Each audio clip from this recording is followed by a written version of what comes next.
There was a rough desert wind blowing into Los Angeles that evening. It was one of those hot, dry Santa Anas that come down through the mountain passes and curl your hair, make your nerves jump and your skin itch. On nights like that, every booze party ends up in a fight, and meek little housewives feel the edge of a carving knife and study their husbands' necks. Anything can happen when the Santa Ana blows in from the desert.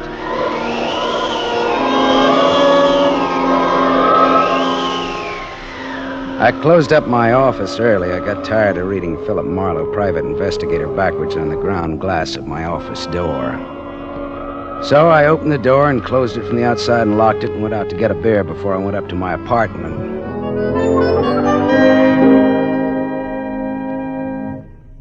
Fill her up again, Mr. Marlin?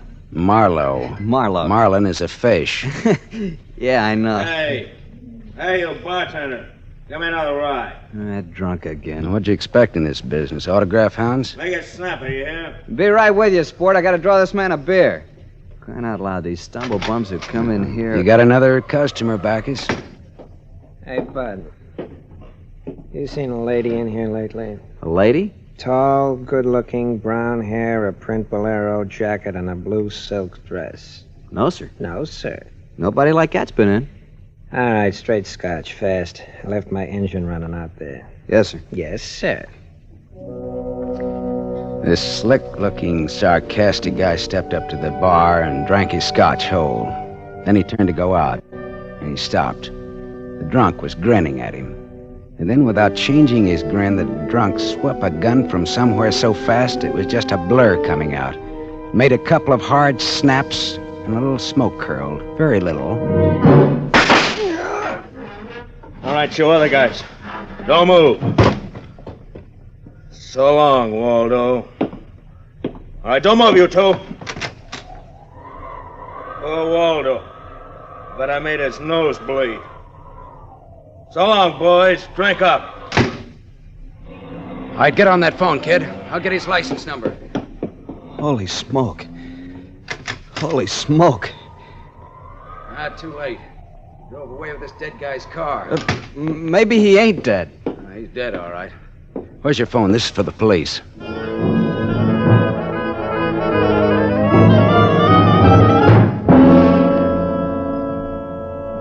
The prowl car boys were there in about 5 minutes. Waldo was out of business, all right, and nothing in his pockets told who he was, but he had about $700 on him. I told the cops what I knew, including about Waldo's tall, brown-haired, pretty girl in the bolero jacket. It was about 9 o'clock when I stepped out of the elevator in my apartment house and almost walked right into a tall, brown-haired, pretty girl in a bolero jacket, waiting for the elevator on my floor. Oh, excuse me. Just a minute, lady. I said excuse me. I'm in a hurry. Now, if you'll be good enough to Look, step you better out of... not go outside in those clothes. Just what do you mean by telling me what? This isn't a make. You're in trouble. Trouble? Yeah, the cops are looking for you in those clothes. But I haven't done anything that... I'm in room 41 across the hall now. I never collected an etching in my life. All right, I'll go with you. I'll go. I got to my room and rustled up some scotch and soda and brought the girl her glass. She had a small automatic in her hand. It jumped up at me, and her eyes were full of panic. I put down both glasses on the table slowly so that I wouldn't be misunderstood. Look, sister, maybe this wind has got you crazy, too. Don't move. Be careful, don't move. A man just got shot in a bar down the street. Before he got it, he'd been asking about a tall, pretty girl with a bolero jacket, like yours. What did he look like, this man? Tall, 5'11", slim, dark brown eyes with a lot of glitter, dark suit, white handkerchief in the breast pocket. And he must have seen you earlier tonight to know how you were dressed. Am I getting anywhere? He used to be my chauffeur. You had an appointment with him, didn't you? Why? Listen, he asked for you, didn't he? Yes, I had an appointment with him. He'd stolen something from me when he left 3 days ago. I was going to buy it back from him. Why didn't you tell the police? I couldn't tell them. It was valuable, wasn't it? Valuable enough for Waldo to steal? $15,000. Oh, it's peanuts. But it wasn't the value. It meant something to me. The man I love gave it to me, and now he's dead. He was a flyer shot down over Germany. I'll go back and tell my husband that. He probably hired you. He did? Well, how much is he paying me? And, where is this husband of yours? He's at a meeting. This late at night? He's a very important man. He's a hydroelectric engineer. I'll have you know that my husband is one of the... Skip it. I'll take him out to lunch sometime and have him tell me himself. And about Waldo. Whatever he had on you is dead stock now, like Waldo himself. You mean he's dead? Waldo is dead? Yes, sister, he's dead. Dead, dead, dead. Lady, he is dead. Oh. Now scream and I'll give you 2 black eyes. I'm not going to scream. Who would that be? There's a dressing room behind that door. Hide there. Now, don't argue with me. Do it. All right.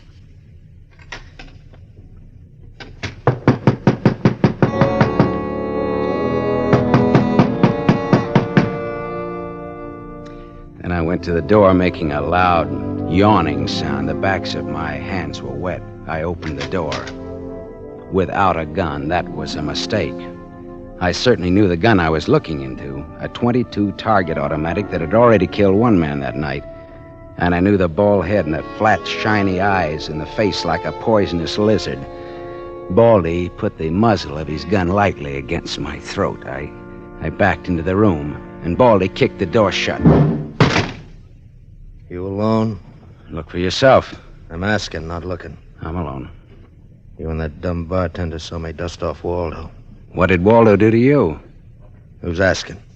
Just making conversation. He stooled on me on a bank job we did together. Got me 4 years in Michigan pen. How is he? Dead? I'm still good, drunk or sober. Tell me why I came here, pal. You heard the barkeeper and me talking. I told him my name, where I lived. That's how, pal. I said, why? Skip it. The hangman won't ask you to guess why he's there. Oh, you're pretty tough at that, ain't you? But you're slamming off, pal. All right, but you could get that gun out of my neck and try somewhere else. Oh, yeah, sure. Is this better? This suit you all right? Just so it isn't my neck. Say when, pal? It's your party. I leaned against the gun. The door of the dressing room showed a crack of darkness. The crack widened. I began to shake a little. The girl came quietly into the room, but there was white all around her eyes. She was scared. She had her gun in her hand, but I was sorry for her. Dead sorry. She'd try to make the door scream. Either way, it'd be curtains for both of us. You scared, mister? You worried about any little thing? I couldn't talk. The girl floated in the air somewhere behind Baldy, and her horrified face was drifting toward us. My mouth was as cold and dry as yesterday's toast. Well, kid, how's it feel? You ready yet? Go on, say the word. Well, don't take all night about it if you're gonna do something about it. Why not, pal? I like this. Suppose I yell. Go ahead, yell. Go ahead. Put up your hands! Hey, look! Oh. Thanks, sister. Thanks. That buys me. Everything I have is yours now and forever. Is he dead? You flatter me no end, lady. I only punched him. All right, now get out of here while I call the cops down on this killer. Yes. Good night. Good night. Hey, wait. Leave that bolero jacket here. It marks you for the cops. Oh, yes. Here. Okay. See you again? Why? Oh, I don't know. No, I guess not. After all, who am I to be the rival of a dead flyer? I'll see that the police get Jesse James here. Good night, lady.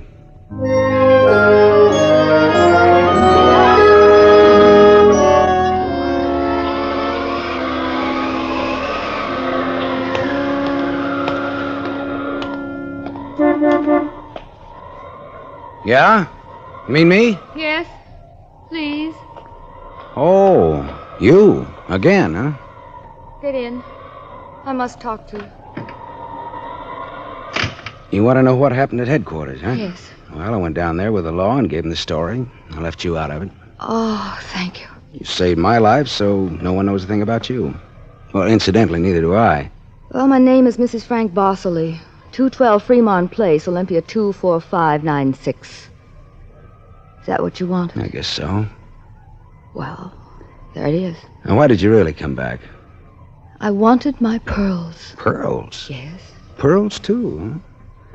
All right. Tell me about the pearls.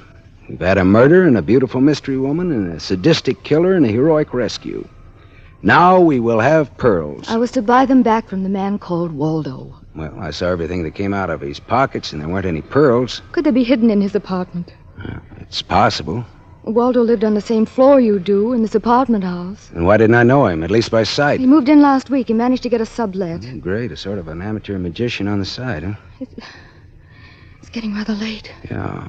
What about your husband this hot, mysterious night? He's still at his meeting. Well, you could have brought him along. You could have sat in the back seat working out a problem in hydroelectrics while... While what? Well, I didn't have any answers that wouldn't sound cheap or just ridiculous or from the sophomore class in repartee. I had an unlit cigarette in my hand. I threw it out of the window. I took a hold of her and kissed her. She sat very still. I was shaking when I let go of her. Her voice trembled a little when she spoke. I meant you to do that. I wasn't always that way. Only since Johnny Dalmas was killed in the war. He gave me those pearls. 41 of them perfectly matched with the diamond propeller clasp. I'd have loved them if they'd been wooden beads because he gave them to me. I love Johnny. The way you love just one time. You understand that? What's your name? Lola.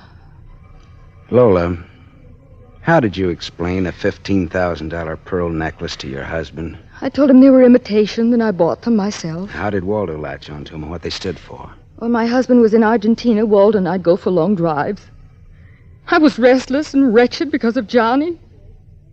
Sometimes Waldo and I had a little drink together, but that's all. But you confided in Waldo about those pearls. I was a fool. And when your husband came back, Waldo stole the pearls and offered to sell them back to you, or he'd tell Papa, huh? I was a fool. And now you think the pearls are upstairs in Waldo's apartment? I suppose it's a lot to ask. No, sweetheart, huh? I've been paid. I'll go look. Wait here, huh?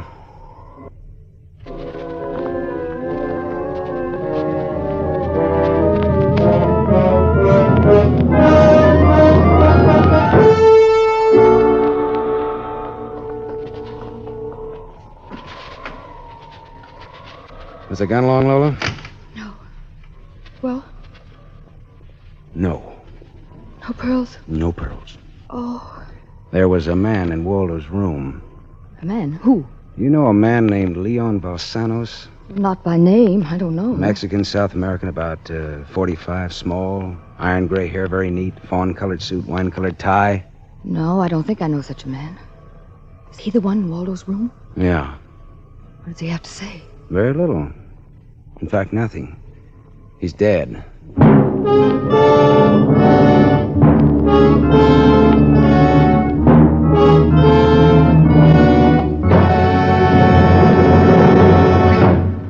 You are listening to The Adventures of Philip Marlowe, starring Van Heflin, with music composed and conducted by Lynn Murray. Yes, families all over America have named their favorite toothpaste. New Pepsodent with invigorating irium foam. New, fresh-tasting Pepsodent with a new, cool, minty flavor. It's the 3-to-1 favorite over all other toothpastes. It's true. With families all over America, new Pepsodent is the favorite 3-to-1. The Farrell family of Evergreen Park, Illinois, preferred new Pepsodent on every single count. The Farrells say new Pepsodent tastes best of all, makes breath cleaner, makes teeth brighter. On all these counts, by an overwhelming average of 3-to-1, families prefer new Pepsodent over all other toothpaste they've tried. It's a fact. Families 3-to-1 say new Pepsodent tastes better, makes breath cleaner, and makes teeth brighter. Remember, this is not just our opinion. It's the honest conviction of the Farrells and other families who compared new Pepsodent with other toothpaste they had at home. Get new Pepsodent, the only toothpaste containing irium. Get it for your family without delay.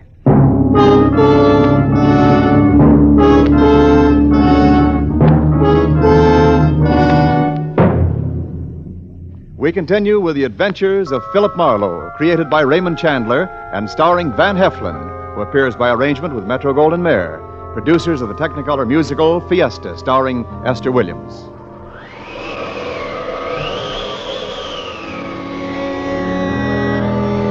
I sat with Lola Barsley in her car listening to that jittery, infuriating desert wind gallop around in the midnight streets.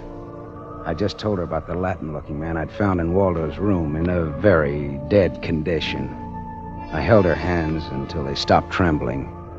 Then I gave her the few remaining details.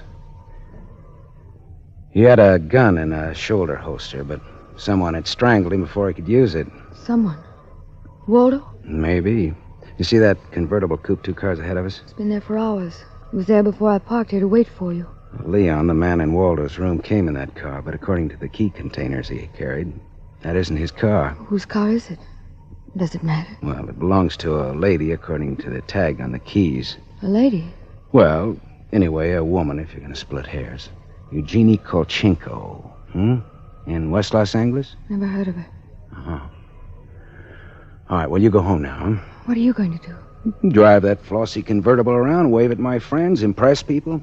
You run along now. Me, I've got another date.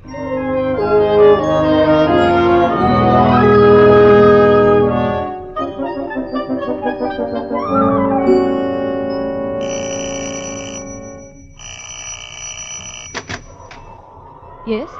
What is it, please? Miss Eugenie Kolchenko, Yes? What is it? did you lose or misplace a pigeon gray convertible coupe? What are you saying? Now, don't be alarmed. I found it and I brought it home to you. Come in, please. It is a reward you wish. Shall we say... Snap out of it, Dragon Lady. Who was he? Who was who? The little guy, Leon. You loaned your car to. He's dead. Who was he? Oh, no. Oh, yes. Eugenie. Darling, come here, please. What's the matter, honey? Who is this man? I came about Miss Kolchenko's car. What about her car? The gentleman who borrowed it couldn't return it on account of he isn't alive. He's dead. Darling, he's dead. Well, that's putting it more bluntly, of course. Dead, huh? Completely. Who are you? Philip Marlowe, private investigator. My card. Mm-hmm. You told the police yet? Never do at once what can be deferred pending negotiations. Aesop. I might negotiate. Oh, peachy. What do you know, Marlowe? A man named Waldo was shot in a bar tonight. I happened to have the inside as to who he was, and when I visited his apartment tonight, I found this Leo Balsanos dead. He wouldn't have had $500 in 20s on him, would he? No, but this Waldo had over $700 on him when he was killed at that cocktail bar, mostly in 20s. Is there a basis there for negotiations yet? Very well, Marlowe. I'm a married man. There were certain unpaid bills for some stuff Miss Kolchenko here had charged to my account. But you told me I might charge to your account. All right, so I wasn't very bright. That might be the understatement of the decade, but go on. I had the unpaid bill safely in my briefcase. Somehow this Waldo had a chance to steal the briefcase. I hired Leon and gave him $500 to buy back those bills from Waldo. Instead, Waldo took Leon's dough and was forced to kill Leon in the process. And then he went out to keep another date and accidentally walked into an old pal hostile enough to blow him down. And someone still has those bills. And I'm in for a divorce suit. The man who shot Waldo got away in Waldo's car with your briefcase in it. Yeah, that could be. The cops caught him. Oh. And the police have the briefcase. Maybe. But the police are interested in solving crime, not in tossing mud for the benefit of sensation eaters. Look, I've got a friend or two at headquarters. Let me see what I can do. It's worth $500 to me. Well, then that's what it'll cost you. Well, good luck. And, thank you, Mr. Marlowe. Philip Marlowe, remember? My name is Frank Barsley. Barsley? Oh. What does that mean? The big hydroelectric engineer? Yeah. How did you know? My voices tell me. Who? Darling, this man is manifestly insane. It's the heat, Miss Kolchenko. It's the Santa Ana. It's the desert wind. May I use your telephone?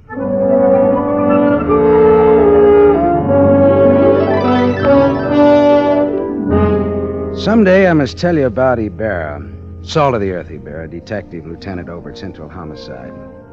I phoned Ibarra from Miss Kolchenko's house and told him where he could find a well-dressed cadaver named Leon and furnished a few small details. I gave Ibarra time to check my tip, and then I went down to see the good lieutenant. and told him why I'd been up in Waldo's room, only to find Leon instead of a certain lady's string of pearls. Pearls, eh? Well, I thought Waldo might have them up there. Whose pearls were they? A lady's. Go on. Or they might have been in Waldo's car that Waldo's killer drove away in. Yeah. Oh, what, yeah? They might have. Also a batch of unpaid bills charged to the account of a certain Frank Barsley? Yeah. Uh-huh. Well, now, the police aren't interested in domestic scandal. They want to prevent or to solve crime, right? So? So I've got $500 for the police fund if those pearls and those bills are returned to their rightful owners. Quit your kidding. No, it's a valuable necklace. Yeah? There's your necklace. That's it. 41 pearls, perfectly matched diamond propeller clasp. That's it. That's the one. Take it away, Marlowe. On the level? Just tell me straight what it's all about, all I ask. Sure. Well, this Waldo was blackmailing a wife with the pearls, and her husband with the bills, a guy by the name of Barsley. Well, Barsley sent Leon to get the bills from Waldo. Instead, Waldo killed Leon, and then stepped out and happened to get shot by that guy at the bar. Now, if Barsley's name stays out of the paper, I get $500, and that goes to the police fund. We'll keep him out. Well, now, I'm not in this case for money. I just want to get back the bills and the pearls. As you say, Marlowe, the police aren't in business to sling mud. Well, you can deliver the pearls to the lady yourself if you like. She lives at... No, Marlowe. You better take them to her. You see, except for the diamond propeller clasp on them, they're phony. Phony? But... All but the clasp, Marlowe. All but the clasp.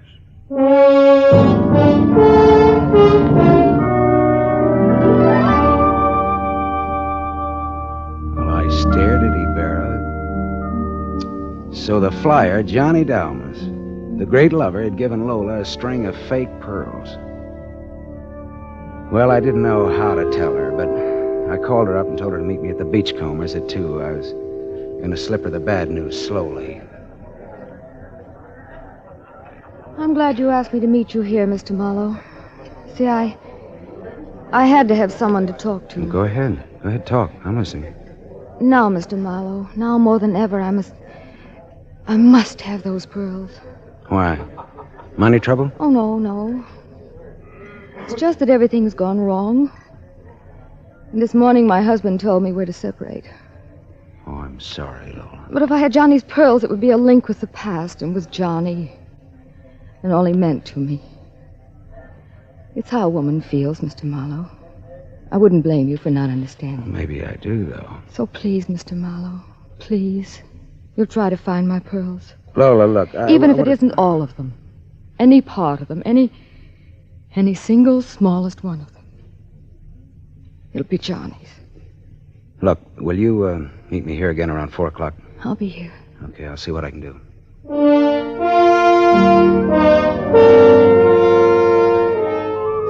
There was only one earthly decent thing I could do.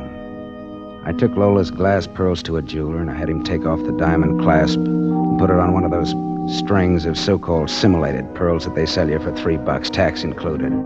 I went back to keep my 4 o'clock date with Lola at the Beachcombers. Well, Mr. Marlowe, anything new? Yes, the police found some pearls in Waldo's car. They found my pearls? No, not exactly. Not exactly. Well, Waldo was getting set to gyp you, Lola. He had the diamond clasp of your necklace attached to a string of cheap imitations. And then he sold the real pearls. Oh, how... Oh. These are the imitations here. Yes. But it is my clasp. The clasp is real. Is that all right? Yes, it's the clasp that Johnny Dalmas gave me. Of course it's all right. Oh, that's swell. And thank you so much, Mr. Marlowe. Forget it. I won't. Not ever. Well, is this goodbye? Yeah, I think so. You'll never get over Johnny Dalmas, Lola. If anybody ever bothers you again, though, well, let me know. Name's Philip Marlowe.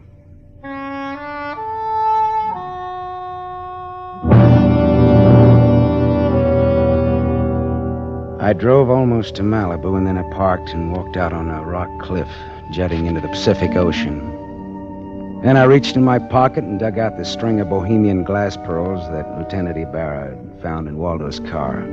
I cut the knot at one end and slipped the pearls off one by one. One by one, I flipped them into the water. The gull swooped down on them and then flapped up again, screaming indignantly. The phony pearls had fooled Waldo and Lola Barsley, but they couldn't fool a seagull. I said to myself, to the memory of Johnny Dalmas, just another four-flusher. I listened a while to the wheeling seagulls. All at once, I realized that the wind had died. The Santa Ana had blown itself out. The red wind was done. It was over.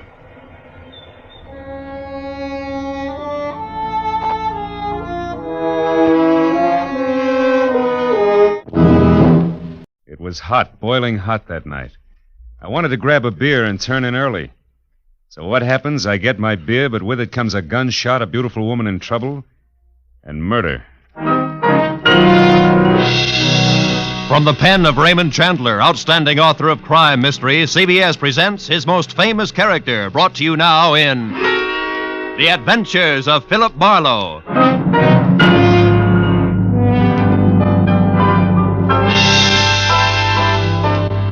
With Gerald Moore starred as Philip Marlowe, we bring you tonight's unusual story, Red Wind.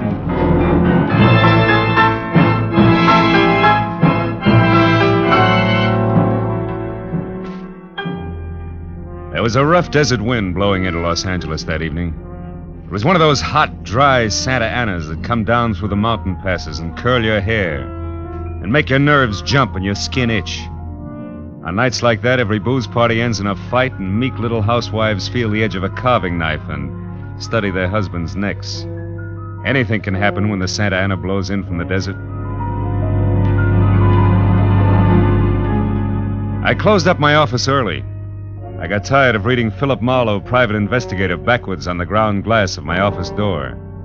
So I locked up and decided a nice cold beer would taste good before I went up to my apartment.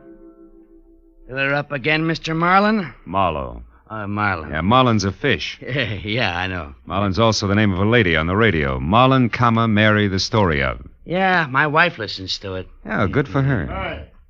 Hey, you bartender. Another rye. Yeah, that drunk again. What do you expect in this business? Autograph hounds? Make it sappy. You hear? Be right with you, sport. Gotta draw this man a beer. Crying out loud, these stumblebums. Hey, Bud. You got another customer, Bacchus? Hey, Bud, you seen a lady in here lately? A lady? Tall, good-looking, brown hair, a print bolero jacket, and a blue silk dress. No, sir. No, sir. Nobody like that, Spinion. All right, straight scotch, fast. Yes, sir. Yes, sir. As the man drank, I noticed the drunk was grinning at him. And then, without changing his grin, the drunk swept a gun from somewhere so fast it was just a blur coming out. Made a couple of hard snaps and a little smoke. Very little. You other guys, don't move. So long, Waldo. Don't move, you two. Poor Waldo. I bet I made his nose bleed. So long, boys. Drink up. Get on the phone, kid. I'll get his license number. Holy smoke. Too late. He drove away in the dead guy's car. Maybe he ain't dead. No, he's dead, all right. Oh. That guy was using a .22 target pistol. Yeah. When they use that kind of gun, they don't make mistakes. Where's your phone? This is for the police.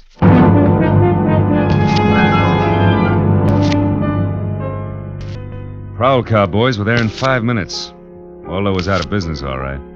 Nothing in his pockets told who he was, but he had about $700 on him. And with that kind of heavy coin, you can buy a good 1910 automobile even today. Well, I told the cops what I knew, including about Waldo's brown-haired, pretty girl in the bolero jacket. It was about 9 o'clock when I stepped out of the elevator in my apartment house and almost walked right into a brown-haired, pretty girl in a bolero jacket, waiting for the elevator on my floor. Oh, excuse me. Just a minute, lady. What is it? I'm a great admirer of bolero jackets. What? Now, take the one you've got on, for instance. I'm sorry, but I'm in a hurry. No, wait. If you'll be good enough to let me...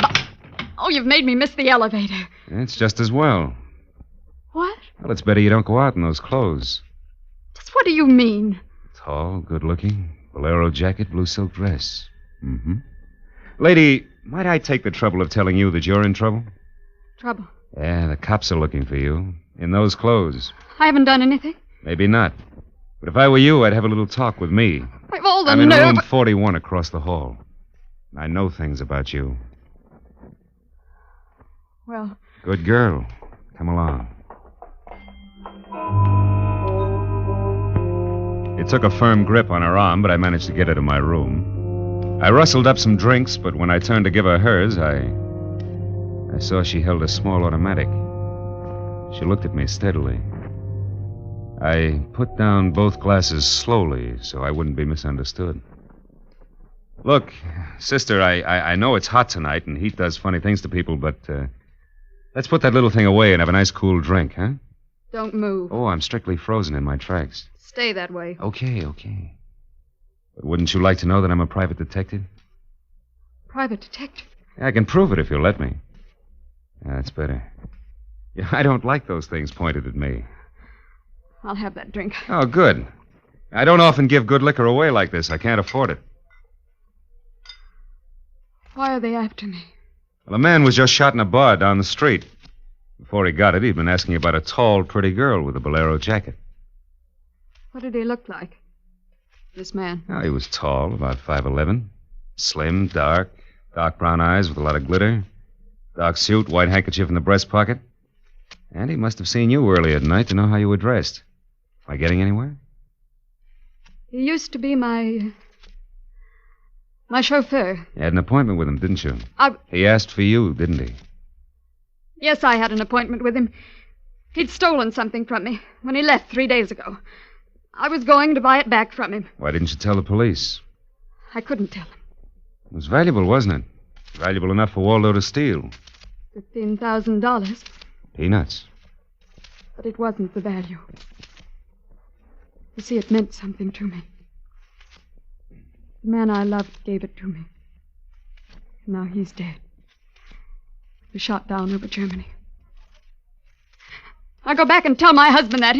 He probably hired you. He did? How much is he paying me? And where is this husband of yours? He's at a meeting. This late at night? He's a very important man. He's a hydroelectric engineer. Never mind about him. What about Waldo? Why was he knocked off? You mean he's dead? Waldo is dead? Yes, sister, he's dead, very dead. Screaming won't bring him back. I'm not going to scream. Who would that be? There's a dressing room behind the door. Hide there. Take your glass with you. All right.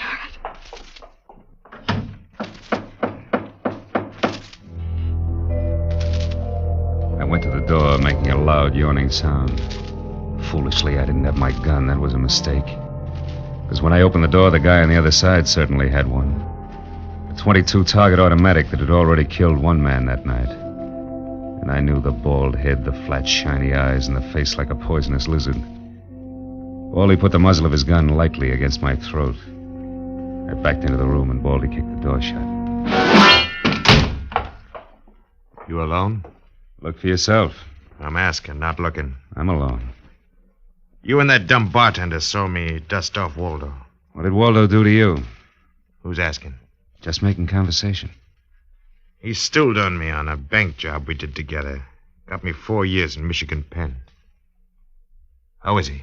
Dead. Huh. Well, I'm still good. Drunk or sober. Tell me why I came here, pal. You heard the barkeep and me talking. I told him my name and where I lived. That's how, pal. I said why. Skip it. The hangman won't ask you to guess why he's there. You're pretty tough at that, ain't you, pal? But you're slamming off. All right. But, could you get that gun out of my neck and try somewhere else? Just any place. This better? This suits you all right? Yeah, just so it isn't my neck. Say when, pal. It's your party. I leaned against the gun weakly. The door of the dressing room showed a crack of darkness. The crack widened. I began to shake a little in spite of the heat. The girl came quietly into the room, but there was white all around her irises. She was scared. She had a gun in her hand, but I was sorry for her. Dead sorry. She tried to make the door a scream. Either way, it would be curtains for both of us. Scared, mister? Worried about any little thing? I couldn't talk. The girl floated in the air somewhere behind Baldy.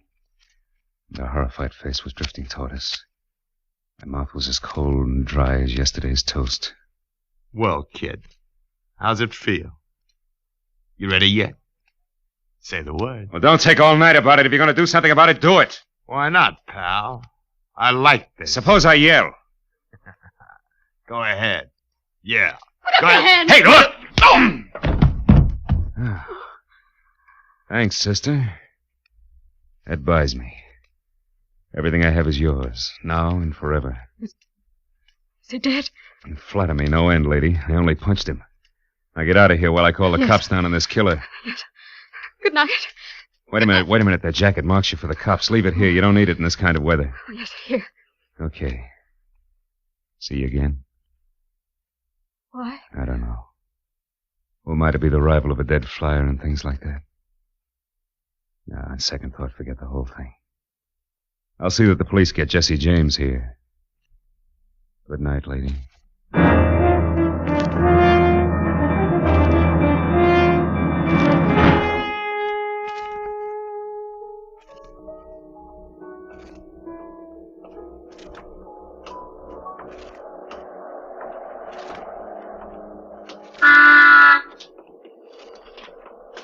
Yeah? You mean me? Yes, please. Oh, you again. Get in. I want to talk to you. You want to know what happened at headquarters? Yes. I went down to headquarters with the law and gave them the story. I left you out of it. Oh, thanks. You saved my life. So no one knows anything about you. Incidentally, neither do I.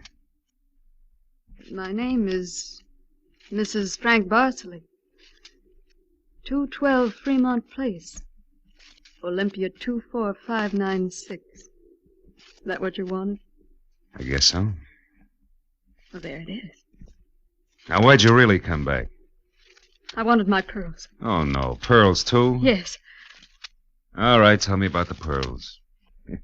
We've had a murder, a beautiful mystery woman, and a sadistic killer, and an heroic rescue. Now we will have pearls. I was to buy them back from the man called Waldo. And I saw everything that came out of his pockets. There weren't any pearls. Could they be hidden in his apartment? It's possible. Waldo lived on the same floor you do, in this apartment house. And why didn't I know him, at least by sight? Well, he just moved in last week. He managed to get a sublet. Sort of amateur magician on the side, huh? It's, getting rather late. Yeah. What about your husband this hot, mysterious night? He's still at his meeting. Good. Why did you say that?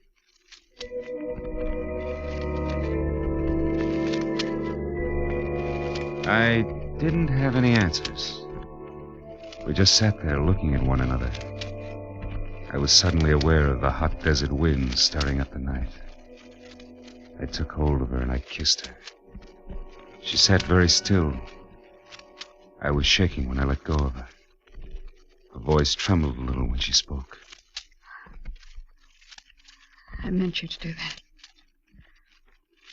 Oh, I wasn't always this way.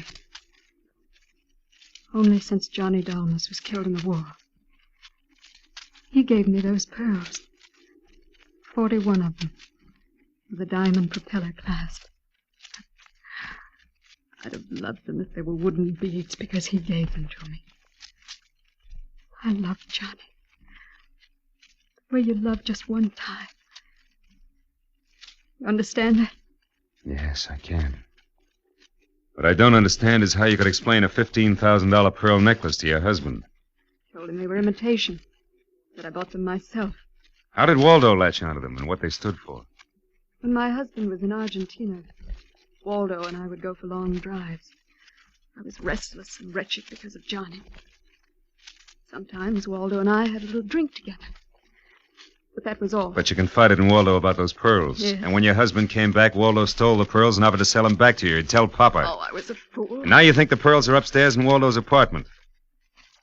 I suppose it's a lot to ask. I've been paid. I'll go look. Wait here.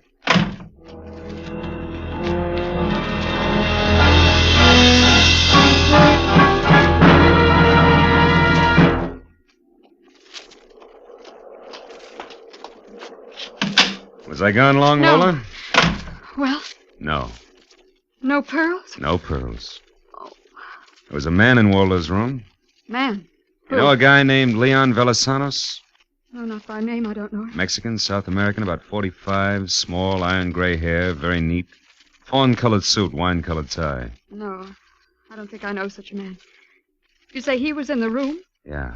What did he say? Very little. In fact, nothing. He was dead.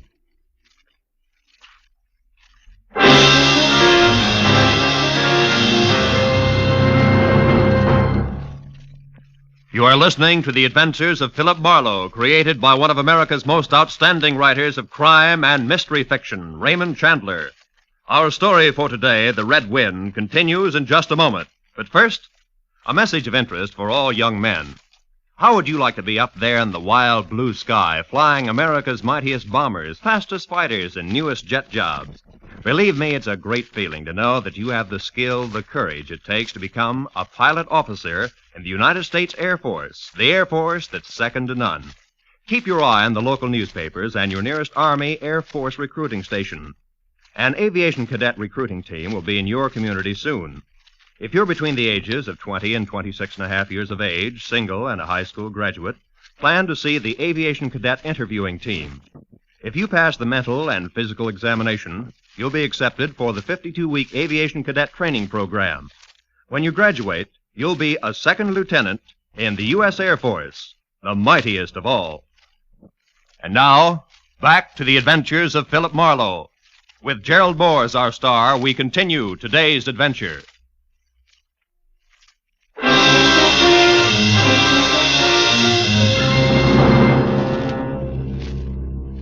I sat with Lola Bosley in her car, listening to the hot wind gallop around in the midnight streets.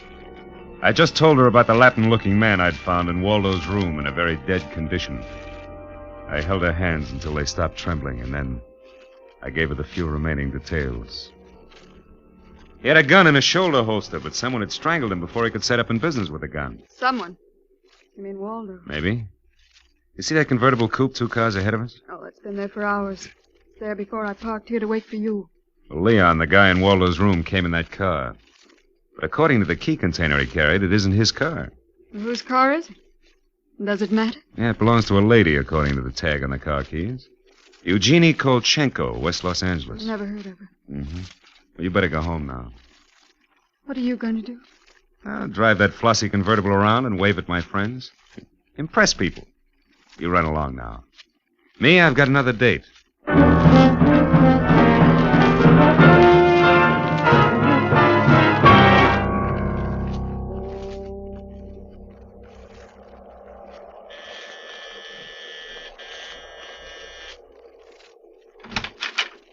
Yes. What is it, please? Miss Eugenie Kolchenko? Yes. What is it? Did you lose or misplace a pigeon gray convertible coupe? What are you saying? Now, don't be alarmed. I found it, brought it home to you. Oh, come in, please. It is a reward you wish. Shall we say... Snap out of it, dragon lady. Who was he? Was who? The little guy, Leon. You loaned your car to. He's dead. Who was he? Oh, no. No. Eugenie. Darling, come here, please. What's the matter, my dear? Who is this man? I came about Miss Kolchenko's car. What about her car? Well, the gentleman who borrowed it couldn't return it on account of he isn't alive. He's dead, darling. He is dead. That's putting it more bluntly, of course. Dead, huh? Yeah, completely. Who are you? Philip Marlowe, private investigator. My card. Have you told the police yet? Never do at once what can be profitably deferred pending negotiation. Aesop. I might negotiate. Peachy. Just what do you know, Marlowe? Well, a man named Waldo was shot in a bar tonight. I happen to have the inside as to who he was, and when I visited his apartment tonight, I found this Leon Velasanos dead. He wouldn't have had $500 in 20s on him, would he? No. But this Waldo had over $700 on him when he was killed in that cocktail bar, mostly in 20s. Is there a basis for negotiation yet? Very well, Marlowe. There were certain bills for some stuff Miss Kolchenko here had charged to my account. But, darling, you told me I might charge to your account. All right, my dear, so I wasn't bright. That might be the understatement of the decade, but go on. I had the bills safely in my briefcase. Somehow this Waldo had a chance to steal the briefcase. I hired Leon, gave him $500 to buy back those bills from Waldo. Instead, Waldo took Leon's coupons, was forced to kill Leon in the process. Then he went out to keep another date and walked into an old pal hostile enough to blow him down, huh? And somebody still has those bills, and I'm in for a divorce suit, huh? The man who shot Waldo got away in Waldo's car with your briefcase in it, could be. Cops caught him. And the police have the briefcase? Maybe. But the police are interested in solving crimes, not in tossing mud for the benefit of sensation eaters.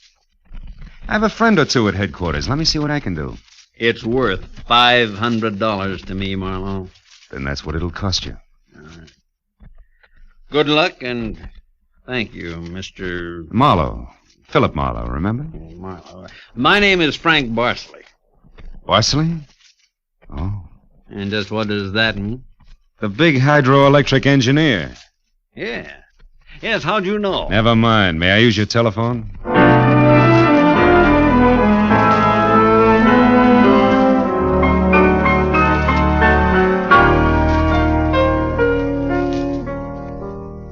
Someday I must tell you about Ibarra. Oh, he's a soul of the earth, Ibarra. Detective lieutenant over at Central Homicide. Well, I phoned Ibarra from Miss Kolchenko's house and told him where he could find a well-dressed cadaver named Leon, and furnished a few small details. I gave Ibarra time to check my tip, and then I went down to see the good lieutenant and told him why I'd been up in Waldo's room, only to find Leon instead of a certain lady's string of pearls. Pearls, eh? Yeah, I thought Waldo might have had them up there. Whose pearls were they? A lady's. Go on. Or they might have been in Waldo's car that Waldo's killer drove away in. Yeah? What, yeah? They might have. Yeah. Also a batch of bills charged to the account of a certain Frank Barsley. Yeah? The police aren't interested in domestic scandal. They want to prevent or solve crimes, right? So? So I've got $500 for the police fund. If those pearls and those bills are returned to their rightful owners. Quit your kidding. It's a valuable necklace. Yeah. There's your necklace. Take it away. On the level, Ibarra? Just tell me straight what it's all about. All I ask. Sure. Well, you see, this Waldo was blackmailing a wife with the pearls and her husband with the bills. Barsley, that's the guy's name, sent Leon to get the bills from Waldo. Waldo killed him and then stepped out and got nailed by that guy in the bar he'd stool pigeoned against once. Well, if Barsley's name stays out of the papers, I get $500. It goes to the police fund. Thanks. We'll keep them out. I'm not in this case for money. I just want to get back the bills and the pearls. Sure. And like you say, Marlowe, the police aren't in business to sling mud. Look, you can deliver the pearls to the lady yourself if you like. No, you better take them to her, Marlowe. You see, except for that diamond propeller clasp on them, they're phony. Phony? But look, Marlowe, I know pearls. Real pearls feel gritty between the teeth. These are hard and glassy. Try. Yeah. They're phony. All but the clasp, Marlowe. All but the clasp. I took the pearls and had them appraised the next morning at a gilt-edged place in Beverly Hills. Phony, all but the clasp. An imitation as good as these couldn't have been made that fast. These were the pearls that Waldo had stolen. I took the glass pearls to a dive on Melrose and had them duplicated for $20. I had the jeweler attach the diamond clasp to the $20 duplicate string of pearls. Then I called up Lola. Hello, Lola. Okay, you're in? Oh, Mr. Marlowe. Yes, it's okay here. I have a string of pearls for you. Oh, really, Philip? Really? Did you get... Now, wait a minute, Lola. Waldo was getting set to gyp you. He sold the real pearls and made up a string with the diamond clasp. Oh.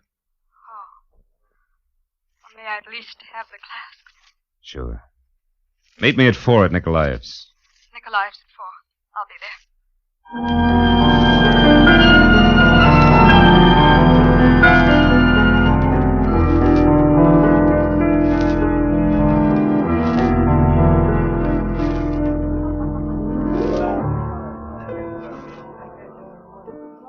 There you are, Lola. These are the pearls the police found in Waldo's car. You were right. They're not my pearls. I'm sorry, Lola. No. Still have the clasp that Johnny gave me. Well, I'm happy if you are. Happy? No, not quite happy. See, this morning my husband told me we're to separate. Oh, I'm very sorry, Lola. You've been very kind. That's all right. This is... goodbye, I suppose. Yeah. You'll never get over Johnny Dalmas. Goodbye, Lola. And if anybody ever bothers you again, let me know, huh? Name's Marlowe. Philip Marlowe. I'll remember. Philip Marlowe.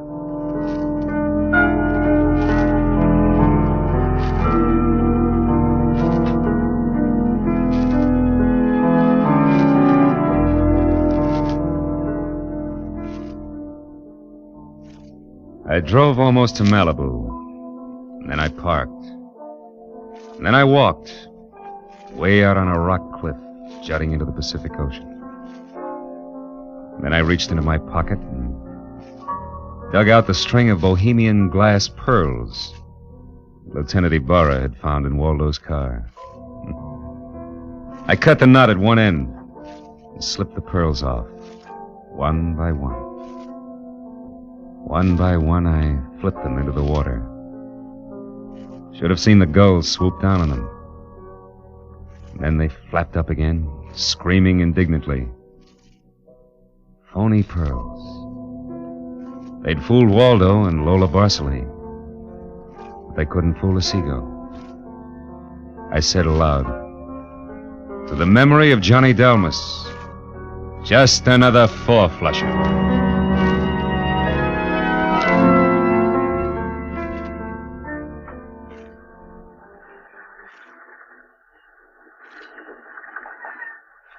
I listened a while to the wheeling seagulls. All at once, I realized that the wind had died. The Santa Ana had blown itself out. The red wind was done. It was over. It was cool again.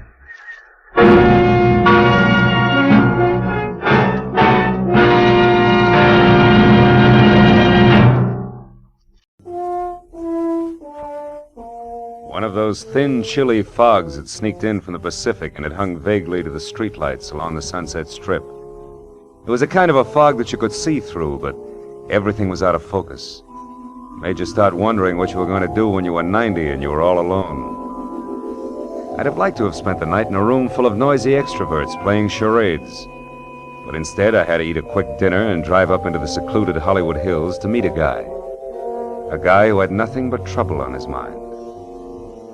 When I pushed the buzzer, I had the feeling of wishing I was someplace else. Carl Delaney himself opened the door.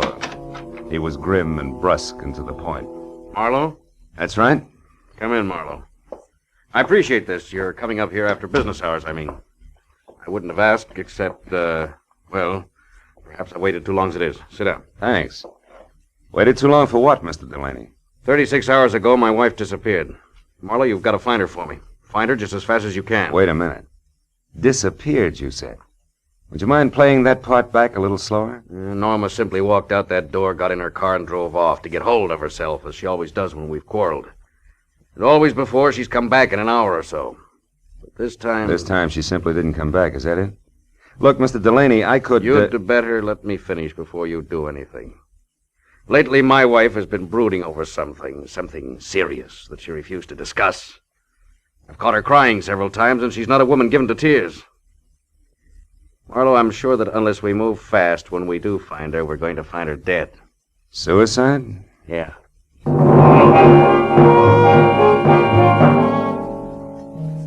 With his thick, blunt hand, Delaney reached for a color portrait lying face down on the table and gave it to me. I looked and saw the face of a dream. A beautiful dream with strange hazel eyes and soft black hair. I felt Delaney watching me as I glanced up in time to catch the fading end of a very ugly expression on his face. I handed the picture back to him, and he laid it on the table again, face down. Then he took me upstairs to Norma's room. It was a nice, frilly room, typically haunted by elusive, sweet smells. There was only one incongruous note. What was the horoscope doing on her desk? From the looks of a picture, I knew that Norma was attractive enough that she didn't need to look to the stars for a future. A horoscope? Yeah, you know how women are. Marlowe, will you find her for me? Well, I'll try. My rate is $25 a day plus expenses. And remember, you hired me to find her, not bring her back. Fair enough. You just find her. I'll be satisfied. I'll need a starting point. Were there any phone calls or letters or anything that might be a lead? What about friends? We have no close friends. Norma always stayed to herself. Wait, there was a phone call yesterday from, Madame Jeanette, I think it was. Who's that, a dressmaker? I haven't any idea. She wanted to speak to Mrs. Delaney. I told her Norma was out, and she asked that my wife call her when she got back. That's all there was to it. Anything else you can tell me? No. No, it's not much to go on. I'll see what I can do, Mr. Delaney. I'll be here all night, Marlowe. Call me if you need anything. Yeah, I'll do that. Good night.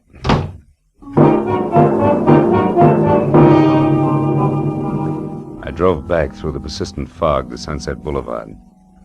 It was 9:30. I knew it was going to be like tracking a hummingbird through the petrified forest by the bent twigs, but I got a classified directory and I started digging. I checked the hairdressers, the manicurists, and the milliners, and I was just about to start on the interior decorators when I remembered the horoscope on Norma's desk.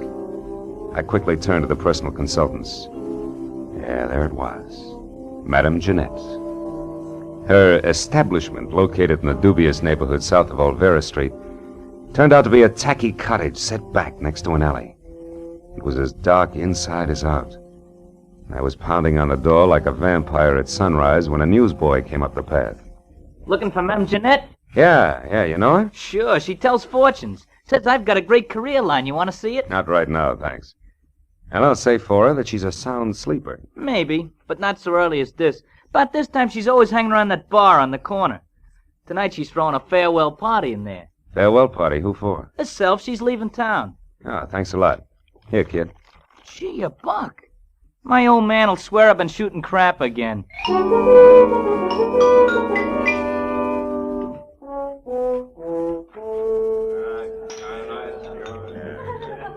Give me another one, Charlie. Not every night I say goodbye to my dear old neighborhood. Muscatel again, Jeanette? Yeah. Did I say dear old neighborhood, Charlie? I think you did, Jeanette. Must have had one too many then. Because of all the low, flea-bitten row of shacks I ever lived in, this is the new low. Ah, Jeanette, that's no way to talk. You hurt my feelings. Pinky, there ain't nothing like a little beer to soothe hurt feelings. Yeah, you said it. Jeanette, can I have another? Yeah. Charlie, give Pinky another. This is his last. The last? I thought you said it was a farewell party. You with all your dough. This dough's to get me out of this rat trap of a town, see? It's the last I want to see it of it in all my life, see? Yeah, Another muscatel, Charlie. Hold on a minute, Jeanette. Hey, what'll it be, mister? Something just a bit drier than muscatel. Say scotch? It's on me, mister. It's my party. Well, this is indeed a pleasure. You're the Madame Jeanette, aren't you? Yeah, why? You're all of 20 years younger than what I expected. Probably the life I lead. Hey, wait a minute. Why should you be expecting anything about me? I don't know you. Perhaps not, but I know you. From where? Oh, you're more famous than you think. Your reputation has spread far beyond Olvera Street. In fact, it's gone up as far as the Sunset Strip, Madame Jeanette. No kidding. How would you kid a fortune teller? Don't you know all, see all, and tell all? Well... And judging from that Spanish shawl, your Hungarian skirt, and those embroidered Persian slippers, I'm beginning to think your fame is not only local, but international. Say, you're beginning to make me feel like I shouldn't be giving up this racket after all. Giving up fortune-telling? No. Yeah. I'm leaving town on the midnight train. Gonna spread my talents all over the East, and I'm not coming back. Don't tell me your crystal ball has laid a golden egg. So to speak, yeah. I come into some lettuce. Suddenly. That's always nice. Well, I guess it means you won't be interested in the few paltry dollars I'd intended to spend with you. Hey, can I have another beer, Jeanette? Shut up, Pinky Blow! Ah, just a... Traveling lady can always use a little extra moolah. What was it you wanted, Bud? I'm looking for someone. Norma Delaney. I'm afraid I don't know anybody by that name. I'm afraid you do. What's your angle? Who are you, anyway? I'm Philip Marlowe, private detective. Some private dick you must be to have to resort to fortune tellers. Come on, Jeanette. Look into your crystal muscatel. See if you can spot Norma Delaney. I told you once. I don't know the dame. Now blow. Just a minute, Dark Eyes. Hey, Charlie. Yeah? This bird's crabbing my party. What kind of a joint is this, anyway? Lady can't sit here and have a farewell party without being insulted by every jerk that drops in. Well, mister, I haven't finished my drink yet. you got pockets, ain't you? Just pour the drink into one of them and take it along. You ain't finishing it here. Charlie reached under the bar for his pick handle, so I left without pursuing the subject further. But I knew Jeanette was lying, right in her purple lipstick about Norma. I walked back to my car, lit a cigarette, and spent a few precious minutes trying to decide whether or not to break into her place and snoop. Then I caught the shadow of a figure slipping up on me from behind. I turned. Wait, don't swing, Mac, don't swing. It's only me, Pinky. I was in the bar when you was talking to the madam. That tightwad, Jeanette. Yeah, I saw you, so? She did something the minute you left. I figured you might like to know what it was. It all depends. Well, I thought it might be worth something to you, like a saw, maybe. Come on, you! Spill it! Wait a minute, Spill it! wait! If it's any good at all, it's worth $5 and no more. Oh, all right. She made a phone call. Who to? What'd she say? Nothing. Just some swear words in Spanish. The line was busy. But I kept my eyes open, and I got the number. All right, let's have it. If you can still remember it. Oh, I can remember easy. 5 first, huh? Here. Thanks. The number was Crenshaw, 1929. But you get it? Like the year of the big crash.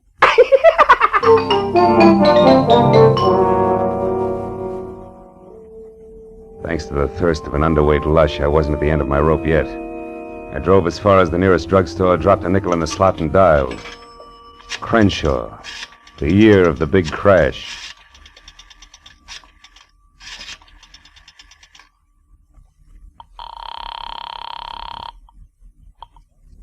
Hello? Hello, let me speak to Norman Delaney, please. I'm afraid you must have the wrong number. Look, you, I'm trying to locate Mrs. Delaney. I suggest you help me. How did you get this number? From a client, Mr. Carl Delaney. But that's impossible. Let's stop sparring. We can save each other a lot of wear and tear if we get together and talk this over. Maybe you're right. Yes, that sounds sensible. I'm at the Beechwood Apartments, number 4. Check. I'll be right out.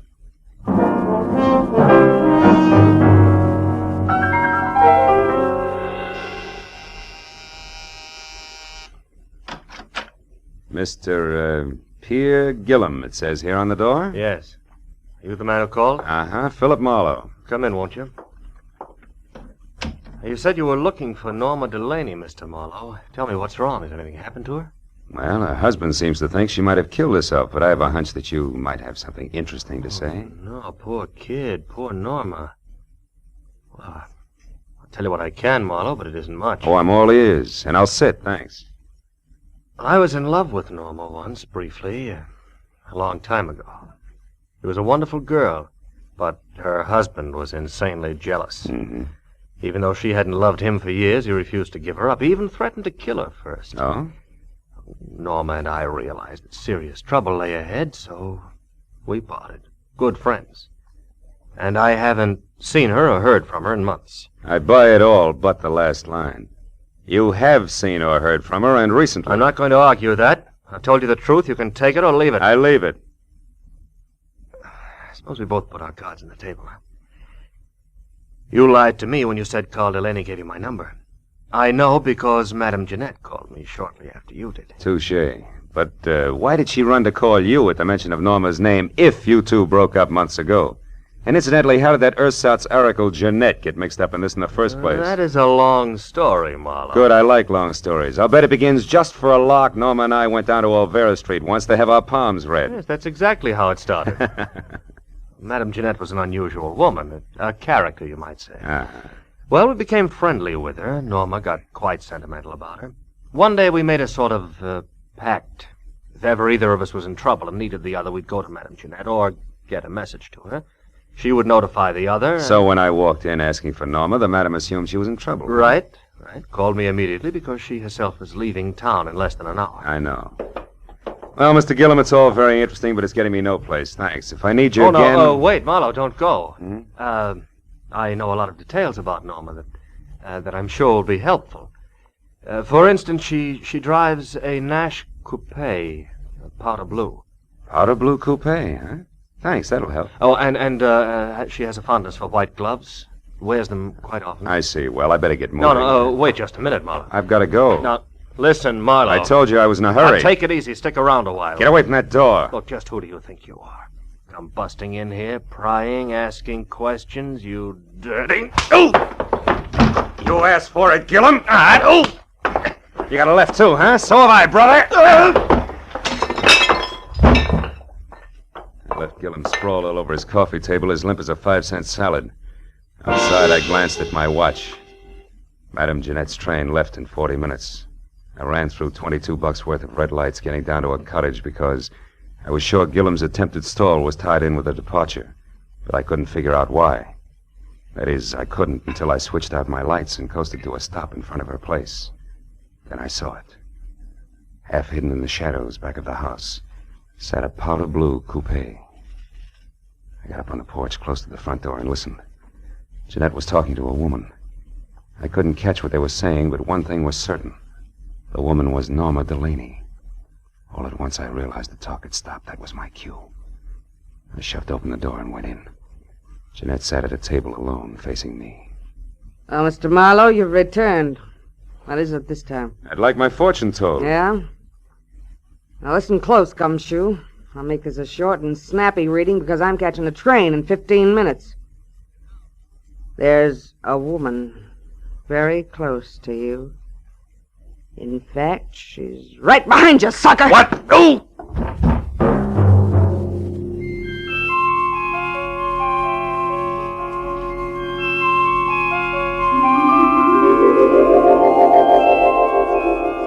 When I finally opened my eyes again, nothing changed. It took me a long time to figure out that the lights were off and it was dark.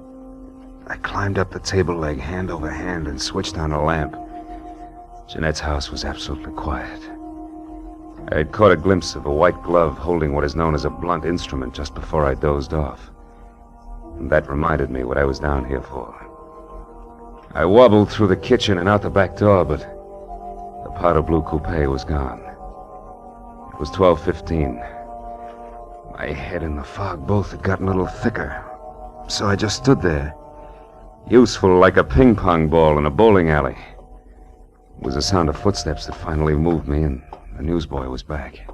Well, how you again, mister? Did you ever get a hold of Madame Jeanette before she left? Yeah, but not tight enough. Say, a blue coupe left here a few minutes ago. Did you see it? Nope, I didn't. Gee, I'm sure sorry she went away. She gave me a buck tonight, too. Said she was coming into a fortune. Hey, you and your career Say, what's that down there, in those weeds? I don't know. It looks like some kind of a shoe. Yeah, it is a shoe. Here, see? What do you know? A Persian slipper. I took the slipper along as a souvenir for my scrapbook and walked back to my car, trying to fit Norma Delaney's lovely hazel eyes in with that crack on the skull. But I couldn't. Between throbs of my headache, I figured Pierre Gillum would know why Norma had dropped in on the madam so close to train time. I decided to go back and ask him. Gillum was as reliable as a two-headed quarter and just as tricky. So when I got to his apartment, I pushed the buzzer, stepped back, and braced myself. But there was no fight left in him. He opened the door in his robe, fingered the mouse I had given him, and grinned. Oh.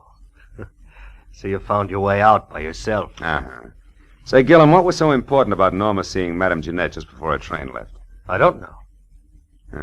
You knew enough to try to keep me here, to delay me. Why? Oh, Marlowe, I did that for old time's sake, for an old friend. Jeanette asked me to hold you here until midnight, and I tried my best. Obviously wasn't good enough. Well, that's all I know about it. I see your phone is off the hook. You know that? Yeah, I took it off. It's given me nothing but trouble tonight.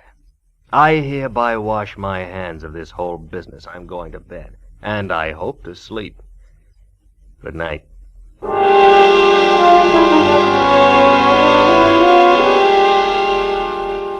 I envied him and left to call my client, Carl Delaney. He said he'd be in all night, but the phone kept ringing and ringing, and no one answered. I suddenly got a very creepy feeling. 20 minutes later, I pulled to a stop at that small but elegant house. The lights were on, and I saw the powder blue coupe in the garage next to Carl's big black sedan. I ran up the steps. The front door was ajar, so I went in. I found Carl Delaney in front of the fireplace, face down on the floor, dead.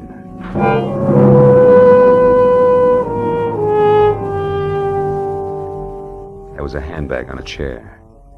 I opened it. Compact, cigarettes, and a key to room 340 in the Bradford Arms Hotel. No identification. That color portrait of Norma was standing up on the table this time, and those searching hazel eyes seemed to follow me all the way to the telephone.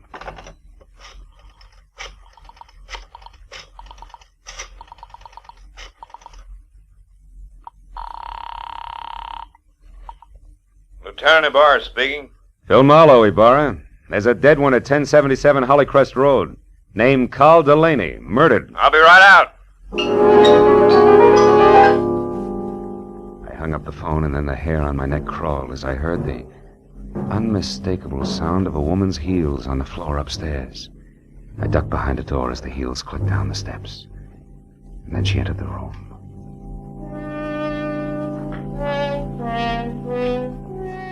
Norma Delaney was lovely. As lovely as a picture. She moved calmly and deliberately, put a note on the table, picked up the handbag, and then turned to face the door I was hiding behind. You can come out now, Mr. Marlowe. Hello, Mrs. Delaney.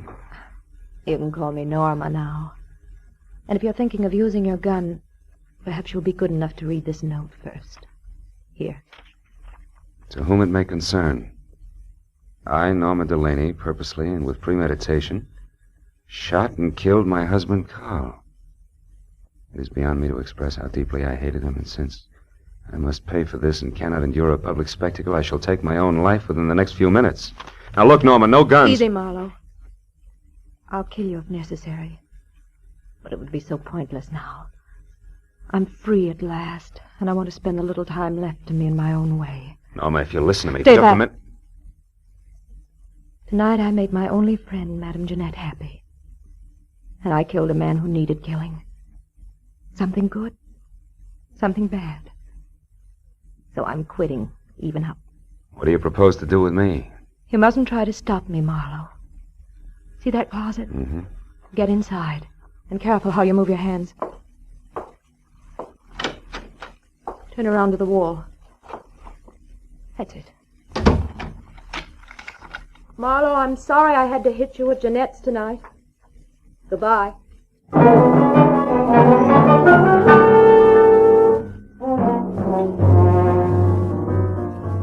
It took 3 shots to smash the lock on that closet door. I heard her driving away just as I got it open. In spite of what she'd said, I couldn't let her kill herself. I ran outside to my car. One glance under the hood was all it took. There was nothing left of the wiring but loose ends. I ran into the street and a miracle happened. The first time in my life, a taxi in Los Angeles when I wanted it. I'm sorry, fella. I'm gonna call. Skip it. This is an emergency. Hey, wait a minute. You Police can't... business. A girl is driving up the road in a blue coupe. We gotta catch her before she kills herself. Let's go.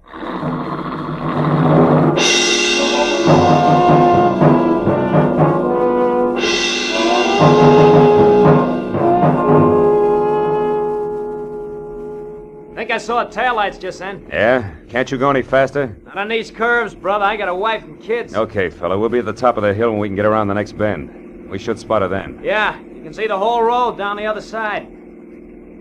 Here we are, mister. This is the top. But I don't see her. Where is she? Hey, wait a minute. Stop here. Turn off your motor. This is haywire.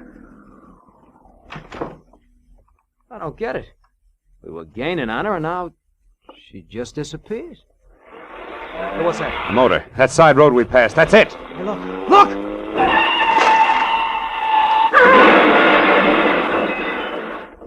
Holy smoke.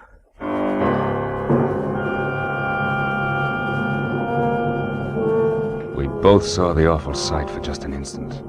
The powder blue coupe with a woman crouched over the wheel. It shot out of that side road, crashed through the guardrail, and fell end over end down into the gorge. By the time we got to the hole in the fence, the wreck was an inferno. Oh, no use trying to get down there. The whole hillside will be on fire in another minute. I guess she pulled over here into this side road and waited for us to go by. And we did. Yeah, it's sandy here, too. So wonder she didn't get stuck. What's the matter? There's something buried here in the sand. One of her tires ran over it. What is it? Why, it's plenty, brother. Come on, turn that hack of yours around. Let's get off this mountain. I just found the answer to a lot of questions.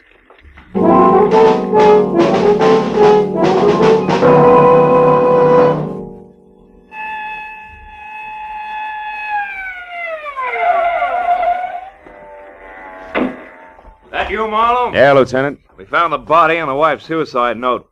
And one of the boys spotted that fire up on the hill. What is it? Car went off the road. An accident? Or the suicide? Just a little of both, Ibarra, but we'll talk later. Right now, we got to go to the Bradford Arms Hotel on the double. And please, no siren.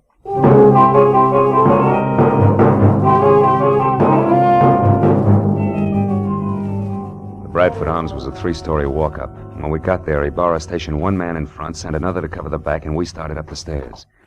We had reached the second floor when we saw him on the landing above. Gillum. He spotted us at the same time and turned back fast. There, Marlowe. Who's that? That's our boy, Ibarra. Pierre Gillum. Let's go. There he goes. He's heading for the fire escape. Take him, Lieutenant. He's all yours. I got business the other way. Hey, you stop or I shoot!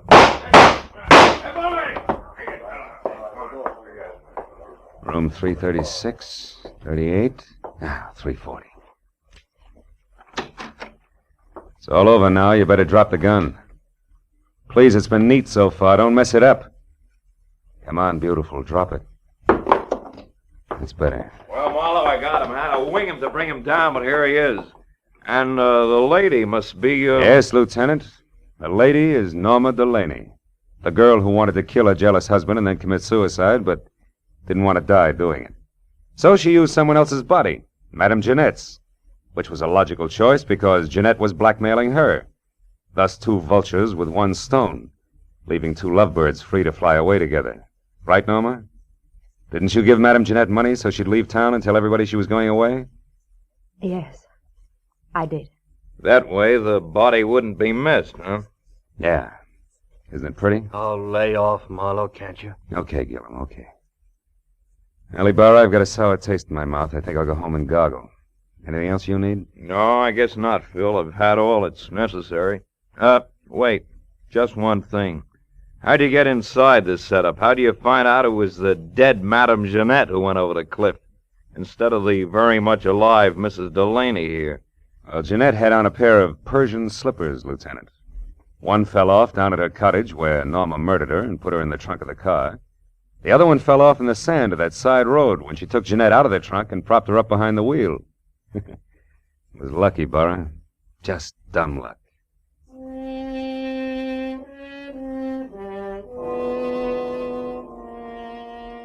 I took a walk later. A long walk. All by myself. Through that thin, empty fog in the dark, empty streets. A pair of hazel eyes and a pair of Persian slippers went round and round in my head.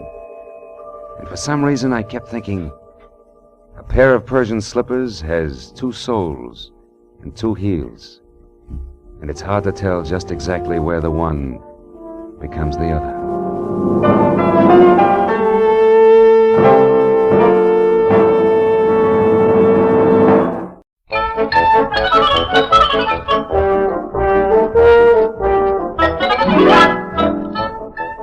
There comes a certain time in the year when I don't want to see midget auto races. I just want to see midgets. When I prefer sawdust to stardust and popcorn to all other kinds of corn available in Hollywood. The circus was moving in on the grounds at Washington Boulevard and Hill Street, and I was turning in my usual fine job as sidewalk supervisor. It was exciting. It brought back all the sounds and sensations and convictions of childhood.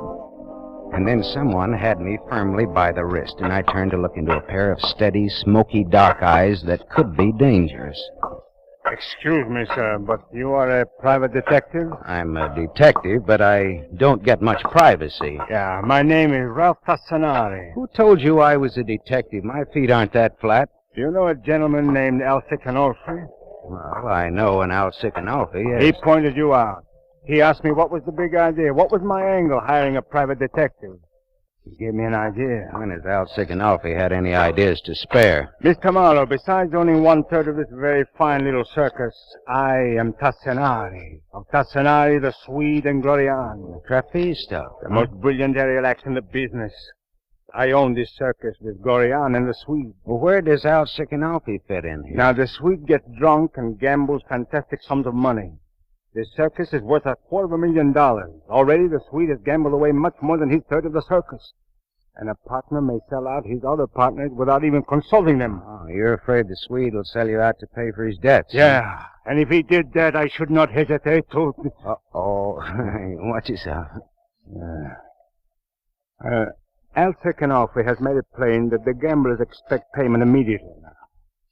Would you consider giving us your protection during the 3 days we're going to be here? $25 a day in expenses. That's the nut.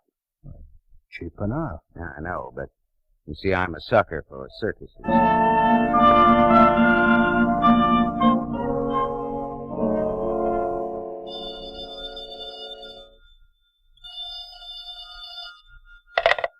Yeah? Is this the office of Philip Marlowe? Better still, this is Philip Marlowe. Ralph Tassinari hired you this morning, didn't he? Go ahead. This is his partner, Glorianne. I'm in a downtown bar with a Swede, and he's terribly drunk. I know this isn't your job, but won't you come down and help me get him sobered up for the night? Please? All right. Mother Marlowe will be right down.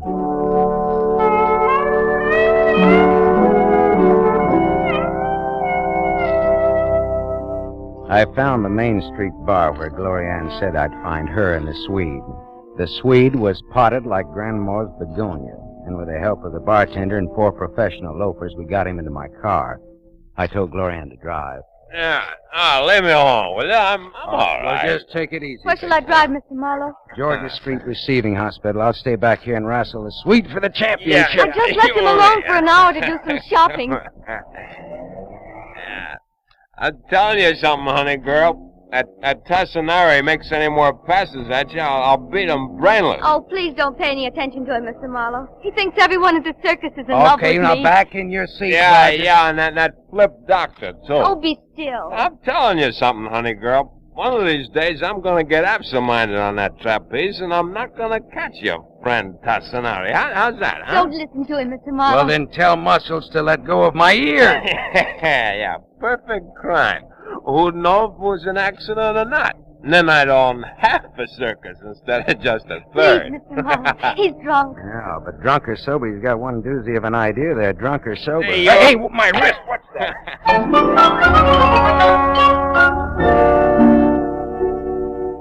I knew some interns at Georgia Street Receiving Hospital who obliged with some oxygen and a mask.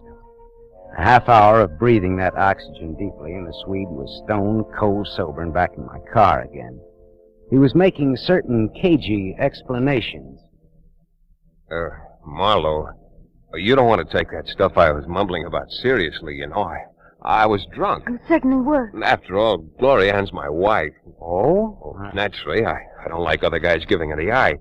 But that screwy talk about me dropping Tassinari accidentally on purpose. Oh, forget it. Yeah, the perfect crime. I was only talking, Marlowe. I wouldn't do that to Tassinari. Of course not. You'd be all broken up about it, wouldn't he?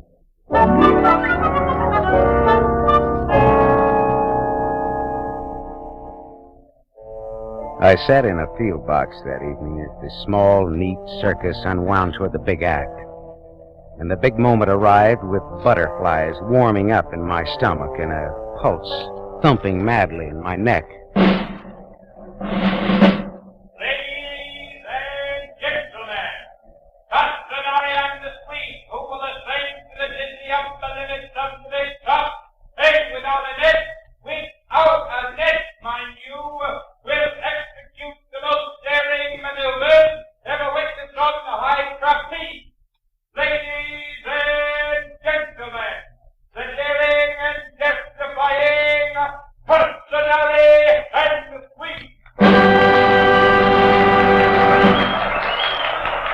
Tassinari and the Swede came bounding into the arena and over to the 2 spidery ladders that zoomed up into the very peak of the big tent.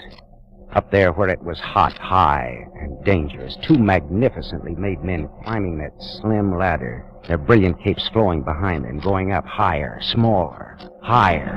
And then they were on their tiny platforms, removing their capes grandiosely. And they turned, faced each other across the void like divers. Not a voice, not a breath, not a sound. I began to perspire. The net was being gathered back.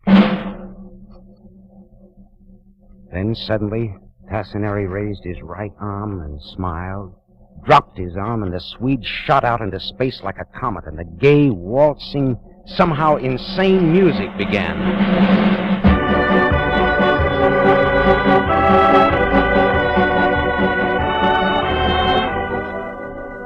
It was all the announcer said, at least to me. Daring and terrifying.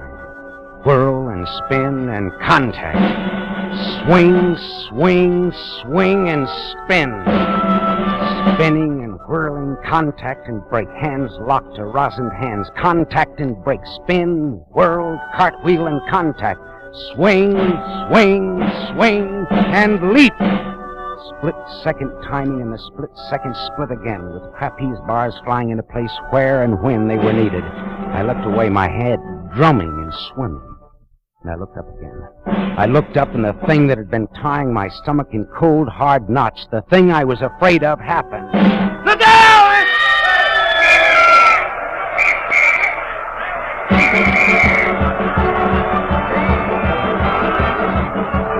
The music played a gay tune. The clowns poured into the arena, grinning happily.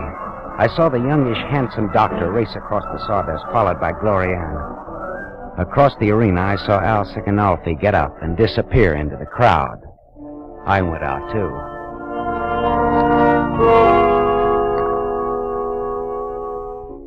Outside, I managed to get a shaking match to a quaking cigarette. In my mind, I heard again and again the drunken voice of the flying Swede come back to me. One of these days, I'm going to get absent-minded on that trapeze, and I'm not going to catch you, friend Tassinari. How's that, huh? Only it was all wrong. It didn't add up. Because the body that had plummeted to the ground hadn't been the body of Ralph Tassinari, but of the man who had plotted the perfect crime, Gloriana's husband, the flying Swede.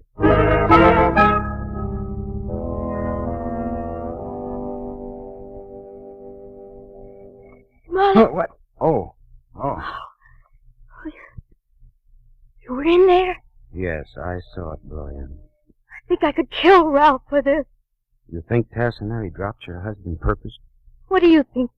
Look, Gloriana, I took this job, you know why, and well, all this reminded me of myself when I was a kid reading Tom Sawyer and Huck Finn and believing them. Well, I still believe in them. I felt the same way about the circus. The last childish illusions a man holds on to so he doesn't get too hard. You're not tough at all, are you? I was going to like this job, and then this happened. Do you know what I'm talking about? Yes, sir. I'm sorry we failed you. No. Look, Glorianne, the Swede is dead, and you think Tassinari killed him, but it's the perfect crime. You can't prove anything. Look, maybe I didn't love the Swede very much, but he was my husband, and I'm a square. Did you love Tassinari? If I did, it's all over now. I'm going to prove to everybody in circus business at least that he killed my husband. Yeah, well, how? You'll see, little boy. Good night.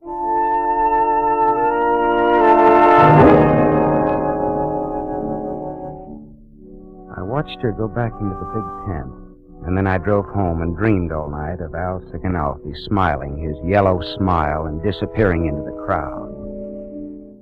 I got up late and went down for coffee and a newspaper. The story was there on page 1. Also, a silky, leggy picture of Gloriana, beneath it the caption reading, "Show must go on, dares high trapeze Tassinari after mate falls to death." I looked at my watch. It was late, later than I thought. For the daring young dame on the flying trapeze, it was almost too late.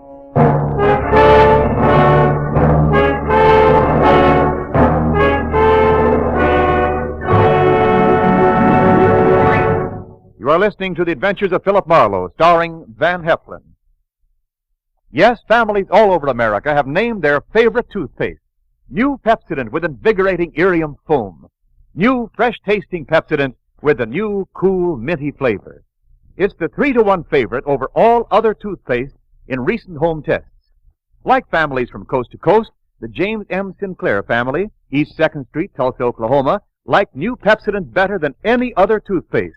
In fact, Mrs. Sinclair says, "This new Pepsodent's made a big hit with our whole family, especially my son, Jimmy.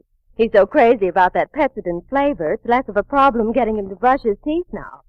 My husband likes the way Pepsodent leaves his mouth feeling so much cleaner and his breath fresher. And as for me, I've never found any toothpaste better for brightening my teeth." yes, families from coast to coast, by an overwhelming average of 3-to-1, say new Pepsodent is better than any other toothpaste they tried. Better for taste, better for cleaning the breath, better for brightening teeth. Remember, this is not just our opinion. It's the honest conviction of the Sinclairs and other families who compared new Pepsodent with brands they had at home. So why not have your family try new Pepsodent, the only toothpaste containing irium? Get it without delay.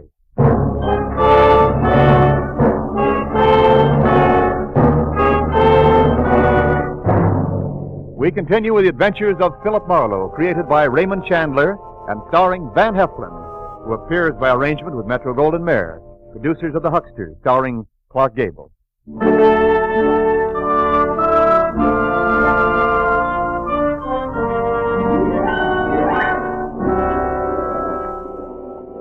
The lion act was going on when I arrived at the circus grounds and practically ran to Glorianne's tent. She was in her tights and cloak, ready to go on.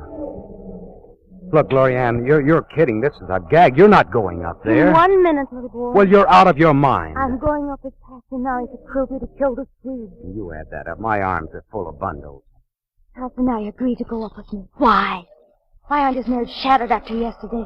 Because he knows he didn't make a mistake yesterday. He knows he dropped my husband purposely. And not because his timing or reactions were wrong. Do I make sense? Up to a point. You're thinking he may drop me purposely. And I wouldn't like that. He won't drop me.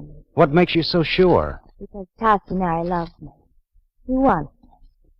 Does that make sense? Yeah. Yeah, that makes a lot of sense.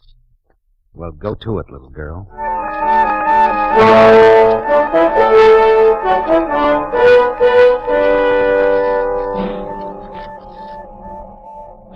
I watched Glorianne, so small and slim and fragile, as she went up that thin ladder. My throat swelled tight, and the butterflies took off in my stomach again. She was on the platform, removing her silk cape, folding it carefully over the rail. They were facing each other, smiling. Smiling. Dead, sultry silence. Then...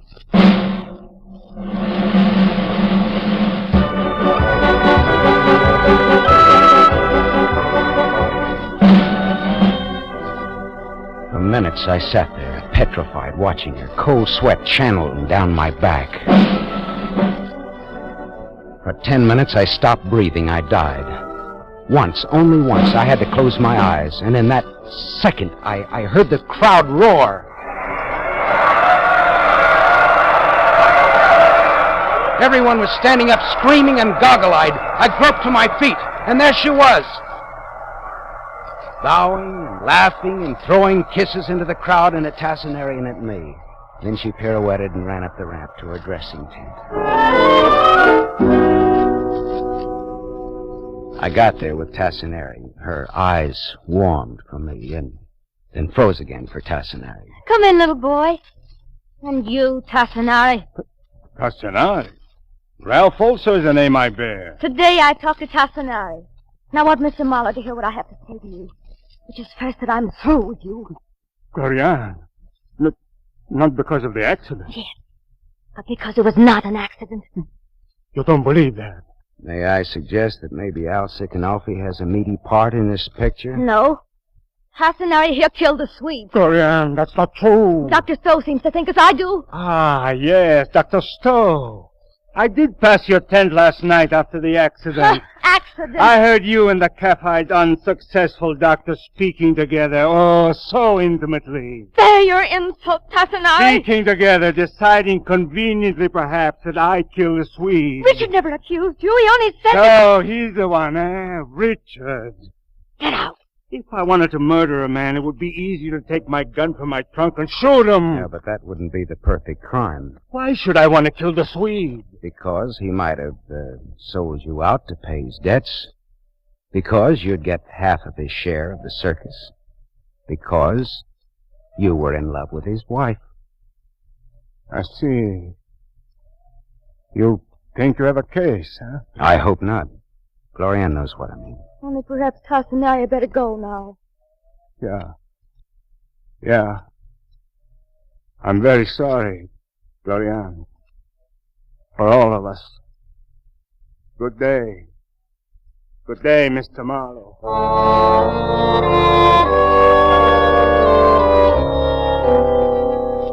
He padded out softly, like a panther, resentment and hatred smoldering in his eyes.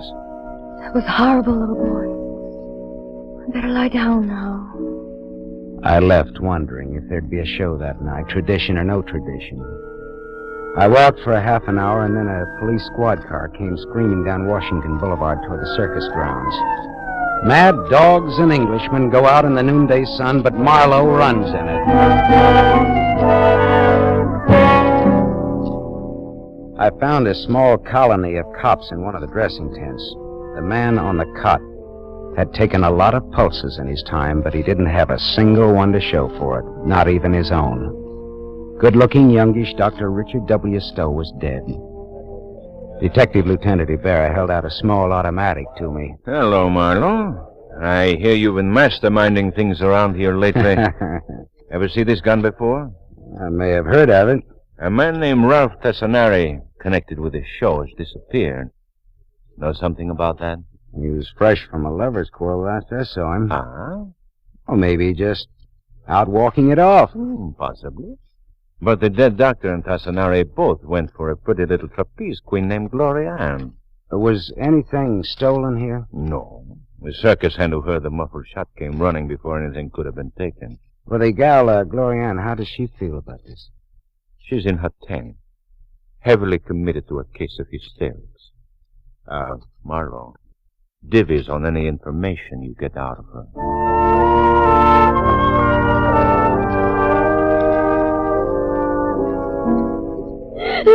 Look, Gloria Ann, you can't go on like this. Now let me get something for you.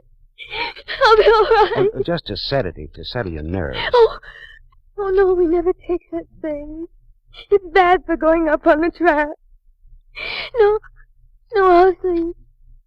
That's the best thing. Sleep. But you can't go up there tonight. Anyway, Tassanari's missing. I'll go see what I can find for you.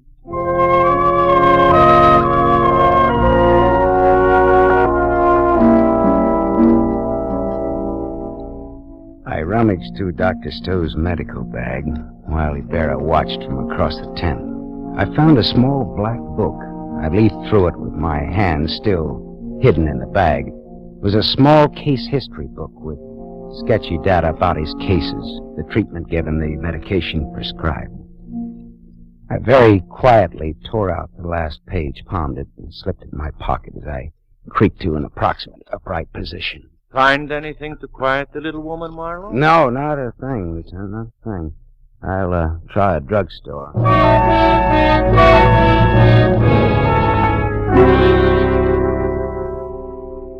Tablets of cyclodone, grains 1.5.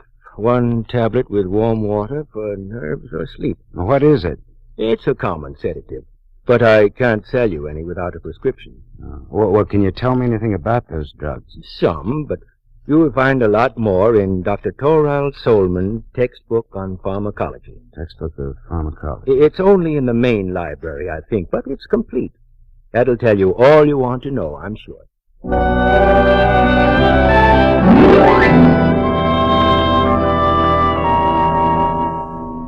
The druggist was right. The textbook of pharmacology told me all I wanted to know. Also, this was a very limited edition. It was probably the only one of its kind that had on the page devoted to cyclodrome a smudge of lipstick in the shape of a woman's fingerprint.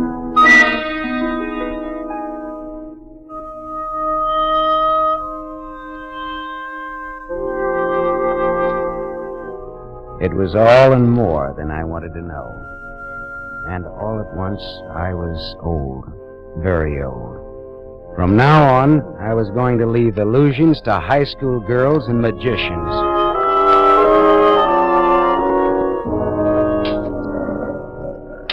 Hello, little boy. Back again. I see you're dressed for work, Gloria. Has Tassanari returned? I wouldn't know. But I think I do know who killed the Swede. Tassanari. I gravely doubt that. Well, then who? Not Elphick and Alfie. Gloria, you're a dainty little thing, and that's a particular reason why you should break yourself of little unsightly habits, like touching your fingers to your mouth to turn back pages in books. Are you all right, little boy? Was the Swede all right when he went up with Tassinari last night? Oh, well, of course. Or was he just slightly under the influence of a sedative drug that calms the nerves? Yes, but slows up their reaction time. I don't understand such matters. You admitted to me today that it isn't wise to take such sedatives before your act. But you did get a prescription for such tablets from Dr. Stowe, and you said nothing about them. Well, I was upset after the Swede was killed. I needed something. But according to Dr. Stowe's casebook, you got the tablets before the Swede was killed. And you left him at the bar for an hour yesterday while you did a little medical research at the main library. And that night, the Swede's split-second timing didn't quite split, did it? Of course you weren't afraid to go up with Tassinari today. He didn't miss the Swede missed him. I hated him. You didn't want him. You just wanted the circus, all of it. So you killed the Swede with his own perfect crime. Only it was too perfect. You couldn't pin the murder on Tassinari. You had to think of something more down to earth. Go on, little boy. Make Glorianne proud of you. Dr. Stowe knew that you hated your husband. He knew that you had those tablets. He knew that the Swede didn't make mistakes. Last night, when Tassinari heard you and Stowe whispering together here, Stowe was telling you what he suspected, wasn't he? He was a doctor, and he is furious at the thought of being used in a murder. You're raising your voice. You'll upset me. No. Well, if you didn't shut up the doctor, he'd talk. So you shot him with Tassinari's gun after staging a very nice row with Tassinari in front of me. That would pin it on Tassinari. You let Stowe take you in his arms to muffle the shot. That was particularly pretty. No, little boy. Was not. No, it was not. Little boy, you've had a bitter day. Well, it's time that I grew up anyway. That's for my act.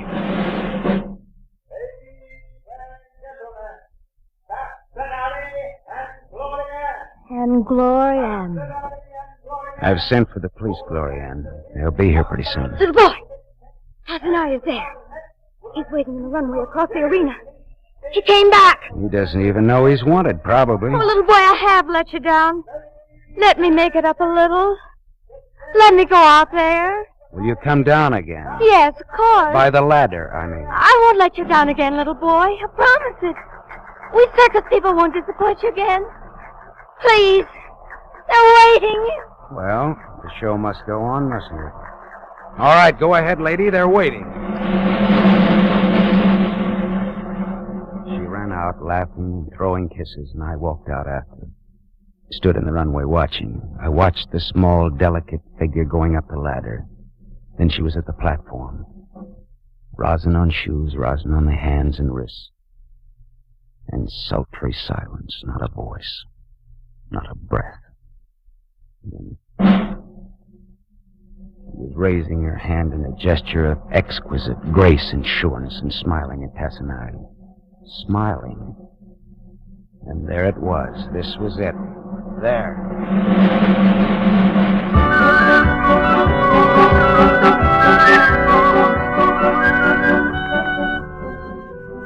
Ghostly packs of small fry from my school days gaped up with me and shivered with kid delight. I was a kid again, gawking up at the circus guy and the circus lady, the daring young dame on the flying trapeze, Tassinari and Glorianne, for positively the last performance anywhere on earth.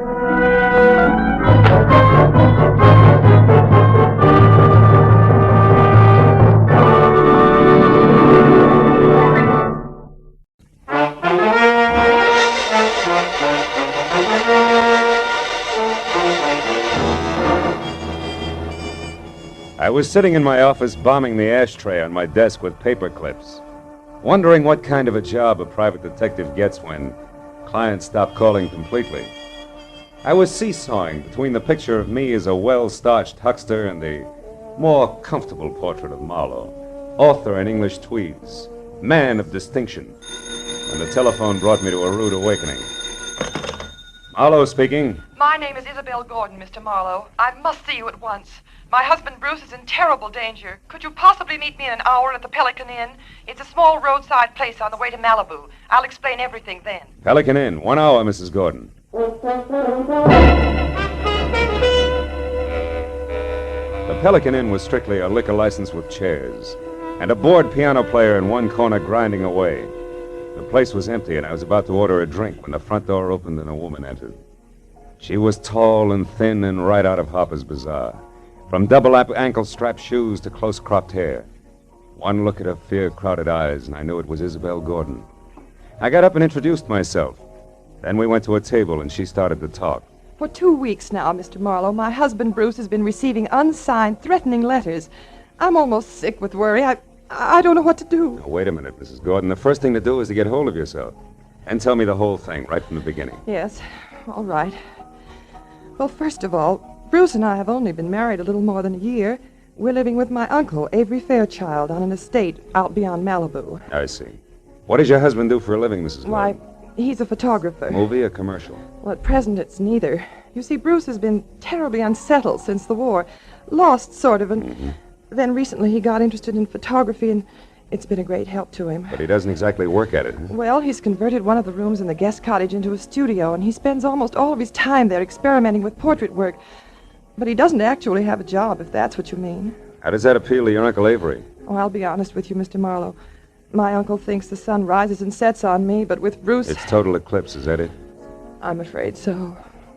All his life, Uncle Avery has been concerned only with dollars and cents. He simply doesn't understand or sympathize with an artist's viewpoint. Now, what about these unsigned letters? Well, Bruce has been getting them for the past 2 weeks. They're always made up of words cut from newspapers and pasted on ordinary paper. That's a cheap stunt. What do they say? Each one threatens my husband's life. Yet both he and Uncle Avery consider them nothing more than the work of some harmless crank, in spite of the fact that for the last several days I've seen a strange man lurking around our place every night. Can you describe him? No, except he's about your height and build. Is that all? Yes. No, wait a minute. There is something else. Each time I saw him, Mr. Marlowe, he was wearing a white Panama. Well, it's not much to go on. Tell me, why haven't you called the police? Uncle Avery wouldn't hear of it. He hates publicity, dreads it. That's why I suggested contacting you, a private detective. You're sort of a bodyguard for Bruce, huh? Yes. However, Mr. Marlowe, Bruce is somewhat temperamental, and I know he'd rebel at the thought of being watched over, so I'd rather you posed as a house guest, an old college chum of mine, perhaps. My fee is $25 a day plus expenses, Mrs. Gordon. Oh, any price is all right, Mr. Marlowe. Let's see, it's a little after 7 now. Can you be at our place at Malibu at 9? I think so. But as a fellow alumnus, Isabel, one last question. Where'd you go to college? Southern California. Why? Well, I was afraid you might say Vassar.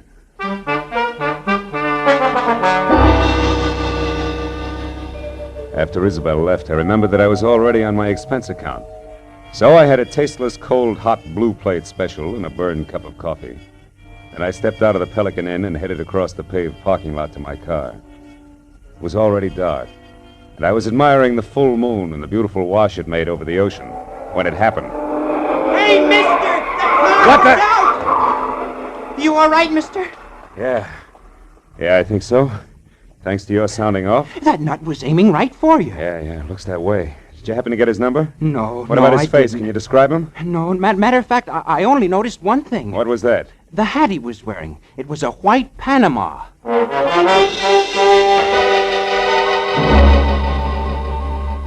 I tried to be broad-minded, but there was no other way to look at it. The gentleman in the white Panama hat definitely meant business. I returned to my apartment in Hollywood, where I shaved, showered, and packed. And then I headed for Malibu. At 8:45, I was inside the grounds of the Fairchild estate. Another mile, and I was at the front door. When I entered, Isabel greeted me like I was a keg of brandy around a St. Bernard's neck. Then we waded through an inch-thick carpet to the library where Uncle Avery, fat, bald, and looking like he'd just bitten into an underripe persimmon, was waiting. I wasn't asked to sit down, and I wasn't offered a cigar. Avery Fairchild was not one to waste time. I'm a very rich man, Mr. Marlowe. As such, I'm the target for all kinds of fortune hunters, confidence men, and cranks. And in my lifetime, I've been threatened and pestered by a score of crackpots, each one slightly more psychopathic than the last. It's never bothered me, and it never will.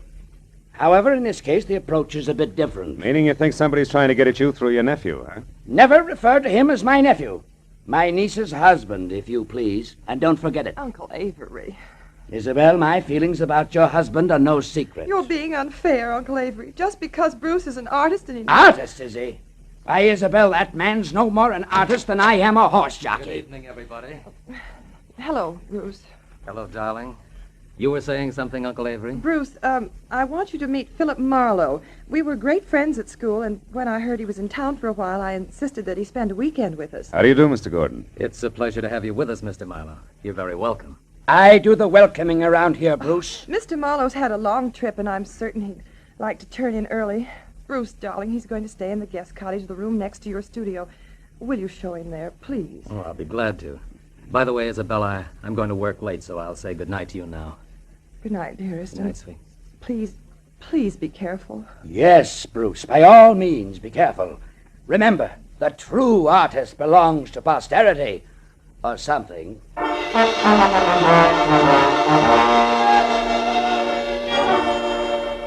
The guest cottage was only a landscaped hop, skip, and a jump from the museum that Uncle Avery called home.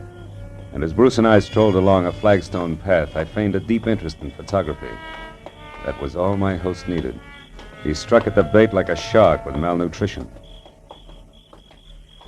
Well, Mr. Marlowe, it didn't even occur to me that photography might be one of your hobbies. Isabel never said a word. Good for Isabel. I'm strictly a dabbler. Tell me, Mr. Gordon, how long have you been at this? Portrait work? About 6 months. You see, I divide my time between my studio here and a school I attend in Hollywood. That way I capture both the theory and practical experience at the same time. Oh. Well, here we are. Would you like to see the studio? Yes, I would. Yeah. Let me get the lights. Wow. This is all right, huh? And larger, 2 cameras, dark room. Are these your pictures? Yes. What do you think of them? I don't know exactly. They're certainly different, huh? They are unusual, aren't they? Yeah. You see, Marlowe, each picture is actually made up of 2 separate studies which are superimposed. I call it interpretive photography. Uh-huh. Now, this one. A splash of light and a bent pipe cleaner? The sun and the plant shoot. It's called metamorphosis.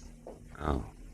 Well, what about that one there in the corner? The girl's face and clouds, maybe. Mr. Marlowe, you'll excuse me, but that picture isn't ready for display yet. I'm sorry. I didn't mean to pry.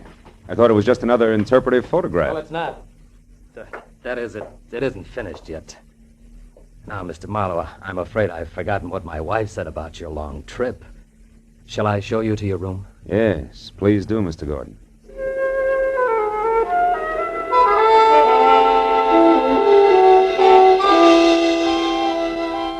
My room on the other side of the guest cottage was wider than Hollywood Boulevard.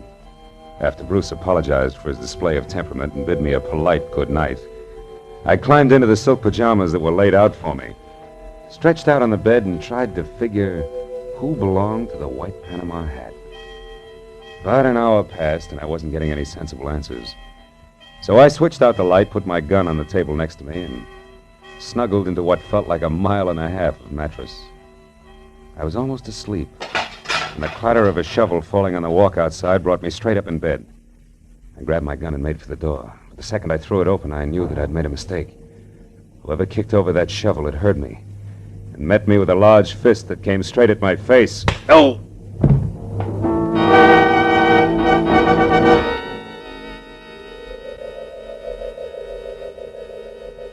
As I came back into the world, I was embarrassed to find myself alone and flat on my back. When I started to get up, I felt like the L.A. Dons, water boy and all, had run over my face. My gun was a few feet away, and when I went to pick it up, I stopped short. It was a souvenir from the man with the great big fist. A gold cigarette lighter. It was engraved to Skipper on his birthday. Putting it in my pocket, I picked up my gun and made for Bruce's studio. He wasn't there. I threw on some clothes and went back to the house and found Isabel in the living room. I was about to give her a biased account of the shortest fight on record when I noticed Uncle Avery quietly entering the house from a side door that led to the garden. What's the matter, Phil? Bruce isn't in the studio anymore. What? Now, Isabel, there's no reason for alarm. Why, Bruce often goes off into the night like this. Calls it a search for beauty or some such rot. And what was it you were after just now outside, Mr. Fairchild? I was looking for my niece, Marlowe. Isabel, your cousin John telephoned to say he wouldn't be down this weekend. Oh. I didn't know there were to be other guests. Oh, just my cousin, John Martinfield. Not really a guest. He comes down often. Yeah, too often to suit me. Oh, Uncle Avery, please. You know that I'm fond of him. Yes, but I don't know why. He's a chronic gambler and of no use to anyone. Living at the Wilshire Gardens when he can't afford it. Driving expensive cars. Oh, you're too hard on him. Skipper isn't Skipper? that. Yes. Do you know him? No. No, I don't. Well, you're not missing anything, believe me. Oh, I do believe you, Mr. Fairchild. I believe your every word. What? Good night, all. I left the house and headed straight for my car with the Wilshire Gardens in Hollywood in mind. It was just a chance that John Skipper Martin might own a white Panama hat. When I got to the prodigal cousin's bungalow, it was dark inside. So I pressed one hand close to my gun and the other against the doorbell. But there was no answer. The side window was open and I started toward it when a nasty voice greeted me from the shadow of a palm tree. Good evening. Lovely night, isn't it? I hadn't noticed. I've been busy. I know. We've been waiting for you for a long time. We? Uh-huh. Me and my nice shiny revolver here. 38. Oh, I see. Well, you make a handsome couple, and I hope you're both very happy together now. What do you want? I don't want anything. I'm here to give you something. Advice. Look, brother, I've already told you I'm busy, so if this is a heist, let's get it over with, fast. You know, I think you're confused. I'm holding the gun, Mr. Martin. Martin? John Skipper Martin. Surprised that I know your name? Why, yes, I am. I don't recall having had the pleasure. You haven't. People never forget me, Mr. Martin. My tag is Brock. Does that mean anything? No, what do you do? Sing, dance, tell jokes? Yeah, that's it. The last one. I tell jokes. I can't wait. You won't have to, Mr. Martin. I'm going to tell you one right now. Goes like this. Once upon a time, a young punk borrowed $10,000 from a generous gambler on his promise to pay the money back within a week. But the young punk never came across. So the gambler told a nice fellow named Brock to call on the young punk and tell him that he had 48 hours in which to get the money together. And that if he didn't, he'd never see the 49th hour. What's the matter, Mr. Martin? Don't you like jokes?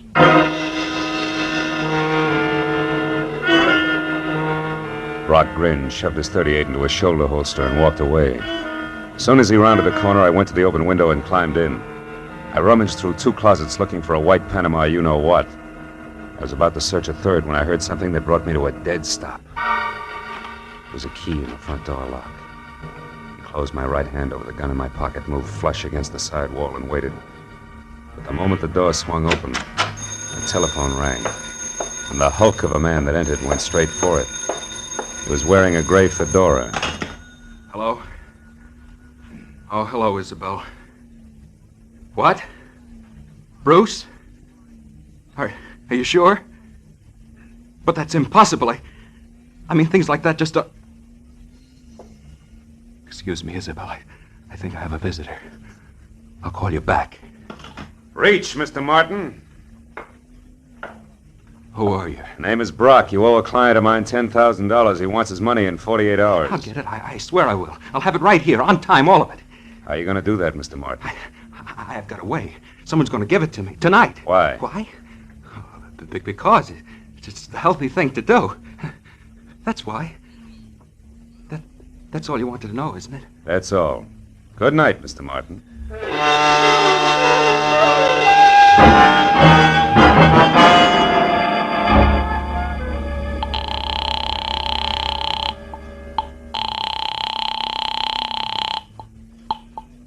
Hello? This is Marlowe, Isabel. I'm calling from a drugstore in Hollywood. Has Bruce returned yet? No, and he won't. He's been kidnapped. What's that? And whoever did it wants $50,000 before morning, or we'll never see Bruce alive again.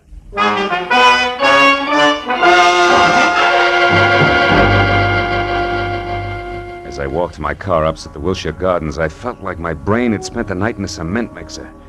I was about to head back for Malibu when I suddenly saw Skipper Martin dash out of his bungalow and pile into a long, glossy convertible. I followed him out to the Pacific Palisades, where he made a call at a little house which sat on a bluff overlooking the sea. Once he was inside, I moved up quietly and saw that the name on the mailbox was Miss Carla Winters. I crawled up to a lace-curtain window where I could see what was going on. One look at Miss Winters made the damage I was doing to my tweeds worthwhile. She was strictly Dragon Lady, with flaming red hair and a waist you could span with 2 hands, if you were lucky enough to get that close. And the rest of the measurements fit just perfect. Why, you sniveling coward, you wouldn't dare open your mouth about us. Wouldn't I? Listen, Carla, I've got myself Skipper Martin to look after, first, last, and always. You remember that. Why should I? You've always been cheap talk and no more. Look at you now. You're in trouble, so what do? You holler blackmail. Go on, get out of here. Get out of here before I kill you.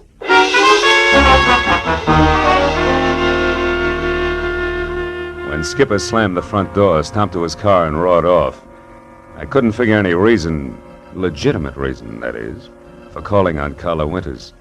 So I returned to the Fairchild place. Isabel was somewhere between hysteria and collapse over the fact that she and Bruce had less than $2,000 in their own name. Uncle Avery, of course, was more than reluctant to pay the ransom demanded for the return of a man he'd rather not have returned. But his niece won out. All right, Isabel, I'll give you the money. But understand, I'm doing this for you, not for that no good... Yes, Uncle Avery, I understand, but can you get that much cash at this hour? The banks Who said anything about banks? You know I don't like them. Money will be in your hands in 30 minutes. In the meantime, tell Mr. Marlowe here what arrangements you've made with your husband's abductors. 1 minute, Mr. Fairchild. What about the police? The police have already been notified, Mr. Marlowe. They've agreed not to interfere until tomorrow morning. By that time, I suppose we'll have Bruce returned to us. To us, Uncle Avery? As a mere slip of the tongue, Isabel. I'm only paying for his return. You take over from there. I don't want him.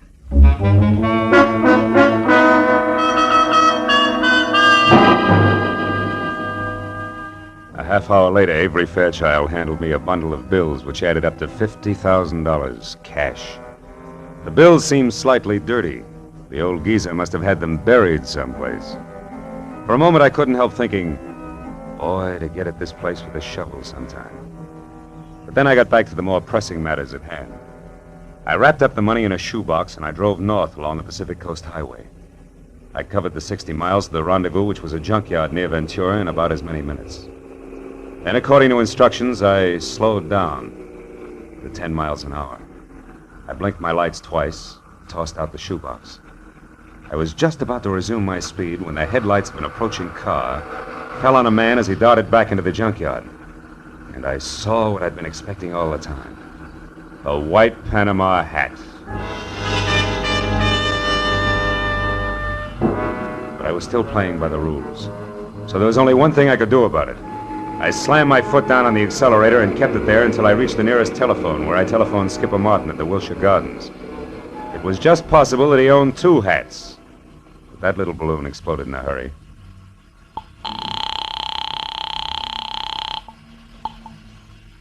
Hello? Mr. Martin? Yes. Who is this? This is Brock, remember me? Oh, yes, of course. I've been hoping you'd call. You mean you got the money right now? Well, no, not this minute, but I will have it in a couple of hours. You're sure, Mr. Martin? I'm positive, Brock.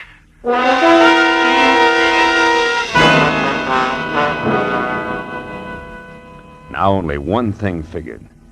The man in the Panama hat worked for Skipper Martin. It had to be. An hour later, I pulled in at the Fairchild estate. And the moment I put my AA over the threshold, I knew that the kidnapper, too, had kept his part of the bargain. Bruce Gordon was back, safe and sound. It happened shortly after you retired, Mr. Marlowe. I was working in my studio when a man wearing a white Panama hat? Yes. But how did you know that, Mr. Marlowe? They're very popular this season, Mr. Gordon. Darling, Mr. Marlowe was a private detective. Huh? But I'll tell you all about that later. Go on with your story. Well, this man was wearing a handkerchief over his face, and he forced me to go along with him at gunpoint. Took me to a car parked in the service driveway and told me to turn around. And I was hit from behind and went out cold. Oh, darling, how terrible. It wasn't pleasant. When I came to, I was bound hand and foot, blindfolded and gagged. I had no idea where I was. Oh, but didn't you see anybody before you were released? No, Uncle Avery. Before they let me go, they hit me again. When I came to that time, I was lying on the road out near Ventura, untied. That's about it. I suppose you've told the story to the police already, huh? No, he hasn't, Mr. Marlowe, and what's more, he isn't going to. I'm sorry, but I was forced to lie to you earlier this evening. The police mean reporters, and they mean publicity. And I hate publicity. I'm sure you see my point. I wouldn't make book on that, Mr. Fairchild. Secrets like this only encourage kidnappers. Well, since we no longer see eye to eye, Mr. Marlowe, I'd suggest that we consider your services at an end. I'll have my check at your office in the morning. Good night, sir.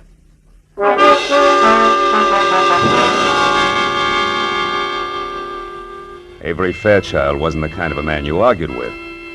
I threw my coat over my arm, tipped my hat to Isabel, and stepped outside.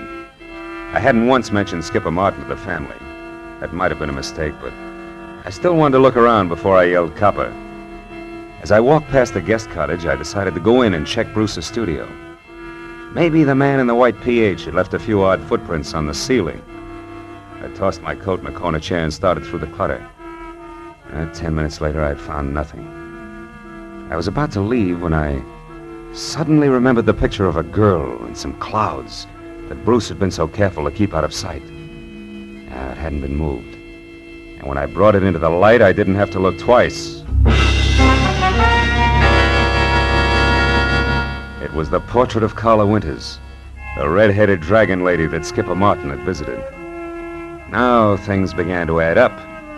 At the chauffeur's quarters, there was an outside telephone, and I put through a hurry call to Lieutenant Ibarra at Homicide in L.A. The best I could get was one Sergeant Neely. I'm sorry, Mr. Marlowe, but the lieutenant's out on a call right now. There's some kind of a row uptown. Well, do you know where he is? The address, I mean. Oh, yeah, sure. It's one of those bungalows at the Wilshire Gardens. The Wilshire Gardens? That's right. What's so special about that? Maybe nothing. I'll know in a minute. Thanks, Neely.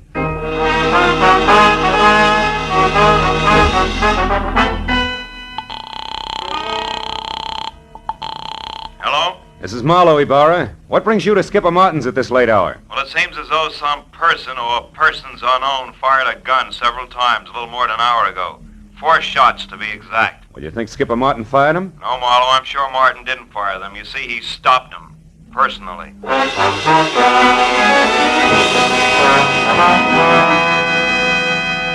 Before I hung up, I gave Ibarra a quick rundown on the whole story. After making me feel like a schoolboy for keeping him in the dark so long, he told me to sit on the Fairchild's front steps until he got there. Well, that gave me a half hour to kill, most of which I spent walking around aimlessly, trying to get something close to 4 out of 2 and 2. But I couldn't. Finally, I heard Ibarra siren up to the front door. I was about to head for him when the chill in the morning air reminded me that my topcoat was still in Bruce's studio. I went back and got it. When I turned for the door again, I noticed a little slip of paper that had been under the coat fall to the floor. I picked it up. I must have held it for a full minute before I realized what it meant. Just a small slip of paper, and yet it made everything, the kidnapping, Carla, the murder, fall right into place. When I entered the living room at the house, one glance at Isabel and Bruce told me that she'd already knew about Skipper's death. Only Uncle Avery, who was not one to shed crocodile tears, hadn't changed. Ibarra, of course, was unhappy. Marlowe, we can't run any kind of a police department when every private detective acts like he's the commissioner himself.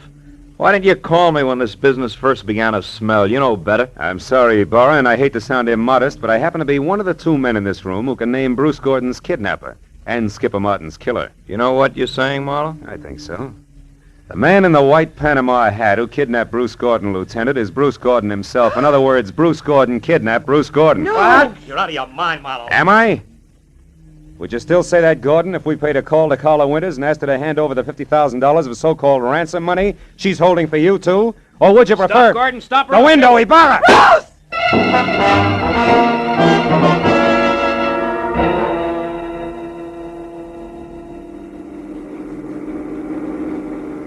Then, in other words, Marlowe, Bruce, who eventually planned to divorce Isabel and marry Carla Winters, wanted to have a little stake, like $50,000 around first. That's right, Ibarra.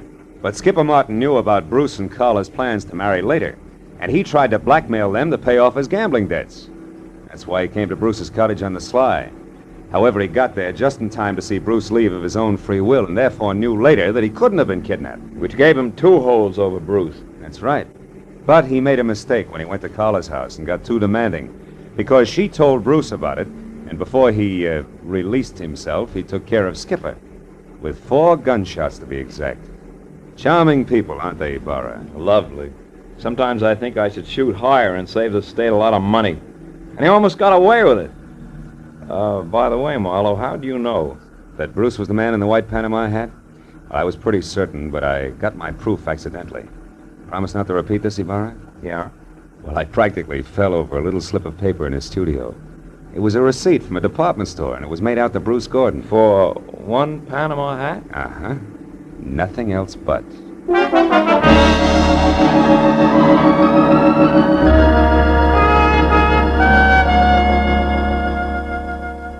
When I finally got back to my place on Franklin Avenue, the sun was already up. And the people who work at nice, sane jobs were beginning to fill the streets. I'd been on the go for a steady 24 hours, so I could think of nothing but my bed. I was about to put my key in the lock when a next-door neighbor walked by. Now, that alone wouldn't have disturbed my sleep, but why did he have to be wearing a white Panama hat?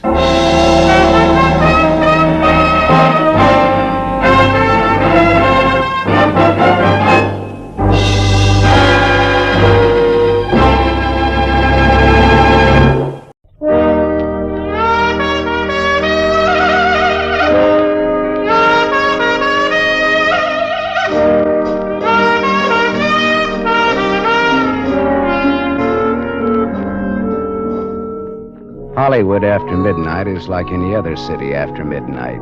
Night moves in and the city becomes hushed and stealthy.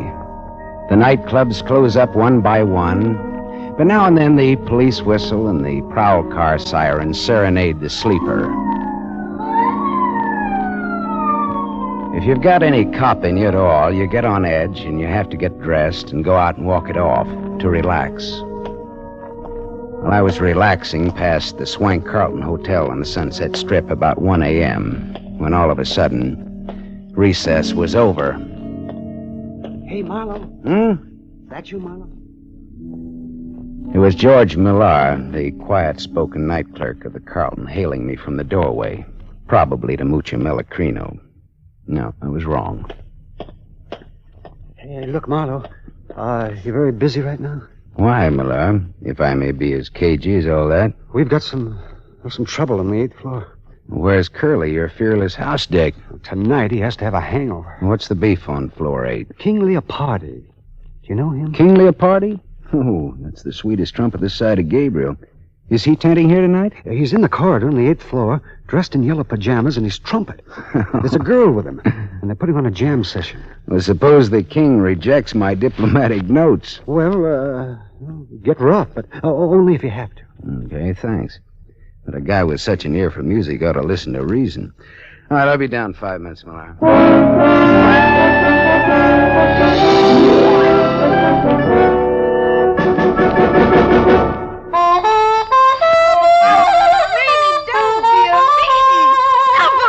Suffer, blow more. Come on and blow. Hey, King. Hey, King, that's all, boy.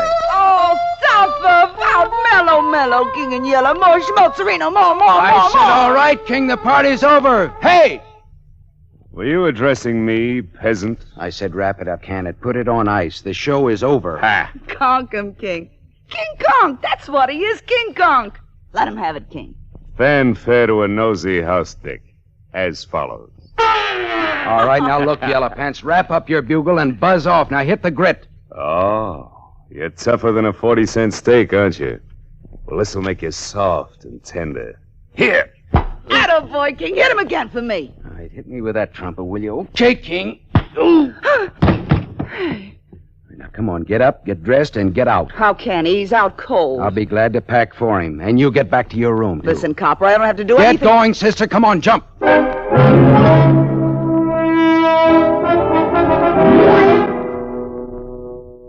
The door to room 815 was ajar. I went in and began tossing a lot of that yellow silk that the king liked so well into his suitcases.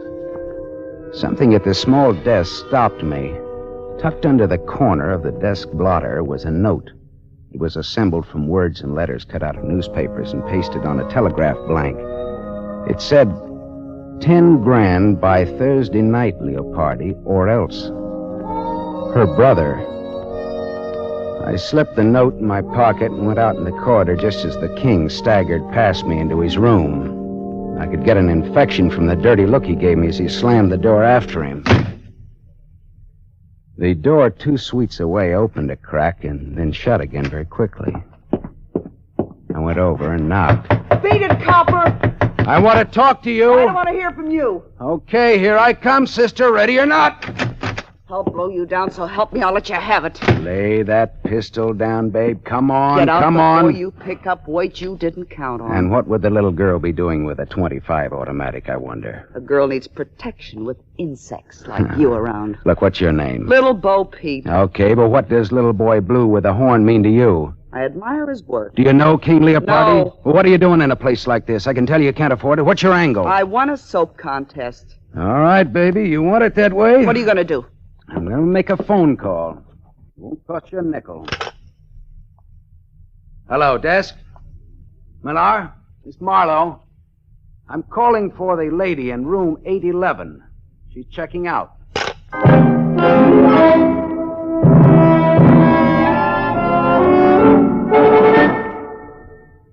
I had a little trouble up there, Millar. Your 2 noisy guests will be checking out any minute. Okay? Oh, well, I hate for things to happen on my shift. Well, the king bopped me with his bugle, and the girl had a gun. Gee, nice people. Yeah, how come you put a floozy like that girl so close to the king? Well, I didn't. Another Quillen, thing. the dayman did. Look, there was a receipt for rent to Miss Marilyn Delorme on the telephone table in her room. Well, that wasn't the name she gave Quillen. Apartment 211, Ridgeland Apartments, Cord Street, L.A. She lives right in town in a cheap neighborhood, but she checks in here at a price she can't afford and gives a phony name. Now, why? Why?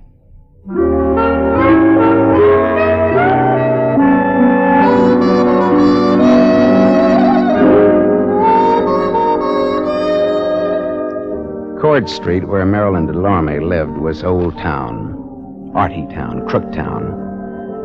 It was afternoon when I got off the cogwheel car that climbs the steep hill to where the Ridgeland Apartments sat on the top of Bunker Hill. I went up dim, dusty stairs to apartment 211, and I tapped on the door. There was no answer, so I tried the door. It was unlocked.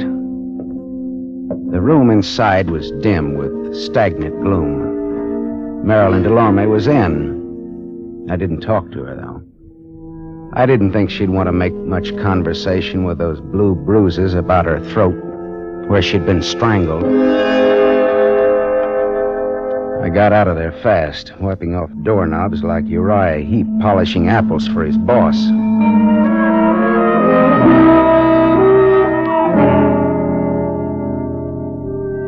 I found King Leopardi at his job at the Club Belvedere. He was relaxing at a table in the bar with a kind of a girl commonly referred to as a knockout. She looked tall, and her hair was the color of a brush fire seen through clouds of dust. I pulled in my chin and then walked over to the table. Hello, Leopardi, maestro. You remember me? I'm sorry, I can't say that. Why, you dirty keyhole snooper. King, please don't start anything again. You left a certain little note in your hotel room last night. Get out, dime a dozen. That wasn't all. That dame with you last night. I said beat it. King, sit down. Beat it and take this with you. There's not much snap in that punch, King. Would you like to try it again? I've had some drinks. I'll see you later when I'm okay. See you later, too, Dolores, after the floor show. I'm sorry, Miss... Sit down. You've made us conspicuous enough as it is. Now, wait a minute. Sit Look, down. Let's get... All right, thanks. Well, that's what I get for being a little gentleman and letting him pepper me without a comeback. No, he's always spoiling for a fight. The king just can't control these dukes, can he? You better have a drink. All right. Coke with bitters. That's what I love about Hollywood. You meet so many eccentrics. Yeah, but you see, I'm the kind of a guy who starts with a short beer and wakes up in Shanghai with a full beard. Is this on me or is it on you? Well, that depends. Well, how's champagne? Mum's cordon rouge, shall we say, huh? It's on you. It's on me. Coke with bitters. How did you get to know King Leopardi? Oh, I just happened to throw him out of his hotel last night. Oh, house detective, huh? No. Filling in for a friend. Philip Marlowe, private investigator's the general tag. Oh. How did you happen to get to know the king? I once sang in his band, but not for long. Well, then, look, tell me, would it be hard for a woman to get to him? Only if he was surrounded by a wall of fire. If the woman had a gun? Why? Well, I found this threat note on his desk last night. It asked for $10,000 or else, and is signed her brother. Well? Well? Yes. A woman with a gun could get to him, and everybody would give her a great big hand. Mm-hmm. Well, I'll skip that Coke and bitters and say good day and thank you, Christabel. The name is Dolores. Oh, good afternoon, Miss Drury. Chiozza. Dolores Chiozza. Oh, Chiozza. Fare thee well, Miss Chiozza. Formal, aren't you? So long, Dolores. So long, Philip. If I hear of anything, I'll toss it your way.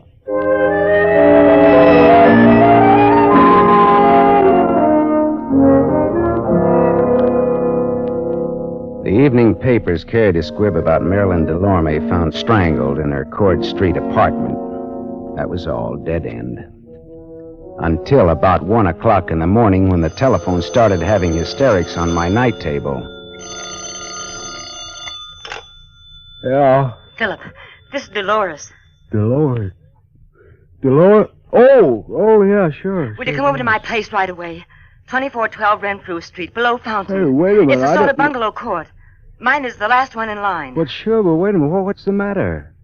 Dolores, look, what's the matter? King Leopardi is here, too. King Leopardi? He passed out in my den. It's absurd, isn't it? Yeah, that's absurd. And it'll cost you $20. All right, but hurry. Please hurry. All right, I'll be right over. Phone calls in the dead of night. I should have been a midwife.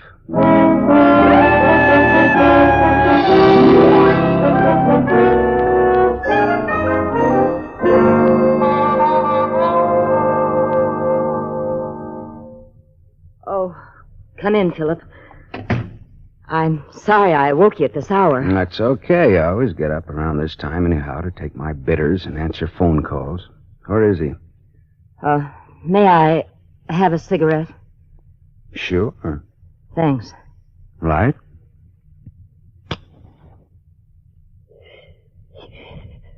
Where did you say he was now? In my den. Oh, Philip. Philip, he isn't drunk at all. Did you really think he was drunk? He's dead. What? The king is dead. Long live the... With my gun. Well, good for you. The lady wins the large Cupid doll. Hey, come on, let's go in and look at him.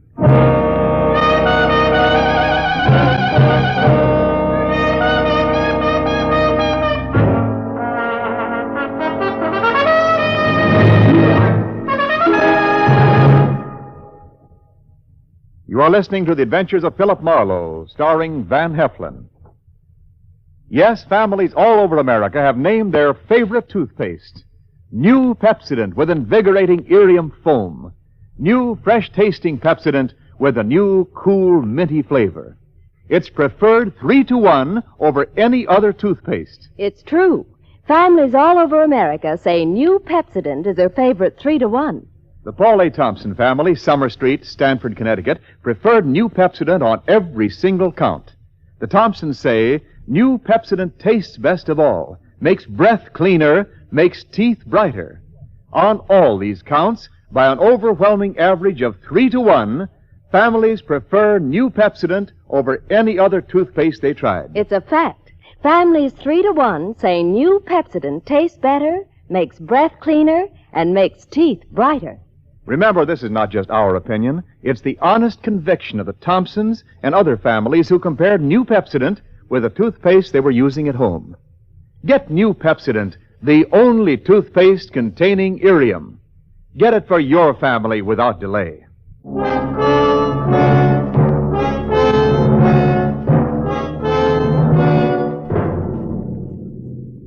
We continue with The Adventures of Philip Marlowe, starring Van Heflin, who appears by arrangement with Metro-Goldwyn-Mayer, producers of The Hucksters, starring Clark Gable.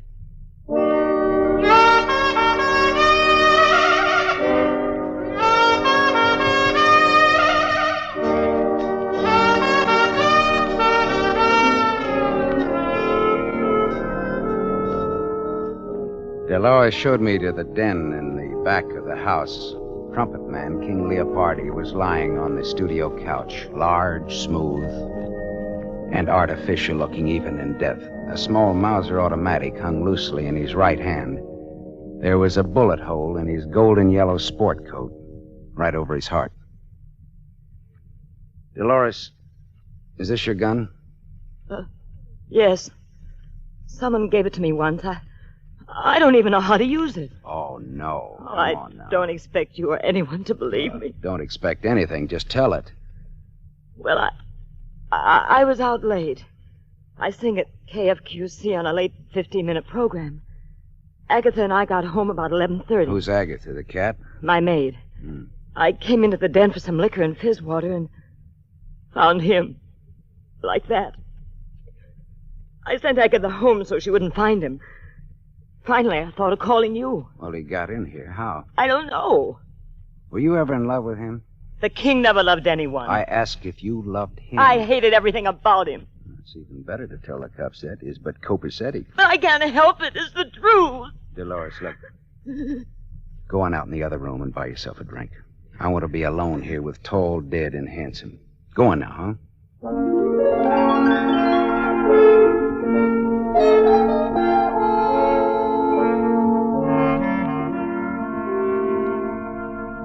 After Dolores had taken her white face out of that room, I could work better. I went through the king's pocket and found his key ring. One key fit very nicely in the lock of the back door. I went to the living room where Dolores was huddled against the arm of the Davenport trying to become a part of the pattern. Dolores, how long has Agatha been with you? 2 years. Did you ever steal anything from you? Small things, that's all. A pair of nylons now and then. I didn't mind. Why? Well, she sold a key to somebody. A key to this apartment. Oh, what's the difference, Philip? We're wasting time. I'm done for as a nice person. They'll think it was a lover's quarrel and I shot him. Or that he shot himself over me. Well, you don't die from the latter, though. Your reputation does. And I care about what people think of me. Yeah. Well, that's what makes me for you again, lady. Thanks, Philip. Now, look, suppose you give me a description of Agatha and tell me where she lives. I want to talk to her. Tonight.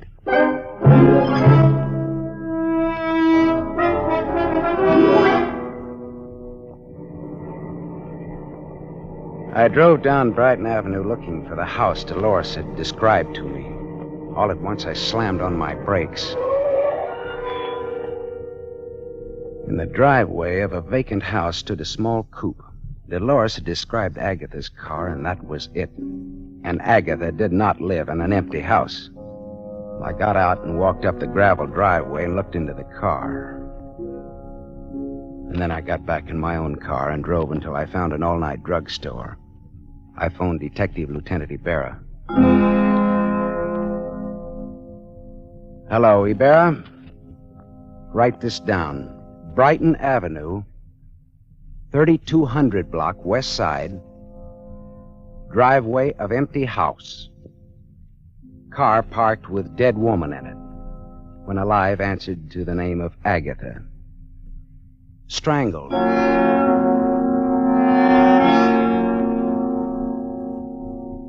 I went back to the Carlton Hotel where it all started the night before.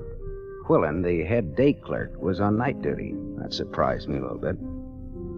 It was 2 a.m. and very empty, very quiet in the lobby. That was fine. Well, if it isn't Marlowe, the old clues man. A good morning, and tripe like that. Hello, Quillen. Look, how come you're on duty? Millar went on vacation this a.m. His brother has a cabin at Crestline on the Arrowhead Road. Oh, I didn't even know he had a brother. Now you know. Well, then look, how come an old hotel man like you registers floozies like that Marilyn Delorme on the same floor with people like King Leopardi? What? You heard me, mine host. I didn't register the girl or Leopardi. Millar did. What? You heard me. Well, why was the room between their rooms empty last night in times like these? Well, Millar had it marked on change. Plumbing out of whack or something. Why? Oh. Well, here's why. A lad with a passkey could have gone into that room and then unlocked the two connecting doors. And then you could have run a bus service between the girl's room and Leopardi's. What are you driving at? That girl in 811 had a gun and Leopardi had a threat letter last night. Now, here's what I want you to do. Call the hotel where Leopardi's staying now and ask if he's there. Why? Because. Good enough? Best reason in the world. Wife always uses it. Wait here.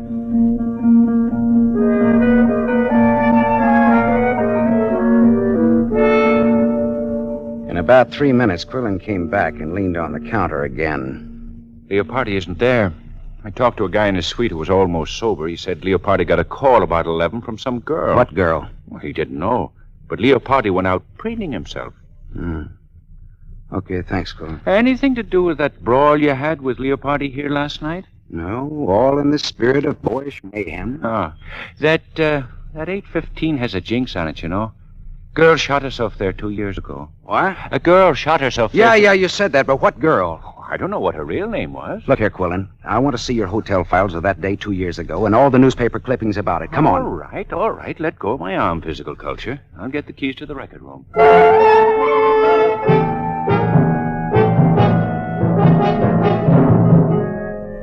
I read the hotel files of that day 2 years ago, and I read the newspaper clippings of that suicide in 815.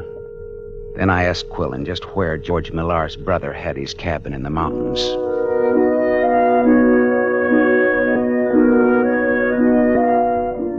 It was just getting light when I pulled up at the cabin, high against a growth of dagger pine and cedar. Smoke was curling from the chimney. Someone was awake. George Millar himself opened the door. Well, Marlowe! Well, gee, it's good to see you. How'd you ever find us up here? How about some bacon and eggs?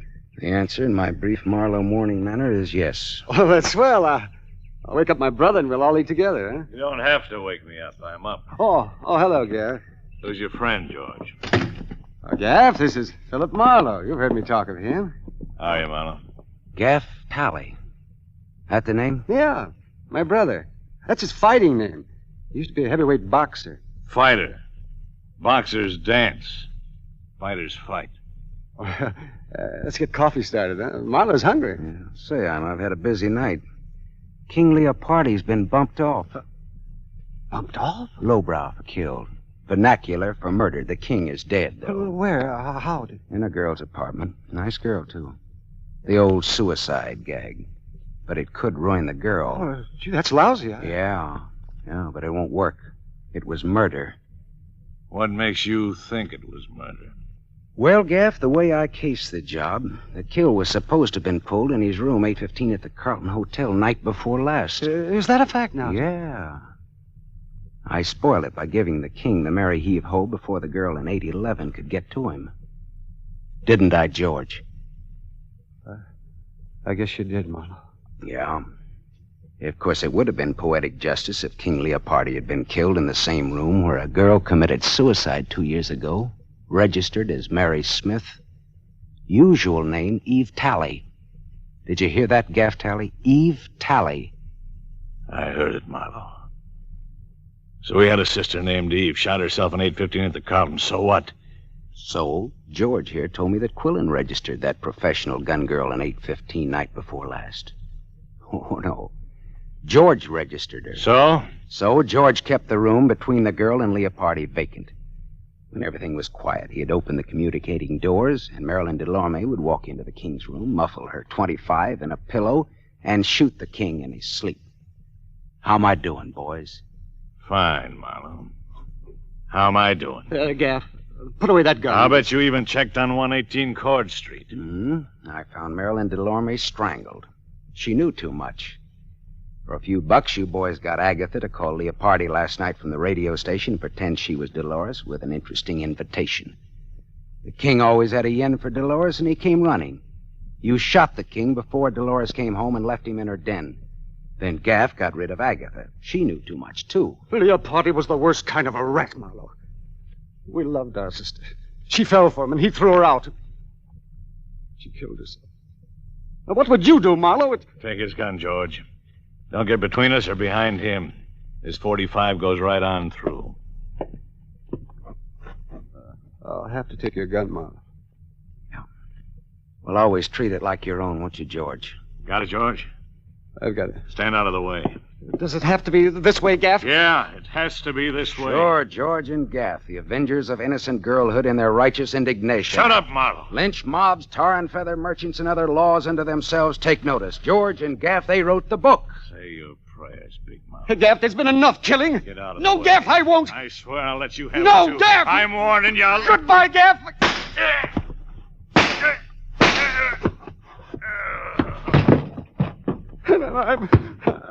I'm sorry, Gaff.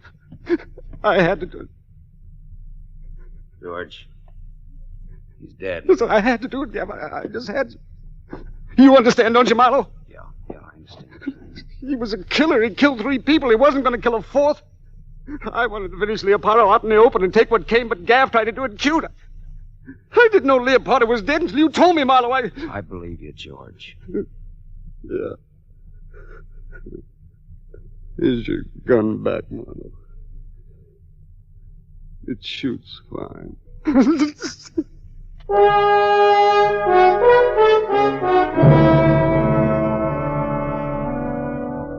I put in a big pitch for George at headquarters. After all, he hadn't killed anybody except Gaff, and that was in self-defense and in defense of an unofficial copper named Marlowe.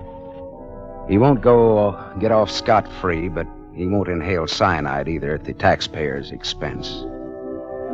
After I talked to Ibarra at headquarters, I telephoned Dolores Chiosa. I didn't give her the sordid details, but just told her not to worry, that she was in the clear. Philip. Oh, thank you, Philip. I'm so relieved. I'm so grateful. I'm so thirsty. Well, come on over then. Hey, wait a minute. Now, is this fiesta on you or is it on me? Why? Well, I mean, do I drink Coke and bitters or Cordon Rouge? It's on me.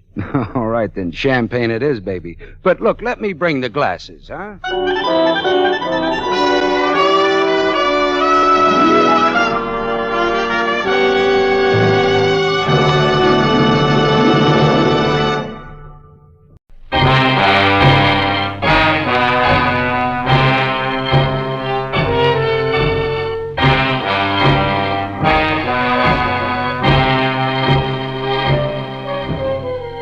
I had spent the whole day on a noisy job which had concerned itself with a lot of people who talked a lot and said nothing.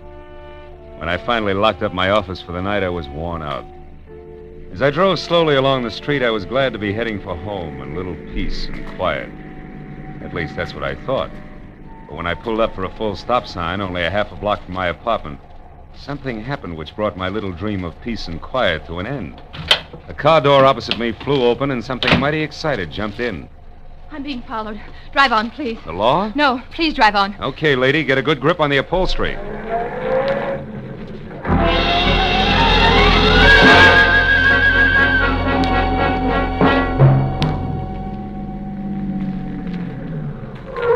There, that ought to do it. Now, what's the... Say, you look a little pale and beautiful. I'm always pale when my heart's in my mouth. Well, then why don't you swallow once, take a deep breath, and tell me who was after you? There isn't much to tell. It was a nasty little man, that's all I know. So thanks for making like Barney Oldfield, and good night. Hey, not so fast. It's impolite to hitch and run. Look, mister, right now I'm up to my earrings in trouble, and that leaves very little time for small talk with strangers. Even nice ones. Well, in that case, the name is Philip Marlowe, which takes care of the stranger part, and I'm a private detective, which makes trouble my business. Where do we go from there? No place. $300,000 worth of hidden bonds, a screwy old lady, and a sculptor with a red beard are too much for any one-man police force, Mr. Marlowe. So again, good night. Before I could say anything, she was out and gone.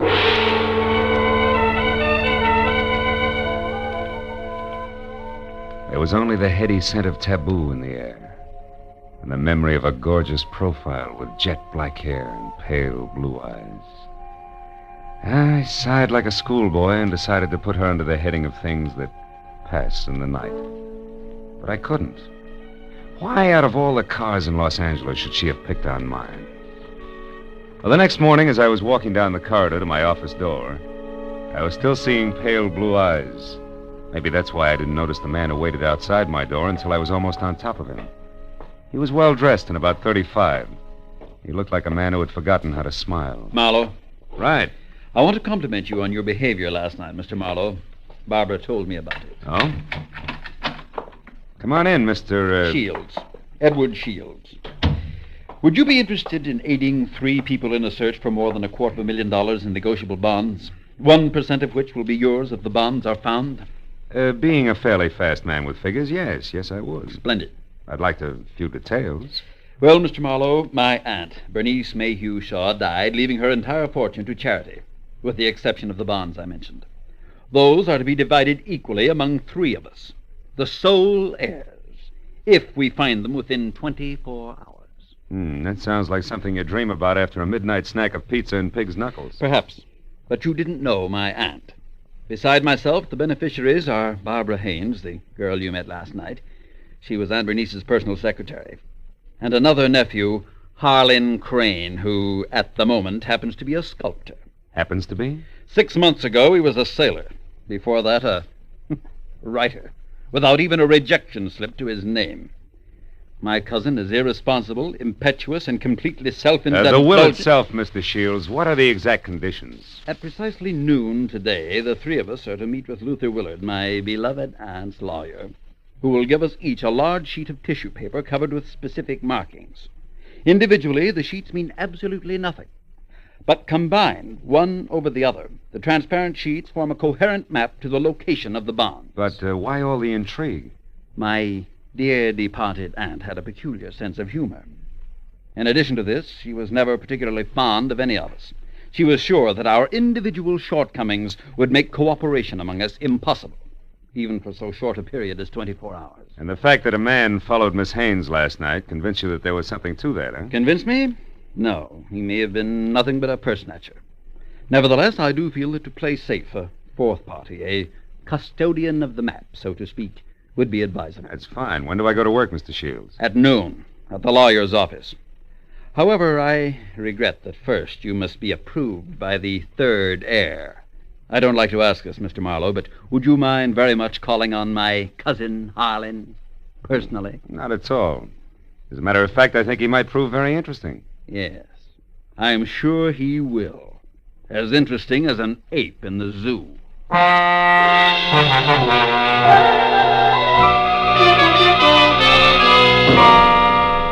I felt like saying, look, Shields, I'm not as gullible as I look. But then I thought a client's a client, and I decided to play along. Harlan Crane, 6 foot, red-bearded giant, talked as he worked, wielding a 10-pound sculptor's mallet like it was an 18th century quill. I'll be frank with you, Marlowe. Money isn't everything to me and never has been. However, $100,000 will buy a lot of marble. Half the state of Vermont, I'd say. But coming to the point, Mr. Crane, do I get your seal of approval? Oh, I imagine you'll be all right. Anyone who can get by Shields, the all-American Scrooge, ought to do. Thanks, $1 million. I'm not being personal where you're concerned. It's just a matter of facing a fact bluntly. Edward Shields is conniving, avaricious, and dull. I heartily recommend him to nobody. And the girl, Barbara, you feel the same way about her? No, I don't. And the truth of the matter, Marlowe, is that I know very little about Barbara Haynes. But what I do know, I like very much. Yeah, that I can understand. Marlowe, do you realize that once you have the whole map in your possession, you're worth an awful lot of money? Of course I do. The whole map, I have a market value of exactly $300,000. That's right, fellow. $300,000, dead or alive.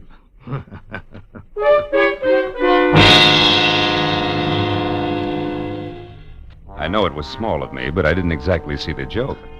And things got less funny as time went on. Later, as me and my trio got off the elevator at the lawyer's office, old Luther Willard, Aunt Bernice's attorney, was waiting for us, so excited he could hardly talk. I've been held up. What? Yes, a little man. He wanted the map. Little man, dark complexion? Yes. Had a scar on the side of his neck. Are the maps all right? The maps? Oh, yes, they're all right. Now, wait a minute, everybody. Give him a chance. Mr. Willard, tell us exactly what happened. This is Mr. Marlowe. We told you about him, Mr. Willard. Of course, yes. Come into my office. You see, I was putting some papers into my safe when this little man stepped up behind me and demanded the maps. Were they in the safe? No, thank heavens. Make yourselves comfortable. The maps, Mr. Willard, where are they now? Well, right here, where they were all the time. Here under the blotter on my desk. Clever of me, wasn't it? Wax seals, still intact. I'll take all three of them right now, Mr. Willard. That is, if there are no objections. All right, then I guess we can be on our way. Hold on, Mr. Marlowe. There are still two things you people must know. First, in the event the bonds are not recovered within the 24 hours, I am instructed to open another sealed envelope, which I am happy to report is kept in my bank vault. That envelope contains a complete and simplified map and is to be turned over to a designated charity. And second, if any of you die before the allotted time is up, the bonds are to be divided among the surviving persons. And if none of us survives, Mr. Willard? Why, in that case, the bonds again go to charity. You see, Harlan, your aunt was a very generous woman.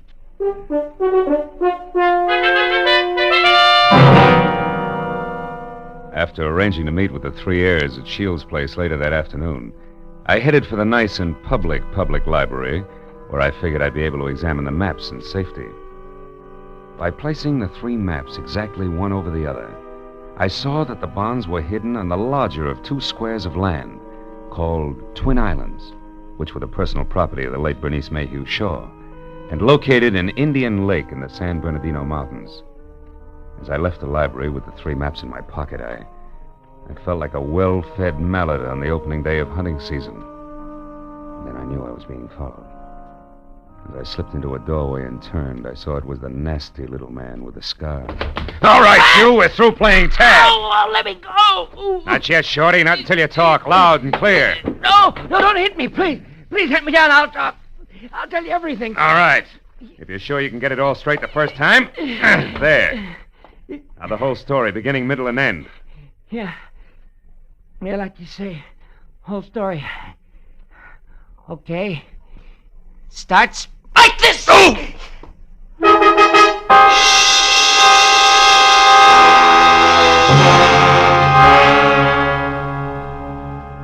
By the time I figured out that it had been the sawed-off end of a broomstick that had slammed my stomach up against my backbone, the little man was out of sight. Another 5 minutes went by before I quit calling myself sucker and I started to think straight. Nearest pub depot on Cahuenga. I went up there and deposited 2/3 of the map for safekeeping until we were ready to leave for Indian Lake. And I found a telephone, and a half a dozen calls later I knew that a caretaker named Jumbo was the sole inhabitant of Twin Islands, and my last call was to him. I wanted some kind of a welcoming committee ready for us. When I left the phone booth, it was only 1 o'clock. So I returned to my apartment where I figured I'd rest until 3, when we were all to meet at Shields' place. But that was my second mistake. Because the moment I closed my apartment door, I was positive I wasn't going to get much rest. I had an unannounced visitor. Yeah, you look surprised, Mr. Marlowe. I am. I didn't recognize you at first without your broomstick. Yeah, I traded that in on this .22 target pistol here. It's more expensive, but it's better. Makes me as big as you are. Maybe bigger. Yeah, but how much does it do for your personality? Quite a bit. Gives me poise, and poise gives me manners. So in asking for that map in your pocket, I'll even say please. Come on, Marlowe, I won't say please twice. No, I don't think you would. Here. Thank you. Now, before I go, one more thing. The hall outside here is straight and narrow, right to the stairs, and that makes it fine for shooting. So after I step out, don't do anything rash. For a while.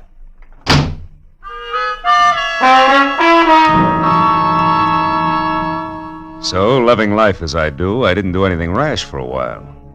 In fact, I could have whipped up a nice 7-minute frosting before I moved at all. Then I phoned the three heirs to get together at my apartment. And when I finally had them all seated in front of me, I related the saga of the little man, including my premonition that one of the three present was signing his paychecks. course, I got nothing but Cupid doll innocence out of any of them. So after adding that we'd get underway just as soon as the missing 1/3 of the map was returned to me, I threw my trench coat over my arm and told them I was going for a walk. But before leaving them, I reminded them that whoever was behind the little man could fire him, because I would never have kept all 3 maps in one place anyway, unless all of the heirs were on hand to watch one another. And then I left. I hadn't walked more than a half a block up Franklin when I stopped at the sound of Barbara running after me. Phil, I'm scared. Harlan and Shields are acting like a couple of wild men, calling each other every name under the sun. What'd you expect? Chit-chat about the weather? Now quit acting like a bobby soxer within squealing distance of Sinatra and try a cigarette. It'll calm your... Well, what is it, Phil? Why are you smiling like that? What's wrong? Nothing's wrong, Barbara, nothing. It's just that I found this in the pocket of my trench coat when I went for my cigarettes. It's the map. That's right. The missing 1/3. It's back already.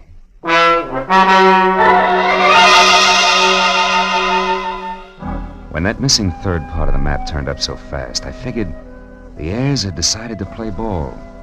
But I made a mental note to keep my eyes on them anyway. At 3 o'clock, I went to Edward Shields' hillside house in Laurel Canyon for the scheduled meeting. Shields wasn't home yet, but Cousin Harlan was there, admiring the view. Barbara showed up a few minutes later in a convertible, and Shields arrived last by cab. It finally began to look as though we might actually start out all together. Well, I see we all arrived, safe and sound. Yeah. Disappointed? Only by your clumsy attempts at humor, Harlan. Stop it, boys. Let's get started. Phil, have you looked at the map? Where are we going? To Indian Lake. It's a 4-hour drive, so if you're all ready, I suggest we get started. Very well. I'll go up to the garage and get the car. So Aunt Bernice hid the bonds in a roost at Twin Islands, eh?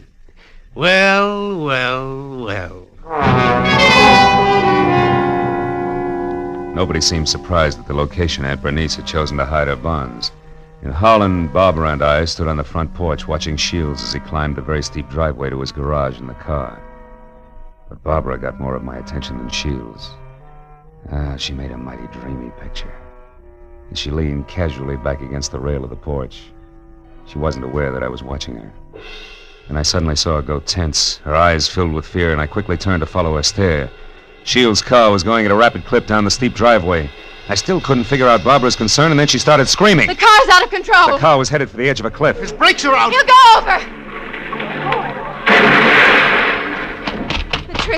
The tree stopped him. Shields, are you hurt? No, I'm all right. The brakes, I tried to stop You them. hadn't hit that tree. You'd have gone over the edge. Let's have a look at those brakes, Shields. Well, no wonder. What is it?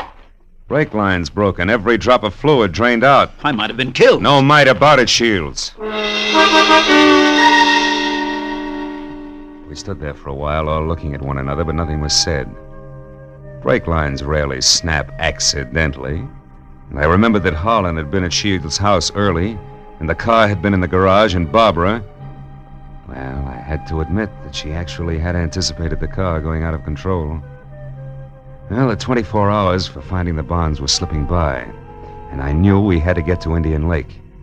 We held a short powwow without passing the peace pipe. We decided to take Barbara's car. We picked up the rest of the map, which I'd checked at the bus station, and we shoved off.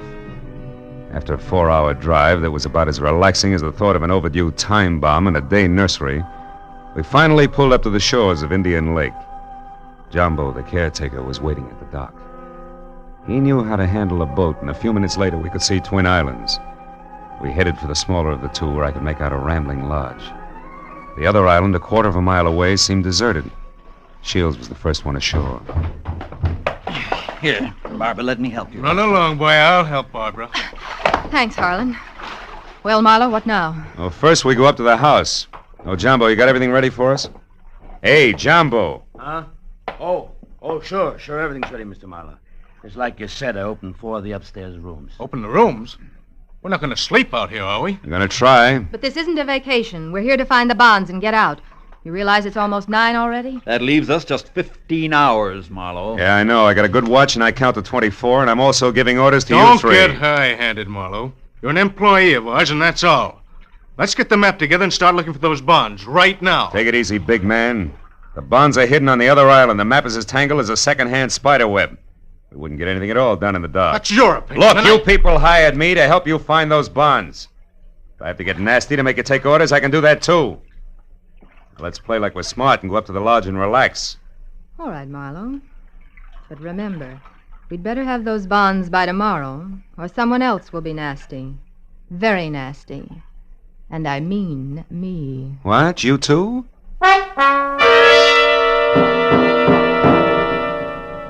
Getting the three heirs settled down at the dinner table was quite a chore.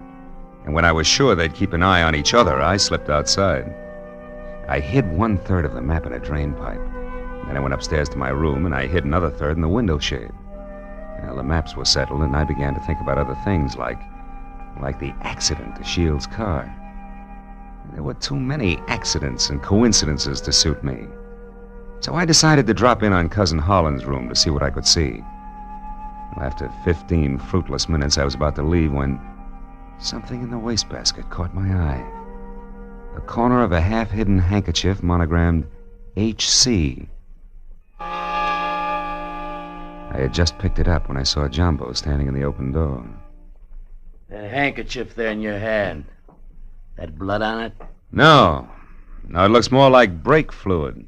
And in this case, it's practically the same thing, huh? I think we'll leave it right here in the wastebasket, Jumbo.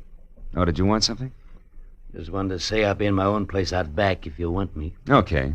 You know where Mr. Shields is? He's out in the veranda. Alone? Yeah? Thanks, Jumbo. If I need anything, I'll call you. Good night.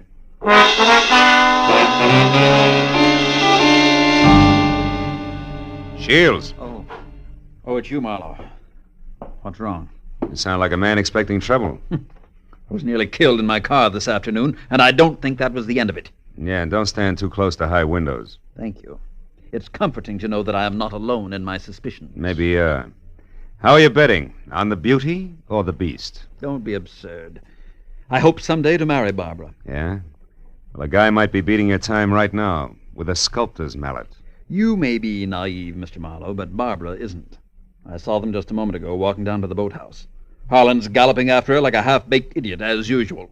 But if Miss Haynes prefers me, what can he do about it?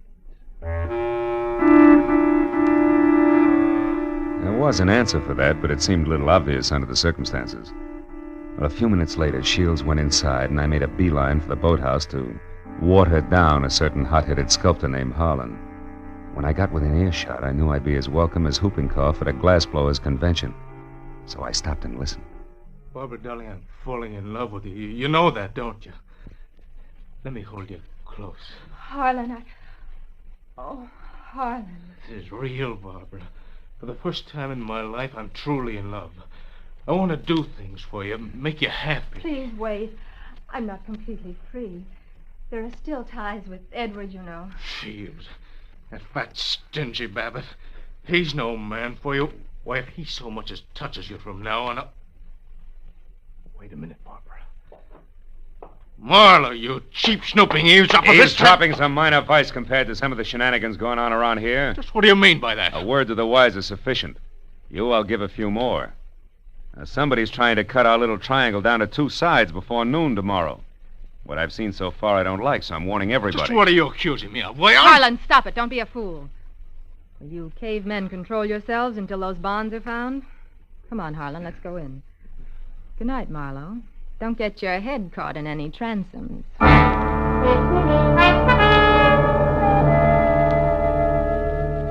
Deciding sleep wouldn't be very healthy for a man in my position, I decided to sit up that night.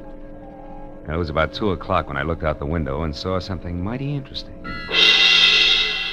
A light was moving on the other island opposite us. I got hold of Jumbo, and we went over there as fast as we could.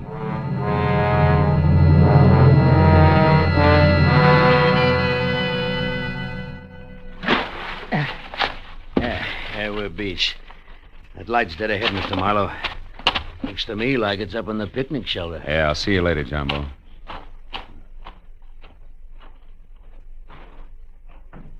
Who's there? Guess who? Oh, Marlowe. I didn't hear you come up. The wind's too strong, I guess. I'm glad to see you. Spooky here all alone. Oh, sure. What's the idea? Decide to do a little freelance prospecting? Yeah, that's right. Bernice Mayhew loved this spot, and I had a hunch she hid the bonds here in the base of this table. Well, I guess I was wrong. Oh, come on, Marlowe. Limber up. You can't blame me for trying. Listen, beautiful, don't flap your eyelashes at me. I can't see anything but double crosses right now. All right, if you've had your fun, let's go back to the lodge, Don't be that way, Phil. Phil, the sun will be coming up in 2 or 3 hours. Why not wait for it here with me? Barbara, baby, don't burn up too many calories with that routine. Because I only keep 1/3 of the map on me. You think you're so smart. Bright ideas hatch in that cute little brain of yours, too. Now let's... Oh, comes the gun with a pearl handle, no less. Stay away from me, Marlowe. Over there. Hey, what's going on here anyway? Jumbo! Look out, Jumbo! Jumbo stepped into the light and Barbara turned. I made a swipe at her gun hand that knocked pistol, purse, and lamp all over the picnic shelter. I found the gun and gave it to Jumbo. Then I started to pick up an assortment of knickknacks that had spilled out of her purse. But I never finished, because one of the items made my eyes pop. It was the monogrammed handkerchief covered with brake fluid that I'd found in Harlan's room. It all made sense now. It tied up everything that I'd suspected right along. Only 2 of my trio had planned to split up the $300,000 worth of bonds from the first. As I ran for the motor launch, I yelled at Jumbo to bring Barbara over in the rowboat. All the way back, I had the panicky feeling that I was probably too late. But when I sneaked in the front door of the lodge, there were still 2 voices, and they came from the open kitchen door. With my hand on my gun, I edged along the wall and peeked in. Shields, you're a fool. Perhaps. But I'm going to kill you and have a perfect case of self-defense. What are you talking about? Your hopelessly framed cousin, Harlan. I ruined the brakes on my own car. I planted your handkerchief, stained with brake fluid, in your room. Marlowe found it. He's convinced that you tried to kill me. He's also convinced that he was brought into this whole thing by coincidence. He doesn't know that he was deliberately involved in our search for the bonds, just so he'd make a reputable witness. You're out of your mind. Not at all. I'm going to kill you and say it was self-defense. Marlowe will testify that you tried to kill me before. What Marlowe's going to do is blow your head off if you don't drop that gun, Shields. Marlowe? Yeah, Marlowe. Who knows he wasn't brought into this thing by coincidence, but who stuck around to see the fireworks and who almost saw them just now. Phil, what's happened? Barbara! Couldn't you hold Marlowe on the other island? You Shut up, Shields! Barbara's little mistake was that she should have gotten rid of Harlan's handkerchief after she took it out of his room so he wouldn't see it. Barbara, I don't understand. You planned all this with Shields against me? Well, I did in the beginning, Harlan, but I changed my mind when I fell in love with you. I let Marlowe find the handkerchief in my purse. I wanted him to stop Edward. Oh, darling, don't you see... Come on, Miss Bankhead. Cut the dramatics. The show's over. Let's have it straight, huh? All right. We might as well if we're going to find those bonds before it's too late. Edward and I did plan it. We even hired the little man who tried to get the maps from you. And when that didn't work, you planned to get rid of Harlan and split the $300,000. So we failed. So what? We're right back where we started. 100,000 apiece. Now let's go find those bonds. Not so fast, beautiful. What happened to Harlan just now was a little more serious than a hot foot. It was attempted murder. He can slap you 2 in the jug this minute if he wants to. But I'll leave it up to him. Okay, Harlan, what do you say? It's your move. No. I've got a better idea. Marlowe, 1/3 of that map is mine. Give it to me. Okay. There it is. Harlan, what are you going to do? Harlan, no. Don't burn it. There. Now we all lose. Now none of us will get the bonds. That's probably how Aunt Bernice wanted it anyway.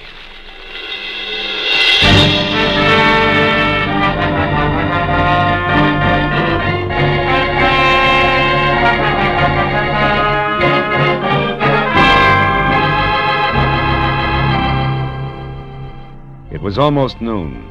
I was standing on the veranda of the lodge, and a scrawny old crow was perched up on the roof. I saw Barbara and Shields quietly pull away in a boat with Jumbo, and I saw Harlan lumbering off to the far end of the island to sulk. And as I watched the 3 of them, I couldn't help thinking.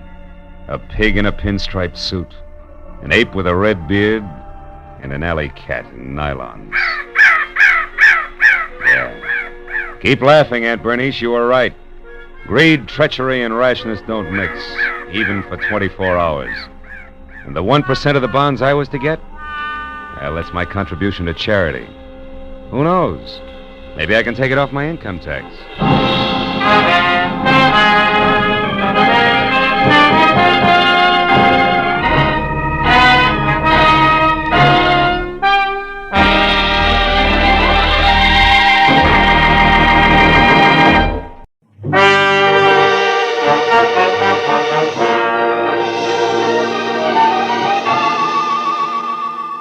I had spent the day trying to decide how to spend the day, and finally convinced myself Sunday afternoon was a good time to catch up with neglected bookkeeping. But I only got as far as the office door because a special delivery letter was stuck in the mail slot. I ripped it open and watched a crisp $50 bill flutter to the floor. Pinning it down with my toe, I turned to the letter, which was dated Saturday. Dear Mr. Marlowe, kindly investigate the party who lives at 1903 North Ogden Street to find out if his name is really Elliot Perdue and what his occupation is. Then please come to my residence at 5 tomorrow, Sunday.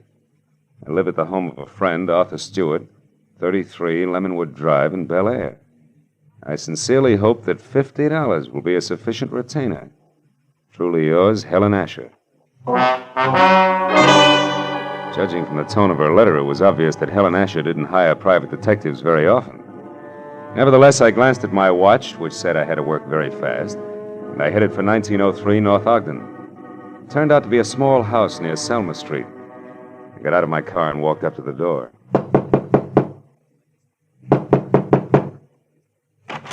Good afternoon, sir. You the resident here? That's right. What do you want? I represent the Dr. Potter poll of public opinion. I'd like to ask you a few questions regarding... Sorry, but I don't have any opinions to express. Oh, even the opinions of a man with no opinions are important to us. Now, let's just let me step inside here and get out my notebook. There we are. All right, but make it fast. Right. Now, what is your occupation? I'm an investment broker. With which firm? I'm independent. I see. And what is your name, sir? What do you need my name for? Well, for my personal records in case I have to come back. Elliot Perdue. Uh-huh. Do you have any hobbies other than horse racing? What do you mean? Those dope sheets and racing forms there on your desk. I'm quite an admirer of horseflesh myself. You're quite a character, too, aren't you? Working on Sunday and all? Well, you know how public opinion is. It goes right on, rain, shine, or Sunday. Excuse me a moment. Oh, by the way, what's your name? Marlowe, Philip Marlowe. Okay, Mr. Marlowe. Stand still, because I'm not kidding about this gun.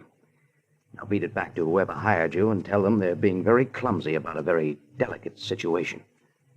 One more move like this, and they won't get another chance. I knew Perdue meant business, so I left without an argument. Well, at least I had a repeat on the name, Elliot Perdue, and the occupation of bookie to toss at Helen Asher when I met her at 5 o'clock. In Bel Air, I eventually found 33 Lemonwood Drive. 200 yards of palm trees stood at rigid attention while I drove through the gate and up to the house.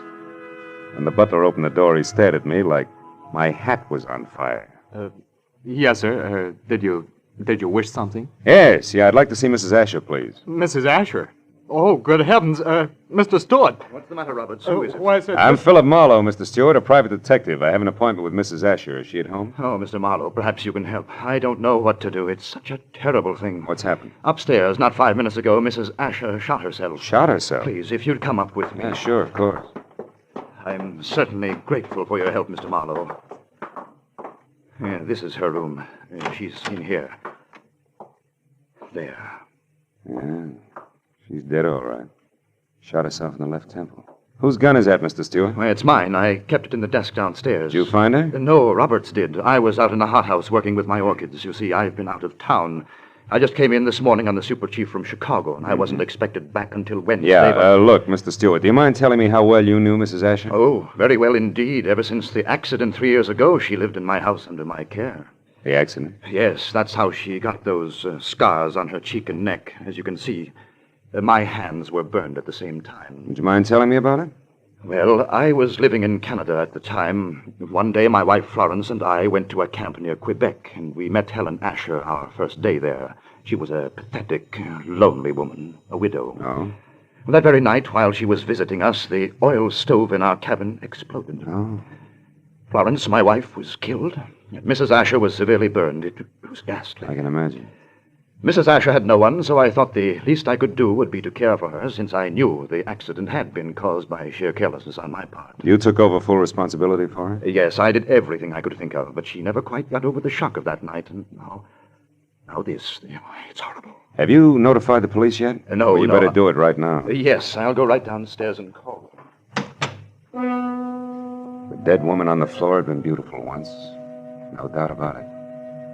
This was my client, and a certain $50 bill was burning a hole in my pocket. I wandered over to a writing table, and as I looked down, I noticed that the Sunday sheet had been torn off the memo pad. It bothered me.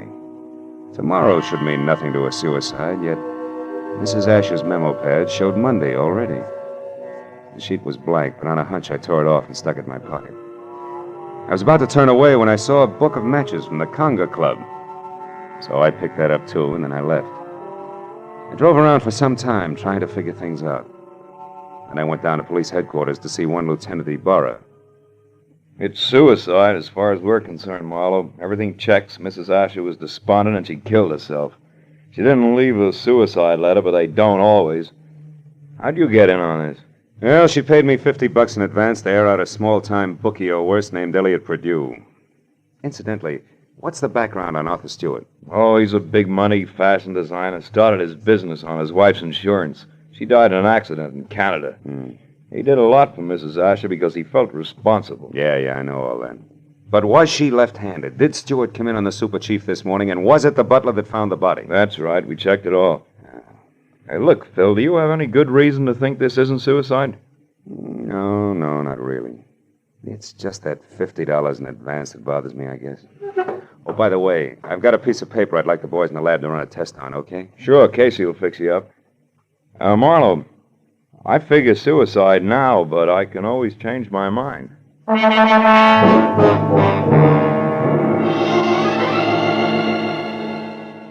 I went down the hall to the police laboratory and handed the blank page of the memo pad to Casey. 10 minutes later, he explained that the impression showed a left-handed person had written the number Bradshaw 711 with a wide point fountain pen, probably on the page just above the one I'd given him. Well, I thanked him, dropped 4 bits in the Christmas fund bottle, and found a phone. I dialed Bradshaw 711 and waited.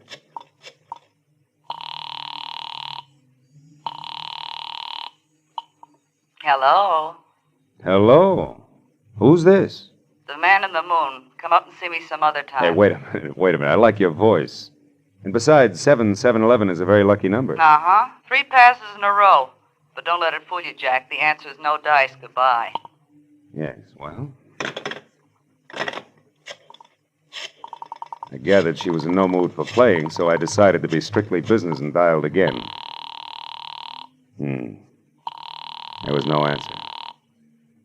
I let it ring for some time, but Miss Golden's voice obviously wasn't taking any more anonymous calls.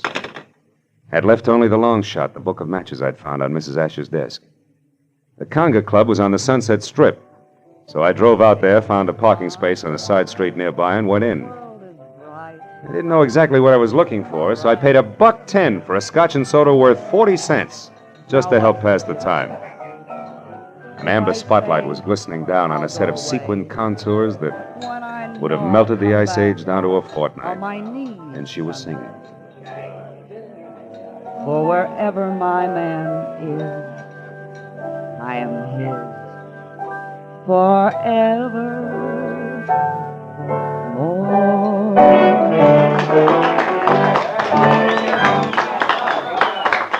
I knew it was Bonita, the Conga's featured songstress, and I knew something else, too. There was no mistaking that voice. She was the girl with the lucky phone number. I wrote her a note, called a waiter to the table to deliver it, and then sat back to watch her as she glided over and sidled into a chair opposite me. It was your penmanship that intrigued me, Mr. Malone. It was your voice and so forth, mostly the so forth, that got me, Bonita. Would you care to decipher the Sanskrit you called a note? The waiter said you wrote it. Sure. It says important business. That's an idiom. If you wanted to talk turkey, how would you translate it? Do you know a woman named Helen Asher? Not that I remember. Why? Well, your phone number showed up on a memo pad. How do you account for that? How should I know? Maybe she intended to call me up. Look, you're quite a handsome man, Mr. Marlowe. But you look silly with your nose bent. Why do you keep sticking it into other people's business? Because besides being paid for it, it sometimes leads to meeting interesting and beautiful people. Present company included. What do you want? Mrs. Asher killed herself tonight. Mrs. Asher's dead? Yeah. And considering you said you didn't know her, you look very put out about it. All right, Marlowe, you win. But let's not talk about it here. Finish your drink while I get out of this costume. Then meet me outside by the front door in 10 minutes.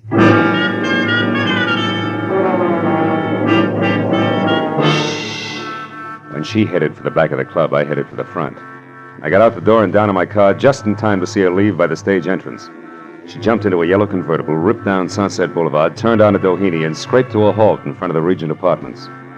At the door, a tall, sunburned man popped up from somewhere and intercepted her. It was Elliot Perdue. A short but hot argument took place, and apparently Perdue won, because they went in together. I found the name Benita Malone over the mailbox in number 5 and got to her apartment door just as the second round started. No, I haven't changed my mind, Elliot. I've been doing a little research since you threw me over, Benita. I've got you and your precious plans right here in the palm of my hand. What are you talking about? This little heart-shaped locket on this little golden chain. Let me see that. No. I'm not showing this trinket until just the right moment.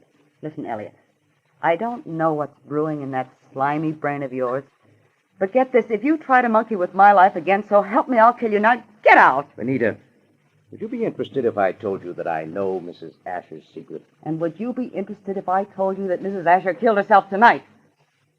That slows you down, doesn't it, bright boy? Yes, but it doesn't stop me, beautiful. I'll be seeing you before you know it. I ducked into an alcove and heard Benita slam the door on Perdue's coattails as he left.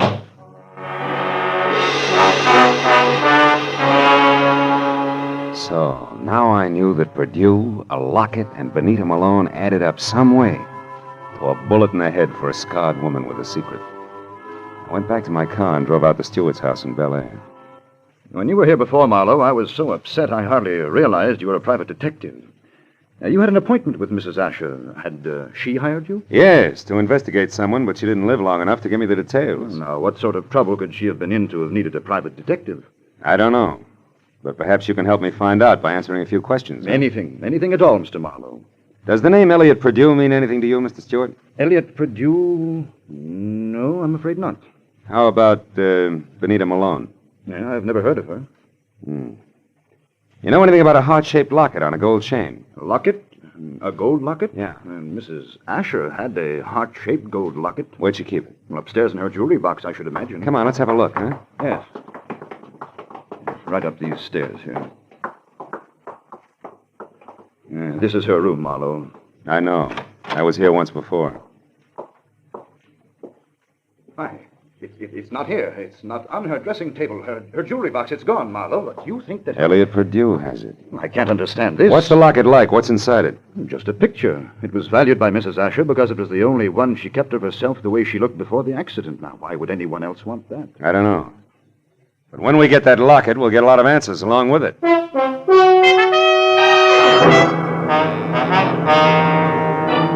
Now I was more convinced than ever that Elliot Perdue, Benita, and the late Mrs. Asher's secret were all dangling from the same chain that supported the gold locket. I said goodnight to Arthur Stewart and started back for Hollywood. A moment later, I changed my mind and abruptly swung onto a shadowed side road and parked, lights out. It had suddenly occurred to me that the gallivanting Mr. Perdue might call on Stewart. If so, I wanted to be on hand. Well, 40 minutes later, I was about to call off the cloak and dagger routine when I heard the sound of a powerful motor roaring out of Stewart's driveway. I looked up just in time to see a long black Nash whip by with Stewart at the wheel.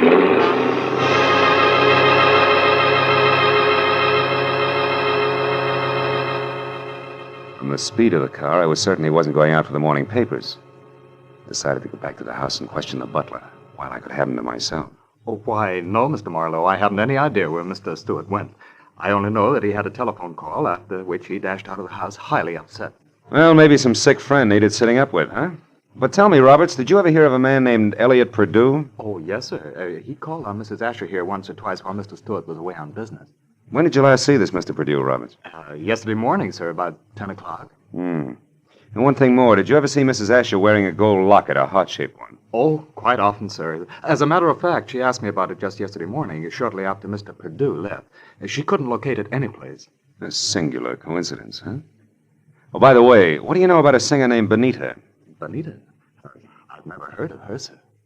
Are you sure she's never been out here as Mr. Stewart's guest? Why, I'm positive, sir. Mr. Stewart never has any ladies out here, of any kind. No? Doesn't that strike you as being strange, Roberts? After all, Mr. Stewart's a very eligible widower. Widower, yes, Mr. Marlowe, but philanderer, no. Good night, sir.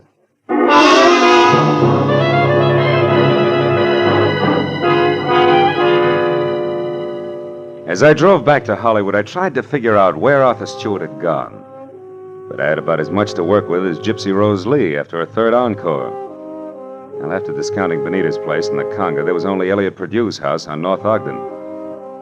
15 minutes later, I walked up to it, but the place was as dark and as quiet as the inside of a coffin.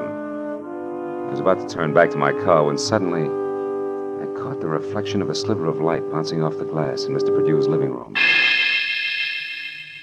I found the back door lock easy to bluff. A moment later, I stepped into the living room. Marlowe, how did you know I was here? Mr. Stewart told me. You're a liar. Arthur wouldn't... Arthur? Well, you see, Mr. Stewart and I... Oh, now it's Mr. Stewart, huh? Wait a minute, there's someone outside. Perdue. Put out your light. Now, when he finds you keep talking, say anything. I'll be behind the door. Here he is.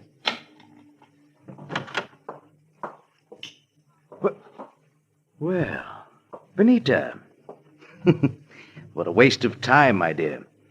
While you've been here rearranging my socks, I've been talking to your boyfriend with the locket safely tucked away right here in my breast pocket. How clever of you.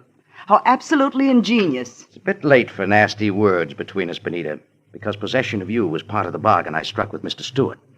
You see, What are you staring at? My big blue eyes, Perdue. Don't move or I'll blast you. You'll do nothing. No! Get the gun, Benita. Now, Perdue, we'll play some more. Now the gentleman's breast pocket. Ah, here it is, Benita. Safe and sound. Which is just the way I want it, Phil. What? My own gun. Why, you beautiful the locket, snake. Marlowe. Come on, I get nervous with one of these things in my hands. Throw it here. Thank you. Now, when I leave, Phil, don't come after me, because I'd hate to fill you full of little holes. Good night, dear.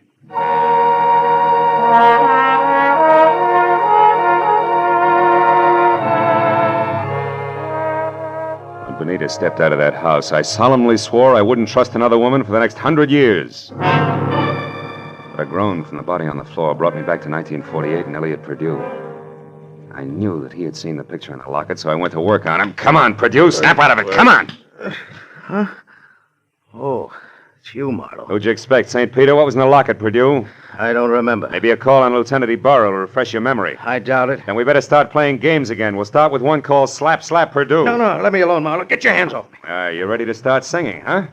All we need now is the right lyrics. No. Come on, Perdue, talk. Stop it. I'll talk. Good. Now, why did Mrs. Asher kill herself? Because she had a good reason. Like what? It's a long story. Make it short. Okay, Marlowe. Here goes.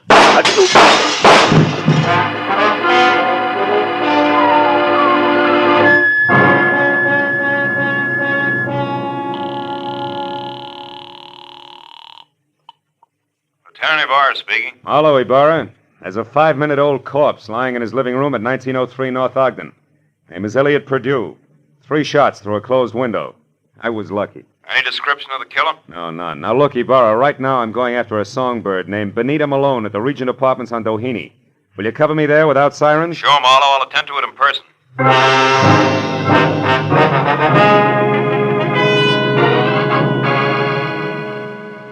It was only a healthy center fielder's peg from Perdue's house to Benita's. When I got there, the place was dark and a car wasn't in sight. I decided to try the Conga Club. But as soon as I walked in, I began to worry because if Benita had wanted to get rid of that locket, she'd have had enough time to bury it at Forest Lawn.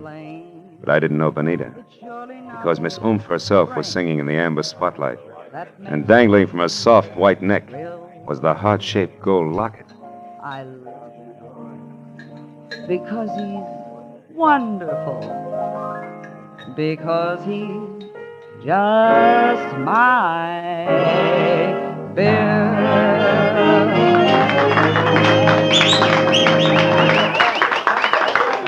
When she caught my eye, she smiled like a maitre d', and the moment she was through with her song, she headed back in my direction. Before she got to me, I saw her give the high sign to an ape in a tuxedo. He looked at her and then across toward my table and left the room. I watched Benita glide across the floor in my direction. She was distinctly a thing of beauty. Thanks. Well, Phil, what do you think of my singing? Oh, I'm just crazy about it. That and your jewelry. Especially that locket, family heirloom. Mm-hmm. It It was more or less handed down to me, generation to generation. That's an old Spanish custom. Yeah, so I've been told. And I imagine tradition prohibits your parting with it, huh? That's right. Unless, of course, someone with oodles of money offers me lots of it in exchange. Then naturally I'd be obliged to part with it. I don't think you'd feel obliged to your mother on the second Sunday in May. Besides, I don't have oodles of money. Oh, you should have told me that earlier. Goodbye, good looking. Hey, wait a minute. We couldn't do any business in a minute. And don't follow me if you want to stay pretty.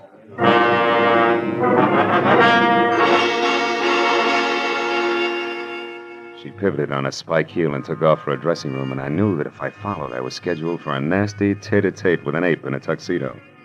When I made the lower floor and saw that the long corridor to her room was empty, I knew the setup. The ape would be on the other side of the door waiting. Benita still had my gun, so I got the nearest substitute for a blackjack, a full bottle of Paul Masson champagne. Then I walked noisily down the corridor as far as her door and knocked. Turned the knob slowly, kicked the door open, and stood clear. It worked. The ape's hairy hand was wrapped around my gun, and it came down in an arc that was never interrupted. And that left him off balance! The ape hit the floor, and before Benita had a chance to close her mouth, I ripped the locket from her neck, picked my gun up, and ran. I didn't stop until I collapsed against the store window. Then I opened up the locket. 2 minutes ran out of me before I realized what was wrong with the picture. Then I knew. Arthur Stewart's home in Bel Air was my next stop.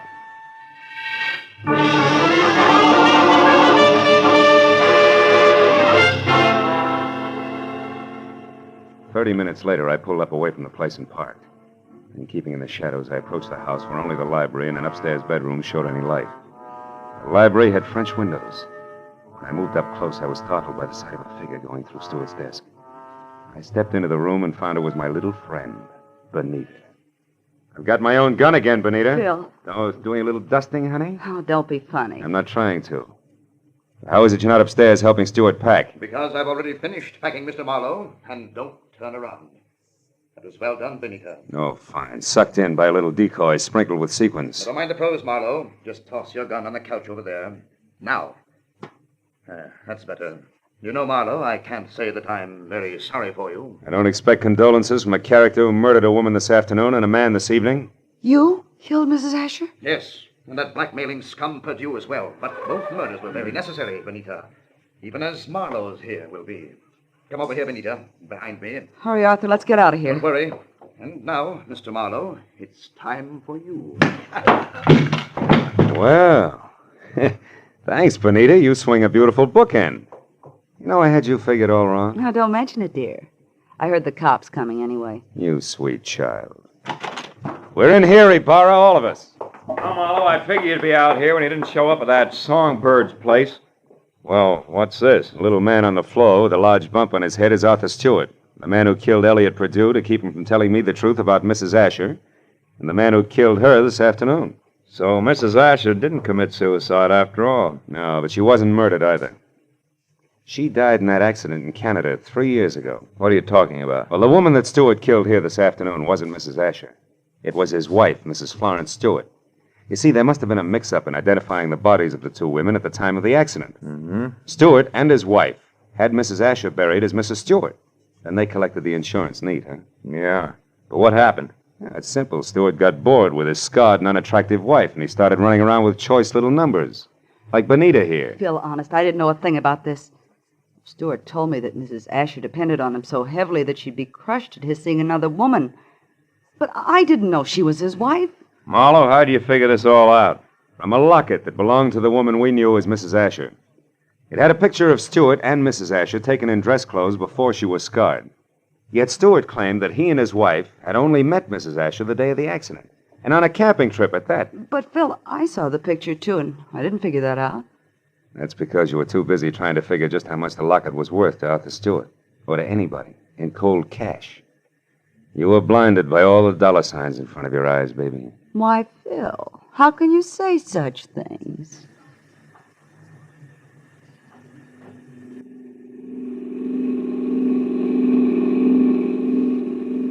Now, Marlowe, just so I don't toss and turn all night, tell me just why you were hired in the first place. Well, Ibarra, it goes something like this. When Perdue knew that he was losing Benita to Stewart, he decided to check up on the opposition. And he not only found out what he wanted to know, but he found out a lot of things, too, that he didn't want to know. Mrs. Stewart, the late Mrs. Asher, became suspicious of his questioning, and incidentally of her husband. So she sent for me. Well, Marlowe, Stewart certainly had me fooled. I doped him out to be a very generous guy, a great benefactor who was doing the right thing for a lonely, unfortunate woman. Yeah, looked like he had a heart of gold, all right. But a funny thing, Ibarra, in the end, it was this heart of gold, this locket here, that got him. Mind if I keep it? Not at all. You had a tough enough time getting hold of it. Good night, Phil.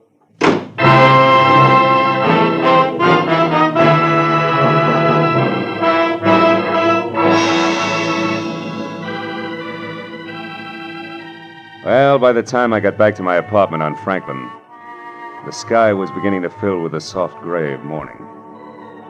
I pulled the blinds down in my bedroom and sat down for a last cigarette. I'd mixed with a lot of funny people that day. And for some cockeyed reason, I kept thinking of Benita Malone, a girl who was no better than she had to be.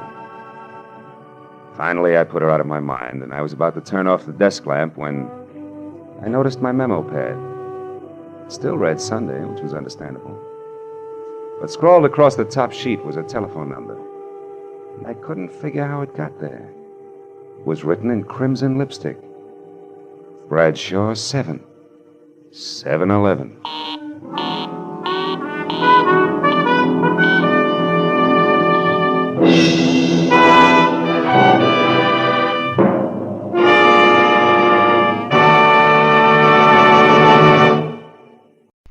Quiet. Quiet. You there, Marlowe. Quiet. Oh, quiet, you're on a bell.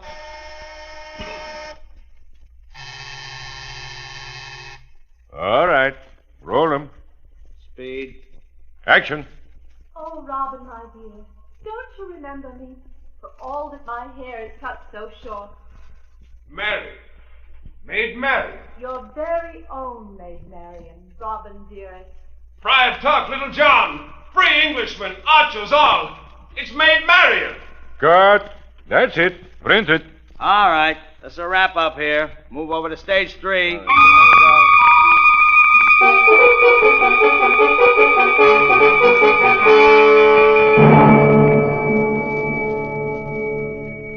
They were filming a new Technicolor version of Robin Hood over at the big studios in Santa Monica Boulevard, and I was there on salary at the request of the director of the picture. Robin Hood and Maid Marian came off the set. Robin Hood was a magnificent sight in his Lincoln green and carrying that big English longbow and quiver of arrows. Maid Marian in her slinkily cut medieval white gown was something to make more than an arrow whistle. They spied me and walked over to me quickly. Mr. Philip Marlowe? Yeah, that's right.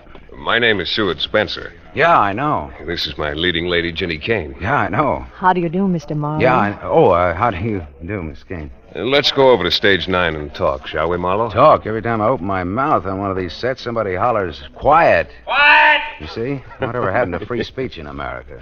In Hollywood, anyway. Stage 9 isn't a set. It's a little cafe across the street on Santa Monica. Oh. We've a lot to talk about, Marlowe. Yeah, I know. Let's go.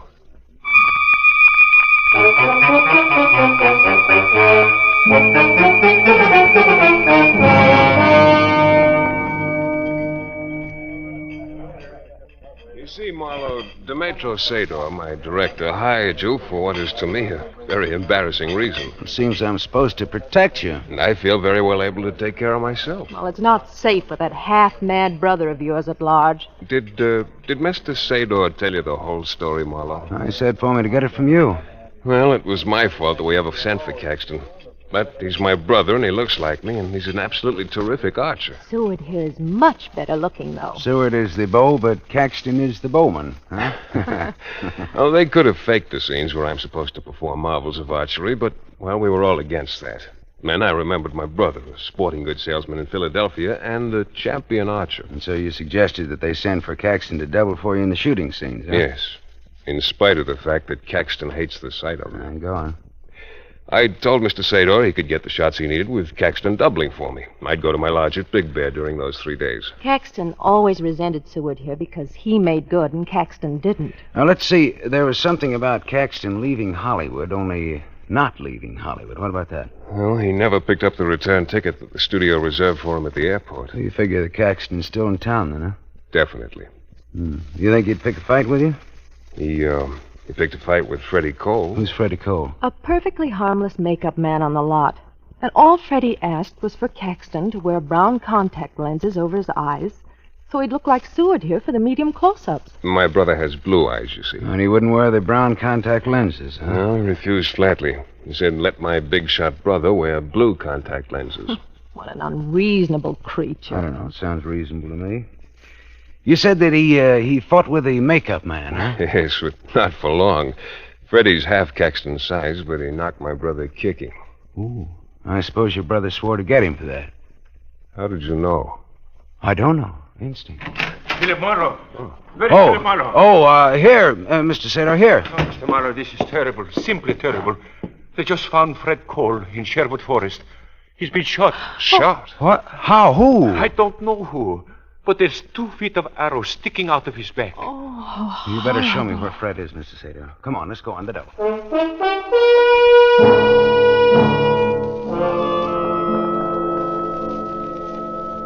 Sherwood Forest is a wood where Doug Fairbanks Sr. made the silent version of Robin Hood, and they've called it that ever since.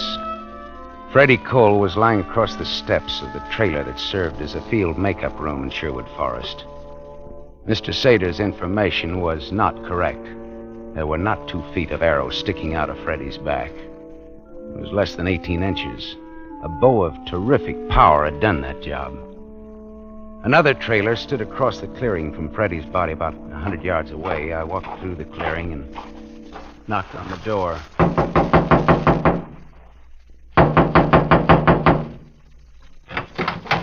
Yes, sir? The name's Philip Marlowe. I'm a private detective. Oh, it's about poor Freddie. That's right. Come in, come in. Thank you. Well, I see. This trailer's my workshop, Mr. Marlowe. You have a regular arsenal of bows and arrows in here, haven't you? Yes, sir. I make and repair bows and arrows for the men in the picture. See, it's about 100 yards from here to where Freddie was shot, isn't it? Just about. Did you ever service the bow of Caxton Spencer, the Star's brother? I did. Powerful weapon? Very. Good shot? Very. Bad man? Yes, very. Mm-hmm. Okay, well, thanks, Dad. I'll see you. What was that you said? I said I'll see you. You called me something. Oh, Dad. Yes. So long, Mr. Marlowe. So long, Dad. So long, son. So long.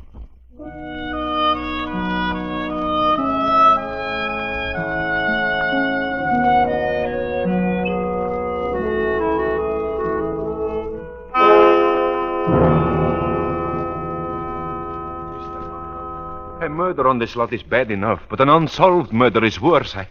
I'm very worried. About your star, Seward Spencer, Among other things, Mr. Marlowe.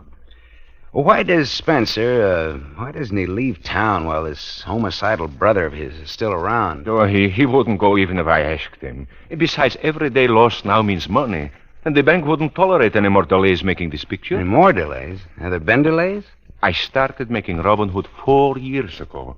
I got the sets built and then had to stop because I couldn't find the ideal man to play Robin Hood. What was the ideal type for the part, Mr. Well, he had to be romantic, good-looking, powerful. And it would have been helpful if he could shoot a longbow, huh? Yes. Well, Seward Spencer couldn't shoot a longbow 4 years ago any better than he can today. Now, why didn't you hire him 4 years ago? He wasn't a big enough star then. Oh, he's big enough now, though. Tremendous. He's another Gable. So he doesn't have to know how to shoot a longbow now. No, especially since his brother, who resembles him closely, could shoot a longbow.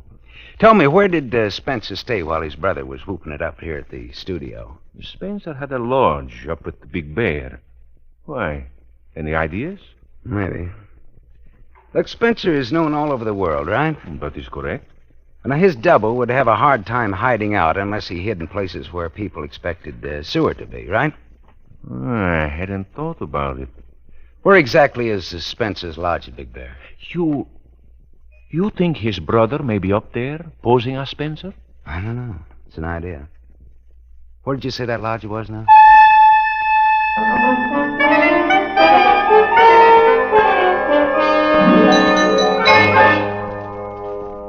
It was a peachy hunch, and I was proud of it. Proud.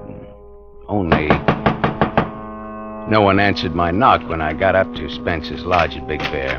Getting in without a key was relatively small punkins, but it didn't pay off until I opened a closet door under a staircase. A body didn't fall out, but something else fell out, and I grabbed it before it hit the floor.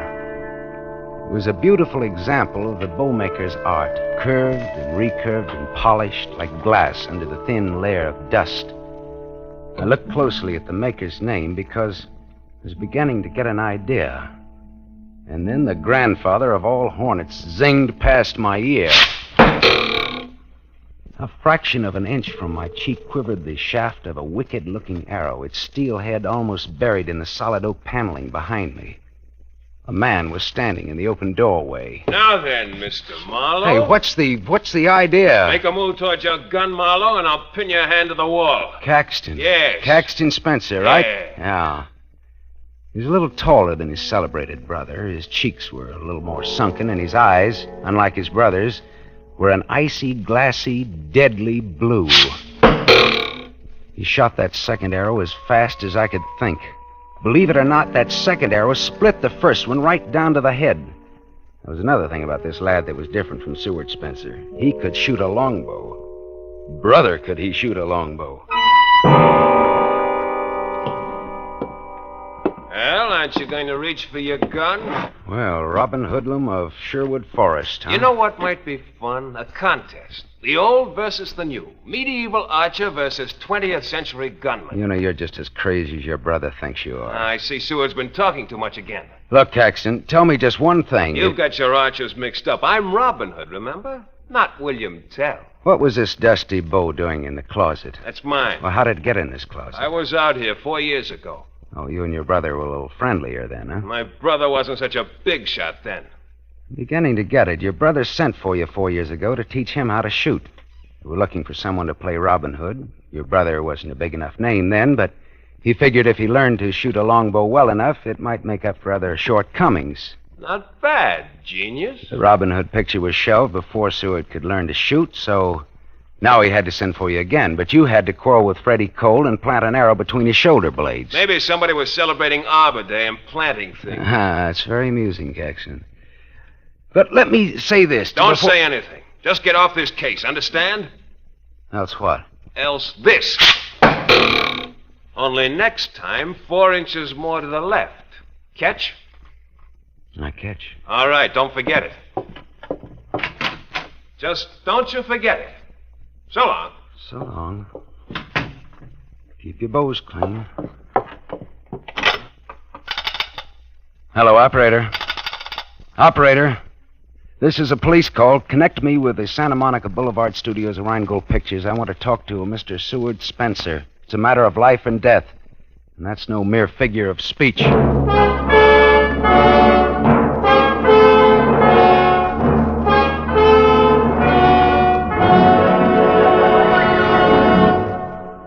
You are listening to The Adventures of Philip Marlowe, starring Van Heflin. Yes, families all over America have named their favorite toothpaste. New Pepsodent with invigorating Irium foam. New fresh-tasting Pepsodent with a new, cool, minty flavor. In a recent test, New Pepsodent was preferred 3-to-1 over any other toothpaste. It's true. Families all over America say New Pepsodent is their favorite. It's a fact. Families 3-to-1 say New Pepsodent tastes better, makes breath cleaner, and makes teeth brighter. Remember, this is not just our opinion. It's the honest conviction of the Paynes and other families who are asked to compare New Pepsodent with the toothpaste they were using at home. Get New Pepsodent, the only toothpaste containing Irium. Get it for your family without delay.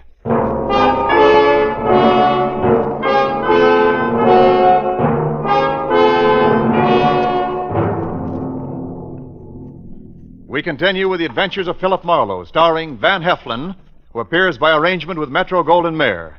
producers of The Romance of Rosie Ridge, starring Van Johnson.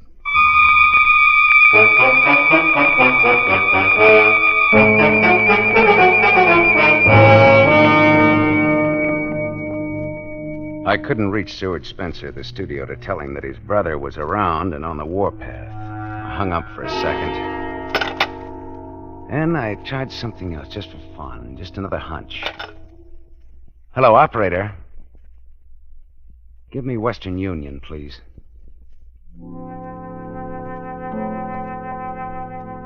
It was late afternoon, and therefore too late to telephone Philadelphia on account of the time difference. I sent my telegram and gave my apartment address back in Hollywood for the answer that I expected in the morning. Then I drove back to Hollywood.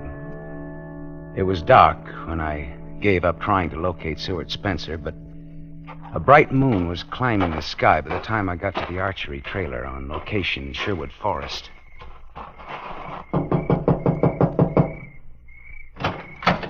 Yeah? Hello, Dad. Oh, Mr. Marlowe. Come in, Philip. Come in. Thanks. I'll leave the door open for a breath of air. You don't mind a late visitor? Mind? I'm crazy about it. Gets mighty lonely, Philip. Yeah, it would out here in this wilderness. Yeah, it does any place for old people. Oh, can I offer you some hot coffee, son? Well, thanks, Dad. I'd appreciate it, but I'd rather have some information out of you. What is it, my boy? Tell me, is it possible for an expert archer to conceal the fact that he's deaf with a longbow? I think so. Well, can he conceal the fact that he can handle a bow at all? Oh, no. No matter how clumsy he was, he'd be too clumsy. Oh, I get it. Like a guilty man trying to look innocent. He overdoes it. Huh? Exactly. Yeah. Look, Dad, I'm going to pick up a bow, and I'm going to string it, put an arrow in it, and draw it.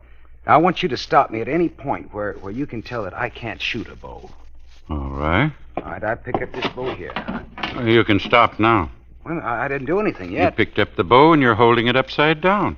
You mean there's an upside and a downside to these things? Does it matter? It matters very much.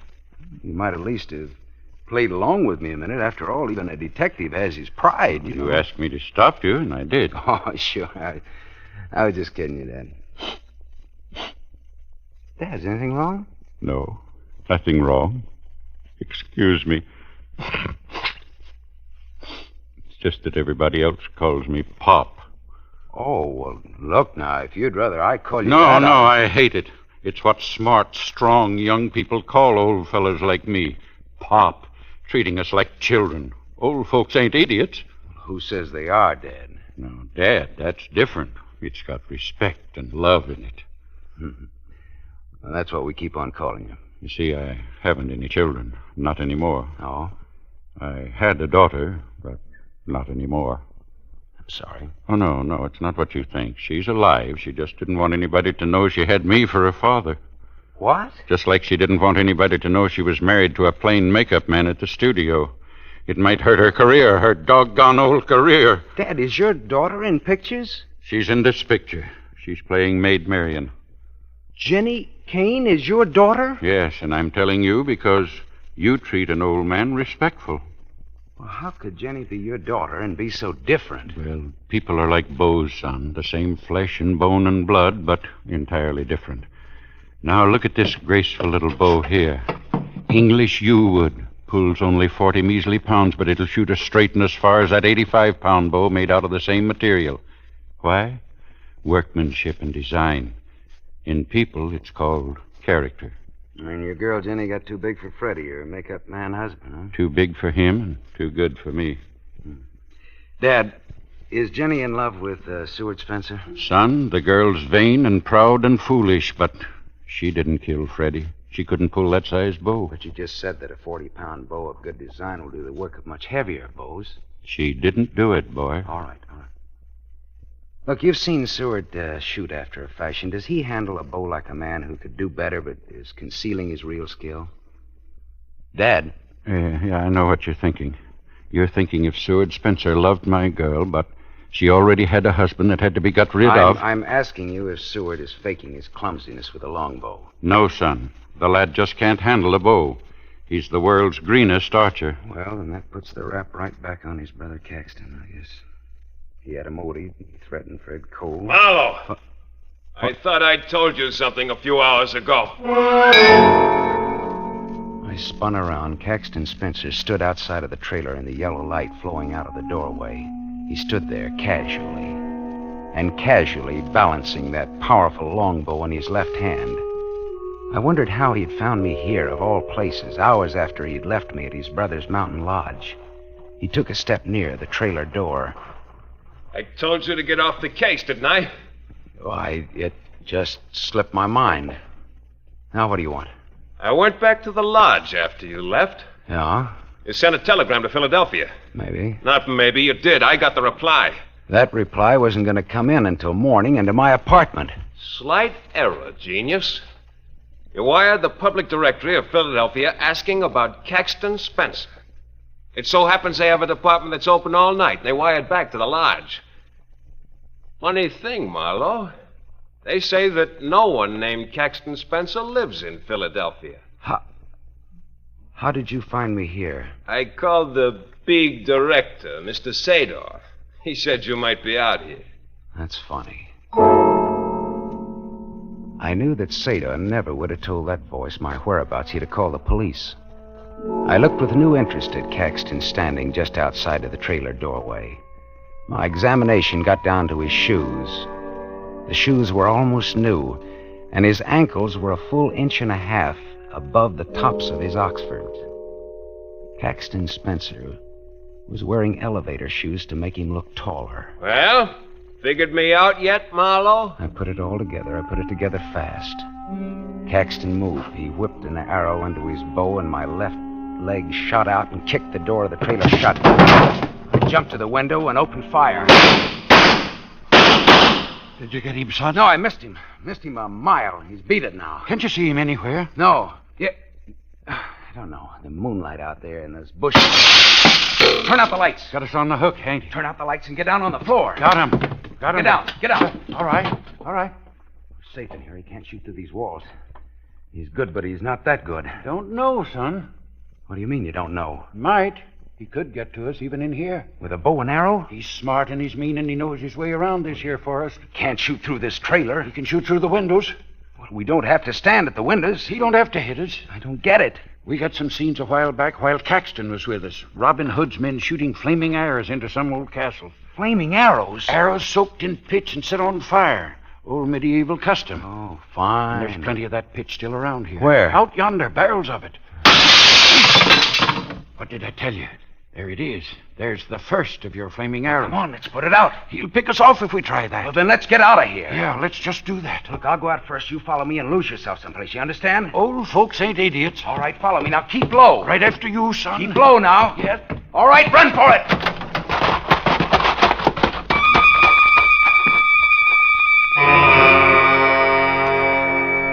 We dashed into the moonlight. A hornet clipped my cheek and wanged into the wall of the trailer.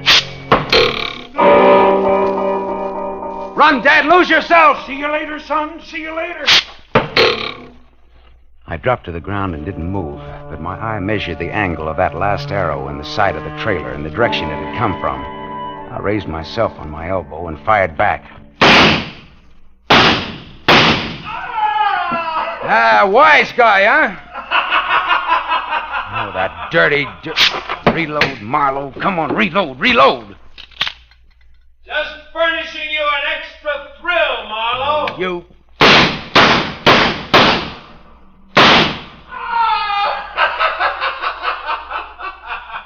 Or is that one getting stale, Marlowe? 2 shots left. 2 shots. I've got 2 more arrows, Marlowe. That means 1 more is for fun, and the last one's for real, huh? 1 shot left. 1 shot. 1. Now, Marlowe, any last words? Any brave, quotable quotes? Any remarks for posterity? You cheap 10, 20, 30 ham!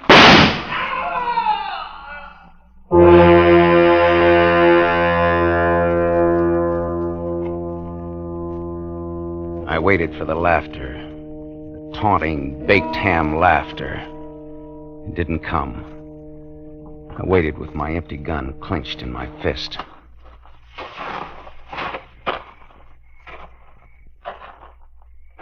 He was coming toward me. He knew I'd fired 14 shots and that I was finished. He could hit me from any distance. Why was he moving in on me? What was new? What was dirty with Caxton now? I jumped to my feet and drew back my arm to throw my gun at the first thing that walked out of those bushes ahead of me. Don't throw it, son. What? Hold it. Oh, Dad. You all right, son? Where's Caxton? Dead. I got him then. With my last shot, I got him. Hate to disappoint a smart young lad like you, son. Oh, no, you said he's dead? I didn't say you killed him. What? He's got a 28-inch arrow in his chest. Looks good, too. How did you... When I followed you out of the trailer, I grabbed some arrows in that 40-pound bow. I've been hunting, son. And let me tell you, for what? There never was a Caxton Spencer. Do tell. Caxton Spencer fought against wearing brown contact lenses over his eyes for a very good reason. He was already wearing blue contact lenses. Seward Spencer never had a brother. He'd learned to shoot a longbow 4 years ago, but he kept it a secret when they finally decided to film Robin Hood. He had a better use for his skill with a bow. He was already planning Fred Cole's murder and invented a non-existent brother to pin the murder on. Clever, very clever. I knew it all the time. What? That's what. Well, then why did you tell me that Seward Spencer couldn't shoot? Seward Spencer corrupted my girl and turned her against her rightful husband and her daddy. I wanted to get him myself. And you did. Fair and square and in defense of an officer of law. That's right. Well, I see that flaming arrow trick fizzled. It went out. Oh, yeah, so it did. Like to step inside and have that coffee now, son? I sure would. Then come on. You know, like you said, Dad. Watch your step. Just like you told me. Old folks aren't fools. Not by a long shot, Dad.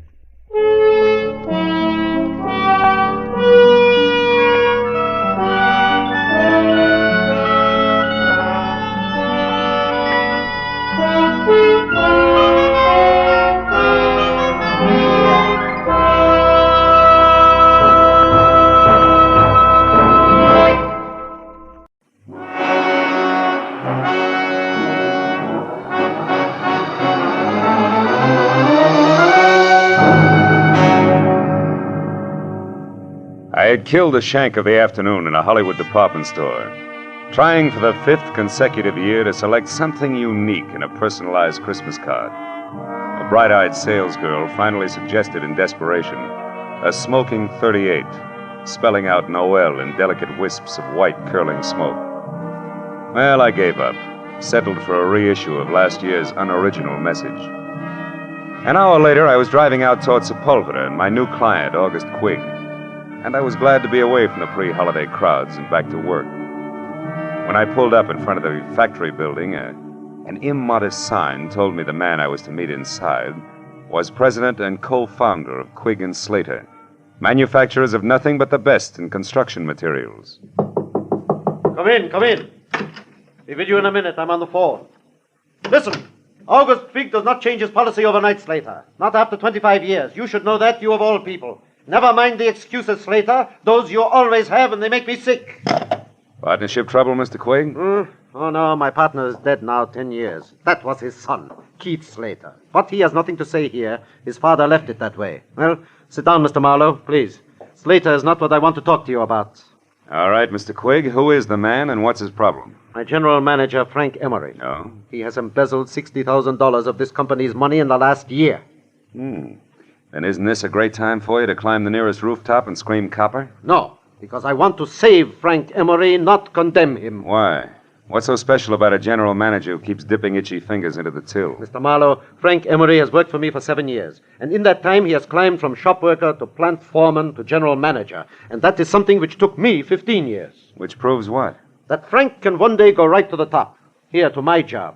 The honest way. And that is just the path he was on until a year ago when he got married. Oh. And he started to fill his pockets with company lettuce before he'd even gotten rid of the rice, is that it? Yes, but don't leap to any conclusions, Mr. Marlowe. Because his wife, Sheila, is a very sweet woman. Everybody knows that. And if anything, she should be a good influence. Mr. Quigg, what's Frank Emery's salary? $175 a week. When'd you last see him? This afternoon, about 2 o'clock. I called him in here. But I didn't say anything about the shortage. We just talked. I asked him if he thought he needed a vacation. He only sulked. He said he'd be all right in a little while. Then he left. But when he got back to his desk, he only stopped there long enough to pick up his hat. That was 3 hours ago. You've called his house since? Twice, but I got no answer. Here's the number, Marlowe, and the address. Now we better stop talking, start moving. I must know what Frank Emery plans to do. Yeah, this is my private number. The plant will close in half an hour, but I'll be here working late. Okay. But before I get going, Mr. Quigg, one more question. Just so all this will make some sense to me. Were you ever in a jam like this yourself? A long time ago, maybe? And you know what it's like to be in Emery's shoes? You're a pretty alert fellow, Mr. Marlowe. I do seem to remember a rich man who once kept me out of a lot of trouble. But the details aren't very clear anymore, so good night and good luck.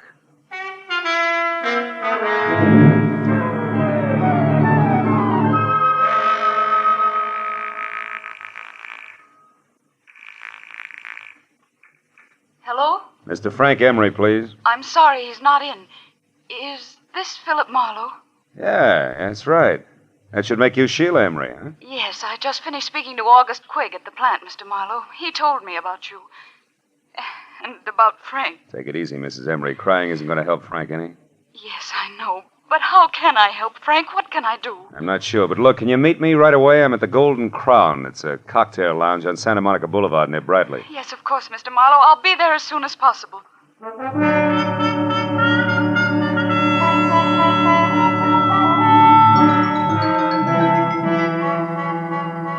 Exactly 34 minutes later, a two-tone, sleek convertible about the size of a Pullman car glided to a stop in front of the Golden Crown. The loveliness behind the wheel was wearing a $100 hand-knit dress that just wouldn't let go. I knew it couldn't be Sheila Emery, but it was. She was a tall, luscious blonde with blue-gray eyes that were set wide apart and a face that any angel would have gladly traded his wings for. Well, 5 minutes later, we were seated inside at a quiet corner booth. But only 2 weeks ago, everything was perfect, Mr. Marlowe. Frank didn't seem to have a care in the world. Then all of a sudden, he changed. He became quiet, almost morose. You never suspected that he was stealing from Quigg? Of course not. And I still think there's some explanation, something we don't know about. Maybe. But from where I sit, it looks like you two have been keeping up with the Vanderbilts instead of the Joneses. It always dents the bank account. Just what do you mean by that, Mr. Marlowe? Exhibit A, that knit 1 Pearl 2 number you're wearing. What? Exhibit B, that splash of automobile you drove up in. But Frank said we could afford those things. I know because I was worried when we bought the boat. Yeah, what boat? The Carefree. It's a 30-foot sailboat. We dock it near our cottage just beyond Santa Monica. Hey, wait a minute. A sailboat, a cottage at the beach, that car? Just how far do you think $175 will stretch these days? What do you mean? Frank makes twice that, plus bonuses. Not unless he has a very fancy paper route on the side. Because 175, period, is the figure that Quigg quoted to me an hour ago. Oh, no. No, I can't believe that. Frank wouldn't lie to me that way. Yeah, some guys do funny things when they're too much in love. Oh, now look, tears take time, honey. How about holding him back long enough to give me some dope that'll put me on Frank's trail, huh? I mean, names and numbers, his clubs, his friends, anything that'll give me a line. Yes, of course. But all that information is in his address book at home. All right. Home's our next stop. Just between us, Sheila. What are the chances that Frank has an extracurricular interest on a back street somewhere? Another woman? Oh, no, I'm sure that's not the way things are. Frank loves me very much. Yeah, I guess so. Believe me, if he doesn't, we're not looking for an embezzler. We're after a maniac. Come on, let's get out of here.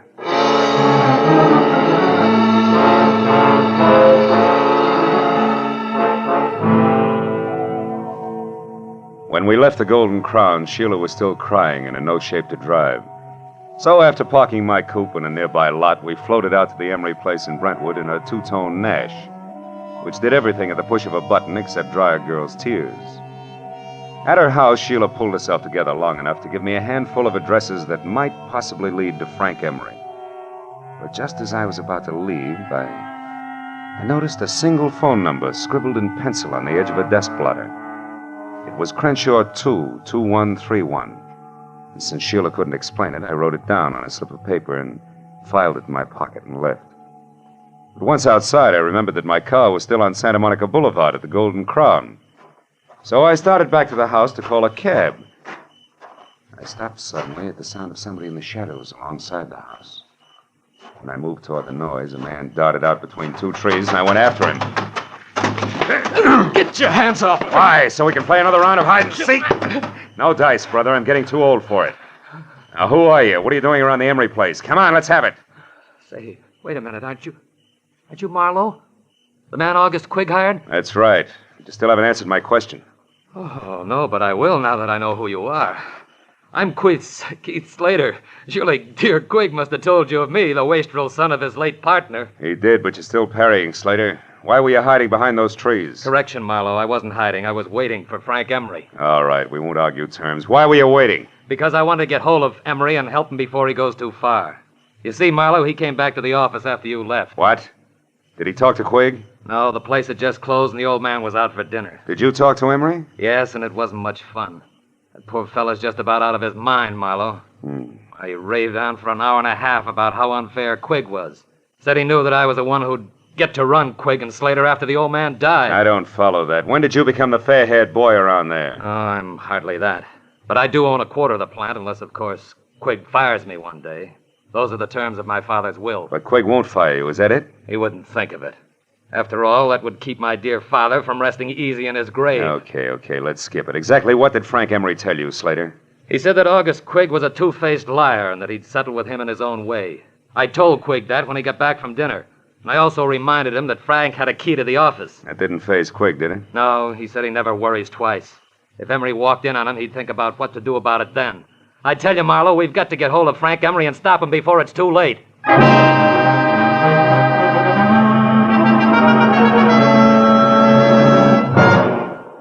In just a moment, back to the Adventures of Philip Marlowe. But first, just 1 hour from now, over most of these same CBS network stations, Eve Arden will be midway through her regular Sunday night role of Our Miss Brooks, America's most charming and most highly unusual schoolteacher. You've seen Eve Arden make her hilarious way through many a Hollywood movie. Now you can hear her every Sunday night as Our Miss Brooks, just a little later over most of these same CBS network stations.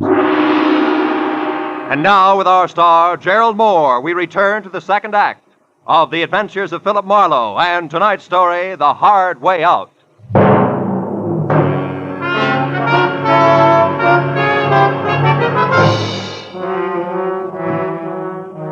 It was nearly an hour later before I was back in my office on Cahuenga with my finger in the dial of the telephone, checking the names and places that Sheila Emery had given me. 2 nightclubs, 3 hotels, and 5 friends later, I'd run through the list without a single kosher lead. Sitting there thinking of all the places a guy could disappear to, I reached into my pocket for a lifesaver and found something else. The slip of paper that read Crenshaw 22131. The number I'd seen on the desk blotter at Emery's place. So, with nothing more to lose than another millimeter off the tip of my index finger, I went back to dialing.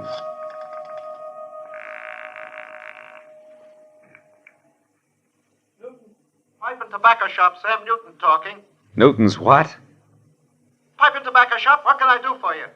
Not a thing, old-timer. My mistake. Pipe and tobacco shop.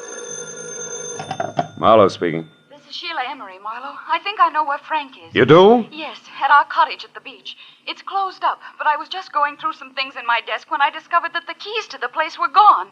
And I clearly remember seeing them only yesterday. What's the exact location of that cottage? It's 2 miles north of Santa Monica and down on the beach, directly behind a large white frame house on the Pacific Coast Highway. Number 1221. You can't miss it. 1221. Okay, I'm leaving right now, and I'll call you as soon as I can, so try not to worry.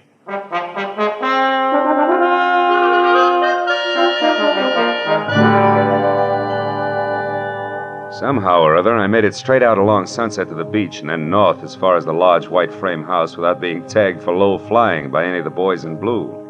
But when I got down to the cottage on the beach, I found it deserted and boarded up like opening night at an unlicensed peep show in Boston. Except for a couple of stray gulls who probably had insomnia, I was all alone. But the gregarious streak in me didn't suffer very long, because a minute later I had an unannounced visitor. It was a nasty caliber .45 automatic. And the man on the other end who gripped the handle like he knew what he was doing was none other than the general manager of Quigg & Slater, Mr. Frank Emery. Mind telling me who you are and what you want here? Well, the name, which probably doesn't matter, Mr. Emery, is Philip Marlowe. But my business with you is something else. I'm working for your boss, August Quigg, and believe it or not, he wants to help you. That's a lie, Marlowe. Nobody wants to help me, and you know that. This is a smart trick, but it won't work. It can't work. And I'll tell you why.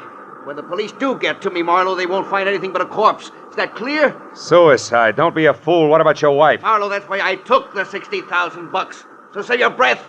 And unless you're interested in joining me, do exactly as I say. Now here, pick up these keys and open that door. Go on. Now, throw the keys back gently. Please, Emery, listen to me. No, I've listened to too many people already. Now it's my turn to talk. But all I'm going to say is goodbye in my own way. You don't know what you're doing, Emery. Stop a minute. Think. This isn't the time to think, Marlowe. This is the time to act. Now, get in. Emery backed me into the cottage, stepped outside, and pulled the door shut. I waited a moment until I heard his car start. Then I tried the door and knew I was wasting my time. Emery had run a piece of pipe through the handle, and Gargantua himself couldn't have opened it from the inside. It took me 10 minutes to kick enough boards off one of the windows to wiggle out, and another 5 to get to a phone. When I told Sheila that her husband was on her way home in a very desperate frame of mind, she promised to hold him at all costs until I could get there. 20 minutes later, I was in Sheila's house on Bundy Drive. Marlowe, what happened? Where's your husband? I don't know. He hasn't been here. Oh, fine. After you called me, I waited, but he didn't come back. Marlowe, what did you mean when you said Frank was desperate? I'm afraid Frank intends to kill himself. Kill himself? Oh, no, he can't. Now, we still may be able to stop him. When he left the beach house, he was heading someplace to say goodbye. I figured for sure that meant you, but wherever he was going, he didn't want to be followed. He locked me in and... The gun. Holy smoke, where's your phone? Right over there. Oh. Well, what about a gun? Does Frank have one? Yeah, 45. Didn't come here to make his last goodbyes. That only leaves August Quigg. You know what you're saying. Come on, answer that phone. No answer on Quigg's private wire. You're accusing Frank of murder. He hates Mr. Quigg, yes, but I know he couldn't kill him. He couldn't. Now, you listen to me. Your husband's cornered, and he's decided to blast his way out of a hopeless situation. I'm going to Quigg's office. If Frank comes back, try to keep him here. But don't try too hard, because it might be dangerous now, even for you. I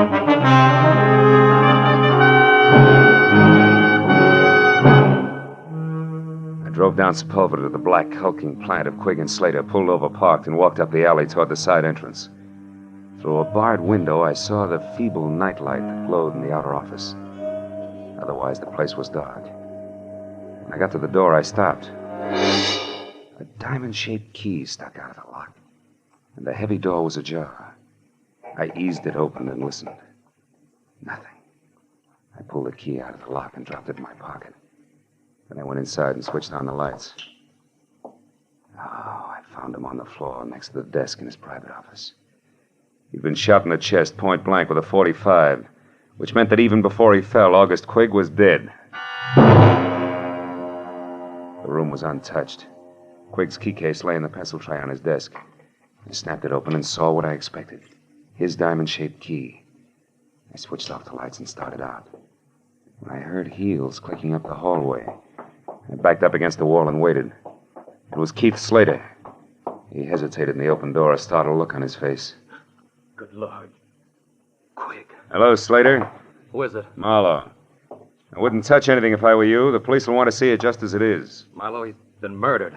I had no idea Frank would go this far. Yeah, he's full of surprises tonight. Are you sure he's not carrying any grudges against you? Frank and I are old friends. That old man in there was different. He wasn't human. He was a machine, a rock crusher with a concrete heart. I'm only sorry it was Frank who did that to him because he'll never be able to get away with it. He doesn't intend to. Plans to commit suicide any minute now. Tell me something straight, Slater. How does he feel about his wife? Is he jealous? Jealous? Why, Marlowe, you don't think that he might kill Sheila?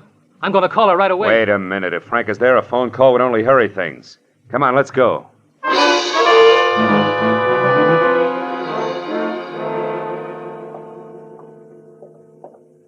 I don't like the looks of this, Marlowe. Neither do I.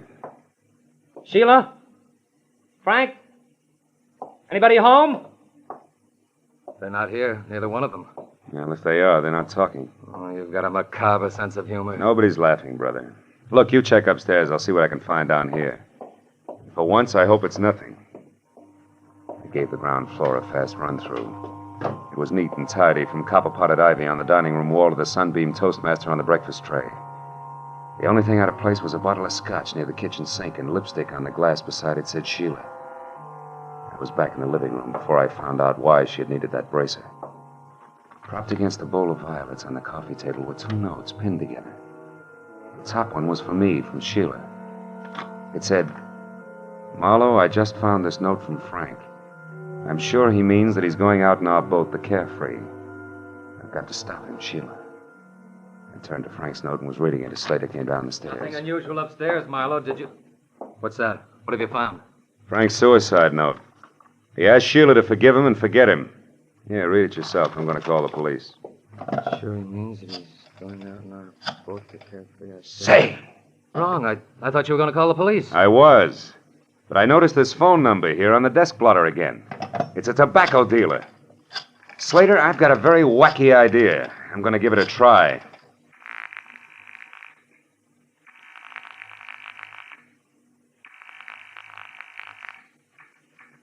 Hello? Newton Tobacco Shop?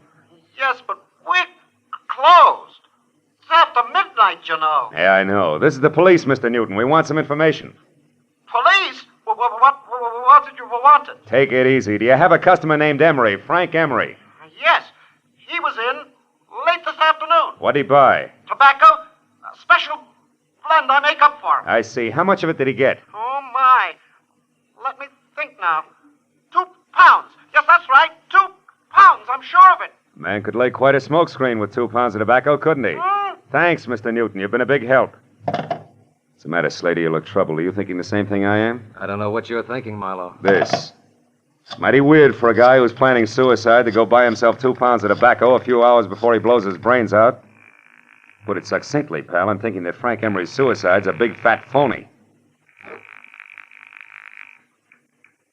This is Lieutenant Ibarra. Marlowe, Ibarra. Catching you at this hour is the best break I've had all night. How so? What's up, Marlowe? Guy's been murdered, and his killer, one Frank Emery, is getting away by boat. Can you sell the harbor patrol on running him down for me? It's his own, a sailboat called the Carefree. A 30-footer with an auxiliary motor. He'll be out a ways, off Topanga Canyon. Well, that can be arranged, but where'll I find you? I'll need some particulars. I'm going to his beach place. It's in a little cove 2 miles above Santa Monica.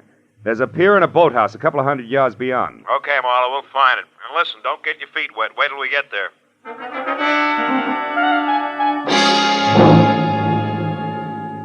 The Emery beach house was deserted and dark.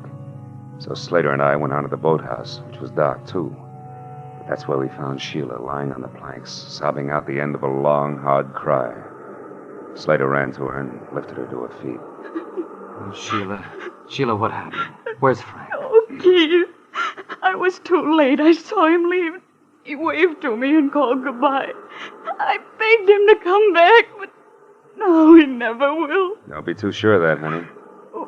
What do you mean, Marlowe? Oh, wait a minute. That boat coming in is probably Ibarra. Marlowe! Yeah, here, Ibarra. I got another boat out looking for the Carefree, Marlowe, so I came directly here. Who's this? Mrs. Emery, Mr. Slater, Lieutenant Ibarra. How do you do? Lieutenant? Well, Marlowe, what's it all about? Well, the embezzler killed his boss, set up a strong case of suicide, and at the moment is pulling a very fast switch. Well, you mean he's not really checking out? How'd you figure? He bought 2 pounds of his favorite pipe tobacco today. What's that? Wait, Sheila. Well, that's interesting, Phil, but suicide's a peculiar people. Okay, but I'll bet you my Sea Scout insignia against a dead jellyfish that he's got a small boat aboard, and that he's going to get off the Carefree and row to shore. How about it, Mrs. Emery? Is there a small boat? There's a rubber life raft in one of the lockers. That'll do it. It's all he needs. Senator Ibarra. Yes, Mooney, what is it? We just got a call on the radio from the other boat. They've spotted the Carefree running without lights southwest about 2.5 miles offshore. She's holding a steady course, but there's nobody at the wheel. In fact, she seems to be abandoned. Well, tell him to stand by, but leave her alone. We'll be right out. Well, Marlowe, we'll know in a minute. Let's go, folks. Get aboard.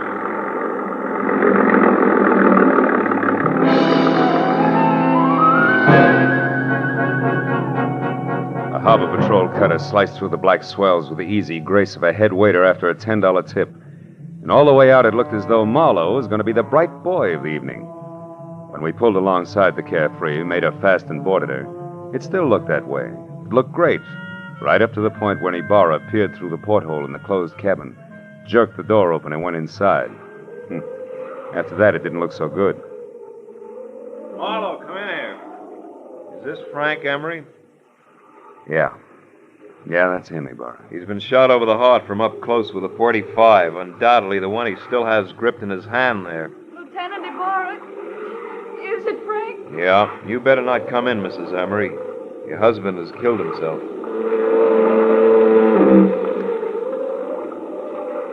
I walked back to the stern and sat down. Ibarra was going through his grim routine inside, and I felt lousy. I stared down vacantly at my feet and only gradually became aware of the little brass cylinder that danced across the deck with every roll of the boat. I picked it up. It was an ejected cartridge from a .45. I'd found an empty .45 cartridge. All at once, things began to take shape for me. Ibarra! Ibarra, hold everything! I was right. Emery didn't commit suicide after all. Phil, the man's body's right here, the gun in his hand. I know, but he was murdered. Now, look, I found this out on deck, and the door to this cabin was closed. Do you remember? When a man is shot with a .45, he drops. He doesn't walk in, close the door, and then fall. Well, that's... Did Emery have any keys on him? Yes, these are his. They're in the ignition by the wheel. Sure. Look, this diamond-shaped one. It matches one I've got in my pocket. Come on out on deck, Ibarra, and watch closely.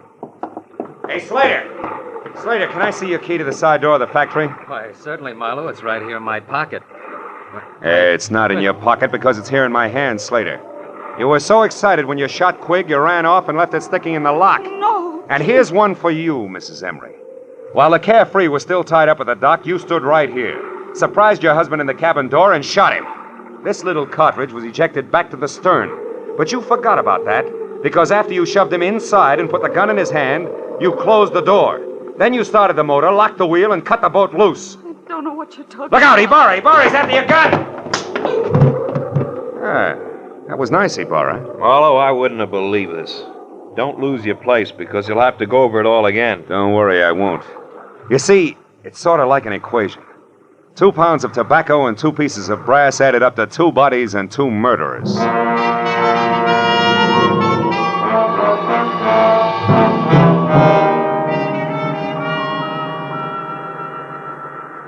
Well, Marlowe, it beats me. That Mrs. Emery seemed to be nothing but sweet, soft, and stay-at-home nights. Yeah. And yet she pulled one of the richest double crosses on record. Ibarra, she let her husband steal a fortune for her, and even helped him plan a fake suicide to get away. Then she turned around and used this plan, only no fake this time, to kill him.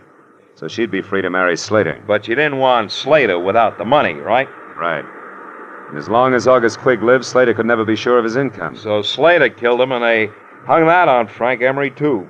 Mm-hmm. And they worked a fast routine of pass the detective right through the middle of it all. While Slater killed Quigg, I was with Sheila. Then Slater took me over while she killed Frank. They make a great team in a shell game, Marlowe. Yeah. But you did all right. Well, see you tomorrow, the report, you know. Good night, Phil.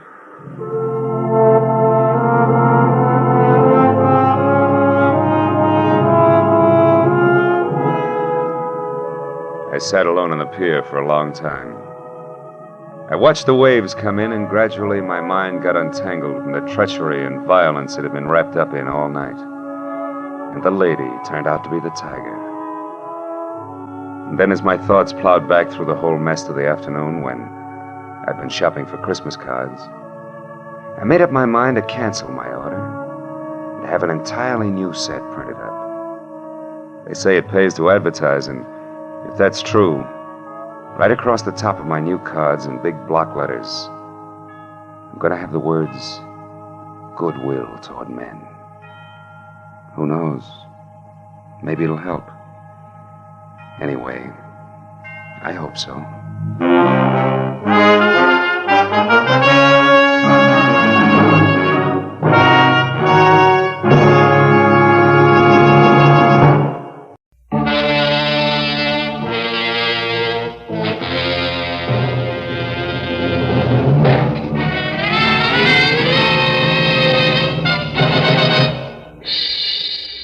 At 6 o'clock in the last evening of the year, I was sitting with my feet up on my office desk thinking of impossible New Year's resolutions and what the girl on my butcher's 1949 calendar would or would not be wearing. But at that present point, there was a soft, almost apologetic knock on my office door. I said come in and saw a quiet man in quiet clothes who extended a quiet hand. He introduced himself as Paul Riker, a Beverly Hills insurance broker. But the tremor in his voice said very worried client. which on New Year's Eve was something I could do without. Mr. Marlowe, you've got to find Nancy Marshall for me. Just for a springboard, Mr. Riker, who is Nancy Marshall? She's my fiancée.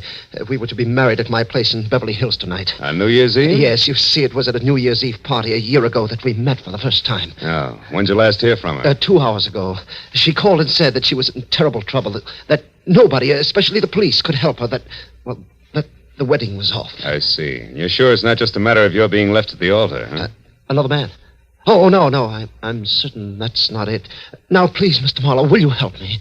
Mr. Riker, to you, New Year's Eve means wedding bells, but to me, it's something else, specifically a cozy little apartment on Wilshire Boulevard where there's a very nice girl and a couple of chilled bottles of sham... Oh, what is it, Mr. Marlowe? What's wrong? There's somebody outside. Riker, get away from that door, quick! Whoever threw those shots through the frosted glass in my office door wasn't interested in checking up on his marksmanship, because by the time I got to my feet, he was taking the stairs to the street. When I got outside, I was just in time to see him pile into a pickup truck and roar off. And the best I could do was get a face full of exhaust fumes and the last 3 numbers on his license plate, which read 711. When I got back to Riker and the glass on my office floor, I found the potential groom whiter, shakier, and less quiet than at our first meeting. Marlowe, did you get him? Do you know who it was? No, I don't. Now relax a minute, Riker, and think. Yes. Who could possibly object to you and Nancy getting married? But that's just it. There's nobody I know of, Mr. Marlowe, and I'm positive that the same is true of Nancy. All right, now tell me, where does Nancy live? In a villa at 1428 North Havenhurst Drive, number 12. Mm-hmm. But I've already been there, and she's gone. Were you inside? No, the door was locked. But, Mr. Marlowe, I thought you had specific plans for this evening. I do. But from the way things stack up right now, they've got a better chance of keeping than Nancy Marshall. Now, look, go back to your place in Beverly Hills, stay away from frosted glass windows, and wait till you hear from me. We're real lucky, Mr. Riker. It still might turn out to be a happy New Year.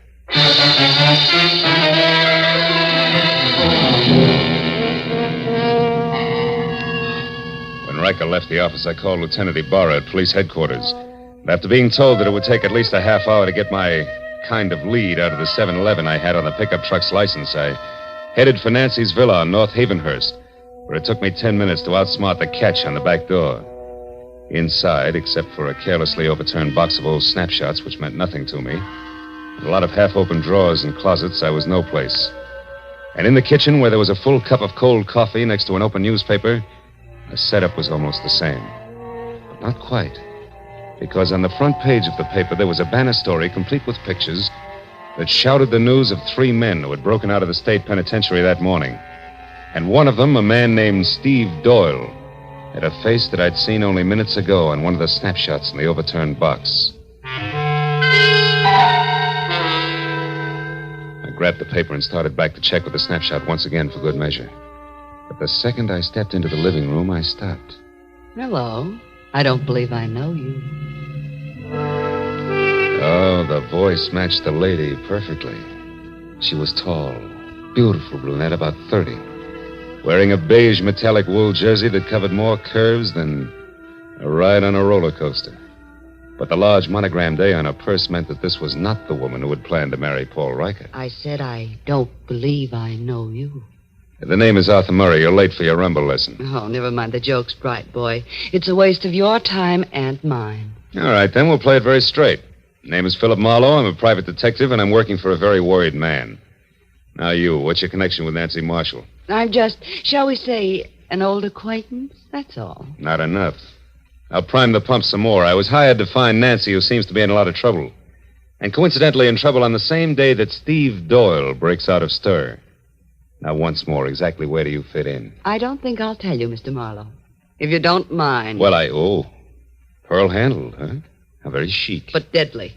Now get in that closet there, Marlowe. Go on. All right. But just so we don't go through this same routine when we meet again, and we will, who are you? Oh, you don't listen very carefully, Marlowe. I've already told you that I'm an old acquaintance. It's the season for them, remember? Now get in there and shut up.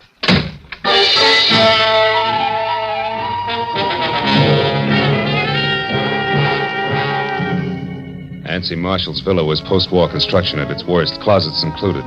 So I didn't stay tucked away with the mothballs any longer than it takes to say old acquaintance. The minute I'd kicked my way out, I went right for the telephone and my only 100% bona fide lead. The number's 711.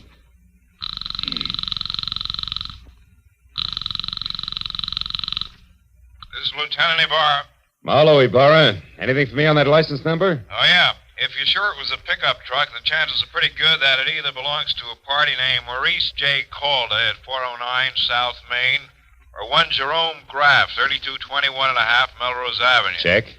What's up, Phil? Anything I might be interested in? That depends. Ever hear of a guy named Steve Doyle? One of that gang that broke out this morning? The very same. Matter of fact, he's probably driving that pickup truck right now. Oh. But look, Ibarra, I think I know what I'm doing, so how about letting me run this end of it until I get stuck? Well, There's a girl named Nancy Marshall mixed up in this, and a delay at this time might cost her life. All right, I'll stay clear, Phil, for a while. Good. But just so you don't get too careless, remember, Doyle got out of jail this morning the hard way. He killed 2 guards. Oh, fine. Goodbye, Marlowe.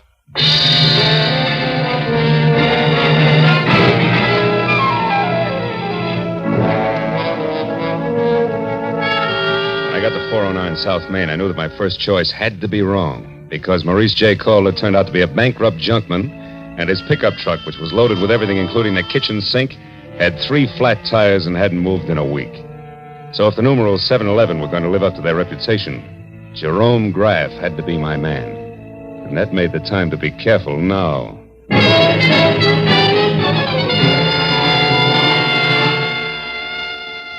3221 and a half Melrose was a tired cottage set back about 50 weed-covered feet from the sidewalk. And from the rusted sign, Jerry Graff, mechanic, dangling at a crazy angle from a weather-beaten beam over the front door. I gathered that the place doubled as both Mr. Graff's living quarters and shop. I didn't see any truck out front, so I decided to try the alley in the rear before I knocked on any door. It was then that I noticed for the first time that I was being watched by a short man with a long face who was slouched against a nearby tree like a marionette with no strings attached. If you're lost, mister, maybe I can help you. Maybe? I was looking for a pickup truck. Seen one around? A pickup truck? Mm-hmm. Now, I wonder what that could be. Well, it's a small deal, about a half a ton, and... Oh, I get it. Okay, here. Here's 5. Now my question. Jerry Graff owns a pickup truck, but it ain't here. It's been out since dark. But Jerry's in. He's working late tonight. Working at what? Come on, you got your 5. Talk. Okay. It ain't no secret. Jerry's a nursemaid for one-armed bandits. Slot machines, huh? Is that his racket? Yeah. He used to be a big boy with them, too. But times have changed. Now he just works on them for other guys. What other guys? Oh, mister, I wouldn't answer that for even another 5. I wouldn't stay in business very long if I did. But I'll tell you one thing for free in case you're going to visit Jerry. What's that? Watch out for him. He's a very nasty man. Thanks, but I can take care of myself, Buster.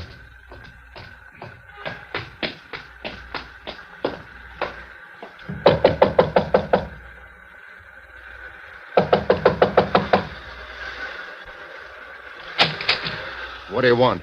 Information. Where's your pickup truck, Graff? Somebody stole it, but he didn't leave his card. Why, what are you, a private dick? That's right, but one that works close to the law. So why don't we call the boys in blue and tell them all about it? The cops? No, wait a minute.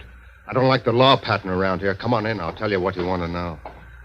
Let's not skip any of the details, huh? Like, for example, the name Steve Doyle. Doyle? I don't know. Well, okay, fella, you win. The story goes something like this. Want to try again? Maybe a monkey wrench will convince you. You don't throw any straight in your talk, Graff. Come on. What do you say? Do we play some more? Come on, talk. Come on. Come on. Wait on it. I'll talk. All right. I've had enough. So far, I know a girl named Nancy Marshall's in some kind of trouble because Steve Doyle broke out of the pen this morning. Now, you fill in the blanks. Oh, sure. Why not? Oh, Steve Doyle, he used to be crazy about Nancy, but she didn't go for him. Then about a year ago, a little more maybe, Steve got picked up for knocking over a grocery store. He figured he was caught because Nancy tipped the law to get him out of her hair. Now he's out to get Nancy for revenge, is that it? Yeah, that's it. And anyone who's close to her gets the same treatment. Oh, chummy. Now tell me, was Doyle here? Is he the one who's driving a pickup truck? Yeah, but it wasn't my idea. He shoved a gun in my face, said we were old friends, and asked for the keys. You know where he is now? No, but if I did, I'd keep it to myself. Doyle's full of hate, brother. You can count on that. Now, what do you say about clearing out of here? Just as soon as I find out one more thing. Now, there's another girl mixed up in this. She's a brunette with a lot of curves and the initial A. Calls herself an old acquaintance of Nancy's. Any idea who she is? No, not the slightest. You're a liar, Graff, and if I had time, I'd beat the truth out of you. No, you haven't, believe me, because if you don't hustle, mister, when you do catch up with Nancy Marshall, you're going to catch up with a corpse. Nothing more.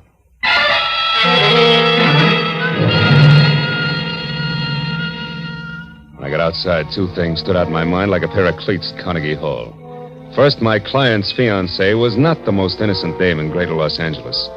And second, I wasn't going to get any place until I could locate the old acquaintance. But then, just as I started for my car, the slouch who had sold me the dirty thumbnail sketch on Jerry Graff came running toward me. Hey, mister. Did everything work out all right? I was called away on some other business, or I'd have been here waiting. Waiting for what? Well, you know, in my game, I now and again give a guy a little more dope than he bargained for, and in that case, I sometimes end up with a bonus, so to speak. Well, right now, we're about even. But if you can tell me anything about a beautiful brunette whose first name starts with an A, I'll give you a bonus that'll keep you in beer and pretzels from now until the 4th of July. A name that begins with an A? Yeah. Hey, she visited with Graff this morning, maybe? Yeah, it's possible.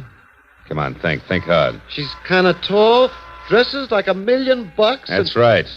Now, what's her name? Here, look. $20 bill.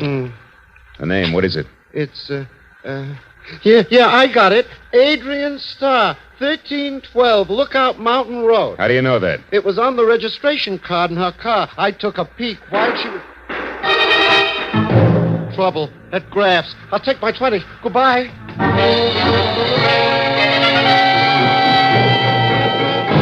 I beat it up the walk to Graff's, and when I got inside, I found exactly what I expected. Doubled up on the floor in the middle of a lot of oily machine parts and still holding his stomach with both hands was Jerome Graff, a very dead man. I started for a telephone to call Lieutenant Ibarra, but then I noticed something small and gold lying a few feet away from the body. When I picked it up, I saw it was an ornamental buckle, the kind that a lady might wear on a coat. So I decided to skip Lieutenant Ibarra for the time being and call my client instead. Hello? This is Marlowe, Riker. Oh, yes, Marlowe. What is it? What have you found out? Quite a bit. But first, I've got to know one thing. Does Nancy Marshall have a gold belt buckle? A gold belt buckle? Yeah. Why, yes, she does on her black coat. But what about it, Marlowe? What does it mean? I'm not sure, Mr. Riker. But it may mean that Nancy Marshall just killed a man.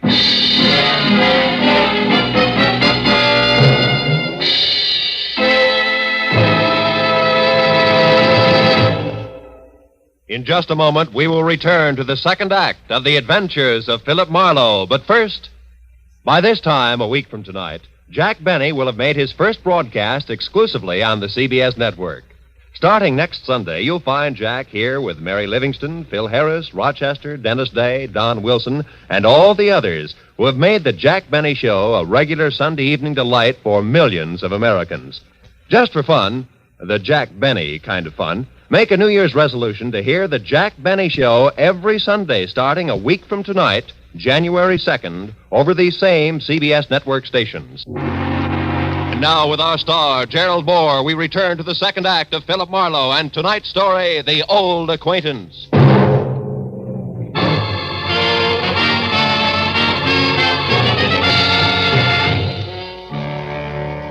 When I told Paul Riker that the chances were good that his bride-to-be had just knocked off a slot machine operator, my client reacted like I'd kicked him in the stomach. When he caught his breath again, he started telling me I was wrong and didn't stop until I hung up on him.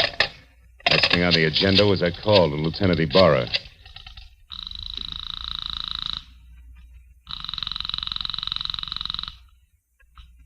Lieutenant Ibarra speaking. Marlowe again, Lieutenant. Oh, did you find the owner of that pickup truck, Phil? Yeah, I found him, Ibarra. I'm calling from his shop now. I had a talk with the guy. It was Jerry Graff. What do you mean, was Jerry Graff? Well, somebody came in here and shot him just after I left. He's dead. He knew Steve Doyle all right, but I'm pretty sure Doyle didn't kill him, Ibarra. No, then who did? Any idea, Marlowe? Well, looks very much like my client's fiancée, Nancy Marshall. I still don't know where she is or how it all fits together, but look, I got a lead on an old acquaintance of Nancy's named Adrian Starr. She lives up on Lookout Mountain Road. Now, if you don't hear from me in, say, an hour, you might check. Number 1312, that's my next stop. Okay, just be sure it's not your last stop. Goodbye.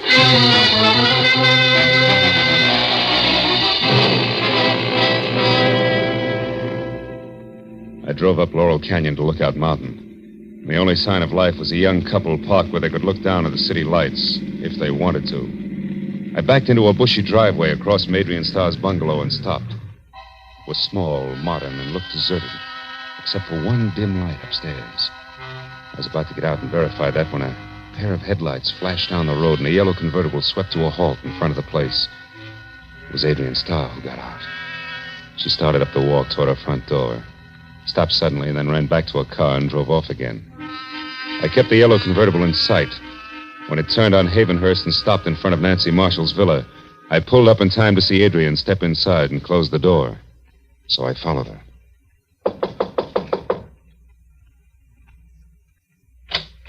Marlowe, what do you want? I want to know what Jerry Graff means to you, Adrian. I don't know any Jerry Graff, so it means nothing. Come on, stop it. You went down to his shop to see him this morning. I thought you might like to know that he's dead. Dead? Mm-hmm. The cops are hungry for anybody who so much as knew his name. Maybe I better come inside and talk it over, don't you think? Yeah, maybe you better. Just a minute. Thanks.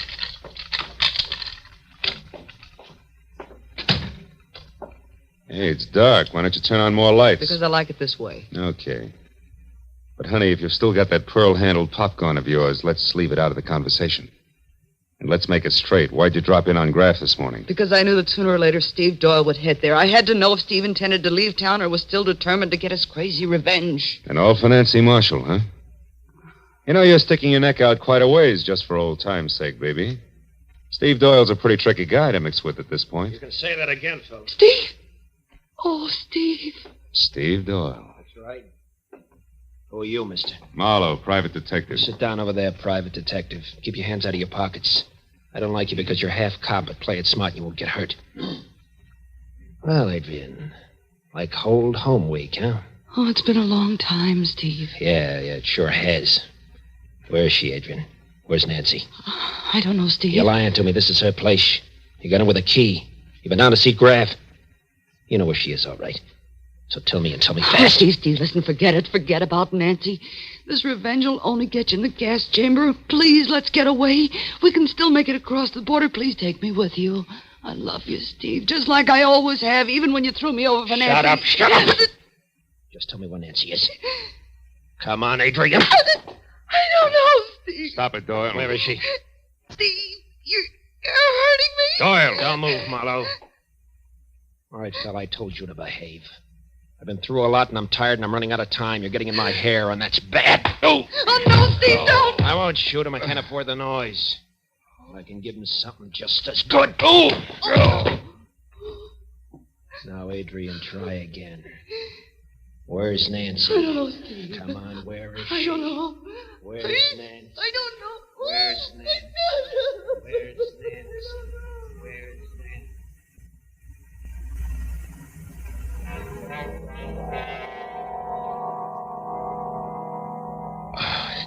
I couldn't remember where I was or how long I'd been lying there, but gradually I got the crazy idea that I was being robbed by a very unhappy crook because I was sure that somebody was crying and going through my pockets at the same time. Oh, I tried to open my eyes, but all I could see was a little gold buckle danced back and forth in front of me. When it finally disappeared altogether, I rolled over and hauled myself up onto my knees. And then it all came rushing back to me. I'd been in Nancy Marshall's villa with Steve Doyle and Adrian Starr. Only they were gone now, and I was alone. I heard a car start outside, so I got on my feet and made it along the wall to the door. It was Adrian, and she was behind the wheel of my coupe. Stay away from me, Marlowe. Where's Doyle? He took my car. He's going off to Nancy. I've got to stop him, Marlowe, so get out of the way. Somehow I managed to jump back just in time to keep from getting a press job with the tread of my own fist tires. And it took 10 minutes of steady concentration to get it through my throbbing head that Adrian had actually stolen my car and was gone. Oh, the cold air must have helped me because one thought led to another, and I finally began to separate the facts from the fancies. I hadn't dreamed all I thought I had. And when I realized that, the whole idea hit me, and hit me hard. I knew that I'd better get out to Lookout Mountain in a hurry. I made it to Sunset, hailed a cab, and collapsed in it. Where to, mister? Lookout Mountain Road. Make it fast. Oh, it's rugged in this crap. New Year's Eve, you know. Here's $10. Does that help? It's important. Oh, helps plenty. I know, great shortcut. A new road that's not yet finished. But how are you on bumps? Few more won't matter, pal. Let's go.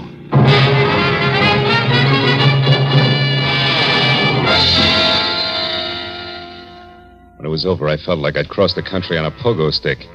But the cab driver was a genius, and with a shortcut, we made the distance to Lookout Mountain in less than 10 minutes. When we got near the place, I sent the cab back down the hill out of danger. Went the rest of the way on foot. As I got within sight of Adrian's bungalow, I saw Steve Doyle getting out of the yellow convertible. We ran up to the house, tried the door. It was locked.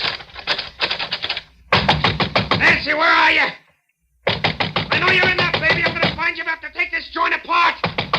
We've got some old business to settle, remember? So have we, Doyle. Drop that gun. Stand still. Okay, sucker. No. You won't need that gun anymore, Doyle. Just kick it over there out of the way. Someday I'll get you for this fella. I doubt it, Steve. You're all finished, but you're too thick-headed to see it. Well, I guess it's time to relax and wait for Adrian. And we call the cops, huh? Adrian just arrived, Marlowe. Don't What? turn around or I'll kill you. Adrian. There we are, Marlowe. Toss your gun back here to me. Come on now. It's better. Oh, Steve. Steve, are you hurt bad, darling? Can you make it to the car? I'll try, Adrian. Got me on the side. It's bad. Oh, Steve, hurry, darling, hurry. I'll be with you in a minute. I'll make it okay. Well, Marlowe? Yeah. Okay, Adrian. Tell me one thing first, Marlowe. Did Steve get to Nancy? No. You killed Graff in time to shut him up, too. Huh? So Steve will never know the truth, will he, Adrian? Could be it was you who crossed him and sent him to prison. You'll never find out. Not now. And you'll never realize how much I love him either. That's why I did it, Marlowe. It was the only way I could hold him for myself. And I was willing to wait. Can you understand that? Yeah. I guess I can.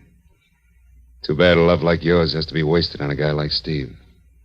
You'll never get away, honey. Not with him. You'll never make it. Maybe not. But if he goes out, at least I'll be with him, Marlowe, and that's the way I want it. Well, if you're going to do anything, Adrian, you better get it over with fast. That siren's a friend of mine. He's coming here. Adrian! Coming, Steve. You're a good guy, Marlowe, and a smart one. Just don't follow us, that's all. So long, Marlowe. Happy New Year.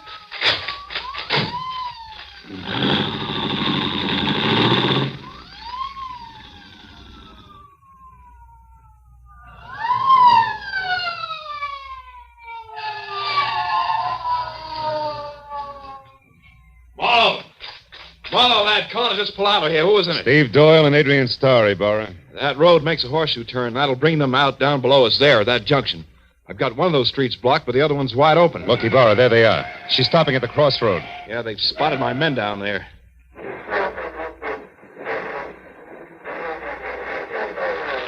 She's turning around. They're heading out the other way. She must be crazy, Marlowe. They'll never make that curve at that speed. They're not slowing down, Ibarra. She's heading straight for that stone wall.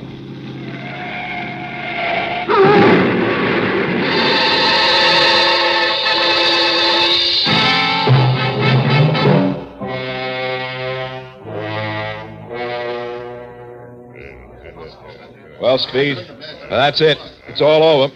They're both dead when the boys got to them. Killed instantly. By the way, how's your head feel now? Any better? I'm okay, Barra. Did you take care of Nancy Marshall all right? Yeah, she locked herself upstairs. Sent her home to Paul Riker in the squad car. The driver hurries. They can still be married on New Year's Eve. You had her pegged as Jerry Graff's killer earlier tonight, Marlowe. What made you change your mind? Well, I found a gold buckle near Graff's body, Barra. I figured it was a fancy little belt buckle that Nancy had dropped. I saw exactly the same buckle when I was coming to after Doyle hit me on the head. And it wasn't on a belt, it was on a shoe. Adrian's shoe. It was the mate to the one I'd found. Once you knew Adrian Starr killed Graff, you put the rest of it together, is that it? Uh-huh. See, for a price, Graff helped Adrian double-cross Steve. She had to kill him to keep him from talking. She hid Nancy out for the same reason. If she knew that if Steve ever got to Nancy, he'd learn the truth. I wonder why she didn't kill Nancy, too. I think she intended to, Ibarra. And she did it all, really, because she loved the guy too much. Strange deal, Marlowe, right to the end. You know, she didn't have a chance to make that curve down there the way she was driving. Not even if she wanted to make it, Ibarra. Yeah. Well, it's 5 minutes to midnight, Phil. Happy New Year, fella. I want to see a lot of you in 1949. Same to you, Lieutenant. Good night.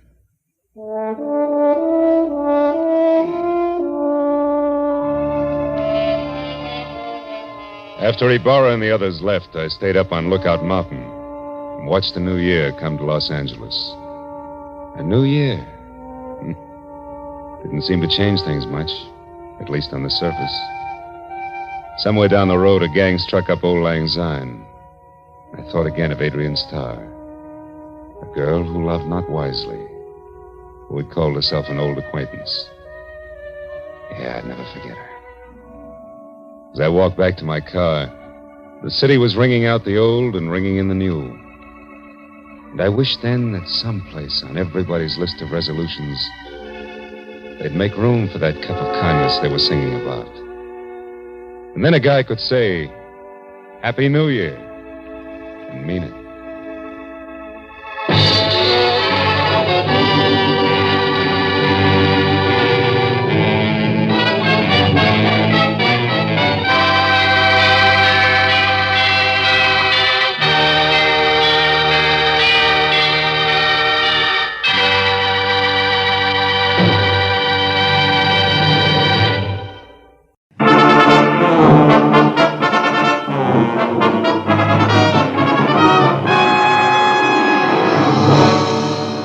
Been a long, hard Saturday night that topped off a long, rugged week.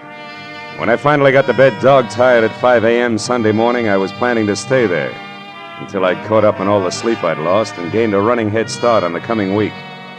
And by 3 in the afternoon on the day of rest, I figured that job was only about half done. But whoever it was that started riding my doorbell had a different idea. I held out until the buzzer stopped, but it was only a change of tactics, so I gave up. All right, I know when I'm licked. Just a minute. Thank heaven you're in, Mr. Marlowe. I don't know what I'd have done otherwise. I'm sorry. It's all right. Here, read this story on the front page. What? No, down here. Oh, yacht explosion, death label accident, huh? Yes. Oh. Mystery blast which destroyed the Rollins yacht at Santa Monica Friday night, and in which Benjamin Rollins, noted cosmetics manufacturer, was killed, was established today by police investigators as accidental.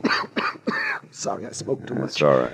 The explosion which shattered and sank the 50-foot pleasure boat was caused by a leaking fuel line. Rollins, known to be a chain smoker, is believed by witnesses to have continued on page 7. Never mind, Marlowe. I'll tell the rest. Right. Think you'll make it? There are 2 frightening things wrong with that story. Well, go ahead. Frighten me. First, the explosion was no accident. That fuel line was repaired a week ago. Second, Ben Rollins was not killed. You're shaking my faith in the American press. How do you know all this? Because I am Benjamin Rollins. Yes. Well, look, fella, you better dial 116 on the phone and tell the police all about it, huh? No, that's exactly what I can't do. Someone's tried to murder me. If they find out I'm still alive, I'll be a target for a second attempt. Wait a minute. I need 2 things right now. One, a cup of coffee. Would you like some? No, milk, if you please. My doctor insists. Okay, come on. The other's a good, solid explanation of why everybody thinks you were aboard that yacht. Well, first, they believe my body was lost in the explosion. You see, I intended to spend the night there because Lucille, my wife, and I quarreled. Mm-hmm. But I got a call, and I had to go out of town on business at the last minute. I went out to the boat, but only to pick up some papers. I was in a hurry. I must have left the lights on. I'd lost my hat in the wind on the way back. It was found in the water.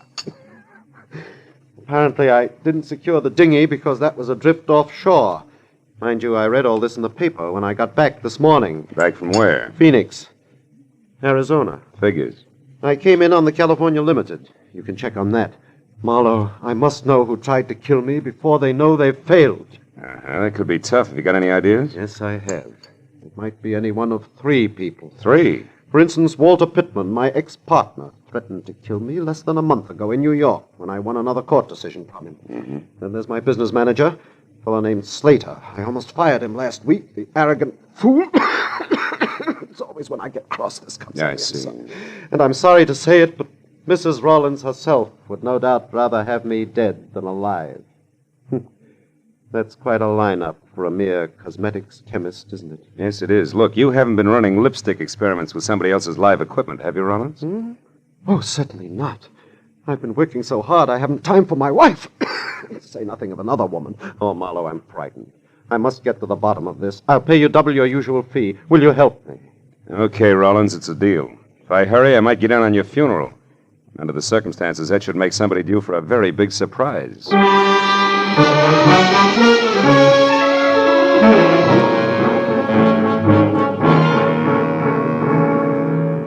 shave and a shower later, and I checked my wheezing client's credentials, settled him down in my apartment with orders to answer the phone, but not the door, and drove out to Santa Monica, where the not-very-late Ben Rawlins had made his home. I had a list of names, addresses, and phone numbers of people close to Rawlins. That is, close enough to kill. I decided that Arthur Slater, the business manager, was my best bet for an opener. He had been described as soft-spoken, efficient, and somewhat arrogant. And after I found his cottage on Seaview Drive and walked up to the door, I heard someone inside offering a similar description, but with more color. Mighty routine, Arthur Slater. If you think for 2 minutes you can throw little Angie over any time you feel like it after all the promises you've made, you're wrong. That's just about enough, Angie. Not by half, brother. I know which way the wind is blowing, and it's a nice big wind. Nobody kicks me out, and I mean nobody. So think it over, Mr. Big. Oh, get out of my way. Yes, ma'am. Cute kid. Friend of yours, Slater? Who are you? Another insurance investigator? That's right. My name's Marlowe. May I come in? Yes, certainly. All the others did. Thanks. Who knows? I may be the last. Slater, I've got 3 reasons for believing that yacht explosion was no accident. Not an accident?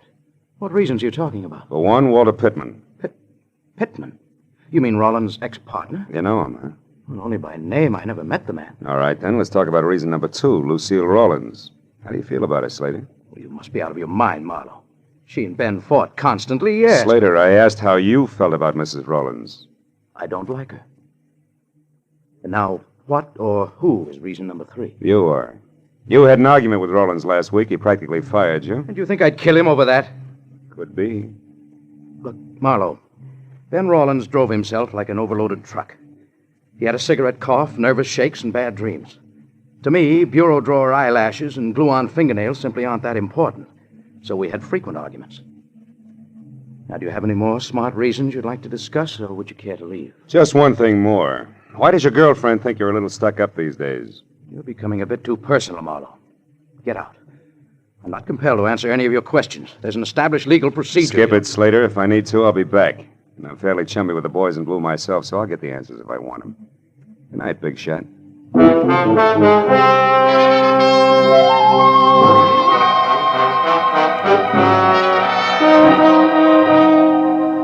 Arthur Slater was like a billiard ball, hard to rub the wrong way. And if he did have an angle, he was playing cagey.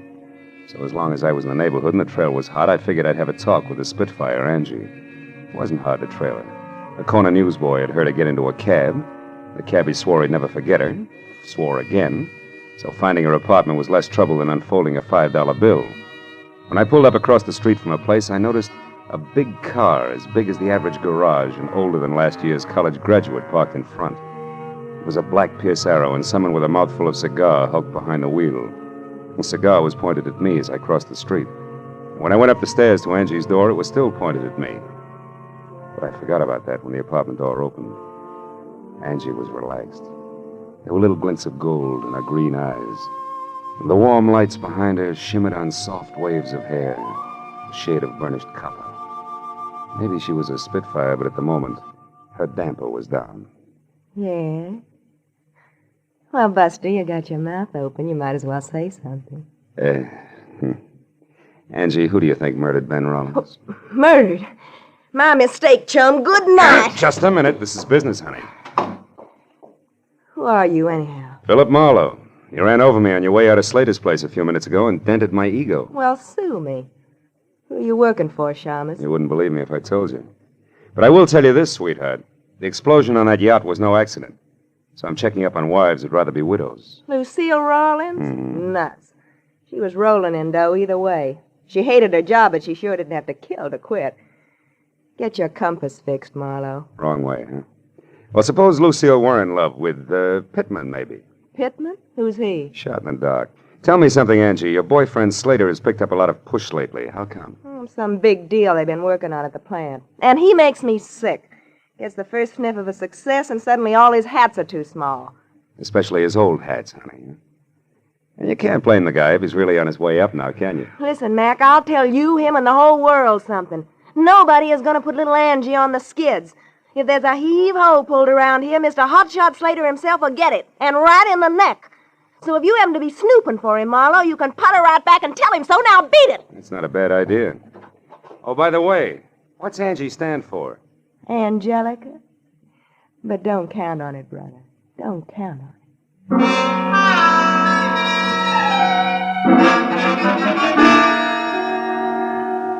As I went down the front steps, the cigar and the black Pierce arrow lined up on me again and followed me as I crossed the street and got into my car. It was still pointing at me as I drove away, but after all, the street was public property and the guy could smoke a cigar if he wanted to. Well, by the time I knocked on the front door of the Rawlins home, I was braced for a deluge of tears and a session of red-eyed hysteria. So I was caught off balance by the handsome blonde woman of 35 with a wry, crisp waistline who was cool, calm, and well-collected in green slacks. She introduced herself as Lucille Rawlins. Sit down, Mr. Marlowe. You said you're a friend of Ben's? That's right, Mrs. Rawlins. I stopped by to offer my condolences. But apparently condolences aren't much in order today. No tears, huh? Not even crocodile tears. I'm not a hypocrite, Mr. Marlowe, that's why. I'm merely stunned and confused over this terrible accident, and I'm not sure yet how I feel. Yeah, it was an accident, all right. Especially since that leaky fuel line that caused it was repaired a week ago. It had been repaired? Oh, yeah. It's interesting, isn't it? Who are you, Marlowe? I'm a private detective, and I know a lot more than that. I know, for instance, that the insurance on the boat alone will keep you in pretty doodads for several years. And that's only a drop in a bucket. Mr. Marlowe, I think you'd better leave. And I think you better climb down off that high horse and listen. Because I haven't even started yet. Ben was a hated man by Pittman, by Slater, and maybe by you.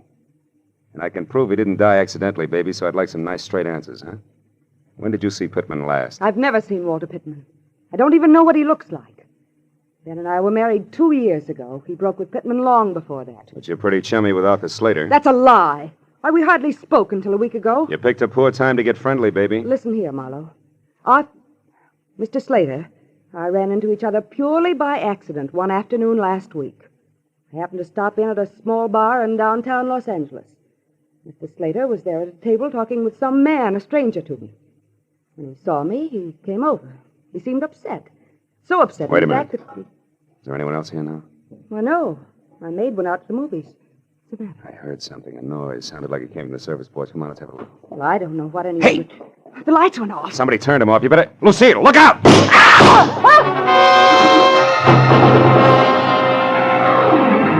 The bullets, which had been intended for Lucille, had only traveled the width of the kitchen, but miraculously both had missed.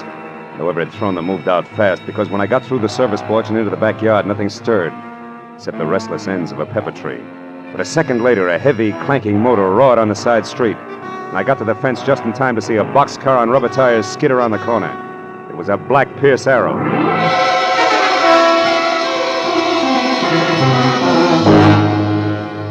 I went back to the house, found the master switch, and turned on the lights. Lucille, her face strained and bloodless, stood in the kitchen door and watched me. A hole had been punched in the back screen door, and on the floor was a strange object which had been used to unhook the lock. It looked like an oversized bobby pin wearing rubber pants, which didn't mean a thing to me. But to Lucille, who stared at it like it was a centipede she just found in a cream puff, it meant plenty. Ben. What? It's like Ben himself was here. Like he wasn't killed at all. What are you talking about? What is this thing, anyway? I don't know. It's part of some new invention he was working on. For the last month, Ben carried 2 or 3 of these things with him everywhere. Look, Lucille, where's your phone? Right there. Oh. But, Marlowe, you don't suppose... Who are you going to call? Friend of mine. He'd better be in, too. Go. Marlowe. What's the matter, Marlowe? Busy? Yeah, busy. He's either talking to someone or he's gone out after leaving the phone off the hook. And either way, Lucy, that makes my friend very busy.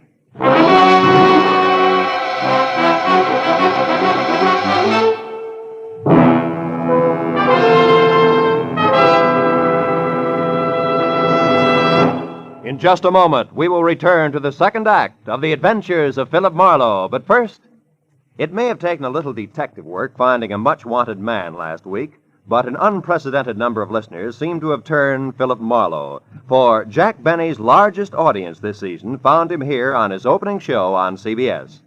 Tomorrow night, Jack will be back with Mary, Dennis, Phil, Rochester, and Don for more of the fun that's made the Jack Benny Show the #1 comedy in radio. You'll find him right here on CBS every Sunday at 7 Eastern Standard Time. And now, with our star, Gerald Moore, we return to the second act of Philip Marlowe and tonight's story, The Restless Day.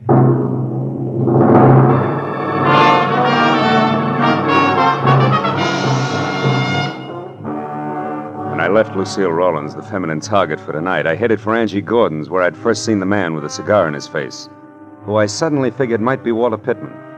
And as I drove, I felt like my brains had spent the night playing leapfrog in a squirrel cage. Because any way I call the dice, every one of my clients suspected of murdering him suspected somebody else. And just to keep things from making any sense at all, I suspected my client. I pulled up near Angie's and saw the Pierce Arrow parked, lights and a man with cigar out. When I got close to the bungalow door, I knew that the lady was at home. Now look here, and that she was receiving a gentleman caller, more or less. Tell me your name is Smith, which incidentally I don't believe. And then you start asking a lot of very personal questions. How cozy. Now, please, you do not understand. There are certain things about the death of Ben Rawlins that I must know. Things that mean a lot to me. How much a lot? Well, $100 maybe. What? Now, don't tell me that's all you could stuff into that briefcase there in your hand. Listen, girl, I must know whether that explosion on the boat was an accident or not. The police let it go as an accident? Never mind that. You are Slater's girl. You must know something about him as well as the other one who was here. Now, you tell me. Quick. Stay away from me, you big lug. I don't know anything. Let go of me, Ma. Let go. You heard the lady, Pittman. Let go. How do you know my name? I read tea leaves. And while we're all asking questions, do you mind telling me why you were throwing bullets at the Chinaware on Mrs. Rawlins? I did no such thing. I don't even know Mrs. Rawlins. You're a liar, and it's dull as the sauerkraut. The gun in your pocket will prove it. I have no gun in my pocket. Here, look for yourself. All right, I will. But if it's all the same to you, I'll start with your briefcase. Give me that. Why, so you can get to the gun first? No, because All right, Mr. Smart Man. Go ahead and look. See for yourself that there's absolutely nothing there that concerns you. When I get my hands on you, I'll break you in two. Still, Marlowe. And don't look so astonished, friend. It's called a gun. Why, you little... Skip it, Marlowe. This isn't my idea of returning a favor, but it is good business. You see, baby, little Angie sells out to the highest bidder. And no matter how I add things up, that isn't you. So exit Pittman, huh? Briefcase and... What are you staring at? That little gadget there. Must have fallen out of Pittman's briefcase. What is it? Twin brother of an item I found a little while ago, rubber pants included. What are you talking about, Marlowe? Nothing, baby. Just tell me how long I sit here. As long as you like. Now, you see, Marlowe, I just can't afford to let you get to Pittman ahead of me. Yeah. That good business you were talking about. Uh-huh. After all, a gal's got to make a living. One way or another, Marlowe. Doesn't she? There was room to debate Angie's point, but no time. So I skipped her invitation for a drink. Both promised and threatened to see her again and headed for my car in the only direction left, the residence of the local pivot man, Mr. Arthur Slater.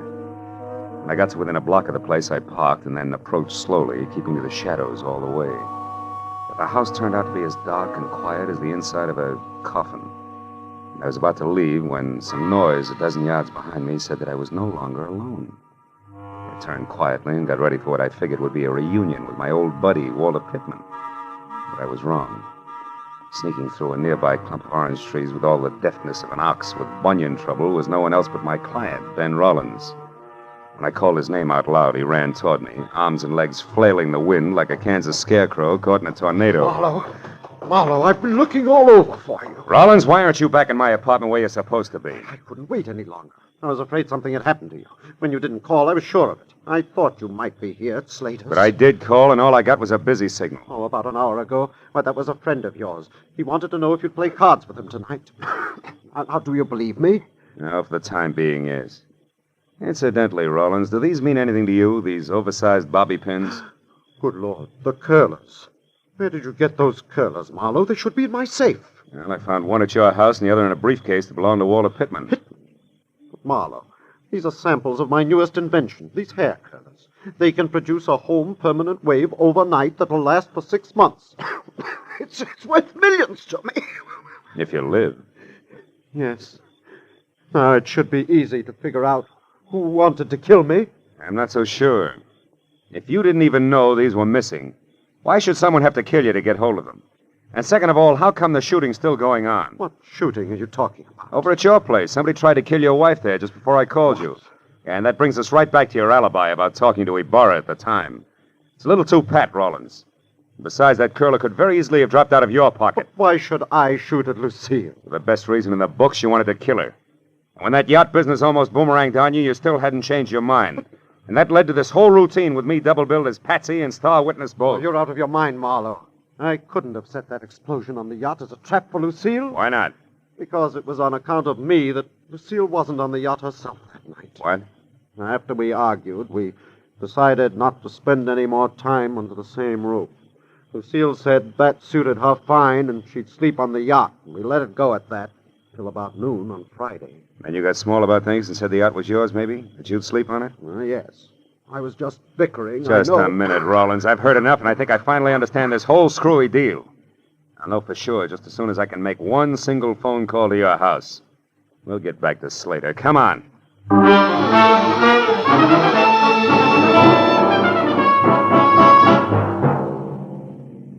When I got to a telephone and through to the maid at the Rollins place, I was almost positive that in another minute I'd have both a solid answer for my client and a couple of clumsy customers for the law. But when the shaky voice at the other end of the tube told me that Lucille had just left the house in high gear, after mumbling something about a place called Inspiration Point, I stopped being confident and started to worry. And when I tossed the jackpot question at the maid and got the winning answer, that worry became something worse, and it must have showed. What is it, Marlowe? What did you find out? Too much to explain now. Where's Inspiration Point, Rollins? About a mile south of here, straight along the shore. Good. What kind of a car does your wife drive? A blue Nash. What's Inspiration Point got to do with Lucille, Marlowe? Everything. Now, look. You call the cops and tell them to get out there as fast as they can. Do you get me? As fast as they can.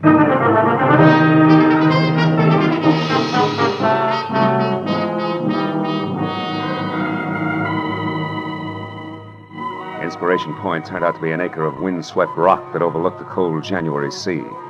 After I saw Lucille's empty car, I crept, staggered, and fell down the narrow, winding trail that led from the road to the promontory itself. I was afraid that I was going to be too late to stop what I was sure was a hastily scheduled murder. But a minute later, when I rounded the last crazy turn in the trail, I felt better. Because standing only a couple of yards away from me, her hair slapping wildly against the upturned collar of her coat, and very much alive, was Lucille Rollins. And I was about to breathe a sigh of relief when suddenly I caught the expression in her eyes. I turned to follow the line of her unblinking gaze, and I knew that I hadn't arrived any too soon.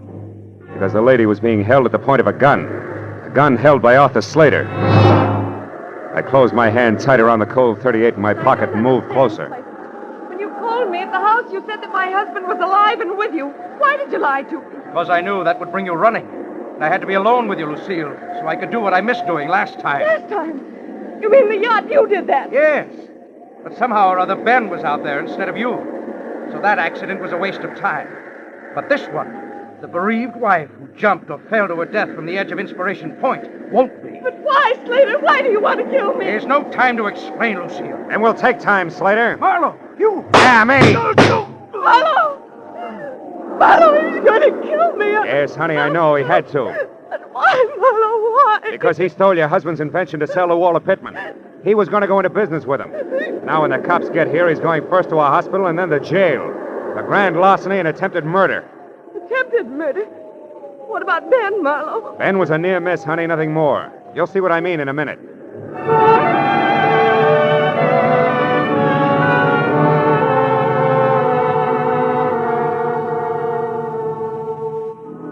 When Lucille found out that Ben was still alive, there were a lot of tears and promises to be good from both parties.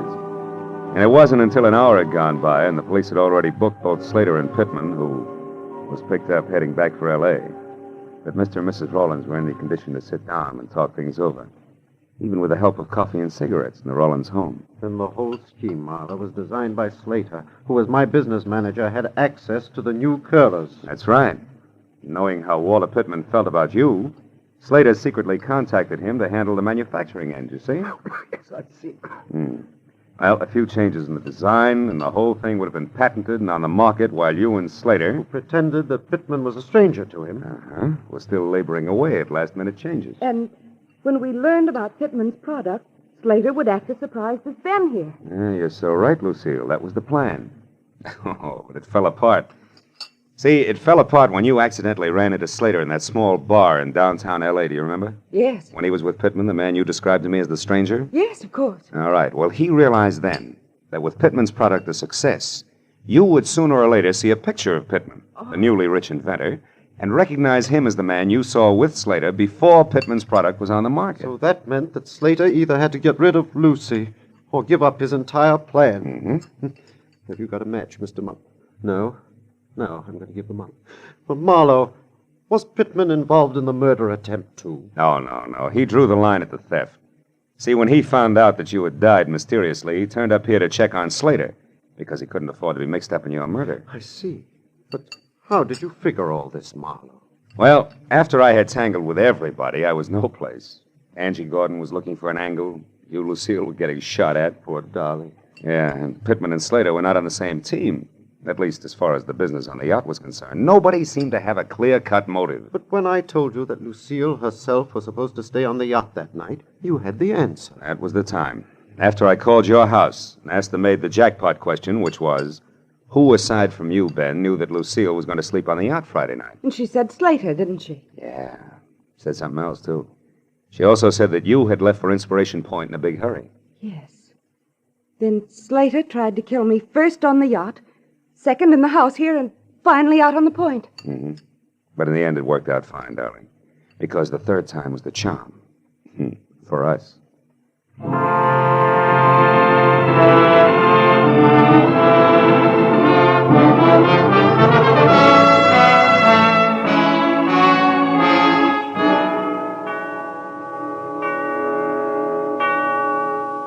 Well, by the time I was through tying in all the loose ends for my client and his wife, it was 3 o'clock in the morning, and I was dog-tired all over again. When I got into my car and started away from the place, Ben and Lucille were standing in the doorway waving at me and smiling. So as I drove back toward L.A., I forgot about the sleep I was missing and thought about them. A couple who couldn't get along until one or the other of them had been robbed, dynamited, and shot at.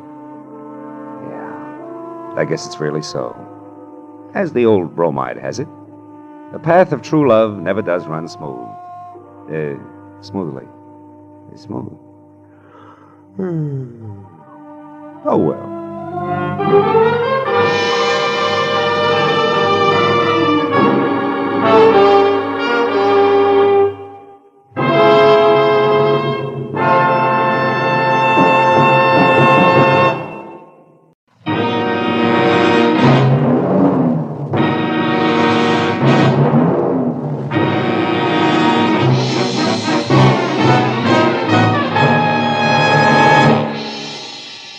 For 3 days, an ugly storm had lashed at the west coast from northern Oregon to the tip of lower California. And although it was only noon when I drove up to the sprawling red brick house just south of Santa Barbara to meet a new client of mine, the black that was in the sky and the driving rain that was everywhere left the day bleak and wet and cold. Left it the kind of day that made you feel that logs blazing in a fireplace and a warm, dry robe were the only things that could matter to anyone. But when I got inside the house, Felix Drum, 350 uncomfortable pounds of executive in a wheelchair, who made his living importing perfumes, was very worried. And not about the weather outside. Marlowe, Julia Perry is gone. I want you to find her and bring her back. And the sooner you do that, the better. And the more I know, Mr. Drum, the easier it'll be. Exactly who is Julia Perry? My assistant. Very capable girl, who in the past 6 months has practically taken over my entire business. She handles most of the work from her cottage here on the grounds where she lives. Mm-hmm. She also has some little cubbyhole in Los Angeles where she keeps her files and some sample stock. Do you have the address of that cubbyhole? If I knew the answer to everything, I wouldn't have hired you. And anyway, it isn't important. Hand me that little bottle. This one? Please. Yes. No, here. Thank you.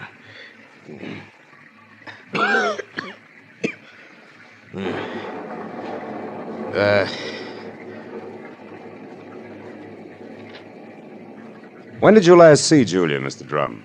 3 days ago. Oh. It was 3 days ago, when she left on one of her regular weekly trips down to Los Angeles to bid on perfumes. Usually she stayed away overnight, but the Beechwood Plaza Hotel most of the time, and she was back here by noon the next day. I suppose you've already checked the Beechwood Plaza. Yes, of course. My man Ruby, the one who showed you in, has called the place a dozen times. But they only know that Julia registered there 3 days ago and hasn't been seen since. Well, what about the girl herself, Mr. Drum? I mean her background, friends, family, that sort of thing. As far as I know, Marlowe, Julia has no friends, no family either. She's just a sweet but smart little girl from someplace in Kansas. No beaux, not even nice ones, huh? I don't think she had the time. You see, when Julia first came to work for me, she wanted to get ahead, and I gave her the chance. She made good. Today, she's as much my right arm as Ruby is my leg. Mr. Drum, did you notice anything unusual about Julia's behavior lately? Yes, and that's the reason I'm worried. About 2 weeks ago, I saw changes in the girl, Marlowe. She seemed less spry, more preoccupied. Oh? Yes. I figured it was overwork myself, since the end of the year always means detailed annual reports, so I made no comment at the time. I see. Tell me, Mr. Drum, what does she look like? Well, I have no pictures, but she's a blonde of medium height and was wearing a plaid raincoat and a little circle of a hat when she left. Altogether, she's sweet and simple, if that's what you mean. Yeah. Do you mind if I stop into the cottage on my way out? Marlowe, you turn the place inside out if it'll help any. Only since I'm certain that Julia's in some kind of bad trouble, you be quick and find her.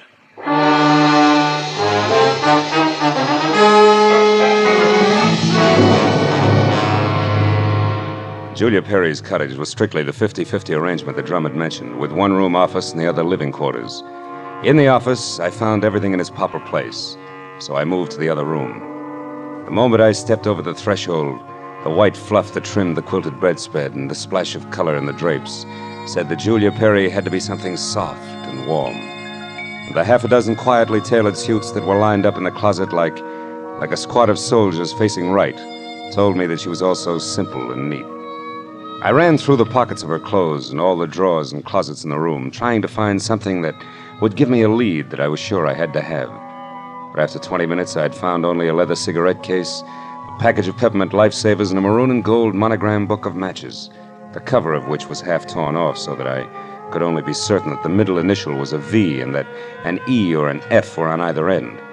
But since the name and address of an L.A. novelty company was on the inside, I bought the matches as a starting point, dropped them into my pocket, and headed for the door. When I opened it, I was surprised to find Ruby, Drum's right-hand man, purple scar and all, standing in the rain, and staring at me like my ears were spinning. You seem to be a very thorough man, Mr. Private Detective. And you seem to be a very nosy one. What do you want? To help Julia, nothing else. So here's a postcard that came for her this morning. It was mailed in L.A. yesterday. Yeah? Dear Julia, tried to reach you at Santa Barbara 1181 both yesterday and today, but got no answer. I'm leaving. I'm leaving town tomorrow. There's one little girl who fled life in Haven, Kansas to another. I would have enjoyed seeing you again. For a bit before I moved on to who knows where. Anne. Santa Barbara 1181, that the number here? Yeah. It's Julia's private business phone. Well, what do you think? The postcard any help? Possibly. Tell me, Ruby, why didn't you show this to Mr. Drum? I forgot about it until just now. You're a liar. Well, it's on account of the postcard was delivered here to the cottage. Which is no man's land for you? Yeah, sort of. Mr. Drum doesn't like people who work for him mixing socially with each other. Or maybe a sweet kid like Julia hasn't got any use for the passes you've been making at her, huh? Hold it. I like Julia, and even if she don't go for me, anything I can do to help her, I still do, understand? Yeah, I understand. I'm not so sure I believe. Goodbye, Ruby.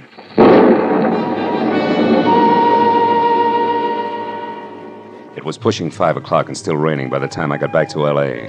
and over to the novelty company. Once there, I presented the torn book of matches that I had found at Julia's cottage to a bald man with horizontal question marks for eyebrows, and who, at the crinkle of a $5 bill, tore himself away from his racing form long enough to check the files for a set of maroon and gold initials that had a V in the middle. And it was 6 o'clock before I had the answer, which was EVE. And they weren't initials, but the front name of Mrs. Eve Bentley, who lived in a villa at the swank Sunset Terrace Apartments. And according to the gentleman who said he knew his oats, was a very classy filly. An hour later, I was at Mrs. Bentley's front door, and while I made with the chimes and waited, I wondered Just how much a guy who loves the ponies could know about women. But when the door opened, I had my answer. Yes? What is it? Mrs. Eve Bentley wasn't beautiful, but she was everything else, including a shimmering yard of gold hair piled high on her head and held in place by a knot of pearls that no Boy Scout ever tied. Her face was wide blue eyes and open red lips on a backdrop of soft, fair skin. She wore a black silk jersey dress that must have been sprayed on. She smiled when I said my name was Philip Marlowe and that I wanted to talk. Talk about what, Mr. Marlowe? Julia Perry, ever hear of her? No, I haven't. So I'll try again. What do you know about Ann somebody from Haven, Kansas? Absolutely nothing. This torn book of matches says otherwise. I found them in Julia Perry's cottage. Julia Perry's missing. I'm a private detective who was hired to find her, and the matches turned out to be yours. Now, may I come in? Why, yes. Thanks. Now, Mrs. Bentley, maybe we ought to start all over. No, wait just a minute, Mr. Marlowe. I may be able to help you. Did this Julia Perry deal in perfumes? That's right. Now, how did you know that? Because I just remembered something. And now I'm sure I can explain why my matches showed up where Just they a did. minute. You know, whenever I'm talking to a beautiful woman, somebody's always creeping around in the kitchen. Who is it this time? Oh, really, Mr. Marlowe? There's a storm outside, and there are windows and trees. If you put those three things together, that noise could have been a branch scratching on a glass pane. Or somebody with squeaky shoes and a lot of curiosity. Somebody like Mr. Bentley, for instance. Huh? I doubt that, Mr. Marlowe. You see, Mr. Bentley's been dead now for 3 long years. Oh. Yes. Well, you were saying something about the matches. Oh, yes. This Julia Perry must somehow or other gotten hold of them through my fiancé, Marvin Whitaker. How does that figure? Like 2 and 2. Marvin is in the perfume business, ditto Julia. Also, I think he mentioned her name once. Said she was very clever for a girl who looked like somebody's kid sister. That fits all right. Where will I find said fiancé? At his favorite bar and grill. But won't you have a drink first, Mr. Marlowe? No, thanks, Eve. There isn't time. Now the bar and grill. The Blue Boar. Blue which? Boar, Mr. Marlowe. Yeah. It's a very English spot over on Wilshire, opposite Arthur Murray's studio. But before you dash, do you at least have a match? Yeah? Please. Whole book of them, honey. Torn cover and all. And I want you to keep them. After all, they brought us together, didn't they?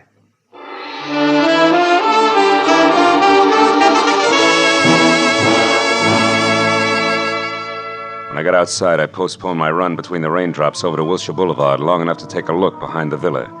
And there, in a newly planted strip of clover lawn below Mrs. Bentley's kitchen window, I found something which was no surprise. 2 clear prints of a man's shoe. But from there on out, I got nothing more than a lot of rain down the back of my neck.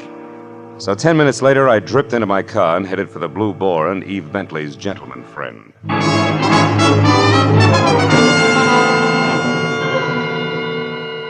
I located Marvin Whitaker, a handsome, hale fellow well met, in a white turtleneck sweater and riding breeches, behind a hot rum toddy in a corner booth that was pictures of steeplechase mounts against newly antique mahogany.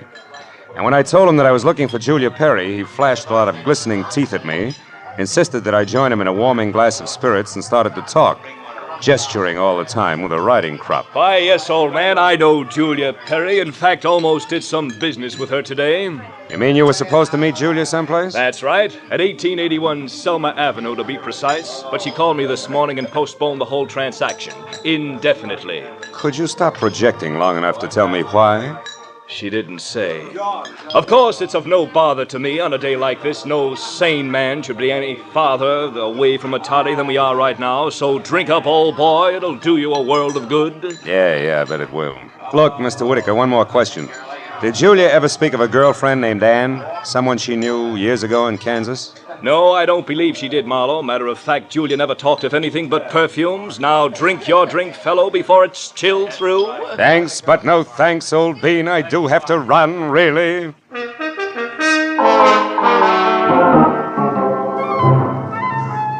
was a 20-minute drive to the address on Selma, and the rain had stopped by the time I got there. The place was one of those once-upon-a-time rooming houses that had been partitioned off into a couple of dozen 2x4 cubbyholes, just big enough for the very small businessman to fill his fountain pen in. When I got to the door and asked the scrub woman, who was a lot of wild red hair around two pop eyes for Julia Perry, I knew I was moving in the right direction, because the lady standing in front of me was anything but calm. And more important, she had just heard a pistol shot from the back of the house. Yes, that's right. A pistol shot not over 2 minutes ago. I'm sure that Perry girl had something to do with it. Because when I come from inside, I saw her rush out down these steps. Did she say anything? I don't know. She was gone out of sight before I could open my mouth. But I know it was her on account of that plaid coat and little hat she wears. Yeah. Now, which room is hers? Come on. Well, that one there with the light showing under the door. But it's locked. You won't be able to get in. I just tried. Well, we'll try again for luck. It's not the best lumber, believe me. Nothing like this has ever happened to me before. It's a man. Yeah. A dead one at that, Granny. Do you know who it is? From the mud and clover grass on the bottom of his shoes, I'd tag him as a guy who was looking in a lady's kitchen window about an hour ago. But from that purple scar on his chin, I can do even better than that. The name, Granny, is Ruby, a guy I thought was still in Santa Barbara.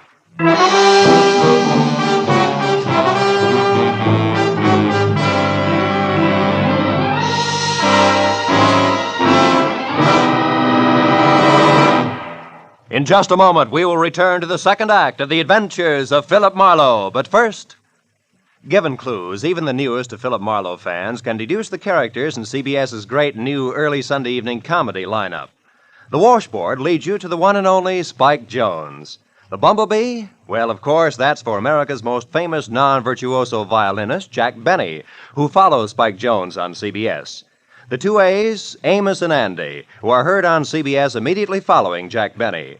So it's really no mystery at all why millions of Americans now stay tuned to CBS on Sunday nights for these three superb comedy shows in succession. Spike Jones and Amos and Andy over most of these same CBS stations, and Jack Benny over them all. And now, with our star, Gerald Moore, we return to the second act of Philip Marlowe and tonight's story, The Black Halo.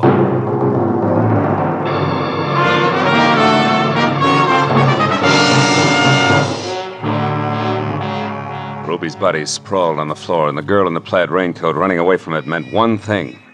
Julia Perry's trouble was important, like life, but more like death. A half sneer was congealed on Ruby's face, and his eyes, turned waxy, still held a look of mild surprise. I wasted some breath telling the scrub woman not to touch anything, and then I put in a call to my overweight client in Santa Barbara. He was glad to hear from me, at first. Marlowe! Well, now, I didn't expect a call from you this soon. You sure work fast, don't you, lad? Have you found her? Have you located Julia? Not quite. She's about 5 minutes ahead of me. Incidentally, Mr. Drum, she works fast, too. What do you mean by that? Let me ask the questions, huh? Number one, what was your leg man Ruby doing in L.A. tonight? Ruby? Yeah. Why, I sent him in to pick up some medicine for me. Why? Come on, Drum, you can talk straighter than that, and you better. I just found Ruby dead. Dead? Ruby's dead? What happened to him, Marlowe? He was shot. So forget the gags and tell me why he was snooping around. All right. I didn't trust you. No. It's my policy to trust nobody until he proves himself. I sent Ruby in to follow you and check on your progress. That was brilliant. You only made 3 mistakes. First, I don't need to be checked on. Second, you got your man killed. And third, you forced Julia's hand. Because it was Miss Perry herself who pulled the trigger on Ruby. Julia? Marlowe, I don't believe that. Which proves nothing, Mr. Drum, but skip it. Tell me, do you know a man named Marvin Whitaker? Whitaker? Yeah. No, should I? Well, he says he's in the perfume business. Well, I know everybody on the coast who bought more than 2 bottles of perfume at one time in the last 40 years, and I don't recall that name. I think the man must be a liar. So do I. Thanks for the help. And, Drum, if you've got any more expendable flunkies around, keep them out of my hair. I'll call you when I've got something.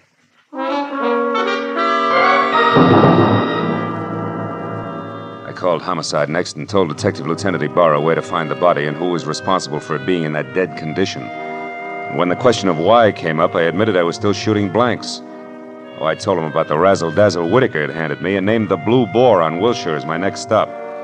Ibarra said he'd call me there, and when I got to the entrance of the place, I saw Whitaker, draped in a trench coat that involved enough cloth to rig a 4-masted schooner, standing in the anteroom, impatiently smacking his leg with that riding crop. He looked positively dashing. Question was, which way? Hiya there, Marlowe. Hey, old boy, you look upset. Anything wrong? I may be upset, Whitaker, but you're the one that's going to spill. First, are you leaving or coming back? I'm just leaving. Been here all the time since I talked to you? That's right, you see. My coat is perfectly dry. Stopped raining half an hour ago. Well, you see, if I'd been outside, I would have known that. But why this third degree, Marlowe? What's up? It's a long story. Maybe we better sit down and talk it all over from the beginning. Oh, I'm afraid I can't. Not just now. I've got a date. She'll keep. Not this one. It's something rather special. Special, huh? Like Eve Bentley? Now, look here, old boy. You're prying into my personal affairs. Whitaker, I'll rip the lid clear off your personal affairs if necessary to get a clean answer out of you. Now, what do you really know about Julia Perry? I told you once. Are you implying that I'm a liar? At least that. For instance, who puts out Amir? Come on, Whitaker. It's a well-known fragrance. Why, I don't recall offhand. That's strange, because any woman knows Amir's a Dana perfume. Just what are you trying to prove by all this? That as a perfume dealer, you stink. And try this for size.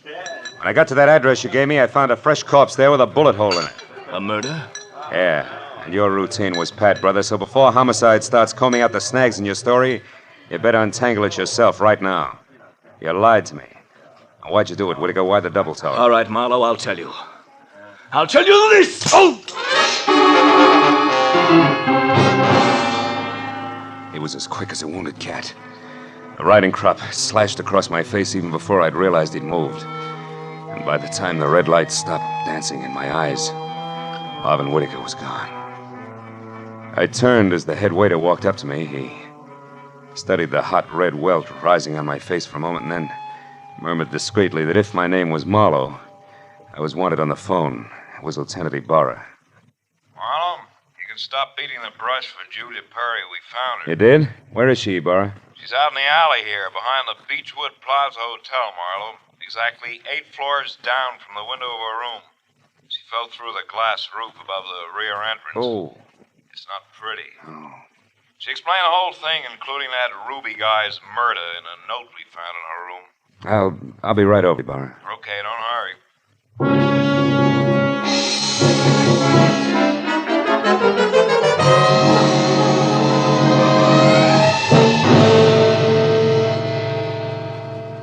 The whole story, Marlowe. When Drum finally got around to trusting her, he practically gave her his business. It was too much temptation. Mm-hmm. She'd been stealing from him in a big way for almost a year, her note says. Then she decided to run for it when she knew she couldn't hide the thefts any longer, huh? That's right. That Ruby caught on some way, and she killed him, but I guess murder was too rich for her blood, so she came back here, thought it over, and then checked out. Yeah. All she left behind was a little plaid raincoat and a purse over there. Hey, she was wearing a dinky hat, too, Ibarra. Did you find that? Mm-hmm. Come over here to the window, Phil. See down there on that canopy, that little black circle? That's her hat. I sent Mooney down to get it. Can't leave any loose ends around, you know. Yeah. Got a light, Lieutenant? Oh, sure. Here you are. Thanks. Hey, what happened to you? That welt on your face, Phil. Oh, I backed that horsey liar named Whitaker into a corner, and he slapped his way out with a riding crop. And speaking of loose ends, if I ever catch up with that... Ibarra, where did that stuff on the dresser come from? Well, this out of the pockets of Julia's plaid coat. Why? But that's impossible unless... Holy smoke. That's why Whitaker lied to me. Hey, where are you going with that, Phil? Come back here. I gotta check on something, Ibarra, and keep your notebook handy. If I'm right, this deal is still wide open.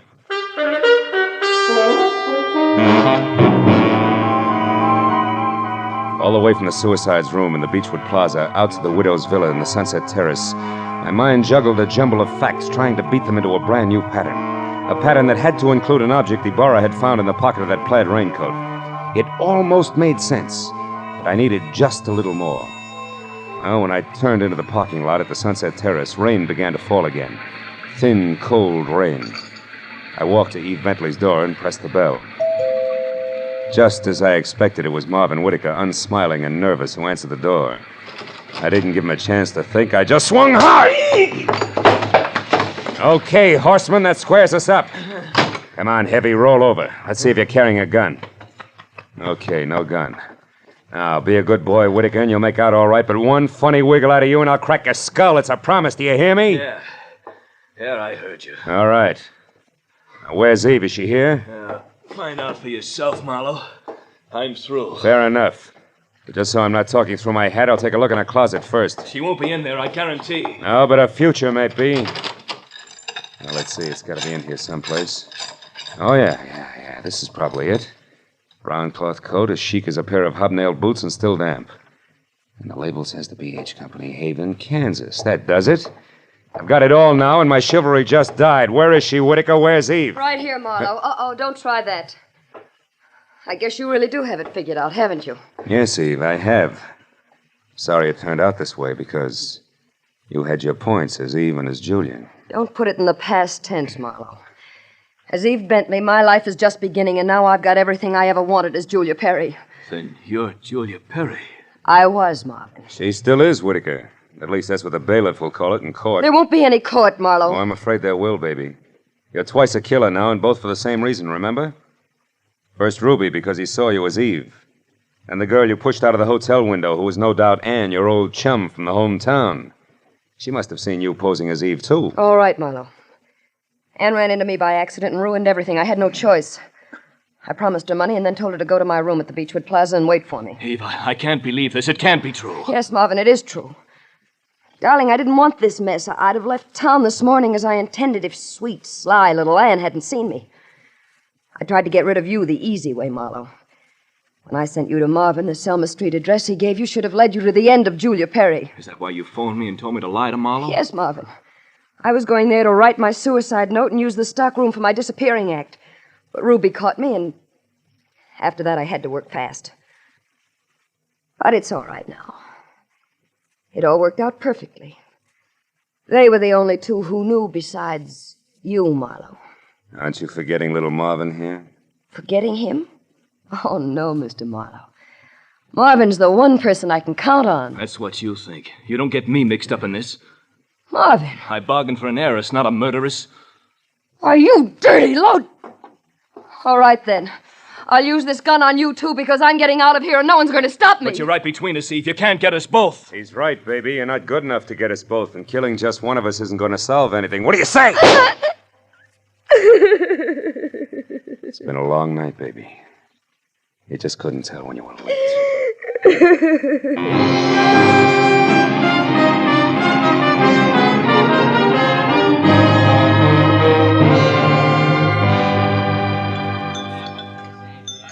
You want any more of this coffee, Marlowe? No, it's sludge, Lieutenant. I wonder what Julia Perry uses for a heart. You know, she planned the thing for 6 months when she first set herself up as Eve Bentley. And it probably would have... Want to check now? Oh, yes. Yeah. Probably would have worked if everything hadn't closed in on her. Yeah, her friend Anne from Kansas, Ruby the leg man. And you with that torn book of matches. Incidentally, that was pretty fast figuring up in the hotel room there, Marlowe. Oh, not so fast, Ibarra. I knew Eve had those matches because I left them with her. So when you found the same matches in the pocket of Julia's plaid coat, it figured. Julia almost had to be Eve. And that left Anne to furnish the body for the suicide. Yeah. You know, I wasn't so sure about that until I found the brown coat with the Haven, Kansas label in Eve's apartment. Yeah. Well, I'd better wait on back to the office, Phil. Look at that rain come down. Think it'll ever stop? I don't know. I doubt it. Oh, by the way, here, it's her hat. Mooney finally got it down off that hotel canopy. Maybe you'd like it for a souvenir. Yeah. The millinery people call it a halo hat. Good night, Marlowe.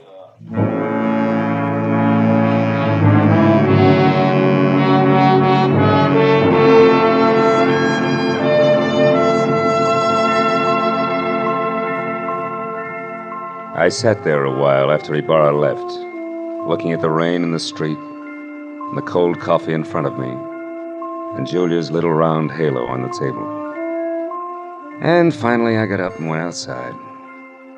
Dirty water scudded along the gutter and gurgled thickly into the sewer drain at the corner. For a minute I caught a glimpse again of the girl I'd figured Julia Perry to be when I went through her cottage in Santa Barbara. Yeah, that girl was an angel. But when I finally caught up with her, her halo turned out to be black, jet black, inside and out. I dropped the little hat into the gutter and watched it go as far as the drain at the corner. And then I went home.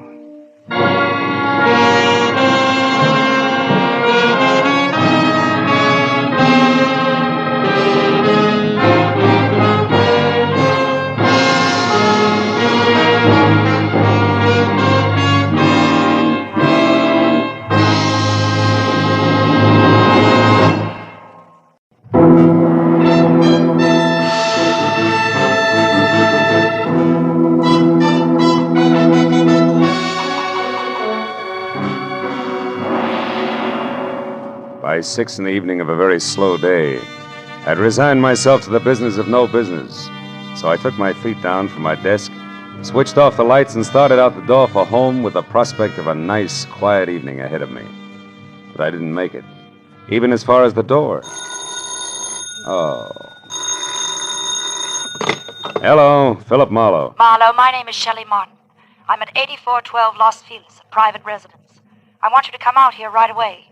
My sister is in a jam, a nasty one. Well, Miss Martin, as a matter of fact, I was just closing up for the night, and Look, I need the services of a private detective right now this minute, and I'm prepared to pay for them. There are plenty of others in town. Are you coming or not? Yeah, okay, and thanks for the reminder. That's me you hear sprinting up your front walk. That's much better. And Marlowe, bring your brains along. You're going to need them.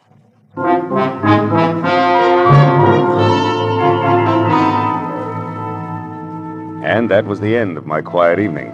But I just couldn't resist those government engravings of Mr. Lincoln.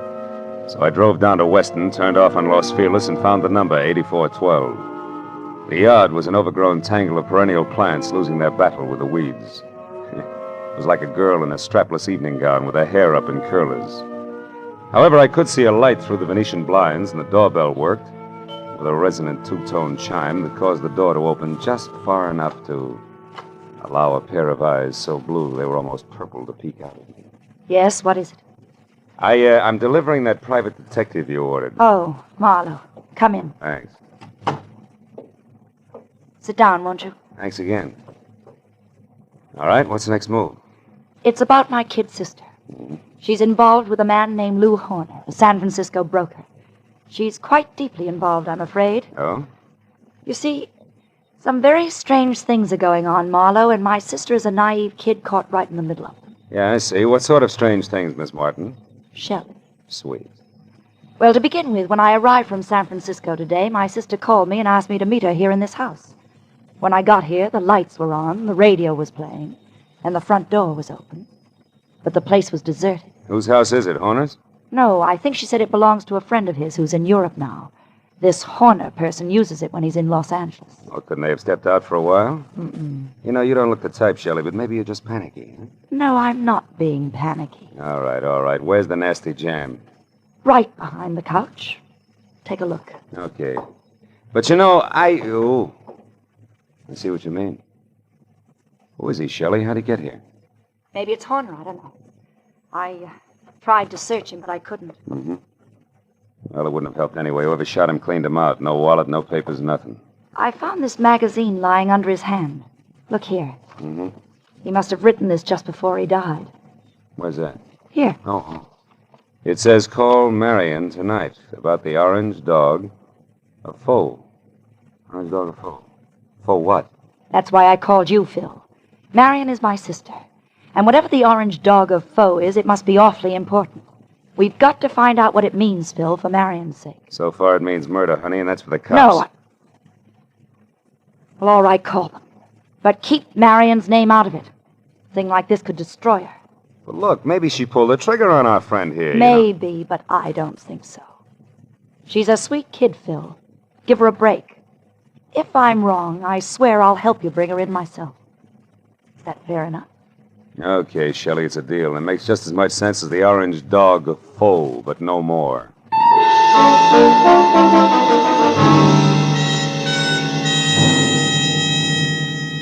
After I checked as far as I could on my client and sent her home, which was to the Villa 12 at the Wilshire Gardens Hotel, I ripped the General Squeegee tire ad with a message scribbled across it out of the magazine, folded it up and stuck it in my pocket.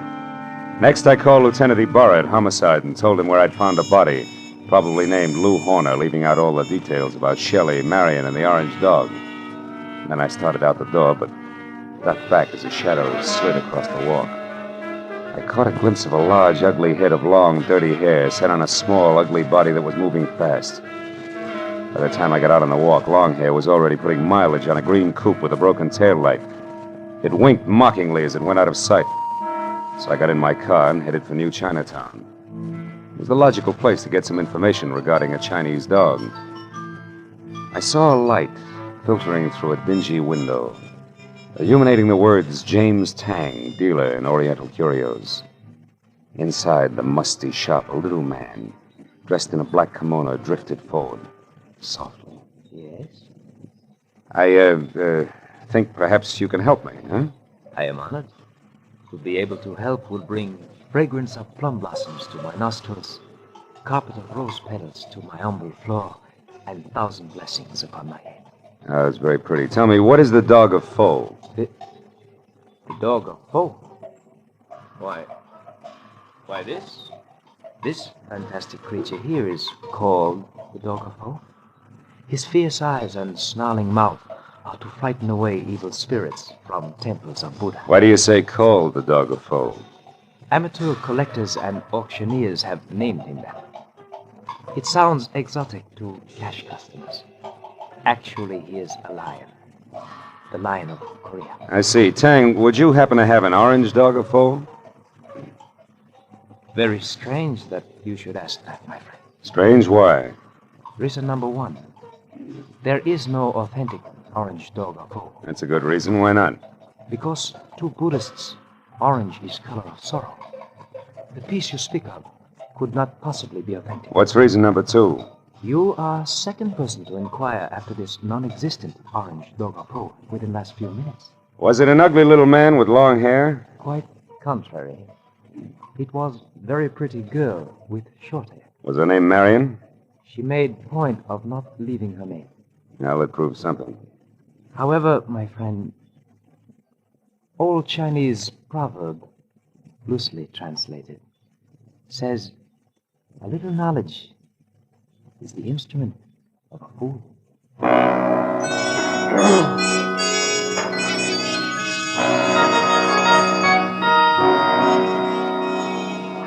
There were 9 other curio shops in the neighborhood, so I started making the rounds for the non-existent orange dog of foe and a girl who was interested in one. From the first 3 shops, I got a fast horse laugh and the fact that the girl was still ahead of me. The next 2 netted an insult apiece and a total blank on the dame. And from the 6th, called Saxon's, a glossy, well-ordered place on West 7th Street, the only effect was a coldly curious raised eyebrow. The man in front of me, whom I took to be Mr. Saxon himself, was a gaunt white Russian with a high, naked head the color of warm paraffin. His slender fingers played nervously with each other as we talked. The orange dog of foe.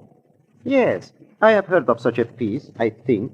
It would be porcelain. Probably. This is your business. Who has it, Mr. Saxon? Can you tell me? No, I'm sorry. I believe I heard this orange dog mentioned just once, somewhere down in the village. But I'm sure I could never remember who spoke of it or when. Oh, no idea of its value then, huh? Now that you mention it, I seem to remember the figure 20,000. You mean yen? How much in American money? I am speaking of American money. It would be an importation from China, you know. How could it be worth that much? It's not even authentic, Mr. Saxon. Authentic? You seem to know a good deal more than I about this orange dog. Possibly one would have to see it to appreciate its value. Yeah. Tell me, has a girl been in here tonight looking for this orange dog? A girl? I know. Know anybody named Marion? Marion. No, there is no one in my acquaintance by that name. But why do you ask? Because Marion has quite an interest in the orange dog. I have a feeling they'd make a great team if we could get them together. I see. And what is your name, sir? It's not Fu Manchu, Mr. Saxon. Good night.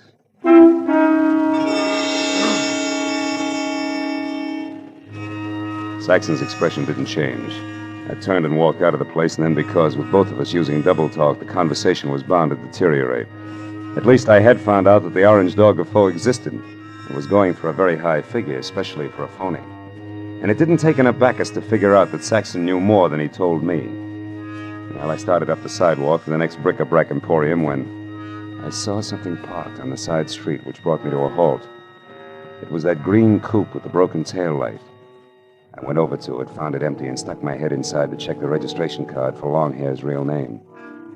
Yeah, it was a very foolish move because Longhair at that very moment prodded my kidney with the muzzle of a .38, and neither he nor the gun had a sense of humor. All right, Mr. Wise Guy, come on, walk. You and me are going up the alley here. What's the matter? Don't you feel at home in the light? Shut up. I don't like you much anyway, so you better ease off with the smart sayings. Okay, this will do us far enough. Well, Mr. Wise Guy, did you find what you're looking for? You mean the orange dog, Shorty? The answer's no. The orange dog? So that's where the plates are. What plates? You're working for Horner. You don't know what plates. Look, chum, when you get your next haircut, have your brains dusted off. Nobody works for Horner anymore. Horner's dead. Dead? Since when? What's the surprise act for? You saw the body. You were sneaking around that house on Los Feliz. In fact, you might have killed Horner yourself. That body wasn't Horner. Why, Horner's 3 times the size of that guy in Los Feliz. He's bald. Also, he's so dumb he can't remember his own phone number. Oh, hold it. I'm looking for Vera Street where they sell those enchiladas. I'm sorry, gentlemen. I don't want to intrude. Hey, quiet. I'll blow your brains out. All right, now, come on, Mr. Wise Guy. Tell me what Horner's got on his mind. You know all right. I saw you taking orders from his girl. You mean Shelley Martin? Who else? Thought maybe you meant Marion. Marion? Who's Marion? Shelley Martin's sister. And don't let it worry you. Marion's got the orange dog eating out of her hand. You don't say. It ain't funny, mister. It's just peculiar. Because Shelley Martin don't have a sister, I know. So it seems like you're a very mixed-up character. In fact, Mr. Wise Guy, you're so mixed up, you're no good to me at all. So get over there with the rest of that.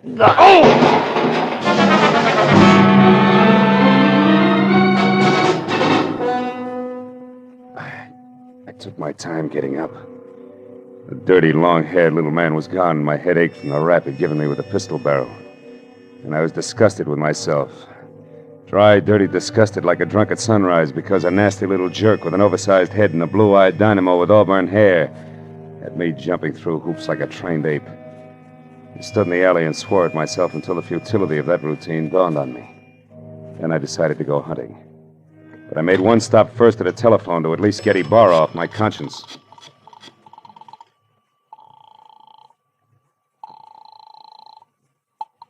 Lieutenant Ibarra. Marlowe, Lieutenant. I just found out that body on Los Feliz isn't Horner. I knew that an hour ago. Huh? The body isn't Horner's, and Horner is no broke. He's a counterfeiter, a big one. Oh. The dead man was a Treasury agent named Slade who was closing in on Horner. So if you've got anything you haven't told, Phil, you better get it off your chest. At this point, it's a pleasure. A girl named Shelley Martin's calling the signals about now, and she can be found at Villa 12, Wilshire Gardens Hotel. You hurry, you'll just about meet me there, Ibarra. Now, wait. Suppose you go alone and find out what you can first. That's a switch. I'll follow in half an hour. Let's not freeze her up, Marlowe. Let's keep her talking, okay? Okay, Ibarra, that's easy for her. She's got a forked tongue. Only this time it's going to wag strictly on the straight and narrow, I guarantee it.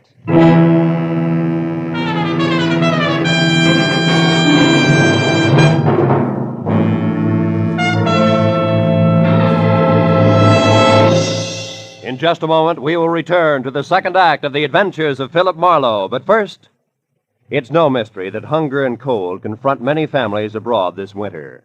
CARE will help feed and clothe these needy people. CARE, the safe, sure, non-profit way to send supplies to Europe and Asia. A check to CARE for $10 will send a 21.5-pound, 41,000-calorie food package, or a baby food package, or a layette, or a baby blanket package, or material for clothing. CARE guarantees delivery. You get a signed receipt that your package has reached its destination. Write your check tonight. Mail it first thing in the morning to CARE, C-A-R-E, 50 Broad Street, New York City. And now, with our star, Gerald Moore, we return to the second act of Philip Marlowe and tonight's story, The Orange Dog.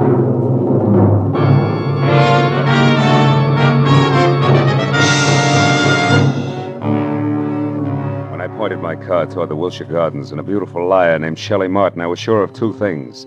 The plates that Longhair had wisecracked about just before he piled me into a row of garbage cans were the engraved kind that counterfeiters use to make money the easy way.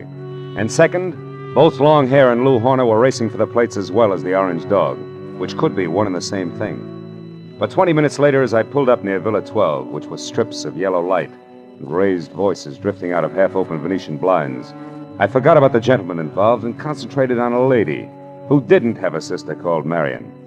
I went around to the back of the villa where I found the service door unlocked and the kitchen beyond dark. And when I entered and quietly moved to a spot near the living room where I could see Shelley snapping at a pompous, excitable man with a red face, I figured that a little eavesdropping might pay off.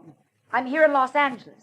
Is there anything wrong with that, Mr. Horner? Yes, everything. Why, I wouldn't even have known you were in town if I hadn't gone back to the place in Los Feliz where I saw you and some man having a delightful little chit-chat over the body of that T-man. Treasuryman? Yes.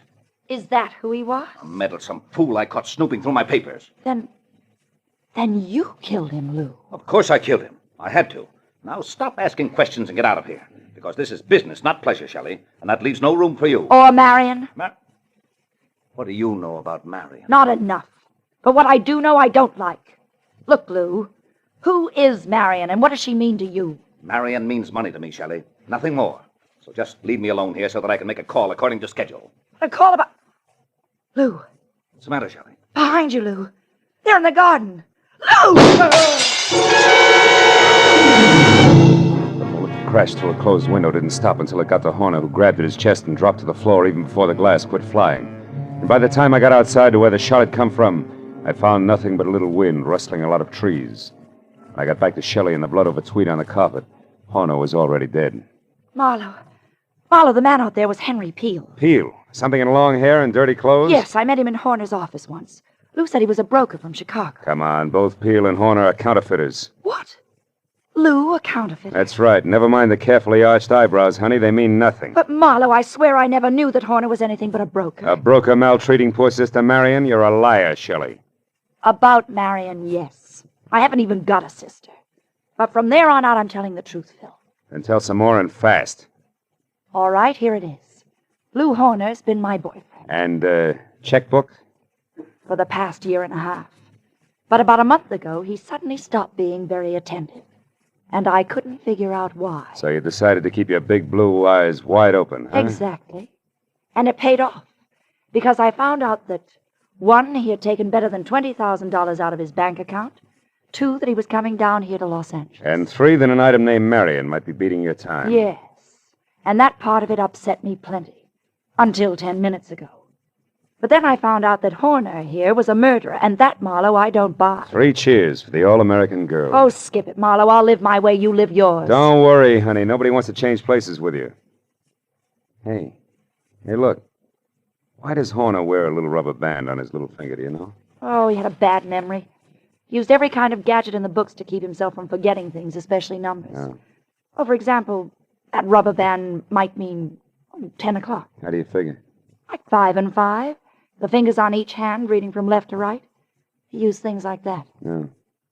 Wait a minute. Horner was going to make a call to Marion just now, and the message the T-Man left was... Call Marion tonight about the orange dog of foe. Shelley, baby, where's your phone? Fast. Come on, it's 10:15 already. Oh, it's out there in the hall, Marlowe. Ah. Well, what are you talking about? A line, honey, a line on your ex-sister, Marion.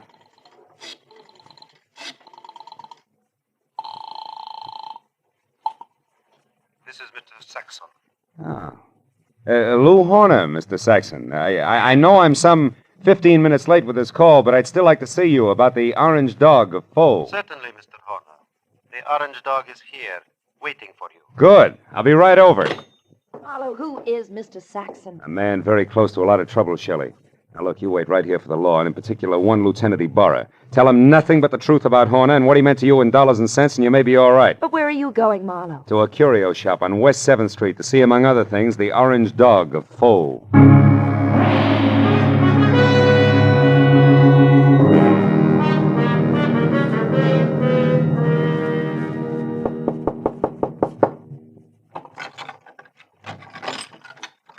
You are the Mr. Horner who called? Yeah. Also the one who was here this afternoon, you remember? Oh, yeah. Well, I'm sorry I didn't call you at 10, Mr. Saxon, according to schedule. I hope it hasn't inconvenienced you. No, that's quite all right, Mr. Horner. One moment, sir. What's the matter? Is anything wrong tonight? Seem on edge, Mr. Saxon. I am. So please, Mr. Horner, don't make a single stupid move. What? Wait a minute. Why the gun, Mr. Saxon? I promised not to bite the orange dog. You won't even touch the orange dog. No, who are you? Oh, we've been all through that. I'm Horner, Saxon. Lou Horner of San Francisco. No, you're not. Horner would have had no reason to wander around curio shops as you did this afternoon, asking any and everybody about the orange dog. Now, once more, who are you, and where is the real Lou Horner? All right, we'll take them in that order. I'm a private detective named Philip Marlowe, and Lou Horner's a corpse. But also, I'm a good friend of yours, Saxon, because I'm going to give you a little bit of advice for free. Call it quits, Buster. You're licked. What are you talking about, Marlowe? A T for Treasury man named Slade. Before he died, Saxon, he talked. I see. Yeah, and believe me, he said enough to put you away till orange dogs are as popular as lifesavers. What do you say, Saxon? Do we play it smart? Very well, Marlowe. We will play it smart. My kind of smart. Now, turn around and walk through that curtain there. I want to show you something. Orange dog, maybe? Yes, the orange dog of Faux. I want you to see it for yourself before you die. Saxon said die like it already happened. And after he relieved me of the comforting bulge of the gun in my pocket and marched me to a large, windowless room that was a little darker than the lining of an 8-ball, he told me to stand very still. Then he turned on a single lamp that rested on a large, scarred table, and next to it an ordinary shipping crate and cushioned on all sides by white wrapping paper. I finally saw the orange dog of Faux. It was a porcelain lion, pop-eyed and majestic in a crazy way. And also it was colored orange, bright and clear. But now that I'd seen it, I knew that the next move was Saxon's, and I turned to face him. It was then that I noticed the black curtain behind him moved slightly, and Longhair quietly stepped into the room. This Mr. Saxon did not know about. Well, Marlowe, now that you have seen the orange dog for your first and last time, what do you think of it? He thinks it's just Jim Dandy, mister. Now drop your gun before I blow the top of your head off. Go on, drop it. Yeah, it's better. Now sit down there and stay put. You, Marlowe, get across the room. Okay. Thanks for showing up, Peel, before Saxon here ran out of small jokes. Don't kid yourself, Marlowe. I didn't just show up. I've been right behind you all the way. That's how I work. So what do you want, Peel? A couple of very fine engraved plates that I've been after for 6 months now. Plates which could be in the orange dog of Faux? No place else but. Or do you think that maybe the late Mr. Horner wanted as an ornament? But that's all it is. There are no plates in the orange dog. It is only a collector's item. And you're a liar, Saxon. And I know the best way to prove that. Marlowe, pick that thing up and toss it against the wall. No, don't. I tell you there's nothing in it. Toss it, Marlowe. Go on. Okay, Peel. Now we'll see who's right about the plates being here. Nothing, huh, Peel? No. Nothing. All right, Saxon, get up. I want to know what a plates are, so I'm going to count to 3. That's how long you have to live if you don't tell me. No. Peel, believe me, there are no plates. 1, 2. Hold it, Peel. Wait. Here are the plates. Here. In this jeweled box. Look, right here, under your nose. Is he out, Marlowe? Yeah, he's out, all right. He took a light with him, too. Is there another lamp in here? No, there isn't. Nor is there another gun. Why, you stinking little... Wait a minute, those sirens, Saxon, they're heading this way. Police? Yeah, the police. Looks like sooner or later everybody gets together in the back room at Saxon's, But not everybody stays here, so I'll take this wrapping paper and leave now. Wrapping paper? The stuff that was around the orange dog? Yes, a sample of the best grade of counterfeiting paper made, Marlowe. And that's what Horner was supposed to buy, not plates. Those he got a month ago. Still makes you a crook, Saxon, and one who'll never get past the front door. Oh, no, we'll see about that. Marlowe! Keep shooting, Saxon, in the dark. You got 4 shots left. You filthy maggot! Only 1 now, Saxon. That's number 6. You're through, Saxon.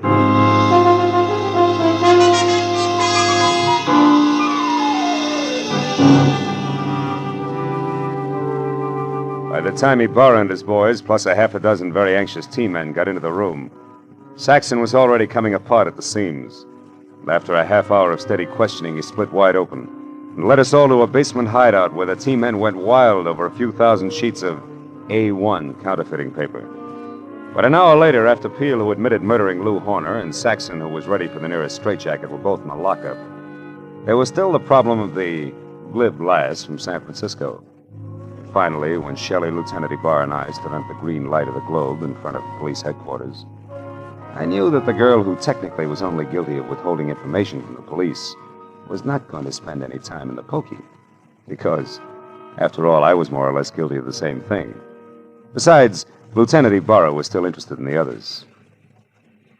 Well, Marlowe, it looks like the whole business actually boils down to a single transaction between Clay Saxon, who had the counterfeiting paper, and Lou Horner, who was supposed to buy it. That's right, Ibarra. But Horner, who must have made his contact with Saxon via some middleman in San Francisco, only had a telephone number and the password, the Orange Dog of Faux, to work on here in L.A. But how'd you get hold of that number, Phil? From the message the T-man left before he died. You mean you actually called someone named Marion? No, honey, I just dialed Marion. M.A. Madison. RION 7466. Madison 7466. You get it? Yeah. Another one of Horner's screwy memory tricks, like the rubber band on his 10th finger. Hey, that's pretty good, Phil. Ah, it's an old gimmick. Really, I read it in a dozen detective stories. What do you know? Maybe I ought to read some of those. Well, good night, Philip. Look for you tomorrow. Night, Lieutenant. Now, Shelley, do I show you the way home? Now, Marla, aren't you hungry or thirsty or something? Yeah, I guess I am at that. Well, I know just the place for us, darling. Oh? It's a cute little place right smack in the middle of Chinatown.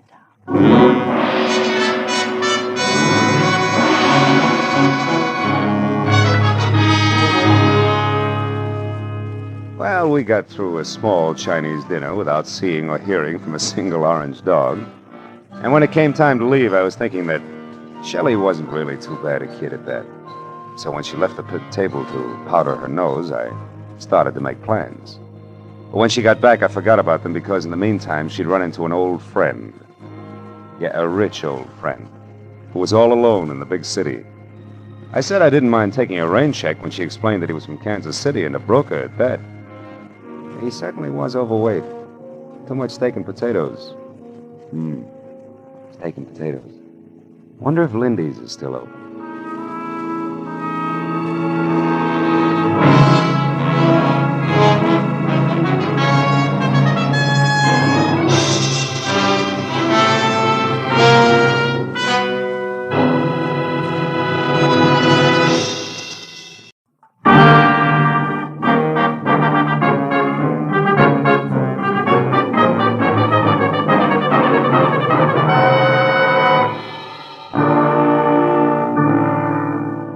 I'd spent a dull day on a duller subject, which was don't get caught with your income tax return down at midnight, March 15th. And after calling time for a thick steak designated to bolster the stamina of a private detective, but nevertheless non-deductible, I reluctantly headed back to my office where I found both my conscience and the long Form 1040 still waiting, which meant there was no way out. The dull day was going to stretch on into the night, but then I got a break, because my telephone rang and the call was from one Mrs. Corey Gilbert, a prospective client who wanted action in a hurry. Marlowe, you've got to move fast. I just found out that my husband Ross will be at 3806 Melrose Avenue in 20 minutes, and I know that means trouble. Well, just for size, Mrs. Gilbert, how do you spell trouble? With a capital B as in blackmail. There's no time for details now. Just get to that address and find out who Ross is meeting with.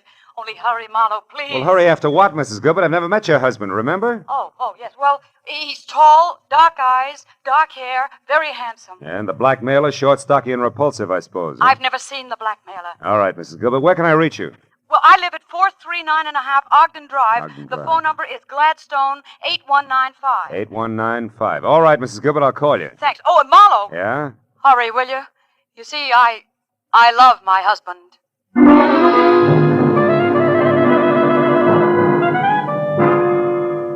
I was a little more than 20 minutes finding the address on Melrose. When I finally pulled up and parked away from the place, I figured being late didn't matter because number 3806 turned out to be an unfinished house set deep in an acre of building materials. I was about to head for a telephone and get an explanation from a confused lady named Corey Gilbert when a lot of noise from what would someday be a living room changed my mind. Then I knew that my client had the right address after all, because there in the pale light of a slice of moon, taking the last of an awful beating from a thin man with a thick beard and a lot of muscle, was Ross Gilbert. Dark eyes and dark hair, like she said, but no longer very handsome. Don't hit me again. Stop worrying, Gilbert. I'm almost through with you except for this. A present from Nanette. And just one more from Nanette.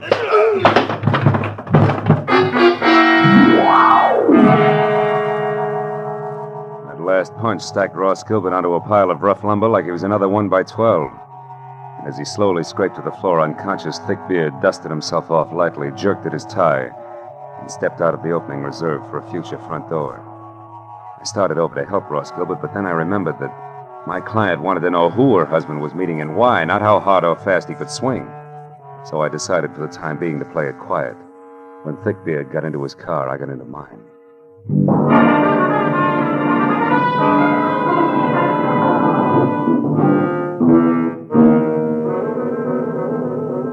followed him all the way to Beverly Hills, where he pulled to a stop in front of the Camden Arms Court. I parked, lights out, and watched him strut up a flagstone walk and knock on the door of a bungalow, number 4, which was dark. When he knocked again and it stayed dark, he took an envelope out of his pocket, wrote something on it, and jammed it into the mailbox. Then he got back into his car and started away fast. I walked up to the bungalow and helped myself to Thickbeard's empty envelope. On one side, scrawled in pencil and smudged, was the telephone number Sunset 31676. On the other, payment delivered okay, Plummer. Plummer, huh? I shoved the message into my pocket, struck a match, and started looking for a name on the front door. But then a cab pulled up, and a moment later I had help. I can be of some assistance, perhaps? Yes, I was just... Oh. Nanette? Oui. Nanette Lamarck. But I do not know you, monsieur. No, you don't. I think if you will stop staring and begin talking, we will do much better. Who are you? Philip Marlowe. A friend of Plummer's. He asked me to deliver a message for him. Do I go on? Of course, Mr. Marlowe. But please come inside. It is so much nicer there.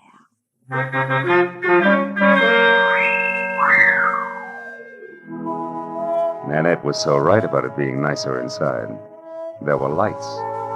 And that made it easier to see that the lady with the thick French accent and the gorgeous waistline was something that could have mustered her own foreign legion.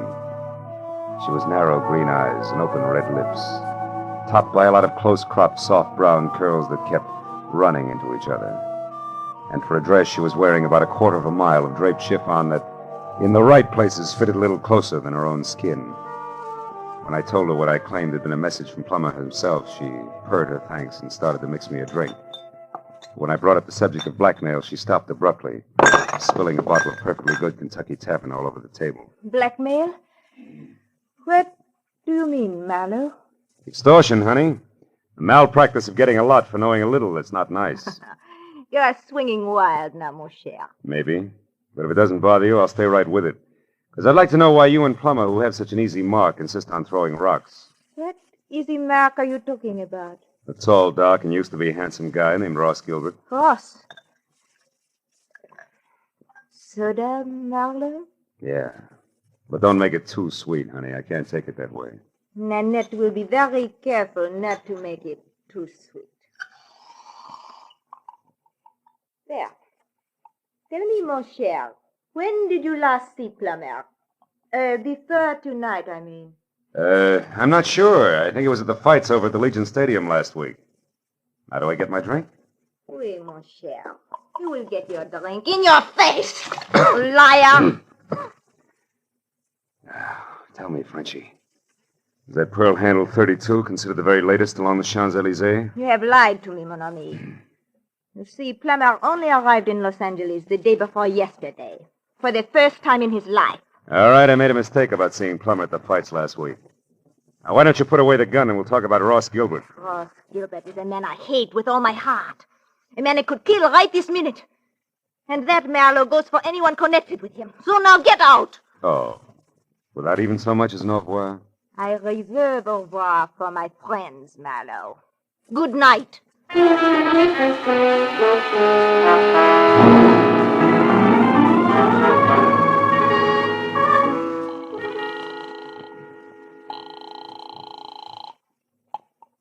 Hello? Marlowe, Mrs. Gilbert. Is Ross all right? Ross isn't here, Marlowe. What happened to him? He ran into an ugly beating at that address on Melrose. Something nasty from out of town named Plummer is responsible. Ever hear of him and/or an imported Jezebel called Nanette Lamarck? No, I haven't. But what about Ross? What's wrong with him? Nothing that a pound of beefsteak and enough liniment can't cure. But before we worry about Ross, Mrs. Gilbert, one more thing. It's a phone number I found on the back of an envelope that belonged to Plummer. Number is Sunset 31676. What? Somebody you know? Yes, someone I know very well. It's the telephone number of my ex-husband, Emery Marsh. Emery Marsh, huh? Fancy dress designer on Wilshire? That's right. But what's he got to do with all this? Emery only met Ross once in Mexico, a party at Ensenada. Yeah, well, look, Mrs. Gilbert, why don't we postpone collecting Ross until I find out a little more?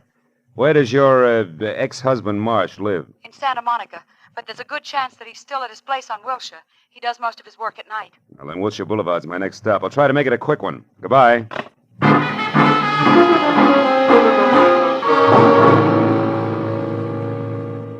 Emery Marsh's place on Wilshire was an expensive shop with a single velvet-lined show window that was home for a beautiful mannequin wearing an evening gown that would drop at the first sneeze. And after I spent 5 minutes thumping on a plush, leather-upholstered portal, a light finally clicked on someplace inside. And a moment later, Emery Marsh opened the door. He was tall, 45, sandy-haired, and looked less like a dress designer than I did. So after following his tweet back into an inner sanctum that was combed plywood behind Chinese modern furniture, I decided to play it almost straight. Now, Mr. Marlowe, what can I do for you? Well, it's a little too early to tell. I'm a private detective, Mr. Marsh, and I'm working for your ex-wife, Corey Gilbert. Corey? Mm-hmm. Is she in trouble, Mr. Marlowe? No, close to it. Tell me, Mr. Marsh, when you were last over to Nanette Lamarck's place at Camden Arms, when was that? Nanette Lamarck? Yeah. I've never heard of her. Nor a man named Plummer? Nor a man named Plummer. Who are they? Well, in the order I tossed them out, a mademoiselle with a touchy temper and a thug who needs a shave. I don't understand. How do they concern me? Well, maybe they don't. But your telephone number turned up on Plummer. And both Plummer and Nanette are tied on to a man who at this moment is probably picking himself up off the floor of an unfinished house at 3806 Melrose Avenue. His name, Mr. Marsh, is Ross Gilbert. Gilbert? Yes, that's right. What do you know about him? Very little. I only met him once at the Riviera Pacifico. Riviera Pacifico? The hotel at Ensenada in Mexico.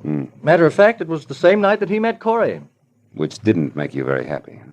No, you've got it wrong. Corey and I were already divorced. The three of us meeting was nothing more than an accident. Oh. And when Ross and Corey parlayed that accident into marriage, were you still smiling? Better than that, Mr. Marlowe. When that happened a month ago, I was grinning.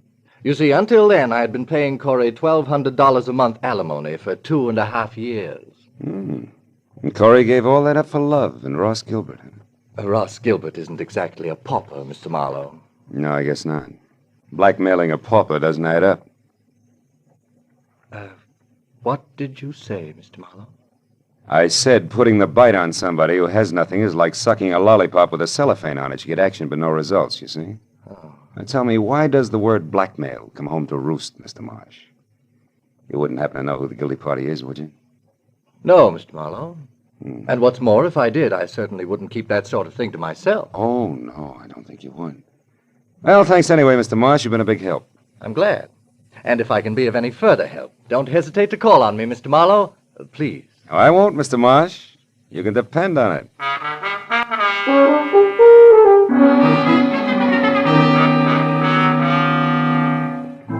All the way from Wilshire Boulevard to Mrs. Gilbert's place on Ogden Drive, I kept wondering who wanted how much out of Ross Gilbert and why. About 20 minutes later, when I pulled up in front of the house, I started concentrating on my client, who had to be the woman standing next to a green coupe in the driveway and waiting in double time.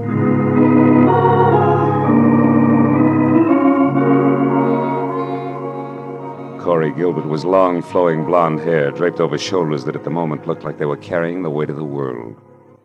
But she was prettier worried than most women who always keep it gay. Mr. Marlowe? Yeah, Mrs. Gilbert? Yes. Your husband shown up yet? No. Marlowe, what do you suppose has Take it happened? easy. Maybe we better have another look at 3806 Melrose Avenue, huh? Whatever you say. Shall I drive? If you've got a license. Yes, Mr. Marlowe. I've got a license. Well, okay, let's go.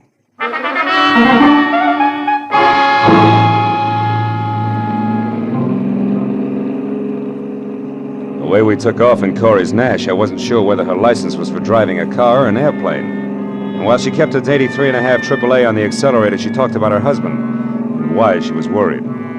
By the time we were near the place, I knew all about the party in Ensenada, their whirlwind courtship, and what a fine guy Ross Gilbert was. When we got out of the car and started over the last 100 yards toward the unfinished house, I'd learned everything Corey knew about the blackmail angle, which wasn't very much. It started last week, Marlowe, when we got back from our honeymoon. Ross wasn't himself at all. He was worried. He forgot how to laugh. He argued with me over any and everything. Where does the blackmail come in? I don't know. He wouldn't tell me what was wrong. Then this evening, just before I called you, I overheard him talking on the telephone. That's when I caught the word blackmail and this address. Now, maybe Ross will be able to fill in a few of the blanks for us. Oh, he was over here in this room on a pile of lumber when I... Ross! Plumber must have done a lot more damage than I figured. Ross! Ross! Take it easy, baby. Marlowe, what is it? Is he... I'm afraid he is, Corey. That man! He beat him to death! No, Corey, that round hole in Gilbert's chest wasn't made by a fist. Where I stand, it looks like a .32 caliber bullet.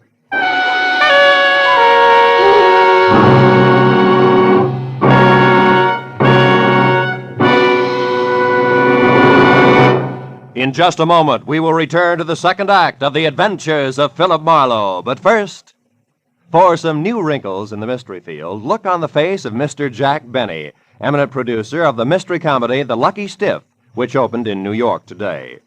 Although Mr. Benny's stars are Dorothy Lamour, Claire Trevor, and Brian Donlevy, Jack's face is covered with new wrinkles because he couldn't be in New York to sell the tickets himself. He's remaining in Hollywood to appear tomorrow night on CBS on The Jack Benny Show with Mary Livingston, Don Wilson, Dennis Day, Phil Harris, and Rochester. So be sure to listen. And now, with our star, Gerald Moore, we return to the second act of Philip Marlowe and tonight's story, The Easy Mark.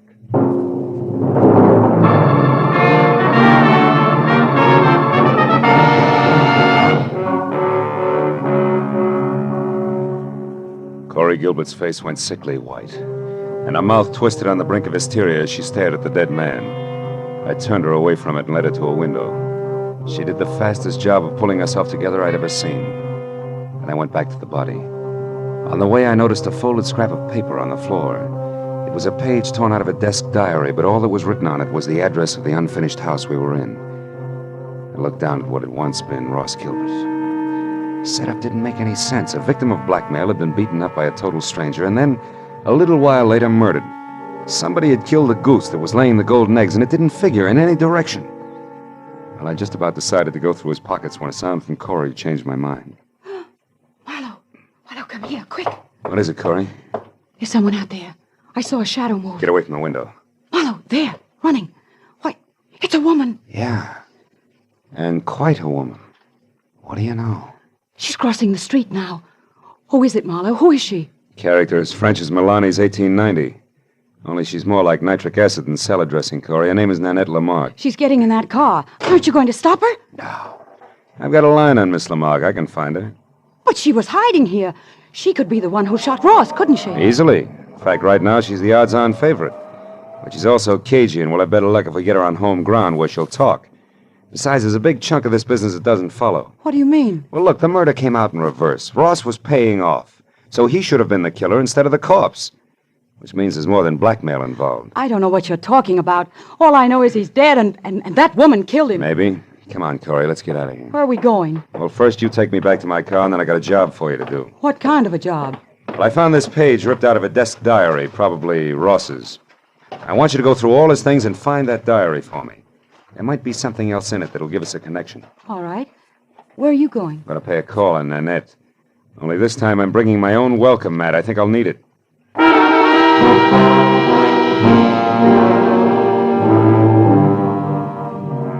After Corey dropped me off, I called Lieutenant Ibarra at Homicide, reported the body, and then I got into my own car and drove out to Beverly Hills again, to the Camden Arms Court. Annette's bungalow had lights on. I parked down the street and made tracks back through the landscaping to a side window. Annette was playing pin-up girl on the arm of a divan. She watched someone pace back and forth across the room. When I got close enough to hear what was being said, that someone turned out to be Corey Gilbert's first husband, Emery People are running Marsh. around like chickens with their heads off. So Ross Gilbert was shot to death. But I've got to know the truth about one thing, Miss Lamarck. My entire life's work is at stake. Can't you understand? All right, Monsieur Marsh. Do not break out into tears, I will tell you. Plummer is merely a private investigator I hired to locate Ross Gilbert for me. Now, are you happy? No. Why did such a person have my telephone number? That's what I want to know. I'll be ruined if I'm involved in this mess. My reputation means everything to my business, and, well, things aren't going too well just now. If I'm connected with a scandal, I'll be wiped out. Well, stop worrying. I saw you with Ross Gilbert 3 or 4 times before he disappeared. So I gave your name to Plummer as a possible lead to Ross. That is all. Why did you want to find Ross Gilbert? That, mon ami, is none of your business. You found out what you wanted, so good night. All right. I'll go. But can I count on you to keep my name out of this? Listen, I am counting on me to keep my own name out of it, and I will be very busy doing that. Good night.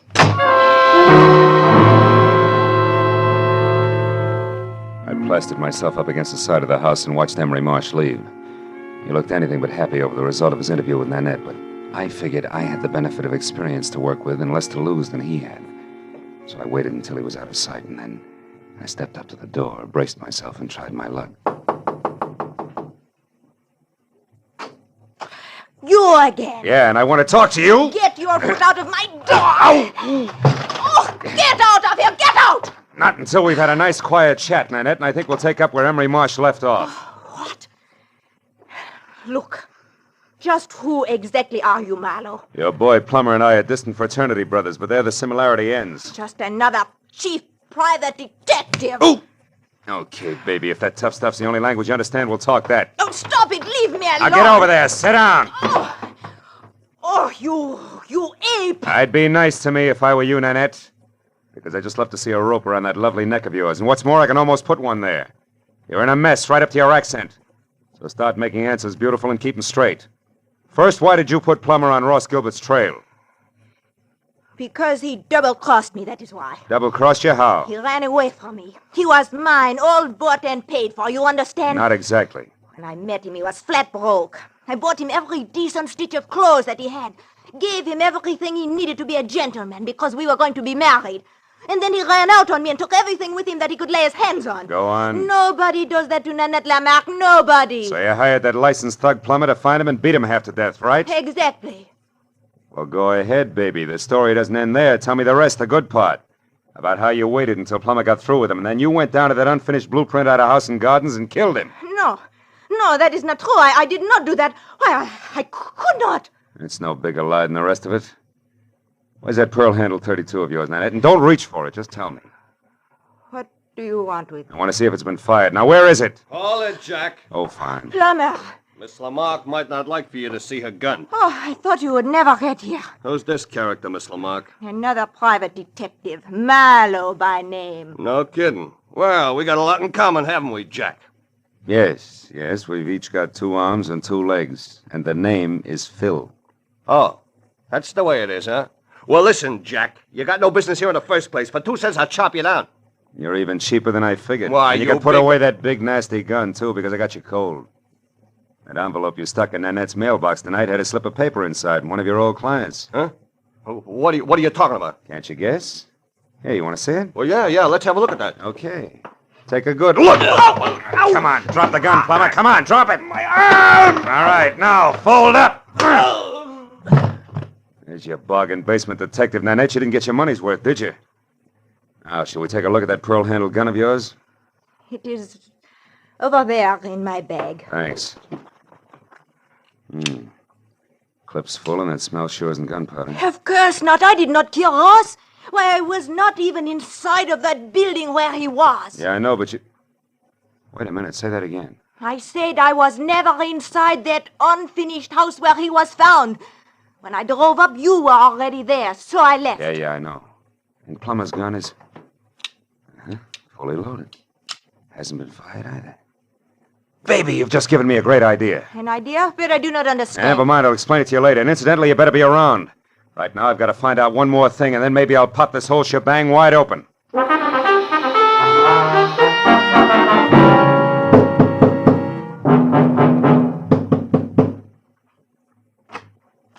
Mr. Marlowe. Good evening, Mr. Marsh. Lucky to find you still working, huh? Late hours are a habit with me these days. Come in. Thanks. Mr. Marsh, I've come back for that help you offered me earlier this evening. I see. Well, the offer's still good. Fine. I think your ex-wife, Corey, is lying to me. She claims you didn't know Ross Gilbert, that you only met him once at that party in Ensenada, but you did know him, didn't you? Why, yes. As a matter of fact, I did get acquainted with Ross slightly. We had dinner together a few times. Uh-huh. You really did favor his marriage to Corey because it freed you automatically from that alimony load you were carrying. That's correct, Marlowe, but I don't And it's also correct, isn't it, that you couldn't afford to go to court to have your alimony reduced because that would let your snobbish clientele know you were going on the rocks. Yes, that's also true. And maybe it's true that you actually engineered the marriage and it backfired on you. Very smart, Mr. Marlowe. Just keep your hands at your side. This might go off. Yes. Well, I expected a reaction, but not quite so soon. Too bad. I'll trouble you for your gun, now that you've got it all figured out. Yes, Marlowe, I engineered that marriage. Corey was attracted to Gilbert, but he was broke. I knew that would scare Corey off if she found out. So you and Corey made a deal, particularly with Ross. He wanted to marry Corey. You supplied the cash for his courtship, right? Yes. Only he wouldn't stop there. He kept demanding more. Sure, that figured from the start. Ross wasn't being blackmailed. He was the blackmailer himself, and that made you worse off than before, so you killed him. You're so right, Mr. Marlowe. And remember, the price for 2 murders is the same as for 1. So you've really left me no alternative. I'll give you an alternative, Emery. Corey! One thing you didn't count on. I really loved Ross Gilbert.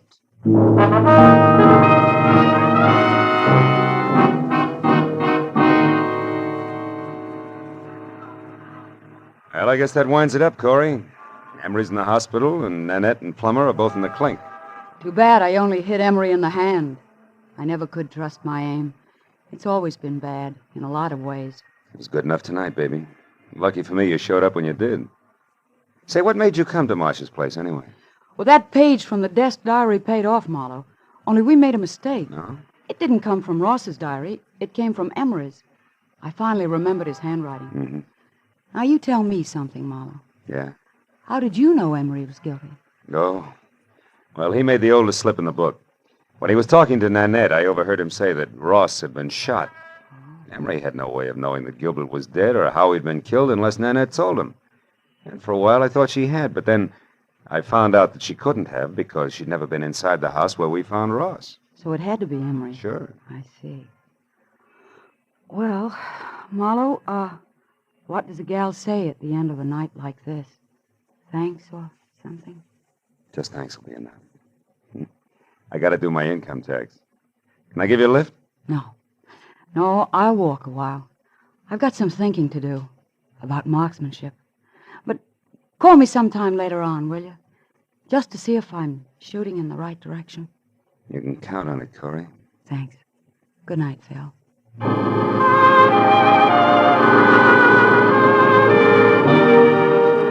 I watched her for a moment as she walked down the street all by herself, deep in her own thoughts, and it looked to me like she was playing it strictly square.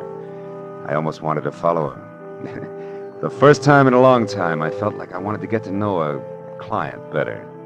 But March 15th can slip up awfully fast, and that long-form 1040 was still unfinished and waiting for me in my office. So I decided to go back and work on my income tax and play it strictly square, too. After all, that's really the easiest way in the long run. Yeah, I keep telling myself.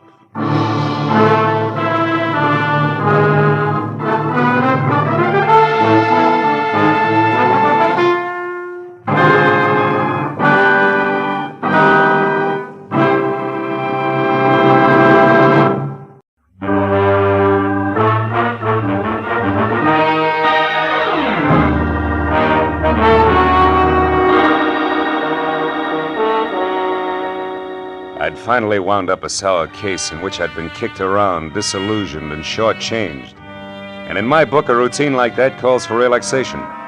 So I'd spent the morning sleeping and the afternoon in a Turkish bath, being worked over on the table by Nick Takalakis, a non-talking masseur who untied knots in more muscles than I thought I had. He was trying to tear loose my Achilles tendon when the phone rang. It was for me. Nick wouldn't let me up, so I took it lying down. Yeah? Marlowe speaking? My name is Sidney Vanetta, Mr. Marlowe. I've tried all afternoon to reach you. Oh, Nick. What can I do for you, Mr. Vanetta? I've already made your reservation with American Airlines. You're leaving on the 10 o'clock plane tonight, and you're taking with you a set of pearls for a certain buyer in Chicago. Now, wait a minute, Mr. Vanetta. Maybe I can... No, maybe, Marlowe. I've checked thoroughly on you and find you entirely qualified, which is important because the pearls are a perfectly matched set in a rope valued at about $30,000. The buyer wants them, and I made up my mind just this morning to sell The proceeds will go to my niece. Lucky girl. Indeed she is, particularly since I have no respect for her as a woman.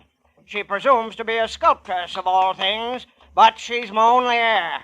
I'm selling the pearls simply because I know she would, and I can get more for them. Yeah, Hey, Nick, wait a minute, will you? Why all the hurry, Mr. Vanetta? First, the buyer is leaving Chicago tomorrow. Second, my heart may fail me at any moment. Thus the hurry, Mr. Marlowe. I see. Well, I'll take the job, conditionally. But suppose I come out and talk with you. Telephones are deceptive. Very well. Come to 7241 Adams, just below Western. I'll expect you in an hour, at 6, sharp. Side door will be open, so let yourself in. Sounds like you're alone out there. I am. I just fired my nurse, a Miss Drew, and as stupid a woman as the earth was ever cursed. But I shouldn't get excited about it. I've engaged a new one, due here at 5:30, but who will no doubt be late. So as I say, Marlowe, when you get here, just let yourself in. Goodbye. Bye. Well, Nick, you better hurry it up. I gotta see a man about a rope worth 30 grand. Yeah, that's right. A rope worth $30,000.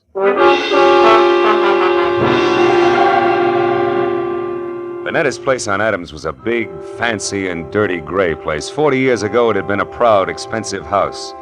But now it squatted at the back end of a rundown yard like a bitter old man too tired to move. I found the side door unlocked and went in. The hallway was dusky and had the odor of moldy wool. I called Vanetta's name but got no answer. So I poked on in until I heard the snapping of an open fire. It came from the library. A big chair was drawn up in front of the fireplace, and there Vanetta sat. His chin sunk deep in his chest and his eyes closed. I coughed, but he didn't hear me, so I stepped close and shook him gently by the shoulder. All it took was a gentle shake. He sagged forward and poured out of the chair like stiff syrup. Mr. Vanetta was dead. I started for the phone to report the body, but then I heard gravel crunch in the driveway.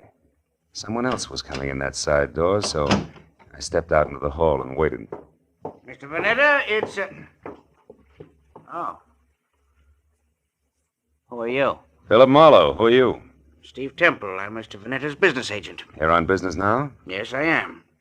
It's all the same to you. I came to see Mr. Vanetta regarding some pearls. So if you'll excuse... Oh. Yeah, the pearls can wait. Their owner's dead.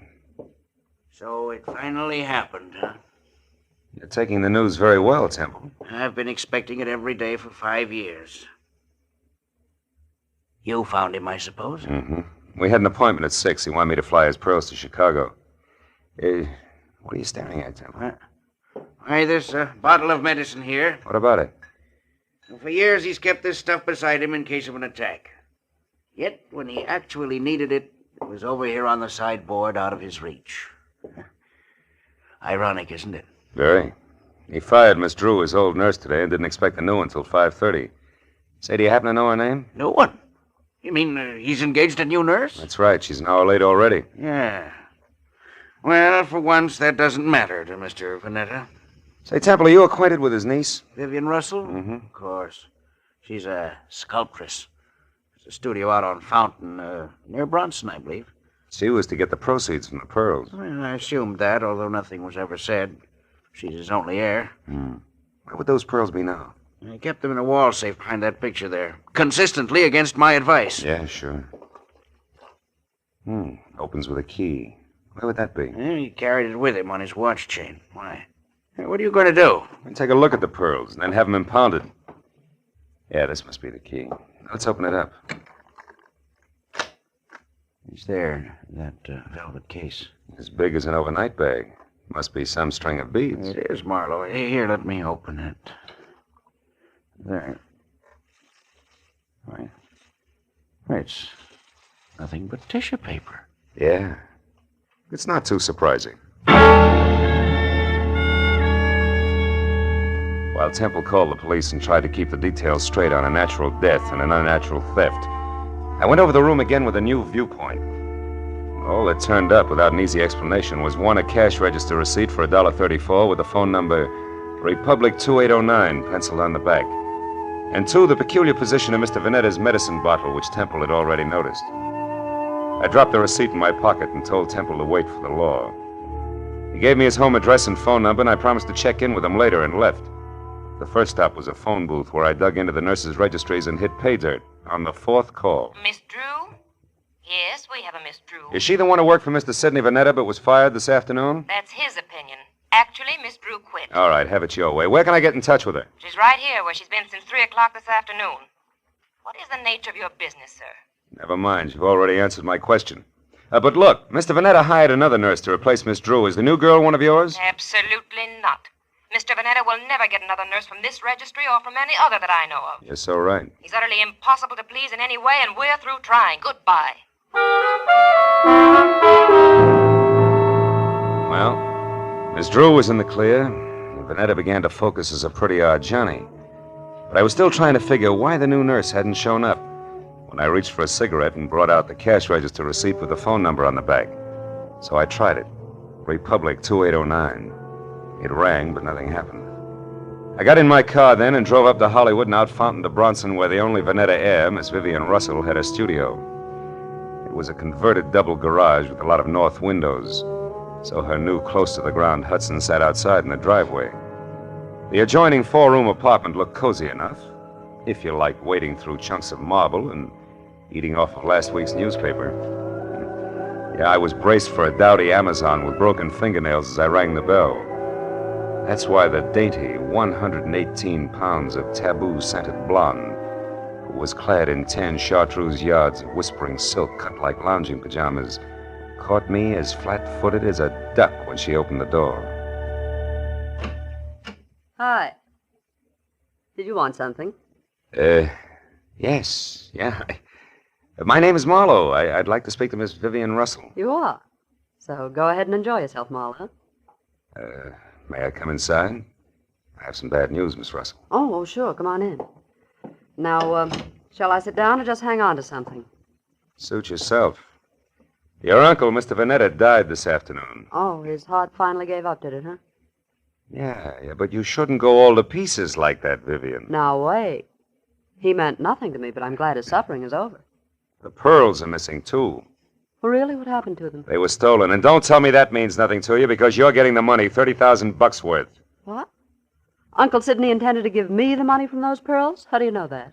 I'm a private detective, he told me. He was my client. Oh, then you're out of a job. Say, how would you like to work for me, Marlowe? I'm serious. Now I want those pearls back, you know. Now, for $25 a day in expenses, it's a deal. Now, you tell me something. Who did your uncle hire today to replace Miss Drew? The nurse? Why, I didn't even know Miss Drew had been fired. How did you know she didn't quit? With Uncle Sidney? Try me again. Republic 2809. That doesn't mean a thing. You know, Marlowe, you've got an awfully good head. Are you speaking as a sculptress or just an ordinary chiseler? And what is that crack supposed to mean? You didn't know you were getting the money legally. You might have taken the pearls yourself. Oh, stop it, Marlowe. Okay, client. Well, I'll run along. I've got work to do. All right, but don't forget that all work and no play makes for a dull companion. Yes, and it also makes $25 a day. I'll be seeing you. All the way down Sunset to Vine Street, I kept telling myself a buck's a buck regardless. But the idea that I'd been grabbed at stayed with me. Vivian Russell had plenty of motive as a dry land pearl diver, and if that's true, she'd need a patsy just to keep her abreast of the situation. I turned north on Vine and twisted up Beechwood Drive to 2000, the number Steve Temple had given me. He had had 2 hours of playing 20 questions policeman style, and I figured it was time to check his score. Also, Temple was the man to fill in a few blanks on my new client for me. His place was dark, but I got out anyway and started up the walk to his door. I'd gone about a dozen steps into a tunnel of overhanging shrubs when I heard it. Psst. Hey, you. I turned as a man stepped out onto the walk and came toward me slowly. He was tall, wiry, with a thin, arrogant face that sneered out from under an expansive forehead big enough for 3 sets of eyebrows. All shaggy. We're gonna have a talk, Mr. Temple. Hey, you're not Temple. Now we both know that. I'm a friend of his. What do you want with Temple? I've got a message for him, but it's personal. Who from? Like I say, it's personal, mister. I'll be back later. Come here. I said I'm a friend of Temple's. If you got a message for him, I'll see that he gets it. Well, okay, then. Tell him that some of his friends are too blasted nosy. Go! The guy with the forehead had a great left jab and a pair of hurdler's legs, and by the time I untangled myself from the brush and got out on the walk again, he was gone.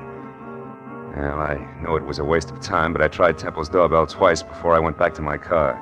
Nothing made sense, except that somebody who knew his way around had stolen a long rope of pearls. And somewhere in the city was a nurse who hadn't shown up on a new job. Beyond that, it was all question marks. I drove down to the filling station on the corner and went inside to the phone. I started to call police headquarters, but instead dropped the nickel in and dialed Republic 2809 again, just on a hunch.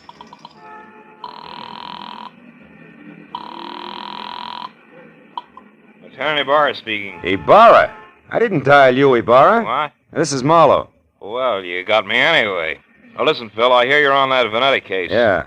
If it'll help you any, the coroner says definitely he died of a heart attack. No homicide involved. Thanks, Lieutenant. Hey, but look, where are you now? In a flat on the corner of Union and 59th Street. Why? Well, is that phone number there, Republic 2809? Well, that's a great piece of deduction. You just called it. Ibarra, listen, I found that number at Vanetta's place this afternoon. What's going on down there? There's a girl here named Betty Larson. Yeah, she's a nurse, right? No, wrong, Phil. She's a corpse. Before that, she was a waitress. Just a waitress. Somebody came to her door and killed her for no apparent reason whatsoever.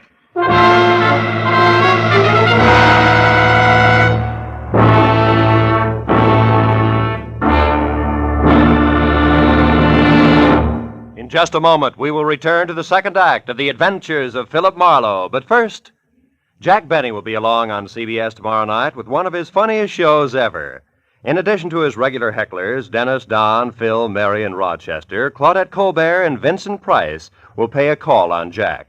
And with Don Wilson still wanting a raise in pay, and with Jack still trying to starve him into talking terms, you're sure to find the situations full of the hilarity and fast-moving fun that have made CBS's Jack Benny Show the top-rating comedy of all.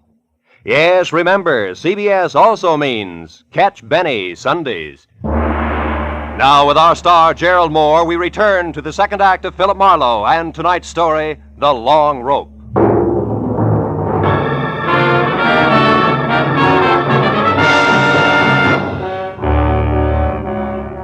It was 40 minutes of thick stop-and-go traffic from the time I quit talking to Ibarra until I pulled up near the 4 stories of faded, sagging tenement on the corner of Union and 59th. But even then, the crazy question that had been weaving in and out of my mind like a 2 a.m. drunk looking for the way to go home was still with me.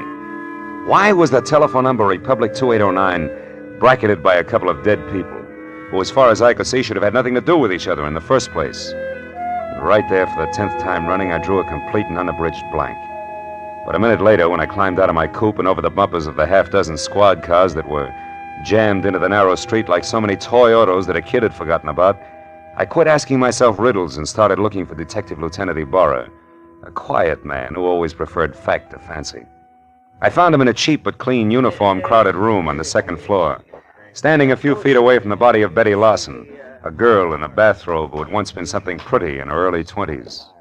Well, Phil, the coroner says she was shot twice in the chest at close range, died instantly. Is that where she fell, Lieutenant, there near the door? Yeah, looks like she'd just gotten home and into her robe and someone she didn't know knocked on the door. The safety chain was still on when we got here, and the windows lead no place. Those chains let a door open just wide enough for the barrel of a gun, is that it? Yeah, but how does all this add with those missing pearls and the rest of that business over on Adams, Marlowe? Not like 2 and 2, believe me. So far, Ibarra, the only question is the telephone number. Tell me, where did this Betty Larson work? Well, we haven't gotten that far yet. So long, Lieutenant. Yeah, so long. Right now, we only know that she was a waitress who stayed here with her brother, who was some kind of a student. They got along pretty well together. She was single, too. Lived here since... Oh, wait a minute. Tiny Bar. Oh, yeah, Mooney. Ryan's Cafe. Ryan himself runs it. Okay. I'll check it personally, right? Hey, is that where she worked, Ibarra, Ryan's Cafe? Yeah, but it's funny, Phil. She lived here since early 1947, and Mooney tells me she worked that 24-hour hash house just as long, yet it's way over on the other side of town, on Western. Western and where, Ibarra? The 2300 block. Should be near Washington. Washington, which is only 1 block from Adams, and that starts to close the big circle. What do you mean, Marlowe? Well, that the Vanetta place is on Adams, near Western. Look, Ibarra, how about letting me huddle over a cup of Ryan's coffee before the law steps in, huh? Oh, you got a hunch you want to check, Phil? Yeah, that and a cash register receipt. What do you say? All right, but play it close, fellow. Ryan probably doesn't know about this yet. No? Unless, of course, he squeezed the trigger. Goodbye, Ibarra.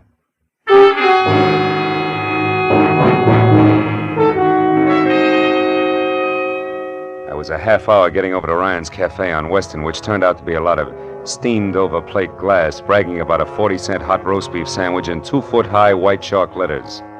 And inside, the motif was the same. Everything that Mr. Ryan sold was a bargain.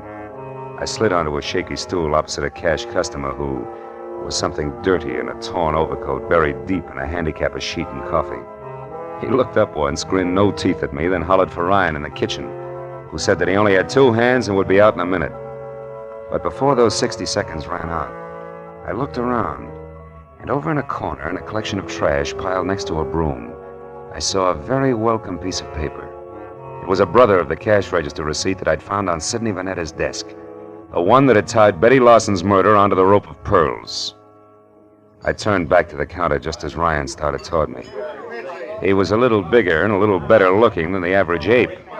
And on his right arm, under thick, coarse black hair that was long enough to braid, there was a tattoo of a dancing girl who, if Ryan ever shaved about his wrist, would freeze to death. What'll it be, mister? Coffee? Yeah, and a little information. You know Sidney Vanetta, Ryan? That screwball with a bum ticker over on Adams? Yeah, I know him. Why? What's up? His time on Earth, for one thing, he's dead. Too bad. Should have taken it easier. Cream? No. Pearls. What'd you say? Nothing.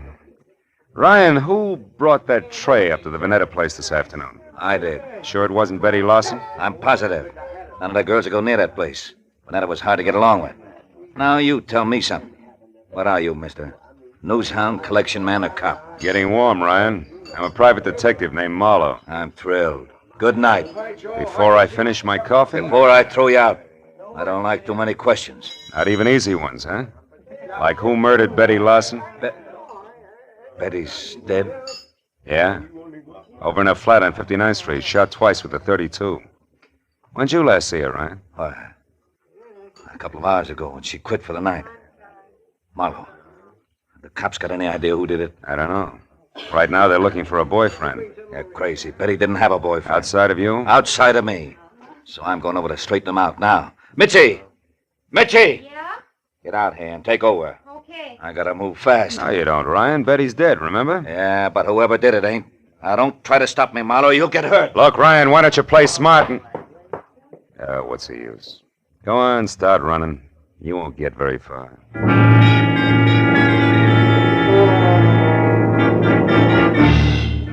For the first time that night, I felt sure of what I was saying. Because even as Ryan had squared himself away to play bounce the private detective, I suddenly noticed a friendly face working hard over a stale donut at the far end of the counter. It was Lieutenant Ibarra. And when Ryan tossed his apron aside, grabbed at his coat, and slammed out the front door, Ibarra turned and nodded at a short man nearby who was idly picking his teeth with the end of a book of matches. At that, the man dropped the matches into his pocket and left. Then Ibarra moved over to me.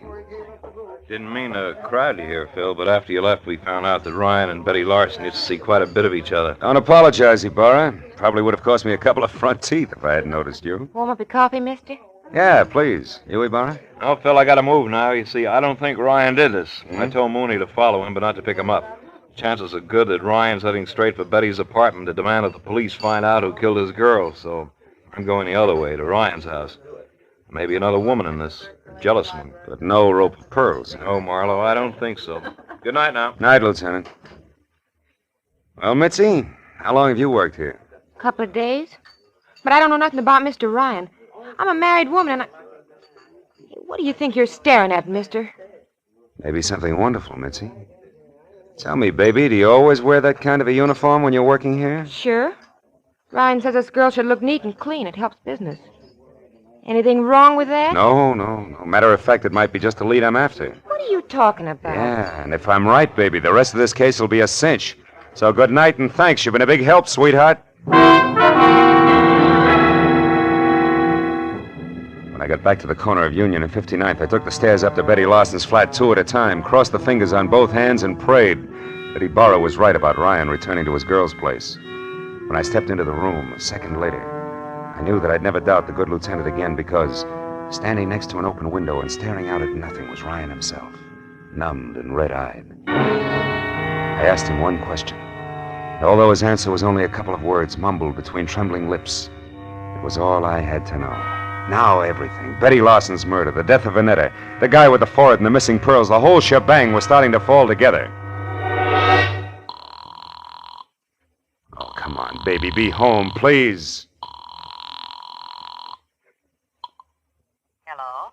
Marlowe, Vivian. Look, honey, I want you to do me a favor. Get hold of Steve Temple and meet me over at your uncle's place on Adams as soon as possible. I need your help. Goodbye.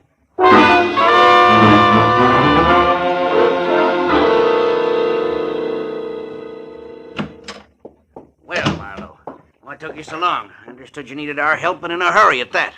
I had quite a way to come, Temple. Is Vivian here? Yes, Marlowe, Vivian's here, and that means that we can stop counting noses. Now, why do you need our help? Catch someone who stole once and murdered twice? Murdered twice? That's right. You know, it's my guess that whoever stole that rope of pearls also moved Vanetta's medicine out of reach when his heart started skipping beats. Can you prove that?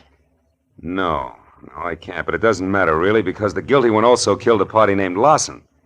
When you pay for one, Vivian, you paid for them all. I don't follow you, Marlowe. Who are you talking about? I'm not sure, but this much is certain.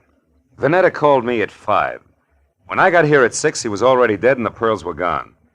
Now, I figured that whoever took them argued with him first, which makes that person, 1, somebody who knew Vanetta, and 2, responsible for the old man's death. Then the new nurse couldn't possibly have been the one who stole the pearls. No, but the new nurse could have been the one who overheard everything while standing right here. Haven't you been able to find this nurse? No, not yet. But sooner or later, honey, I'm sure we'll catch up to him. Him? Yes, Temple, I said him. Nurse Larsen is a male with a lot of forehead and few ethics. The person you killed was a Sister Betty, a waitress, and don't move, Temple, or I'll be glad that I was forced to put holes in you. Temple's the one? He stole the rope of pearls? Yeah. But this Nurse Larsen who saw him do it got in touch with him, right, Temple? It was filthy blackmail. Which you were going to stop by a filthier murder, and you almost did. Because somehow or other you got the right room in the right house on Union and 59th, but the wrong party. Isn't that about it, Temple? Yes, Marlowe. That's about it. Oh, leave me alone, Temple. Now, Marlowe, you don't shoot me without going through Vivian first. Dear Vivian, Sidney's precious niece was going to have the pearls all to herself. Don't move, Marlowe. It'll cost Vivian her life if you do. I doubt that very much, Temple. Larsen. That's right. Joe Larsen, forehead and all. Now, you, Temple, step away from that girl or I'll tear you to pieces. No, Larsen, no. Now, we can still do business, like you said in that note you sent me. I'll split with you. Shut up. You forget 2 things, Temple. First, you tried to kill me. And second, you did kill my sister. Now, why don't you run for it? Or are you afraid? Which is it? Come on, Temple, talk. I am afraid. Well,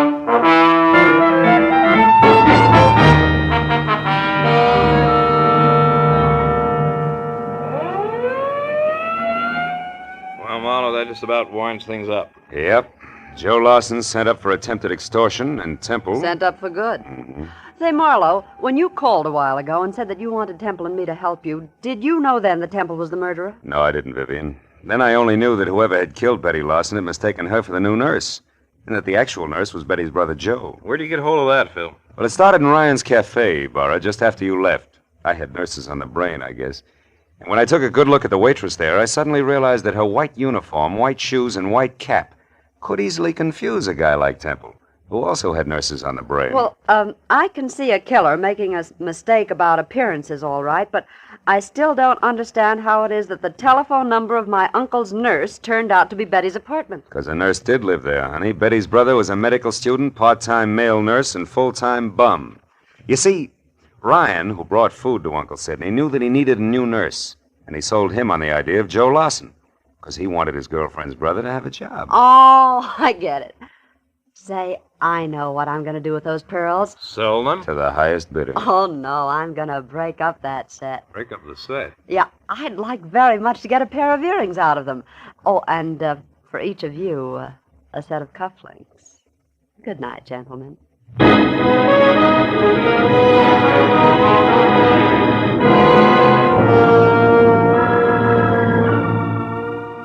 When Vivian got into her car, aimed it toward a collection of chipped rocks on Fountain near Bronson, and waved goodbye, it was nearly 3 o'clock in the morning. No. After I said so long to Ibarra and started back to my apartment on Franklin, an idea hit me for the first time. A pearl is the result of the irritation of an oyster, a disease. And When you string a lot of diseases together, the result is frequently a plague. But it's from plagues like that I make a living. That's what I get for reading books. I wonder if I'll ever go any place where I can wear pearl cufflinks.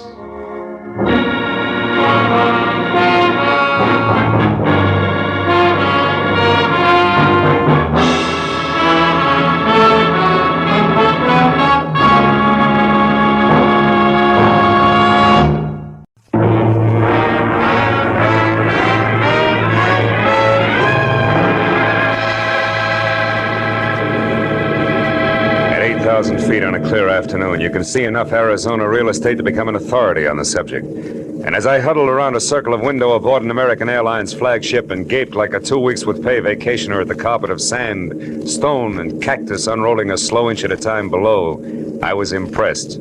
Also, I was thinking about a job which was providing both the switch and scenery and 2 crisp $100 bills, less the cost of a round-trip ticket from L.A. to the capital city of Phoenix.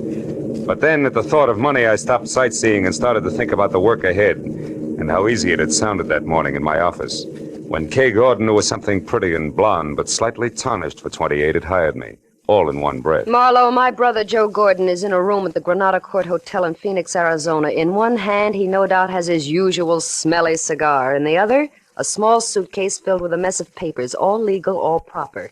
You fly there, pick up the suitcase, fly back. For that, $200 cash. Yes or no? Yes, on one condition. The papers, do I get to see them? If I look, I go. All right, you look. Good, I go. Goodbye.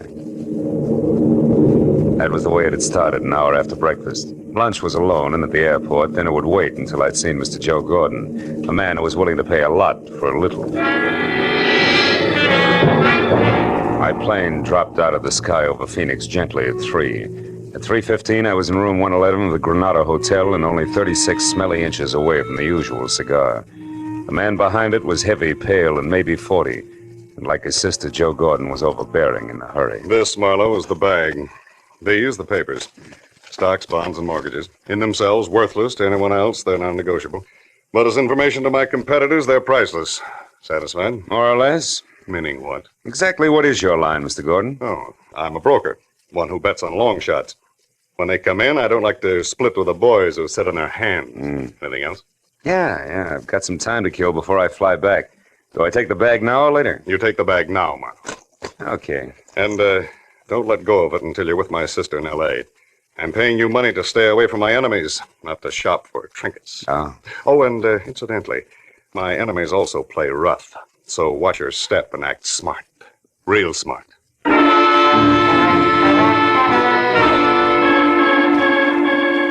I still had 2 hours to kill when Gordon locked the bag and handed it to me after dropping the key in his pocket. So I decided to take a room there at the Granada Hotel, shave, shower, and stretch. The sleepy clerk in the lobby was not in a hurry, nor did he hear anything I said the first time. So when I finally got to my suite on the second floor, which had as much elbow room as the inside of a lifesaver, 30 of the idle minutes were already gone. I locked and bolted the door, checked all the windows carefully, and then peeled off my shirt, broke out my shave master, and reached for the knob on the bathroom door. But I never made it. Because as the door swung open, I caught a glimpse of a fist the size of a cantaloupe starting from my jaw. Oh! Now stay right there, Buster. The first time I swing, the second time I shoot, and I do both good. Equal nice, huh? Everything all figured out ahead of time. Yeah, but it ain't very hard, Marlowe. Especially when the guy you're after shouts it onto a desk clerk. My era. Yeah, which leaves just the 3 of us. Real cozy like. 3? You, me, and 120 grand here in this bag. You're way off pace, brother. This bag's got papers in it, nothing more. They belong to a businessman. I said something? Yeah, sure. Very funny. Look, Buster, Joe Gordon's no more a businessman, and his real name is Joe Gordon. So after I leave, you go back to Sam Dietrich in room 111 and tell him that Marty Stopka says thanks. For what? For the $120,000 I've been waiting 2 long years for. And also tell him and Gigi Ganther, who might still be around, that Stopka had it all figured. Like you say, Marlowe, ahead of time. I don't follow you, bud. You're not supposed to. Just turn around, face the wall, and listen carefully. You tell Sam Dietrich that I knew he'd pull something like this just as soon as he got back into circulation. You got that? Yeah. Word for word, Stopka. Good. Now all you have to do is remember. When Marty Stopka said remember, he put that cantaloupe with fingers in the small of my back and shoved hard. By the time I got to my feet again, both he and the black bag were gone. That made Joe Gordon or Sam Dietrich my best bet. So I took the stairs to the ground floor fast and raced for the end of the corridor in room 111. But when I threw the unlocked door open, I found something I hadn't counted on. A curtain flapping in the breeze of an open window and nothing more. The desk drawers, the closet, the bureau empty. And on an end table next to the telephone, a bus schedule unmarked. At that, I was beginning to get very mad at a private detective but public patsy named Philip Marlowe. Then the telephone rang, and when I answered it, the operator said that she had a long-distance call for Joe Gordon. I said thanks, I'd take it. Hello? Sam, this is Kay. Marlowe? Yeah, honey, Joe Marlowe is in Brother Gordon, remember? Oh, I can explain all that, Marlowe. Oh, sure, baby, but not now, later. Later, after you've had a chance to think up a few more lies. All right. So I didn't tell you the whole story. What's the difference? Did you get the bag? I did, but I didn't get to keep it very long. Something ugly named Stopka wanted either it or my life, so I made a quick decision. Stopka has the bag. Oh, that's great. Yeah, isn't it, though? What? One thing, baby. I'm the decoy with suitcase for some kind of shenanigan that's wrapped around 120 grand, which you and Sam Dietrich have. And there's a trio in the act. Namely, Sam Dietrich, Marty Stopka, and one Gigi Ganther. Gigi? Marlowe, have you seen Gigi? Have you, Marlowe? Maybe yes, maybe no.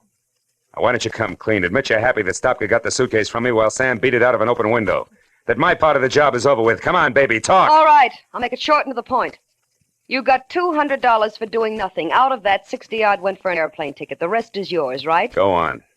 There's no need to, Marlowe. I'm finished, and so are you. So why don't you just be a good fella and keep the change? So long, sucker. When Kay Gordon hung up, I slammed the phone down, counted 10 twice. I went back to the unhappy business of getting mad at Marlowe. But again, I was interrupted. This time, it was a newspaper, the Phoenix Herald, sticking far enough out of the wastebasket under the telephone to expose the dateline, which made it exactly a week old. I picked it up and saw the 2 inches of story circled in pencil and slugged. 5 released from state penitentiary. Sam Dietrich, 41 of Los Angeles, who was arrested in Lonesome, Arizona for the armed robbery of a general store in February 1947, also was released today. Now everything was beginning to add, with one high-priced exception. Very few general stores in towns called Lonesome keep $120,000 in the till, even on a busy day. So I headed for the office of the Phoenix Herald and the chance that I could learn something about the cash involved from newspapers that were 2 years better than 1 week old.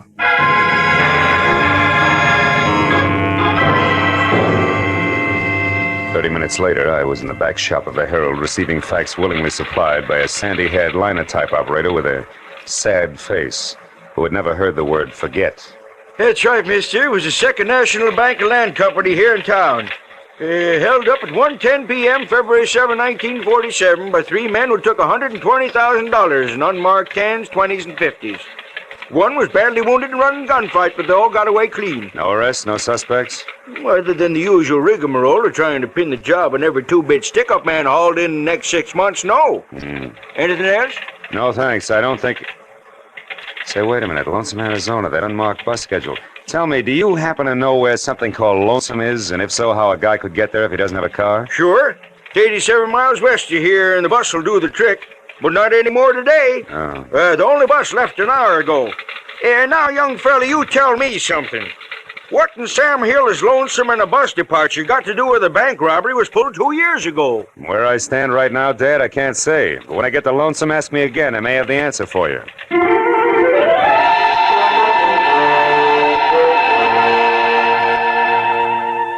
I was 30 minutes renting a car and an hour and 30 minutes getting to Lonesome. Population 802. I drove without seeing anything that could possibly be mistaken for Sam Dietrich. And I was about to turn back when I saw something that brought my right foot down hard on the brake. It was a brand new green Nash standing outside a motel.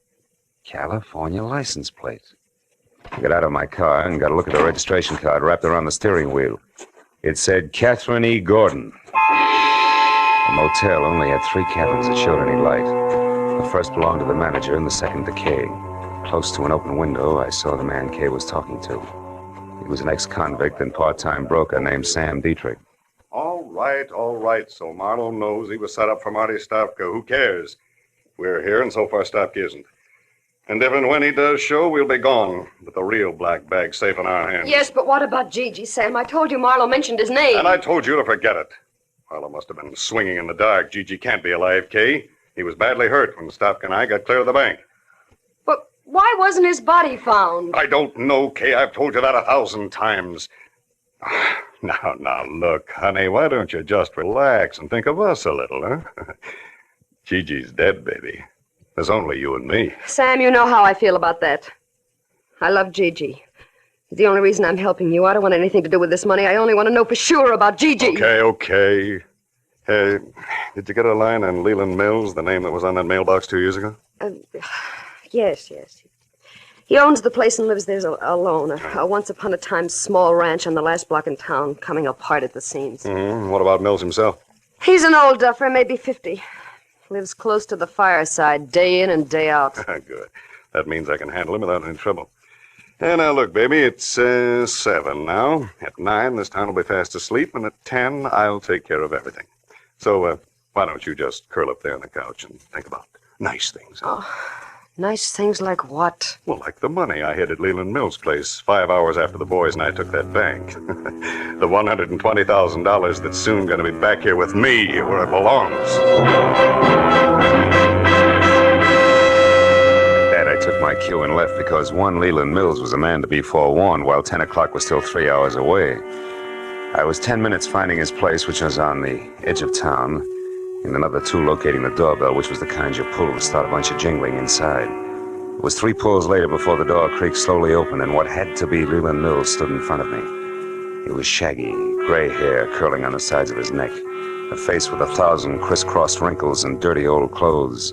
Everything I'd expected with one exception.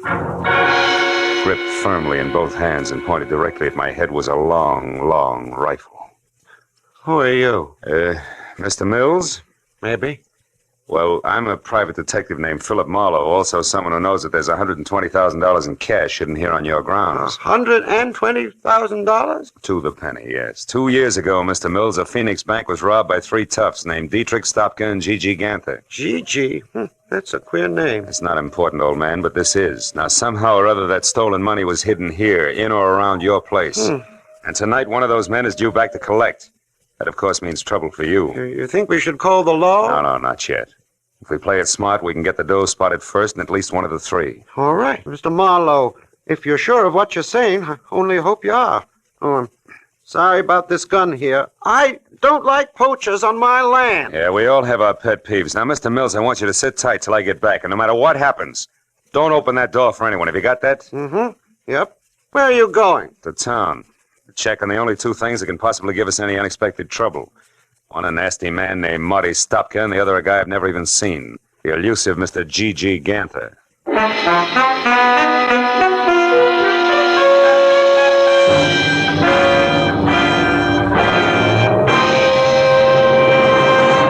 In just a moment, we will return to the second act of the Adventures of Philip Marlowe. But first, that elusive phantom voice will be back on CBS's great show, Sing It Again, tonight. And the prize for identifying him has now climbed to a value of $24,500.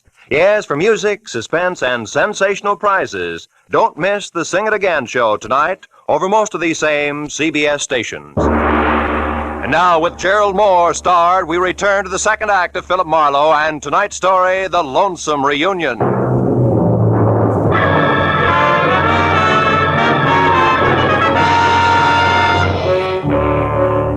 I left Leland Mills standing in the doorway and worried my way back to town. If Stopka and Gigi Ganther had no more trouble getting to Lonesome than I did, a reunion about as quiet as a truckload of hot dynamite was due to take place any minute. I passed the motel where Kay and Dietrich had holed up and saw that her car had been moved into the stall between cabins and draped with a blanket to hide its California plates. So they were thinking along the same line that I was. At the hub of town, I parked and started to case the lively spots on Main Street, which took me all of 10 minutes at a slow walk. But a short side-of-the-mouth conversation with a couple of resident sports revealed that the local underground stemmed from the Red Dog Cafe, a warped wood two-story wickie up on the one-side street in town. It was operated by a hard-bitten blonde, 160 pounds of Western motif, complete with Stetson, red flannel shirt, Hickok belt, blue jeans, and the name, Flora. She sat at a table at the back of the barroom, lending a cynical ear to nobody else but my old pal, Stopka. I walked up behind him, and when he turned around, I hung one on him. A good one! Hey! Sloppy, you jackass! What do you think you're doing? Sorry, Flora, nothing personal. Now that's enough! Now stop it, you hear me? No rough hustling in my joint. Come on, handsome, I mean you. Me? Why, Flora, how can you say that? I just came in to ask my old pal here some questions, that's all. Here we go, pal. Come on, sit up in that chair. Okay, let me alone. See, Flora? It's the only way Stopka here knows how to start a conversation. Bring him another beer, will you? His old one got spilled. Sure, bright boy. When he see that you dude tourists leave your beefs outside next time. Now, look, Stopka, I want to know what happened 2 years ago on that highway out here. You guys split up, didn't you? You better talk, Stopka. All right, we split up. The heat was on bad, and Gigi was half dead already from a cop slug in his back. Dietrich had all the dough, right? What do you think?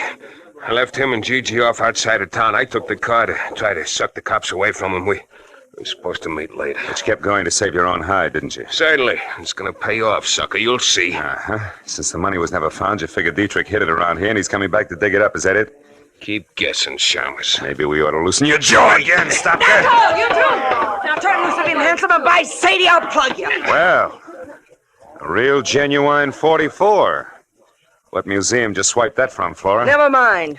Got a legal right to defend the peace and quiet of my joint, and after 22 years in this dodge, I know how to do it.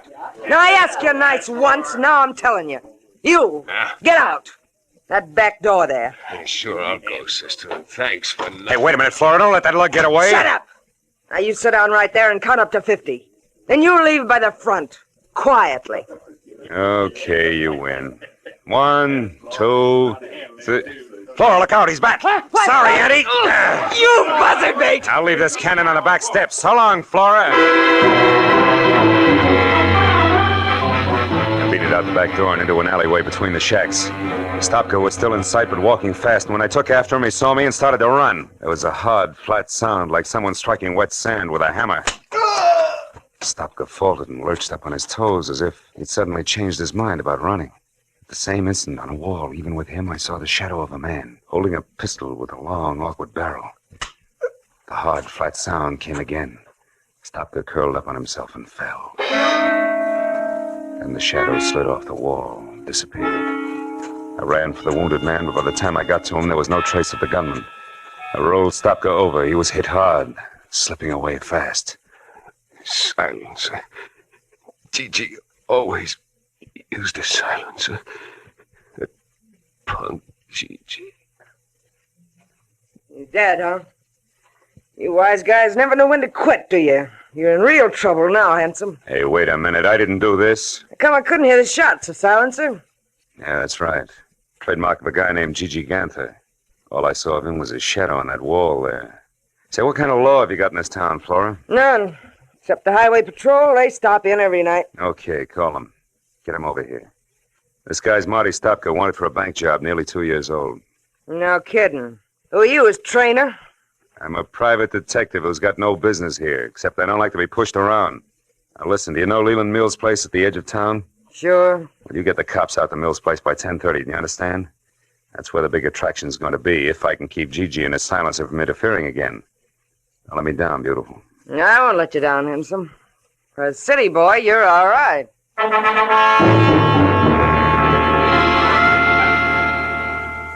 I stuck to a back road and drove with my lights out until I was a good, safe distance beyond Leland Mill's ranch. Then I hid the car in a dry gully and walked back. The house was dark and still. And I thought once of what might have happened to Mills if Gigi had gotten there ahead of me. I kept in the shadows and worked my way across the yard to the back door.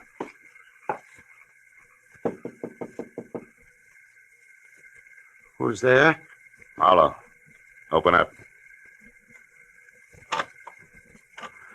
I was beginning to worry. It's pretty near 10 o'clock. Yeah, I know. Seen anybody so far? Nope, not a soul. Been watching close, too. Did you find them men, that G, that Stopka? Yeah, Stopka's dead and as killed as you to show up here any time now. Oh. We're going to have our hands full. Wait a minute, is that a car? Sure sounds like one. Yep. There, you can just make it out. Turned in down by the culvert and stopped. Yeah. I think a man got out. Yeah, there he goes, across the field there behind your shed. It's Dietrich. I'm going out now, Mills. You stay here. No, I'm going too. That fellow's heading right for my water tank. All right, he's heading for your water tank. Don't get excited. You'll tip our mitt. I get this, Mills. You've got to stay here and watch for Gigi. He's bound to show up, and when he does, you better have that rifle of yours handy, because he's a killer. Do you understand? Yep. Sure, I understand. Don't worry, Marlowe. I'll keep my eyes open. Don't you worry about a thing.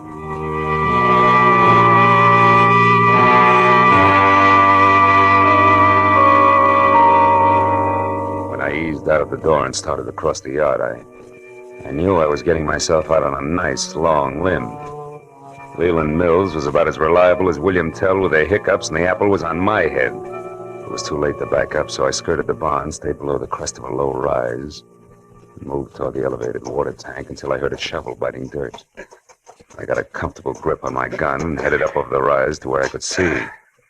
Yeah, it was Dietrich, all right. He was bent over under the tank and working on a hole as if his life depended on it. He didn't even look up until I was almost on top of him. Who is it? Who's there? Who is it? It's me, Mr. Gordon. Marlowe. Marlowe? How did you get here? Wasn't easy, Sammy boy. But I had to come and apologize for losing your precious bag full of waste paper. You sure picked a dangerous time to show, sucker. You were fired once. Too bad you can't take a hint. Uh-huh. And being tagged as a patsy is lousy for my business, Dietrich. You should have thought of that. So just leave your hands on that shovel handle, Sam, and keep on digging. Maybe I'll let you take a peek at that 120 grand before I turn you both over to the police. Go on, dig! No! Not so fast, Marlowe. Mills, I told you to stay in the... Hey, that's quite a pistol. Don't move. Neither one of you. I'll kill you if you move. You, Marlowe, drop your gun. Drop it. So this is where it's been all the time. $120,000. I've looked everywhere, every day, for 2 whole years, but I never thought of looking here under the water tank. You mean you knew where the money was all the time? You lie. I'm the only one that knew that. Oh, no. One night 2 years ago, I heard a noise in my barn. It was a man groaning. I looked in and I saw him. He was wounded. And I saw you when you come back from burying the money. I overheard the whole thing. You wouldn't tell them where you'd hidden it. You said you'd never tell anybody. But I was sure I could find it. And I looked everywhere except... Yeah, Mills, everywhere except here, under the water tank, where you buried Gigi's body after you killed him. And with his own gun at that. Oh, no, I didn't kill him. Dietrich here did. I only buried him so nobody would find out that him and Dietrich had stopped at my place. I almost went crazy looking for that money, but now I know where it is, and I'm going to have it. Oh, you fool. You don't think I'd come out here with nothing but a shovel, do you? A friend of mine is right behind you with a gun in her hand. So come on, drop yours, Rube. Come on, drop it. All right. Kay. That's an old trick, Dietrich. Let him have it. Shoot, Kay, shoot! Didn't work, did it? I knew I'd have to kill you sometime anyway if you ever came back, so... You fool, Mills. I suppose that makes me next. Yep, Mr. Marlowe. I think it does. Think again, Mr. Mills. What? Who's that? Kay! You were there all the time? And Dietrich wasn't bluffing? Oh, I love you, Kay, baby. And I'll take the gun now, Mills. Oh. Turn it loose. Come on, I'll break your arm. There. That's better. I'll look after this gun until the police get here. And look after this one, too, Marlowe. I haven't got the courage to use it anyway. I couldn't even shoot Sam Dietrich with it. He's the one I wanted to use it on. Why? Because of Gigi? Yeah, because he killed Gigi and lied to me. I promised to help Dietrich only because I figured all 3 of them would show up here, Sam, Stopka, and Gigi. That way I hoped to find him again. You were right, baby. All 3 of them did show up. Only this time they finished their job. For good.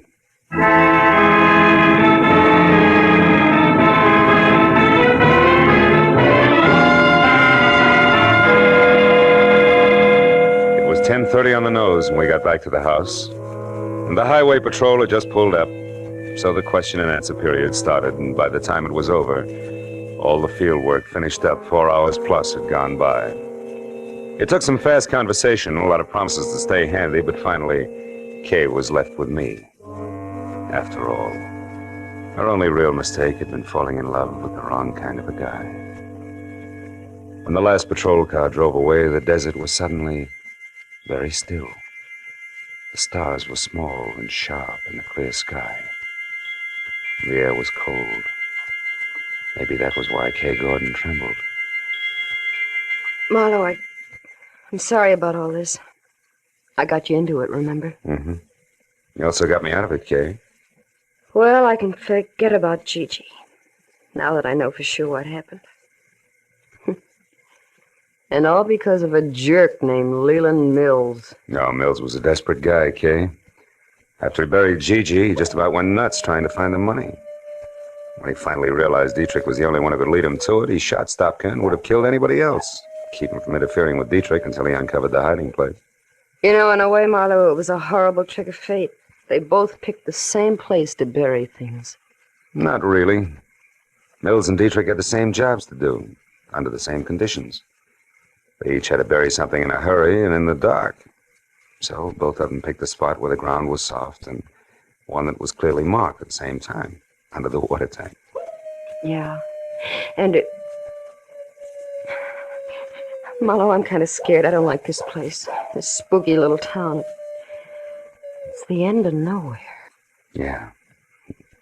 I wouldn't be caught dead here myself. Let's go, baby. I walked Kay to her car, started her safely on her way. So long, sucker. She waved once, then drove down the road and out of sight without looking back. Soon even the sound of the motor was gone. A long night, and a strange reunion. And now 2 lonely lights were the only sign of life in Lonesome, Arizona. I stood on the empty highway for a few minutes and listened to the immense quiet of the desert. Then I went back to my rented car and headed for Phoenix and a plane for home.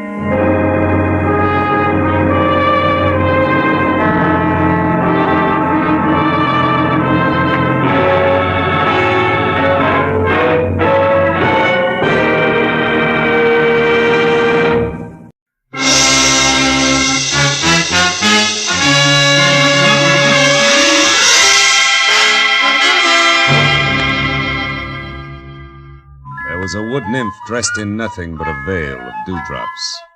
She was pirouetting from one huge bluebell to another on gossamer wings. And with every turn, she smiled and came closer. But just as I reached out for a hand, something happened. The bluebells changed into old tomato cans and started to ring. A bandy-legged little man with a jackhammer went to work on my head. I fell over a cliff, and just before I landed on a red-hot pile of broken Scotch bottles... Oh, I woke up. But the jackhammer didn't stop. I switched on the light and looked at my watch. It was 1 in the a.m. and the phone on my bed table was screaming for an answer. Hello? Marlowe, this is Dave. Betty's gone. She's in trouble. You gotta help me, Marlowe. You gotta come over to my apartment right away. Wait a minute. Who is this? Dave Pryor. I run the coffee joint on the corner. You know me. Yeah, sure, Dave. I remember. What's the matter? My wife, Betty, she's gone. You gotta help me. Dave, it's 1 o'clock in the morning. I'm in bed. Besides, you know I don't monkey with family quarrels. It's not like that, Phil. Believe me, I'm scared for her. Phil, please, come over to the apartment. 2000 Beechwood right away. It's a matter of life. Okay, I'll be there in 10 minutes.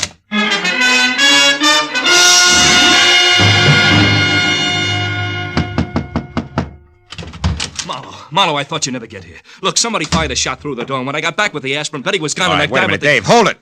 I'm not even awake yet. Look, sit down. Take it from the top, slow. Yeah, okay. Maybe it started this morning at the coffee joint when a fancy guy came in and talked to Betty. She waits on the table. Yeah, I know. What do you mean fancy? Well, a slick dress, a cufflink, stick pin, all that. I didn't know him, and Betty tossed him off to me as a masher. Maybe he was, but she seemed upset. Slower, huh? Oh, yeah, sure.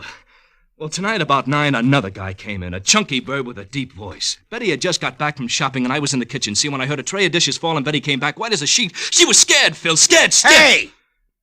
Oh, I'm sorry. All right. Go ahead.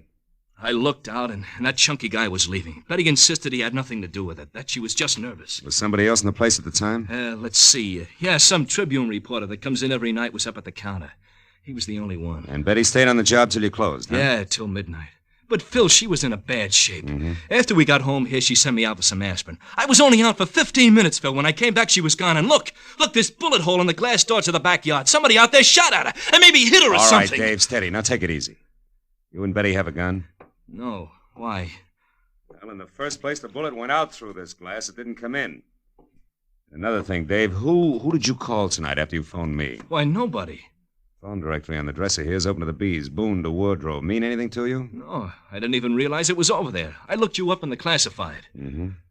Okay, come on. Let's take a look in the backyard. Any light out there? Yeah, I rigged one up for the barbecue.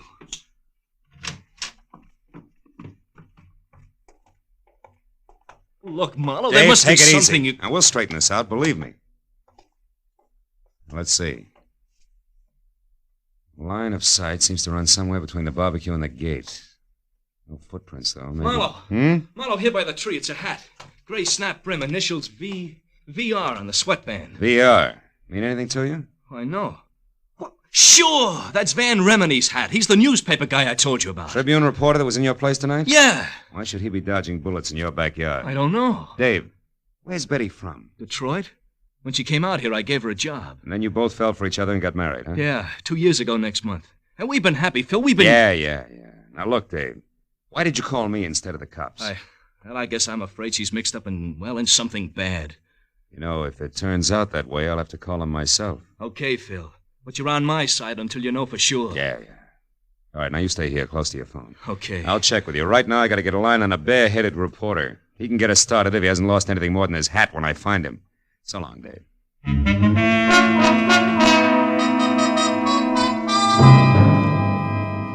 A reporter's hat, 2 strangers, and a bullet hole somehow added up to the fast fate of a hard-working kid named Betty, whose husband's only claim to fame was selling the best cup of coffee in town.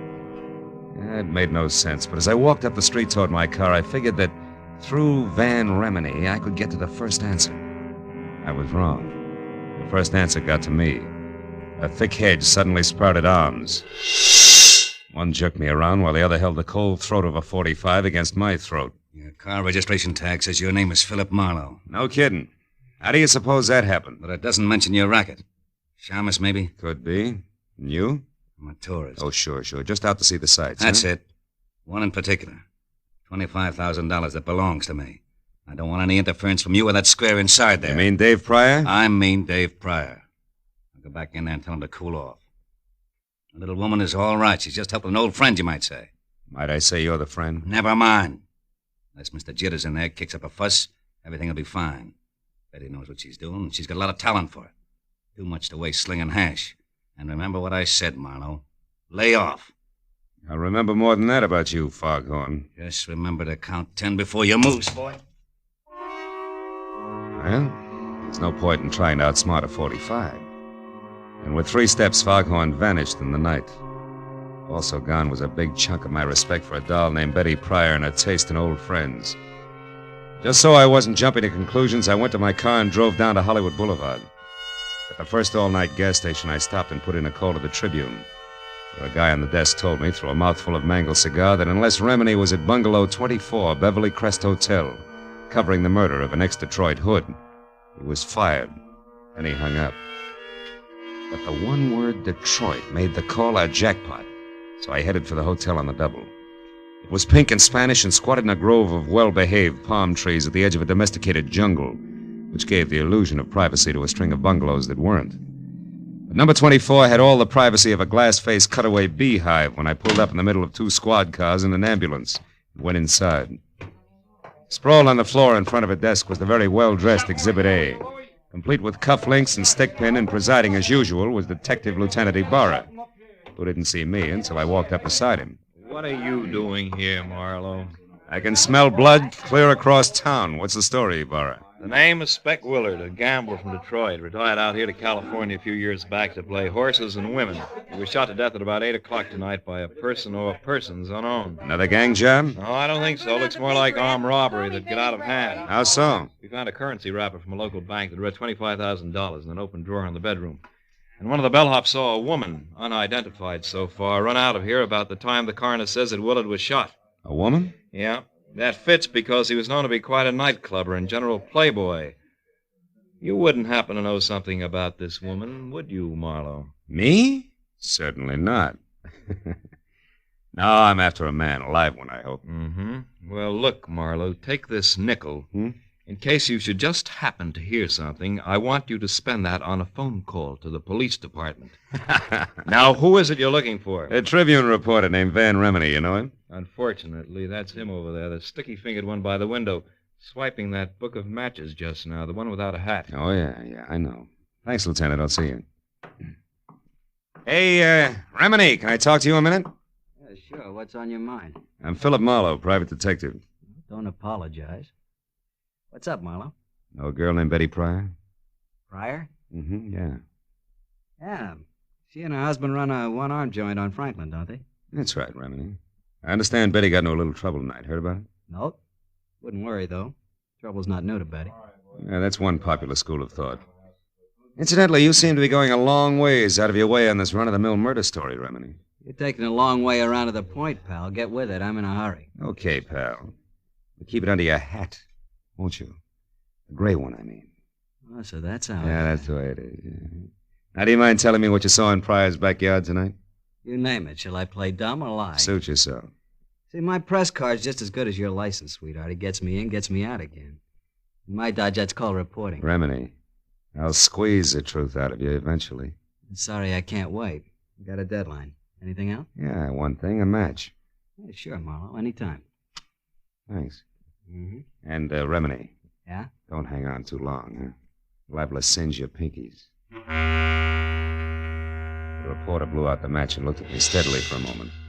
And his lips shaped a word I ignored. Then he walked away. I had seen enough of the book of matches he'd stolen to know it was from the Star-Kissed Room, a glossy, glass-roofed dine, dance, and drink emporium near Arthur Murray's studio on Wilshire Boulevard. So I made like I was in for the night and watched Remini leave. All the way to his car, he kept looking back over his shoulder as if he expected to be followed. I waited till he was out of sight, and then I headed for Wilshire in the Star-Kissed Room. But when I got there, it was closed. Remini's car wasn't in the neighborhood, and the only thing that kept the trip from being a total loss was a spotlighted picture. 10 feet square of a sultry, svelte chanteuse labeled Carla Borden, whose come-on-in smile and almost costume was a cinch to increase the accident rate of the block by 20%. But then I took another look at her name and got back to business. It started with a B, as in phone book, opened to Boone and Bordeaux. I found a directory, got it open to Boone and Bordeaux, and halfway down the page was Borden, Carla, 2840 North Lucerne.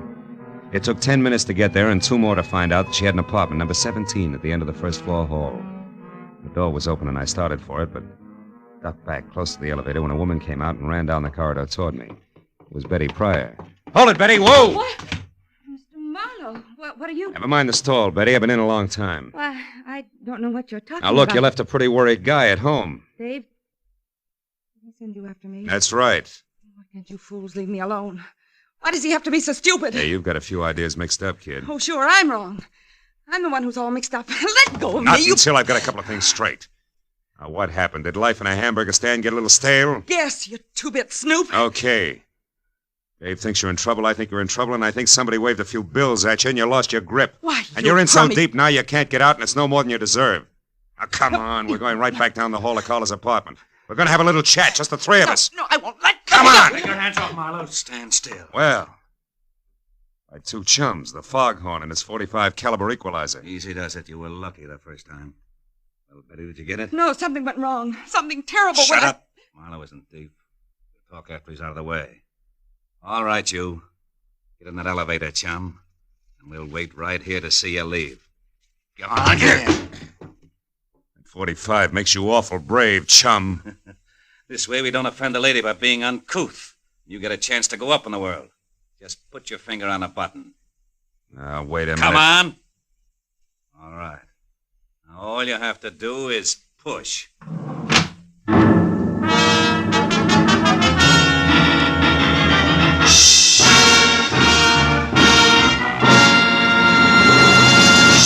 In just a moment, we will return to the second act of The Adventures of Philip Marlowe. But first, The most famous neighbors in radio, the Ronald Colemans, will pay Jack Benny a visit again tomorrow as CBS's Great Sunday Night gets underway with another star-studded group of famous entertainers. Amos and Andy, Lum and Abner, Eve Arden as the gay schoolmistress, our Miss Brooks, and Helen Hayes as a hillbilly. These are only 4 more of the 10 great entertainments which will come your way tomorrow night. Go visiting with the Colemans on all of these same stations on The Jack Benny Show, and hear the rest of CBS's Great Sunday Night 10 as they come one by one over most of these stations. And now, with our star, Gerald Moore, we return to the second act of Philip Marlowe and tonight's story, The Friend from Detroit.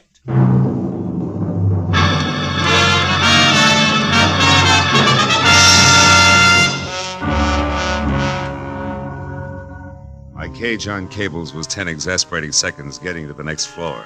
And I was another 10 getting free of it, back down the stairs and out into the dark street where the red splash of a taillight disappeared around a corner. And that was all that was left of Foghorn and company. So I turned back toward Carla Borden's room.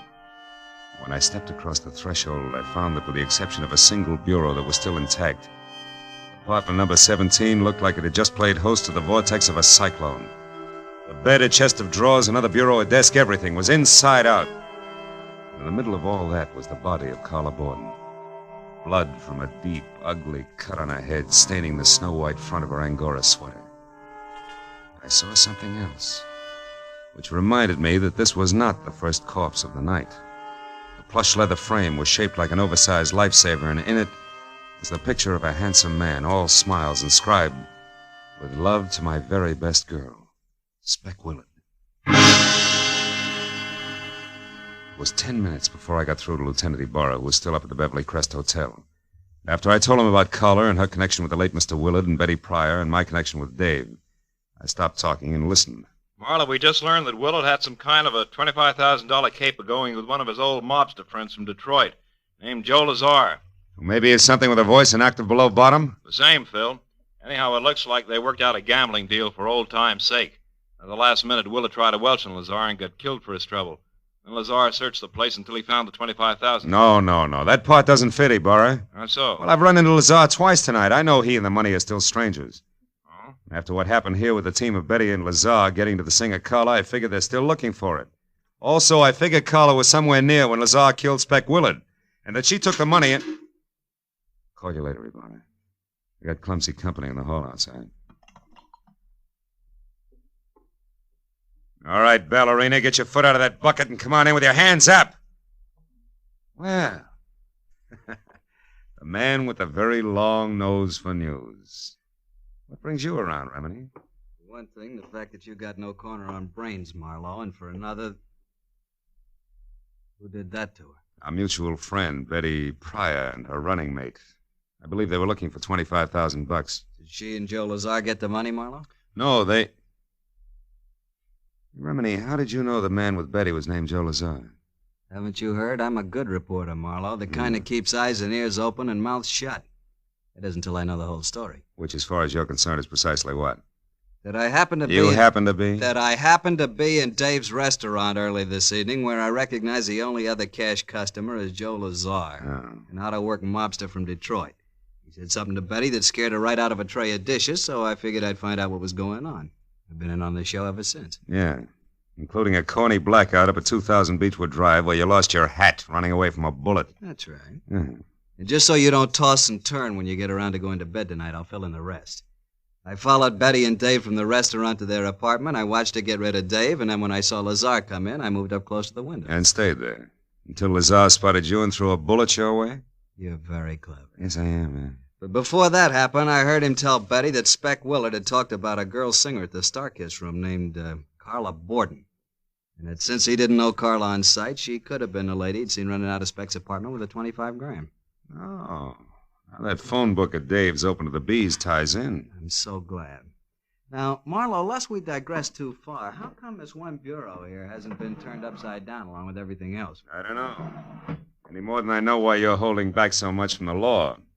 Well, maybe it's because I don't like cops, Marlowe. Oh, black ones.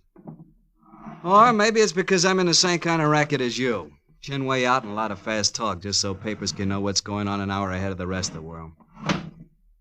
Well, there's no 25,000 in here. I got to blow. Before Ibarra shows? Before Ibarra shows. He always arrives with an entourage, Marlowe, one that includes other news hounds. So it's me for a fast cab and downtown to my paper with his story. So long, fella. I'll see you around. Hey, wait a minute, Remini. Yeah? I'll give you a lift. I'm going that way myself. Okay. I got a story, too. A lousy story I've got to tell a nice guy named Dave. Come on.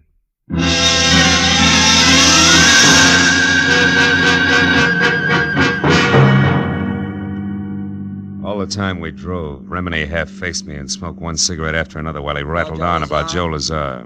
A great story he had and a lot of other things I didn't hear because I was busy trying to find the right words with which to tell Dave Pryor that his wife was no good. So when we were about halfway to Beechwood Drive and Remini, who was pushing close to his deadline, decided to get out and phone his story in from a drugstore, I was glad. So long, Marlowe.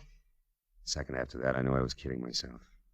Because even with just silence for company, I was still no place with the right words.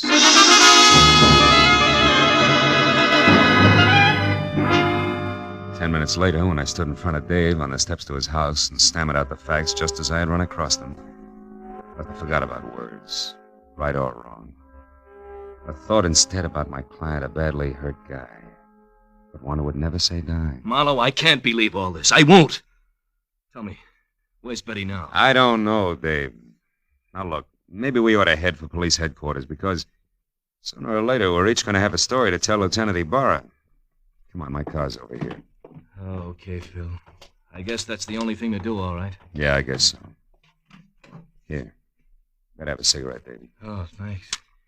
Kid, we'll try to make this as painless as we... As we what, Marlowe? What is it? Hmm? What are you staring at? Front seat. I don't see anything, Phil. What is it? Shut What are you up, staring Dave, shut up. Give me a minute, will you? Yeah, sure. Come on, Dave, pile in. But why, Marlowe? Where are we going? Star-Kissed room to play a long shot. Slapped my foot down hard on the accelerator and kept it that way right through a string of I didn't care what color traffic lights until 5 minutes later when we screeched to a stop, away from the side entrance to the Star-Kissed room. I left Dave in the front seat, piled out fast, and ran a dozen yards to an abrupt halt. At the sight of something that turned the long shot I was playing into an odds-on favorite. It was the stage entrance door, open a couple of inches, and in front of that, and unconscious on the hard sidewalk where he'd fallen, was the clad in blue form of a private patrolman, his pistol holster conspicuously empty.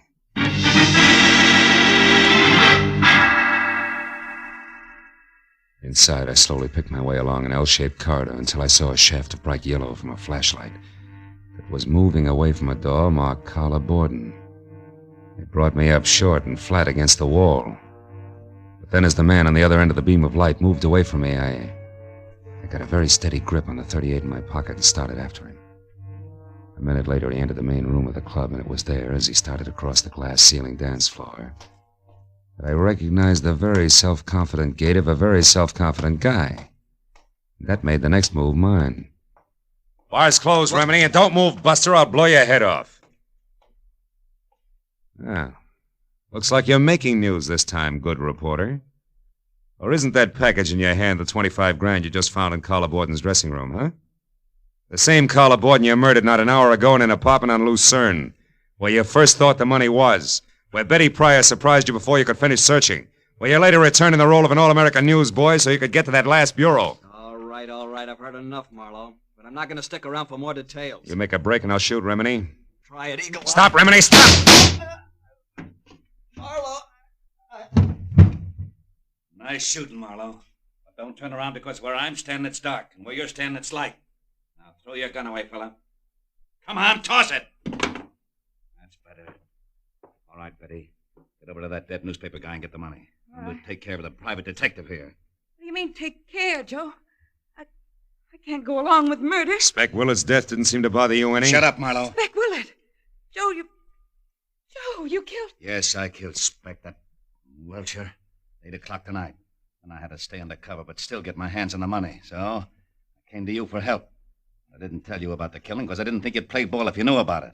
Now, all that's history now, and I'll still go to your dear husband, Dave, and talk lots about the kind of cheap kid you used to be in Detroit if you don't get moving. Now, what do you say, Betty? I say no, Joe. I also say I made a mistake in the first place, letting you use me to run your filthy errands, just so the guy I love wouldn't have to know about the kind of people I once ran around with, before I had any brains. All right. That's the dumb way you want it. That's the dumb way it'll be. Taking care of 2 isn't much harder than taking care of one. What about 3, Lazar? Dave, stay back! No, Marlowe, no. I've stayed back too long already. I've stayed back while Betty has been risking her life to protect what we've got. If you take another step, I'll shoot, kid. I warned you for the last time. Stay back! No, Lazar, I won't! You stinking scum, Lazar! Oh, Dave, you're hit. Yeah, but I'll be all right. I'll be all right now, Betty.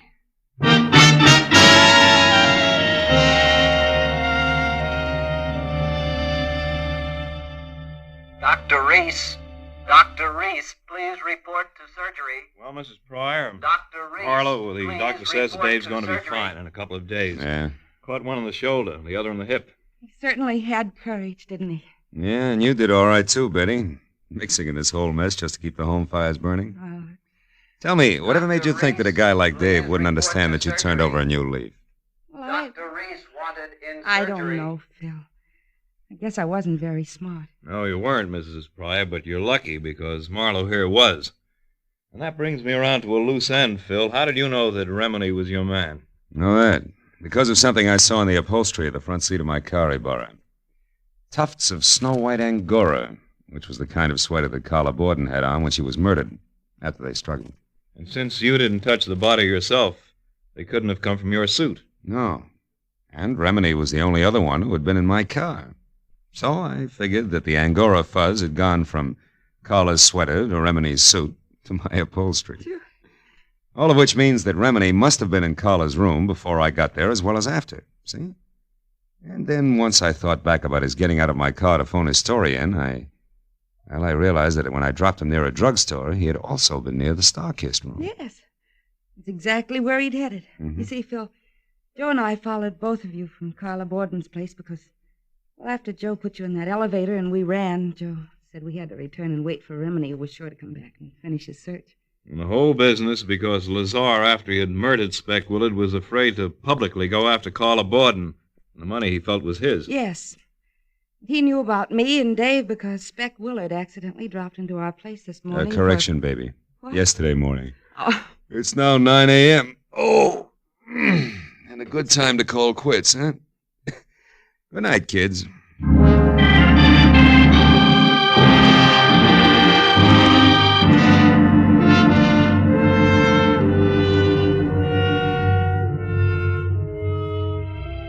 Well, by the time I got back to my apartment on Franklin, it was 10:30 in the too bright morning. I was sporting sandpaper eyelids and a knot in the small of my back that felt like a wet dish rag. Oh, but once I had all the shades down and was undressed and in bed, I forgot about that. And I thought instead of the wood nymph dressed in nothing, with a veil of dewdrops. But then suddenly I stopped. The telephone. I got out of bed. I picked it up with both hands, opened the dresser drawer, and jammed it deep under all the socks I owned. And then I got back to bed. And the wood nymph, in her veil of dewdrops,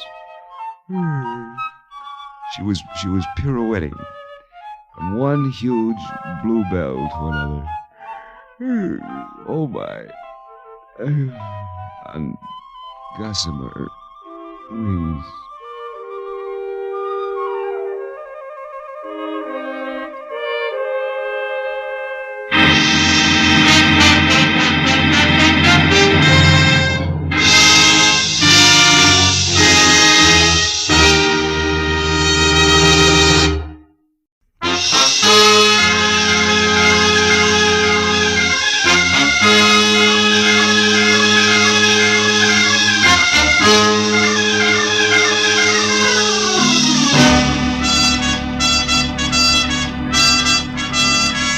Morning paper had headlined prices rising.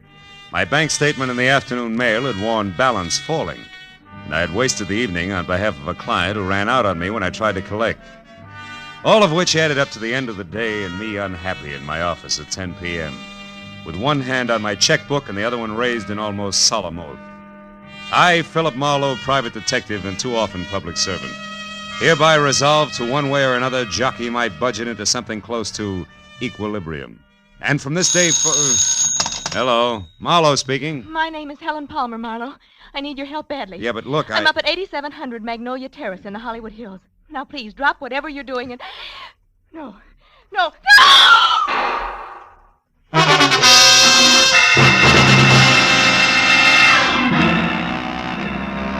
I must have let go of the phone, grabbed my hat and coat, opened and closed the office door, piled into my car outside, and raced up into the Hollywood Hills because the next thing I remember after Helen Palmer's scream was swinging off North Bronson Drive onto Magnolia Terrace.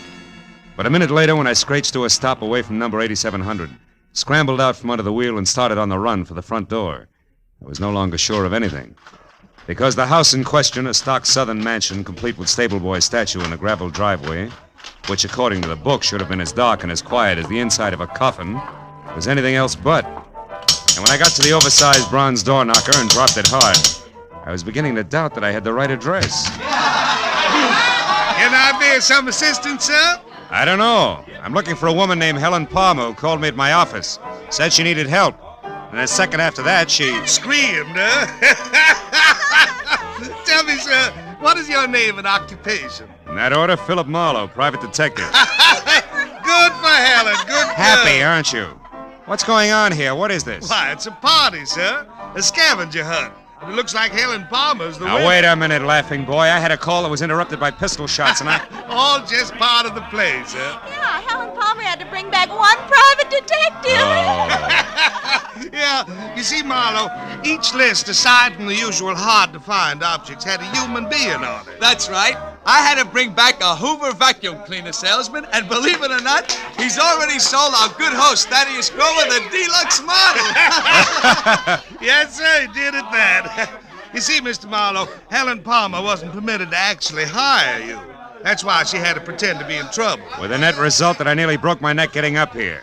Mr. Grover, where is Miss Palmer? Well, I don't know for sure, Marlowe. She called just a bit ago and said that she only had to catch on to you and one other item and would be back after that. Which makes her the winner, Mr. Marlowe, because none of us did better than half our list. By the by, you don't happen to have the breech lock of a 57mm anti-tank gun with you. At the moment, no. Nor do I have time for scavenger hunters. Not even when they most cordially invite you in with the finest serving of party-style Southern fried chicken imaginable? Come on, Mr. Marlowe. No, I'm sorry. Oh, come on. Come on. It's delicious chicken. Well, okay, the chicken did it.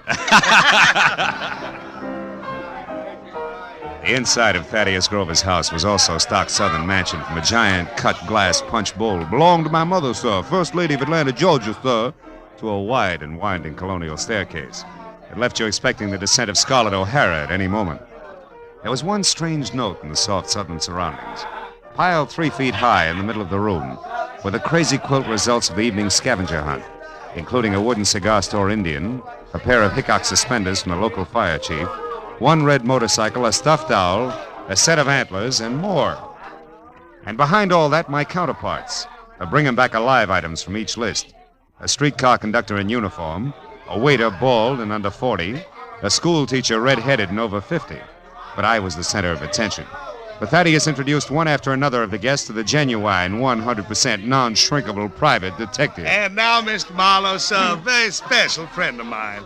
At 31, sir, the president of Sample and Claiborne, best building contractors in the city of Los Angeles. Oh, that's so very interesting, Mr. Grover. Yeah, moreover, Mr. Marlowe, Sample made it right to the top in the past 2 years. Uh-huh. Yeah, ever since old Joshua Claiborne got killed falling off a scaffold. He did. Cause between you and me and the gatepost, some folks say it was suicide.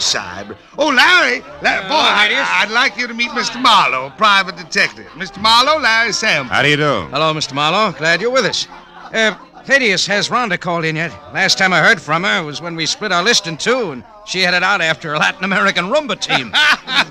Well, if she went after a boy, she'll bring her back.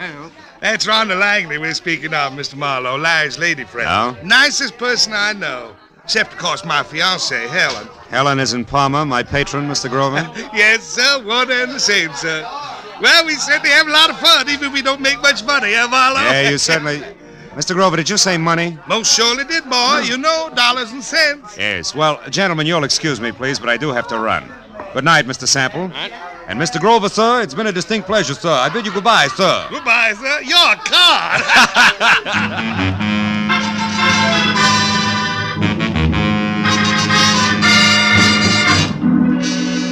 When I got back to my office, which I had left lights on and unlocked, my telephone was ringing. At this late hour, gullible me took faint hope that it could be a client who might still save the day. When I picked up the receiver... Marlowe? I let go of that straw fast. Marlowe. It was Detective Lieutenant Ibarra. Marlowe, do you know a girl named Helen Palmer? Hey, Ibarra, don't tell me there's a pair of somewhat flat feet on the ladies' scavenger hunt list. Very funny, Phil. How do you know her? No, not beyond a panic telephone call that ended in a make-believe scream and a couple of pistol shots. All designed to bring me running to a party at 8700 Magnolia Terrace. Mm-hmm. Well, that adds all right, because the only items not checked off a list are a night watchman's badge and one detective private, which must be you, since your name is circled in the classified directory here in this phone booth. You're in what phone booth? Where are you, Ibarra? At a closed filling station on Van Ness off Hollywood Boulevard. Yeah, but wait a minute. Why is the girl's list there with you? Because it's clenched in her right hand, Phil, and she's folded up on the floor of this booth. Dead. Oh, no. 2 bullet holes in her back. Oh, yeah, but Ibarra, her call was a gag. The shots weren't. Anyhow, it looks like a stick-up since the lady's purse is gone, and a wino we picked up. A wino we picked up saw what he calls a curly-headed guy with short legs do it and run.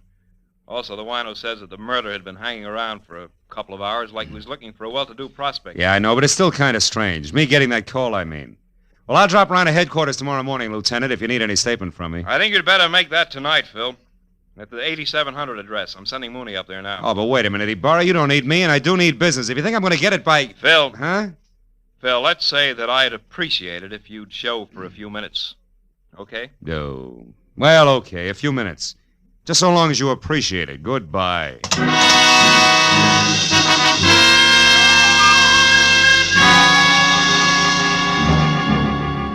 Driving back to Magnolia Terrace, I used Detective Lieutenant Ibarra as an oversized whipping boy for the day's disappointments.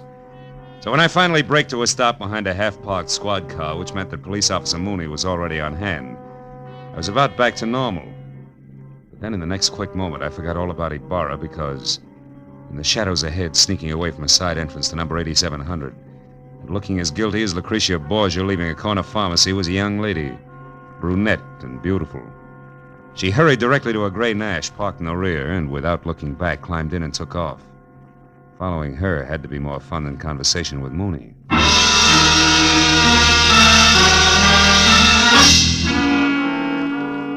10 minutes later, the lady came to a stop in front of a dark, politely landscaped cottage on North Ogden Drive.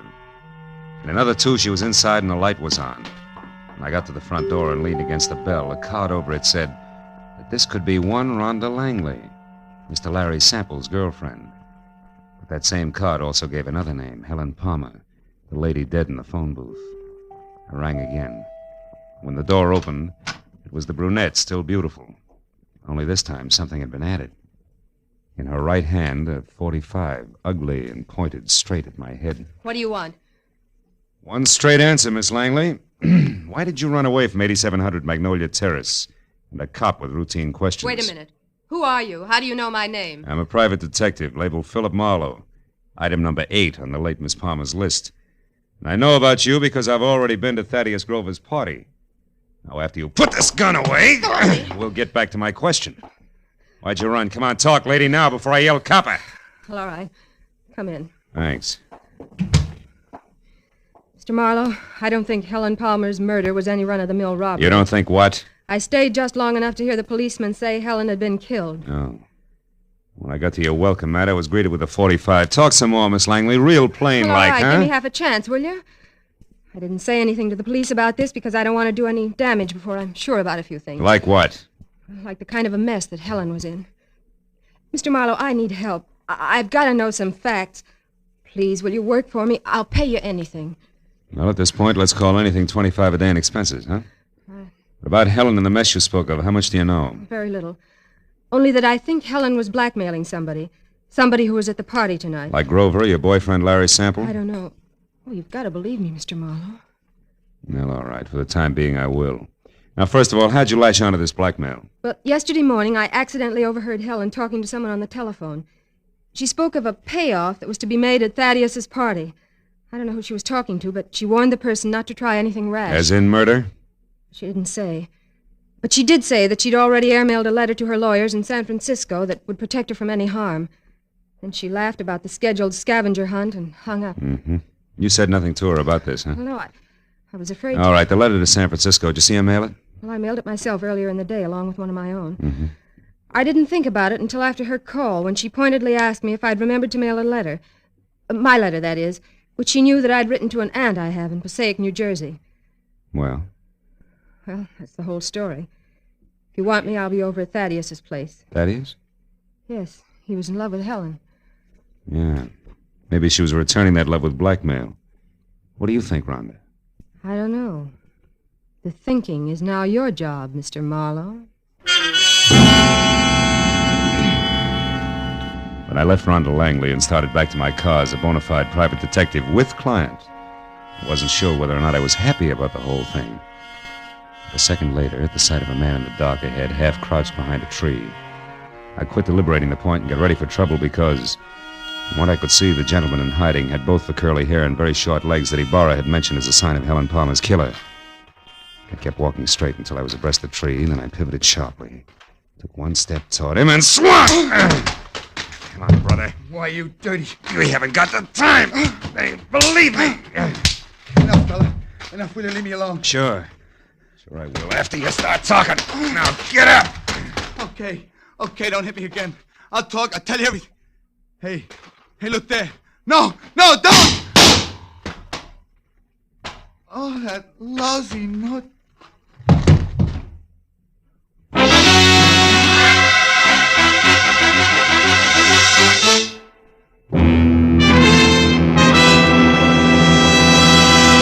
In just a moment, we will return to the second act of the Adventures of Philip Marlowe. But first, you can do a lot of singing for $14,500, so they say.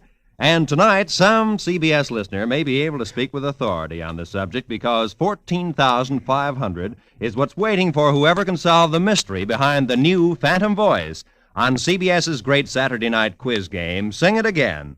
Listeners from coast to coast will be quizzed by telephone about the new Phantom's identity. And they'll also be given a chance to win one of the other famous prizes for solving the riddle songs which feature Sing It Again's hour of Saturday night fun.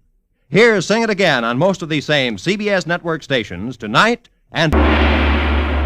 Now, with our star, Gerald Moore, we return to the second act of Philip Marlowe and tonight's story, The Grim Hunters.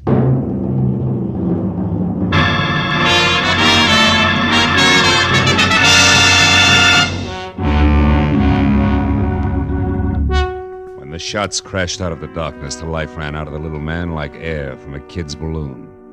I couldn't figure exactly where the shots had come from, and I stopped trying when a pair of spiked heels clicked fast across the concrete driveway between me and the house.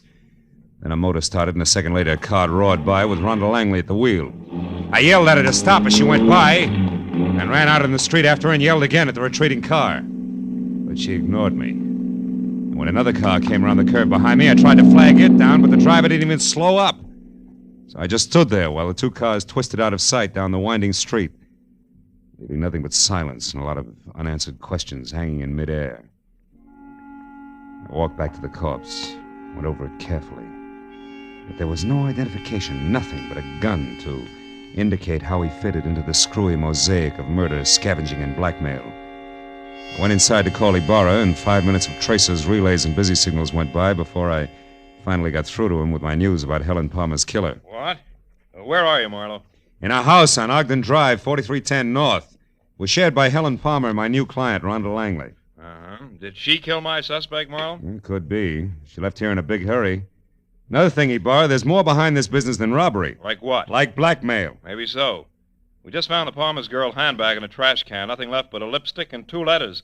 Incidentally, one is addressed to your client, Rhonda Langley. That figures. They shared the house, so Helen happened to pick up the day's mail. What's the other letter? It was one returned for insufficient postage. They forgot that airmail is 6 cents these days. Oh, return. Wait a minute. Is that letter addressed to a law firm in San Francisco? No, it's addressed to Sophie Kilberty. Sophie Kill who? Kilberty of Passaic, New Jersey. Why? Well, Ibarra, listen. Helen was blackmailing somebody, and she covered herself by mailing a letter to her lawyers in San Francisco. Mm-hmm. If that letter was returned for insufficient postage and the blackmail victim knew it, He'd have no qualms about killing her, right? Sure, but the letters were in Helen's purse. Oh. Don't you think she'd have known her protection was gone? Phil, I'm going to put out a pickup call on your client. And you get on down here so we can go over this mess one step at a time. Where's here? Still at the gas station on Van Ness off Hollywood Boulevard. Okay, Barra. How long are you going to be there? Just until Thaddeus Grover shows up to identify the body and give me some answers personally about that scavenger hunt he threw tonight. What about this curly-headed corpse I've got here? Have you gone over him? Yeah. Nothing but a gun, some small bills on him. Then he'll keep. I'll expect you in a few minutes. Okay. So long, Ibarra. When I put down the phone, I was convinced that a big switch was due any minute because finding those letters in Helen Palmer's purse made a lot of sense in one direction and not a bit in another. I could have made more heads and tails by flipping a ball bearing than I got out of the facts Ibarra had given me. Just then, the shadow of a man slid up the walk. I heard a pair of feet mount the stairs, 2 at a time. It was the Wonder Boy executive I'd met at the party. Better hold it right there, Sample. What? Marlowe. Why the gun? So the same thing won't happen to me that happened to the dead little guy outside? Another murder? Marlowe, where's Rhonda? Is she all right? She left here as fast as an 8-cylinder motor wide open could move just after it happened. Then it was Rhonda I saw. On my way over here, a speeding car almost crowded me off the road. It looked like Rhonda's, but I wasn't sure. And Marlowe, she was being chased by another car, a fast one. Chased, are you sure? Yes. The first car missed me by inches when it swung around a curve. I don't know yet how she made it. Then a second car came along and passed the curve, but it stopped, backed up, and then took the same road Rhonda had taken. You think she got away? I don't know. Well, come on outside, Sample. I want you to take a look at this. By the way, how long have you known Rhonda? About a year. Mm-hmm. She's a brilliant girl, Marlowe. Came out from the East, and I gave her a job as my secretary. She's more than that now, huh? I'm in love with her, if that's what you mean. Yeah. Oh, here it is. Well, Marlowe, I know this man. That's Nate Murdoch. He used to be a foreman with our firm. He left and went back to Atlanta right after Claiborne's death. Atlanta? Isn't your host Thaddeus Grover from Atlanta? Why, yes, he is. Oh, brother. When did you see Grover last? Well, the police asked him to go and identify Helen's body. He left the party while the officer was still questioning the rest of us. Yeah, and on the way he could have taken time off to drop by here, kill Murdoch, and make a try for Rhonda, too. Come on, let's get to the phone. But why, Marlowe? Good heavens, Grover's our friend. He and Helen were engaged to be married. All right, so it doesn't make sense. But his fiancée and his short friend from Atlanta are both dead. And Rhonda's burning the tires off a car to keep out of reach. Those are the facts. It'll make sense later. I'll call Grover's place and hurry up. Yes. That's where she intended to go when she left here, to console him, no less. Scavenger hunt my Aunt Minnie. Hello? Hello, is Mr. Grover there? No? Well, has Miss Langley arrived yet? Oh, it's the maid, Marlowe. Mm-hmm. Rhonda What's that? She's coming up the walk now? Hold the line a minute, please. She just got there, Marlowe. What'll I tell her? Tell her to leave again. Tell her... No. Where do you live? 4406 Ardmore. All right. Tell her I said for her to wait outside in the back of the house until you can get over there to pick her up. Take her to your place, and I'll pin Grover down. Right. Where are you going now? See Lieutenant Ibarra, and I can get there faster than I can call him on the phone. Good luck, Sample.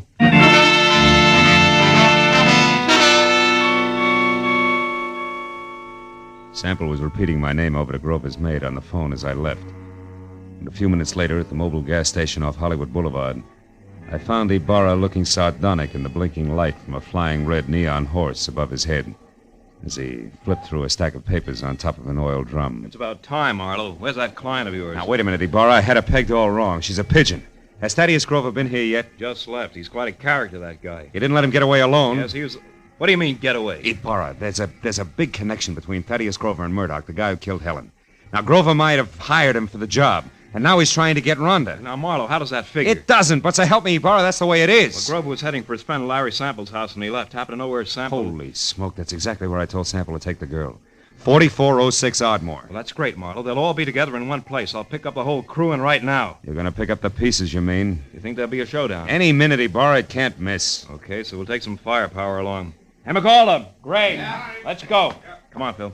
Now, look, Ibarra, maybe Sample hasn't gotten home with Rhonda yet. I'll go up to Grover's and try to head them off, okay? Okay, Marlowe. But if you get them before I do, bring them in, and no alibis. I'll see you.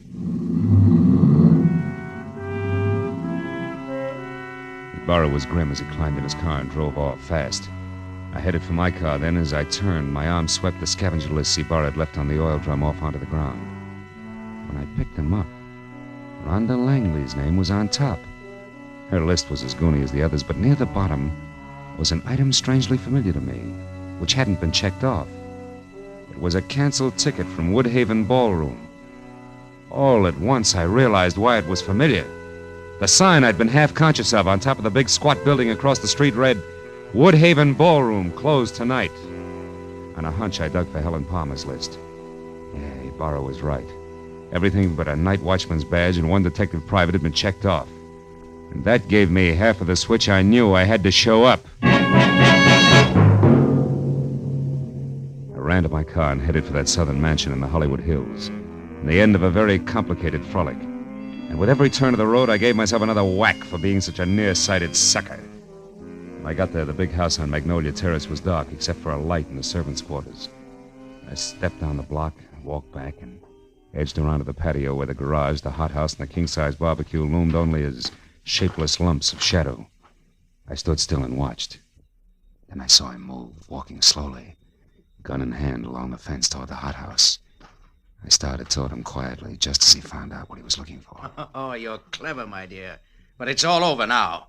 I know you're in there, so come on out with your hands up. Oh, no. You're hanging yourself for murder right now, Larry Sample. I've got all the proof I need. I don't know what good it'll do you, Rhonda. I'll never pay you a cent for it, you blackmailing tramp. I'll kill you first. And that protection letter you wrote to your lawyers was returned, darling. I found it accidentally in Helen's purse tonight at the party. So no one will know. Now, come on out, or I'm going in after you. I wouldn't try that if I were you, Sample. Marlowe's due here any minute now. He called me and told me. That was I, dear. You? I used his name when I talked to the maid. Oh, I should have done this myself in the first place instead of trusting that stupid Murdoch. Are you going to come out of there? No, and I've got a gun. You can't see me, and I know it. But your white dress makes a perfect target, you little fool. Drop it, Sample! Now let's have that gun. Marlowe, I'm so glad you got here. No, he's not dead. Oh. And he won't be, from bullets. Give me your gun, too, huh? Come on. All right. I was too scared to use it anyway. Thanks. Now sit down and shut up. We're going to wait for Lieutenant Ibarra, then you're both going to the pokey. What? Listen, you, I don't go for blackmailers, male or female. Even the cute ones are ugly, lady. Very ugly. No, Phil, wait. You've got to understand something. 2 years ago, Larry Sample killed his partner, Joshua Claiborne. I knew it, but I couldn't prove it. So I pretended I could and blackmailed him. Don't you see, if he paid off or tried to kill me, that would be proof of his guilt. And he did, Marlowe. Mm-hmm. Why should you pull a stunt like that?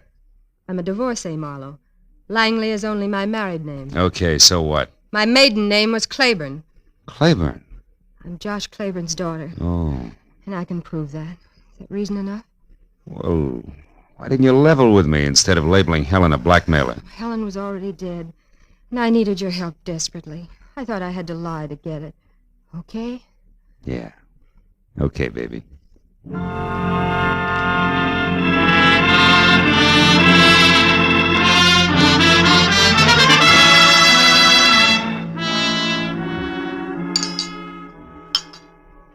Anyone care for more coffee?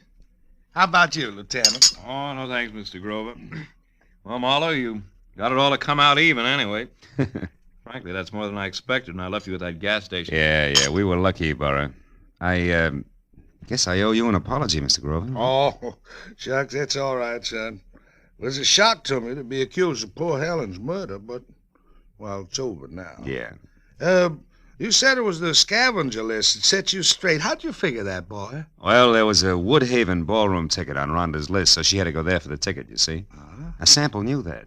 And he told his killer, Murdoch, who incidentally he hired to murder Claiborne 2 years ago, that the girl who went to the Woodhaven ballroom was his target. Uh-huh. But Helen happened to go there after the night watchman's badge. Which he could have picked up any place in town. Yeah. What a terrible coincidence for Helen. Yet that was all that saved my life, really. That's right, honey. Murdoch made the mistake, and when he and Sample discovered it, they made another try at Rhonda's house. But I caught Murdoch there, so Sample shot him before he could talk. And when I left, he followed me in his car. I knew they were after me, and I thought for sure they'd killed you, Phil. That's why I ran. Yeah, that threw me for a loop. Then Sample came back to make sure that Murdoch was dead and sold me a great big bill of goods at the same time. Oh, it's a terrible, terrible thing. Yes, Mr. Grover, it is. Lieutenant, I want to thank you personally for your participation. Thank you very much. Well, I've got everything I need, so I'll say good night. Yeah, me too. Oh, Phil. Yeah? Shall I mail you a check? Why, yes, I think... No. Wait a minute. Yes? You know, honey, with your knowledge of postal rates, why don't you just deliver it in person, maybe? Huh? Love to. Count on it, Mr. Marlowe. Good night.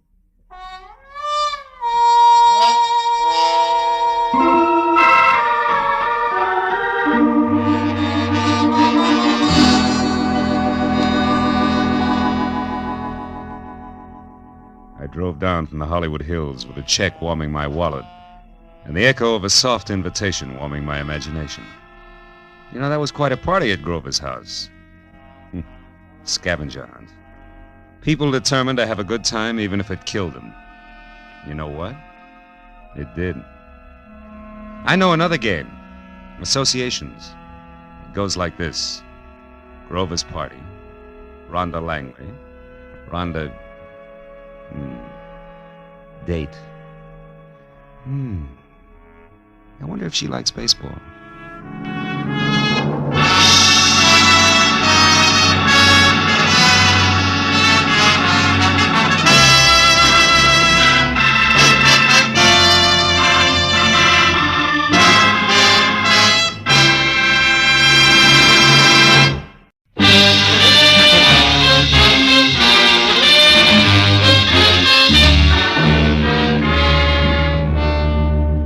The telegram I found stuck in the mail slot when I got back to my office after a long and roundabout day read. Enclosed, find a $50 money order. I want you to investigate a man. A table is reserved for you at the Saddle Club where I work. Come in time for the second show at 11, important. It was signed Beth Tyler. So at 11:15 with $50 worth of inspiration behind me, I drove over the Cahuenga Freeway and out Ventura to the Saddle Club, which pretended to be Old English by showing its beams through a flagstone facade. I went in the carefully rough-hewn oak door, and even before my eyes became adjusted to the cozy lack of candle power inside, Neil Redmond, owner and operator of the place, glided toward me, sporting his genial host's smile, which tonight was even more forced than usual. How are you, Marlowe? It's been a long time. Business a pleasure, Phil. It's always a pleasure to come to the Saddle Club, Neil. I've even got a reservation. You know my food better than that, Marlowe. Aha. Just don't let it get rough, will you? Come on, I'll find your table down front. I want you to see this show. A pair of twins in a twin piano act that's sensational. Yeah? Edie and Beth Tyler. Oh, here, how's this? Fine. Incidentally, Edie will be the one on the left. Well, if they're twins, what's the difference? Plenty. Edie may be Mrs. Redmond one of these days. Redmond, but you are wanted on the phone, sir. Get the number, George, and I'll call back. This gentleman said you would talk to him, sir. It is Mr. Paul Cedar. Paul Cedar? Oh, yeah. Excuse me, Marlowe. This is important. I better take you. Redmond reacted to the name Cedar like a punch in the nose. But I figured that was none of my business, which was more than I could say for a flabby, dull-faced character at the next table, who followed the nightclub owner all the way out of the room with a pair of watery red eyes, which he deliberately avoided turning in my direction. But at that point, an MC stepped out on the stage, and so I stopped worrying about Flabby in favor of a first look at my client. The Saddle Club is proud to present its second show of the evening, featuring the incomparable piano stylists Edie and Beth in Dancing Hands. Here they are, ladies and gentlemen. Bring them out. The curtains parted on a stage set with an oversized full-length mirror which reflected a grand piano, a black vase of yellow flowers, and a tall brunette with a wry, crisp waistline, who touched up a piled-high hairdo, put on a pair of long black gloves, checked her hemline, and sat down at the piano. Then she ran through an involved arpeggio while her reflection in the mirror looked on in admiration. It was an old but cute routine, and the illusion was perfect because the Tyler twins were practically identical. I took another look at Flabby, whose face was pushed up in a nasty leer.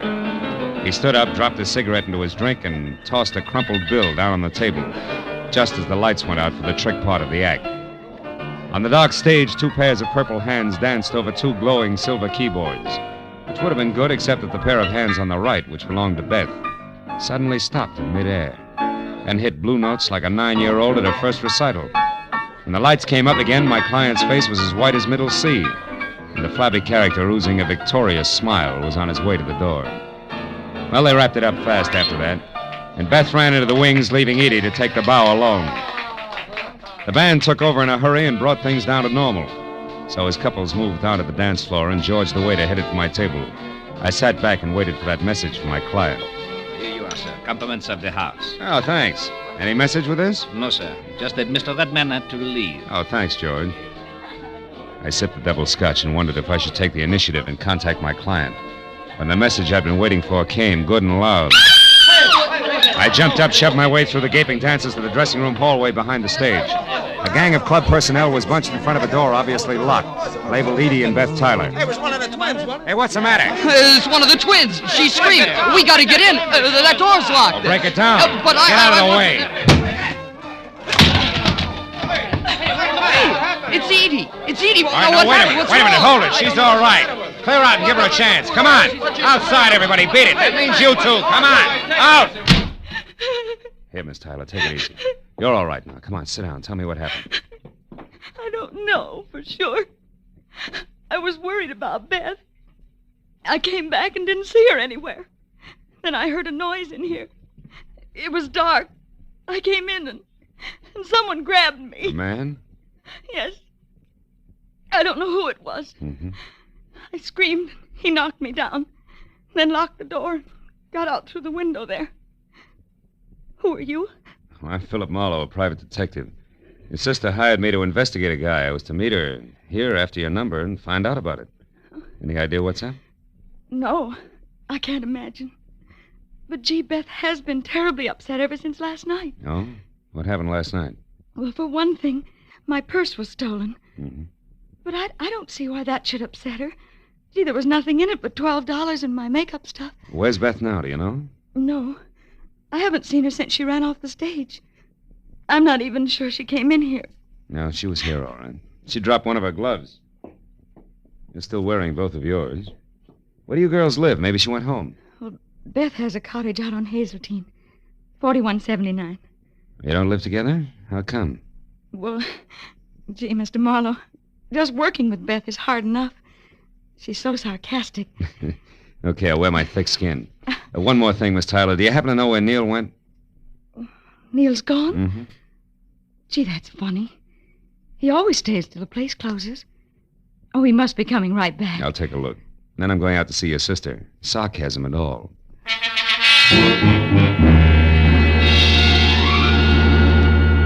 I spent 10 minutes questioning the help on the whereabouts of the boss and got nothing but double talk for answers. So since I was still carrying Beth's glove around with me, I dropped it in my pocket and went outside to my car. I'd opened the door and slid far enough under the wheel so I couldn't back out before I realized that the dough-faced Flab was already there on the seat. His right hand wrapped around something blunt and menacing in his sloppy jacket pocket.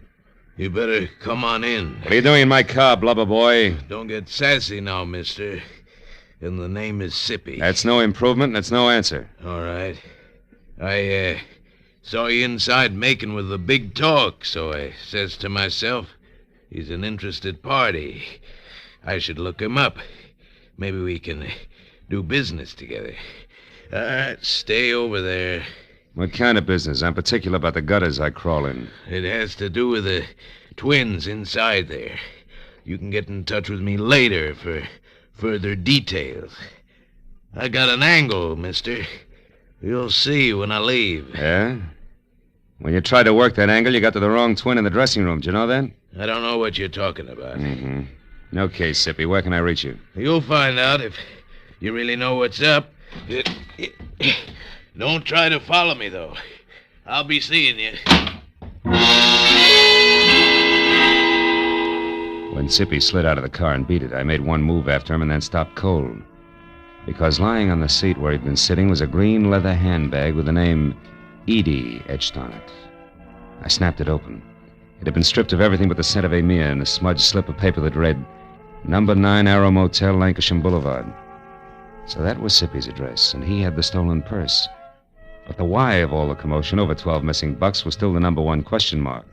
And I figured the best place for an answer to it was at Beth Tyler's. So I drove out to Hazeltine. But even before I stopped at number 4179, I heard the piano. I walked to the door and stood there a moment listening.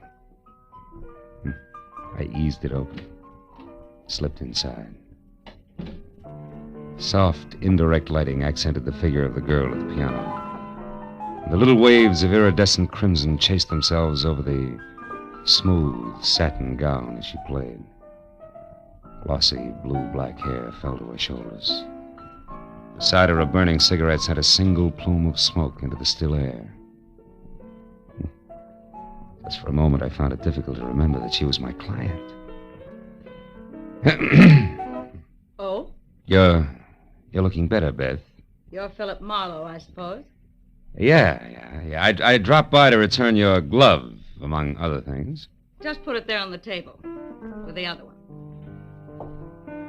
Where did you get it, Marlowe? In your dressing room at the club. Your sister tangled with an unidentified man who was hiding there after you left. While we're on that, why'd you shove off so fast? I was scared. How'd you know I'd find you? You're a detective. Remember? Mm-hmm. Look, if you want to burn up your retainer playing hide-and-seek, it's your business. Now, who's the guy you want me to check on? The flabby one who made you blow up tonight? Yeah, that's right. Why? Because I think my sweet twin sister is mixed up in something a little more serious than her usual scatterbrain escapades. Hmm. And the flabby guy is in on it because he has a green purse, right? How did you know that? He left it with me. Name is Sippy. He lives at the Arrow Motel, number 9. Knows something worthwhile about this business, and he's anxious to sell it. All of which puts him a hop, skip, and a jump ahead of your detective. Now tell me, why is everybody, including Neil Redmond, all wound up over one stolen purse? What's it all about, baby? I don't know, baby. Suppose you find out and tell me. Wouldn't have anything to do with the fact that Neil loves your sister and you love Neil, would it? Marlowe, I hired you to investigate a man, not to pry into my personal affairs. You'll get more for your money if you stop holding out on me. It's my money. Besides, I'm not holding out. Believe me. I'll try. Real hard. Well, as soon as I've got something, I'll call you. Where are you going now? My retainer entitles me to know, doesn't it? Yeah, it does.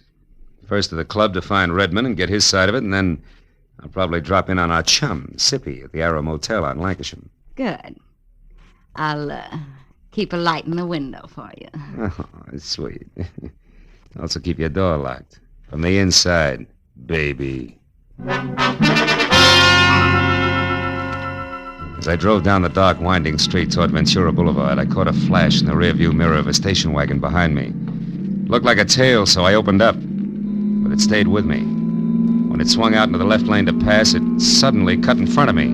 I jammed on the brakes as a spotlight slashed at my eyes, and when my front wheel banged against the curb, I was already half out of the car. Stop right where you are, fella.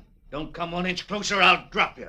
I switched off the spotlight, and I saw a face the texture of a doormat over an embroidered purple shirt and orange tie. He had hand-tooled, high-heeled boots on and was topped off by a 10-quart cream-colored Stetson.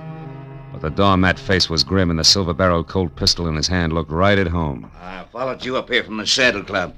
I don't know what your game is or why you're messing around in what don't concern you, but I aim to find out mighty quick, so start talking. Okay, first I resent being crowded off the road. Second, I resent a spotlight in my face. And third, I don't like pistols pointed at my stomach. So cool off, Jesse James. You're wasting your time and mine. You got it wrong there, friend. Paul Cedar don't waste his time, and you're going to find that out. Paul Cedar, huh? Yeah. Don't tell me you're all excited over a stolen purse with $12 in it. $12? Yeah. Listen, clown, there's 30 grand missing somewhere between Redmond and me, and I'm going to get it. 30,000? Yeah. Redmond's a high roller, and that's okay with me. But he lost it fair and square in my joint over in Nevada, and I've been holding his markers much too long. So if I have to chalk that dough off to experience, it's going to be a pretty unpleasant experience for a certain party. Get me? Yeah, I get you. But you're shoving the wrong way, Longhorn. Somebody's trying to make a fool out of me, bright boy, and I don't stand for that. I'm liable to shove a lot of ways, and hard. So don't get underfoot. Or you're sure to get stepped on. So long, dude.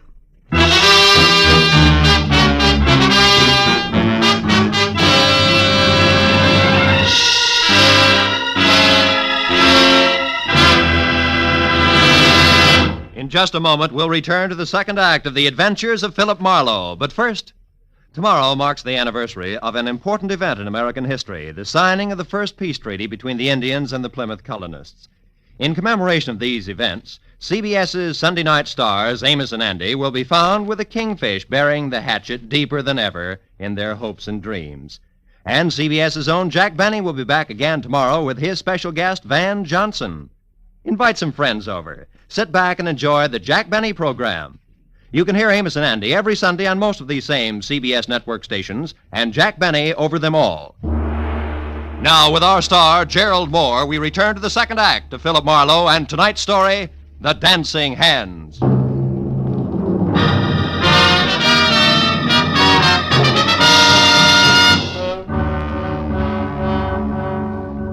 When the Texan from Nevada galloped off in his trusty station wagon, I forgot all about Neil Redmond and headed instead for Sippy and his further details at the Arrow Motel on Lancashire, where Bungalow 9 turned out to be an all-alone green and white collection of clapboard that showed light, a half-open door, and nobody home to my knock. When I tried knuckles on wood again and still got only a faint echo for reply, I stepped inside. There in the center of an ivory-white throw rug and clamoring for attention like an only child at a family reunion was a wide and wet circle of red. From there, the ugly splotches that narrowed as they got farther away trailed off until, finally, in the next room, the path ended where I expected it to. The quiet form of Skippy, sprawled over an upset chair and holding his hands tight against the red on his left side. When I got to him, he was going fast. 30 grand. A lot of dough. Didn't know I was shooting that high. And the twins... One what, Sippy? One of them... Did one of them do this to... He's dead, isn't he, Marlowe? Yeah. Yeah, Redmond, he's very dead. Oh, no, Marlowe. I only found him a few seconds before you did. Yeah, and the rest of that run, you heard someone coming, you didn't want to be seen, so you ducked back out of sight, huh? I don't buy it, Redmond, because for one thing, it's too pat. For another, how do you explain being here in the first place? Come on, fast. Okay, I'm here because I'm in a nasty jam. Like what? Like $30,000 I've got to pay in the next hour to a guy named Paul Cedar who's running out of patience in a hurry, believe me. About that I do. I've already met the gentleman. But right now, Redmond, we're talking about Sippy. Okay. Last night I had things to do, so I gave Edie Tyler the money for the payoff to Cedar. A couple of minutes after she stepped out of the club, somebody roughed her up and got away with her purse and the 30 grand. You're a liar, Redmond. Edie herself told me that purse only had $12 in it. How come? Simple like, Marlowe. In my business, you never yell copper too soon or too loud. It doesn't pay. Mm-hmm. Now look, for the third time, Redmond, you and Sippy, how do you figure? I don't know. He was at the club tonight, acting funny. When he left, I got a glimpse of Edie's green purse sticking out of his topcoat pocket. Later on, I saw him run away from a car near the club, so I followed. I ended up here a couple of minutes behind him, and that, Marlowe, is the truth, I swear. Which you do at the drop of a... Hey, wait a minute. Look, if you're telling the truth, I begin to get a different picture. And by that, I specifically mean a very talented but very sly dame named Beth Tyler. Oh, no, Marlowe. Why not? Because you love Beth's sister? Face it, Redmond, it doesn't add up any other way. Sippy here couldn't have stolen that purse from Edie. If he did, he'd have taken his dough and blown, not spent his time putting out feelers. But on the other hand, if Sippy happened to see Beth take it from Edie, empty it and toss it away, we've got another story, right? Yeah. Because he wouldn't make a move until he knew how much she had gotten away with. Exactly. But there he ran into trouble because he was trying to get close to Beth, and in doing that, he got mixed up and went for Edie instead, like tonight at the club. Sure. And a dying man's words just now about one twin. To which you can add the unpleasant fact that I personally ran off at the mouth when I was up at Beth's an hour ago. So she knew where to come for Sippy. Look, Redmond, it's got to run that way. I'm sure of it.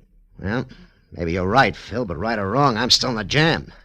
So if you don't have any objections, I'm going back to my club now for a last try at raising that money again before Cedar shows. You mean you're going to face him, Neil, with or without it? I've got him, Marlowe. You see, I own a fast club, all right, and I gamble a lot, too. But I don't welch on my markers, no more than I knock over flabby little guys. You know what I mean, Phil? I think so. But don't fold now, Neil, because I might still be lucky enough to catch up to Beth Tyler and your money both before your time runs out. And right now that means fast to a phone and a call to Edie, who might know which way a runaway twin would head. I'll see you, Neil.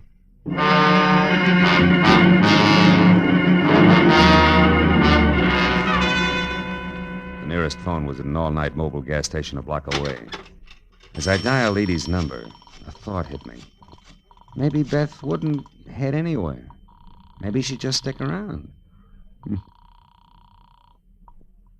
Hello? Edie, this is Marlowe. Seen anything of Beth? No, I haven't.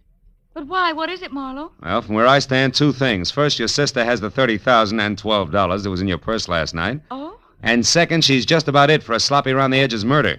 Oh. Now, look, have you any idea where Beth would head if she had to get out of town in a hurry? No, I don't, Marlowe. Oh, well, maybe somebody up around her place does. I'll call you later. Marlowe, wait.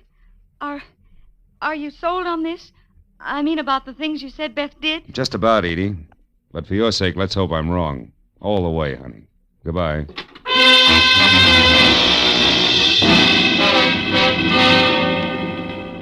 Driving fast back toward Beth's place on Hazeltine still left me enough time to think about a not-too-small detail that I'd completely overlooked.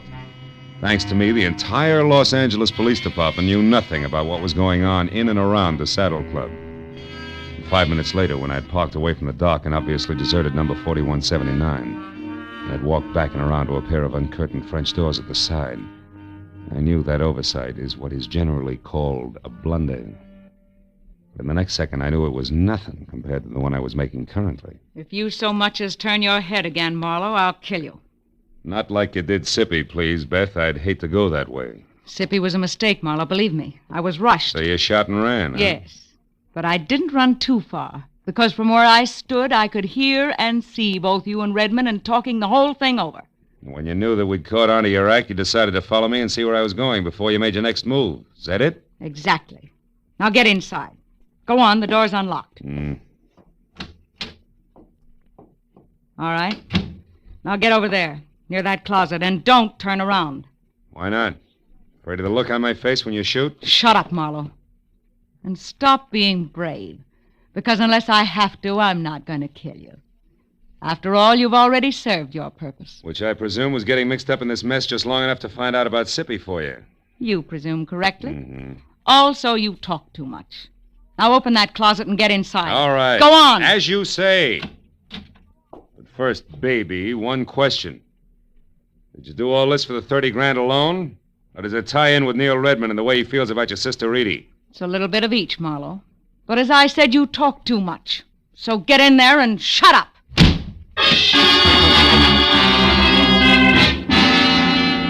Getting out of Beth Taylor's half-inch thick oak closet was like arguing with an umpire. You couldn't be subtle. So 20 tiring minutes went by and the heels on both my feet were numb before the paneling finally gave in and I was out and over to the telephone to put in a call to the police. It should have been made a long time ago. But then, even as I was halfway through dialing the numbers, I saw something on an end table nearby that made me slowly change my mind. It was the 2 black gloves that Beth wore in the Dancing Hands act. And while I stared at them like they were alive and beckoning, I thought hard for what must have been a full minute. And then suddenly I knew that my next stop had to be the Saddle Club.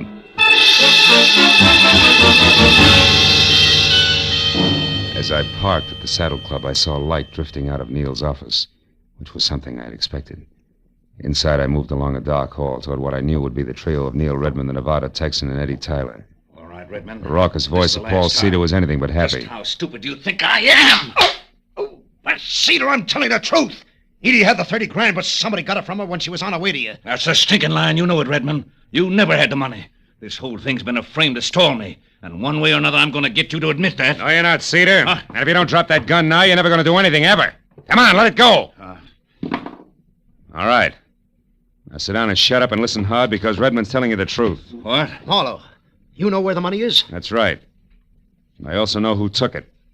Less than an hour ago, a little after I called you, Edie, Beth caught up to me and confessed the whole shebang, exactly as we figured it, Neil. You mean she admitted getting the money from Edie and using you to locate Sippy? That's right. But there's only one drawback to everything she admitted. None of it's true. What do you mean, Marlowe? I mean, Cedar, that Beth Tyler didn't steal your money from Edie here any more than she killed Sippy. I also mean that as far as I can tell, Beth Tyler was nothing more than a girl who played the piano and got upset when a stranger named Sippy started to bother her. That I never saw the real Beth Tyler after she ran away from a piano in the club tonight. That she's dead and that you, Edie, have been posing as Beth all night because, 1, you yourself stole Neil's money, and 2, you murdered your sister as well. No! Yes, Edie, come on, admit it, it's true. No, it isn't. I guess it is at that, Marlowe. And Beth's body? In our dressing room. In the closet. I didn't want to kill her. But she found out that I had only pretended to be robbed when there was no one around. And that Sippy had seen me scream and get rid of the purse myself. Sippy, who was only trying to muscle in on a deal, went to her by mistake, huh? Yes. That's how she knew what I'd done. When she confronted me in the dressing room just before you came in and said that she wouldn't stand by and let me do a thing like that to Neil, I lost my temper. You killed her, Edie. Yes, I did, Neil. And when Marlowe showed up after her scream, I said that someone had attacked me. And then I pretended to be both Beth and myself from there on to get out of the whole thing. And I almost did. But now I'm so sorry.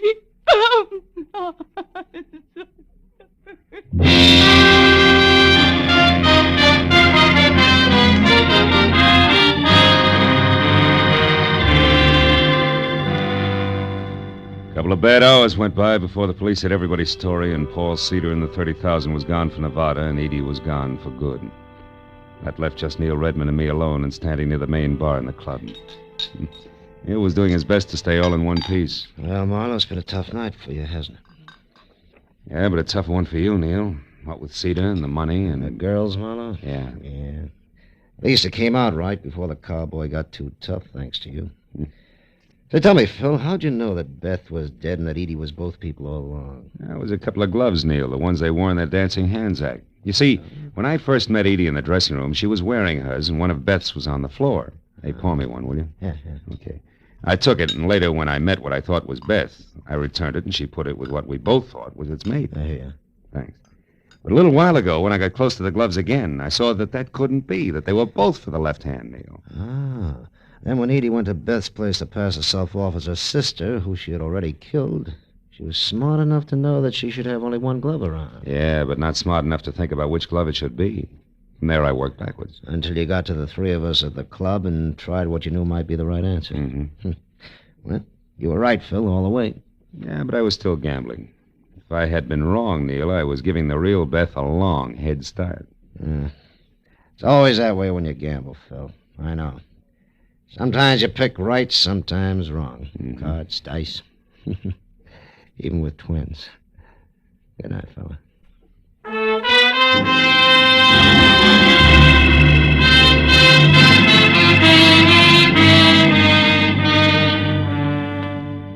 When I finally got to my car, started out of the valley and back toward Hollywood, it was better than 8 o'clock in the morning.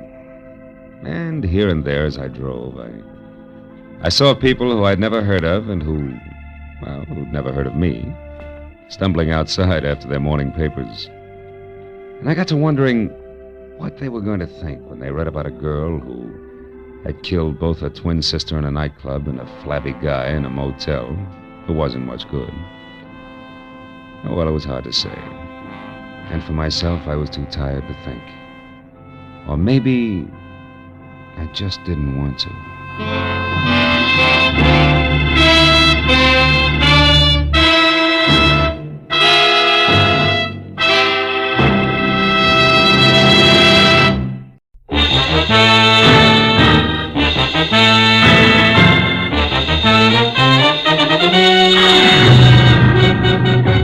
I'd spent a week wading through moldy beer joints and cheap hotels after a dancer on the downgrade. And when I found her, she was 2 days dead in a coal cellar, all of which left me with a rancid taste in my mouth.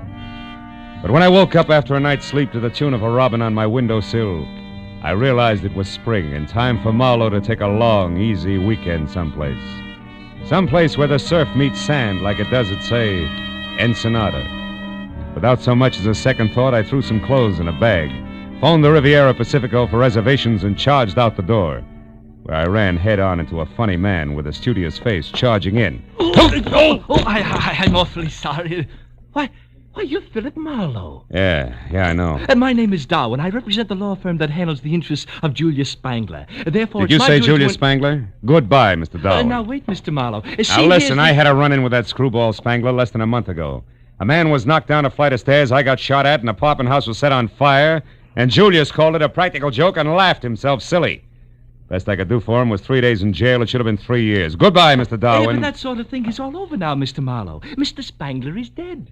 Spangler's dead. Yes, he died last week in Brazil, the result of a hunting accident. And he has named you in his will. He's named me. You mean I... Precisely. You're one of Mr. Spangler's heirs. Oh. I shall read the will tonight at 8 o'clock in his home on Catalina Island. I trust you'll be present? Not on your life. It's me for Ensenada, and nothing's going to stop me. Goodbye, Mr. Dahl. There are only 5 other heirs. Huh? And the estate runs well over $500,000. Oh? Almost any way you split that much up, Mr. Marlowe, it comes out something more substantial than a weekend at Ensenada. Goodbye, Mr. Marlowe.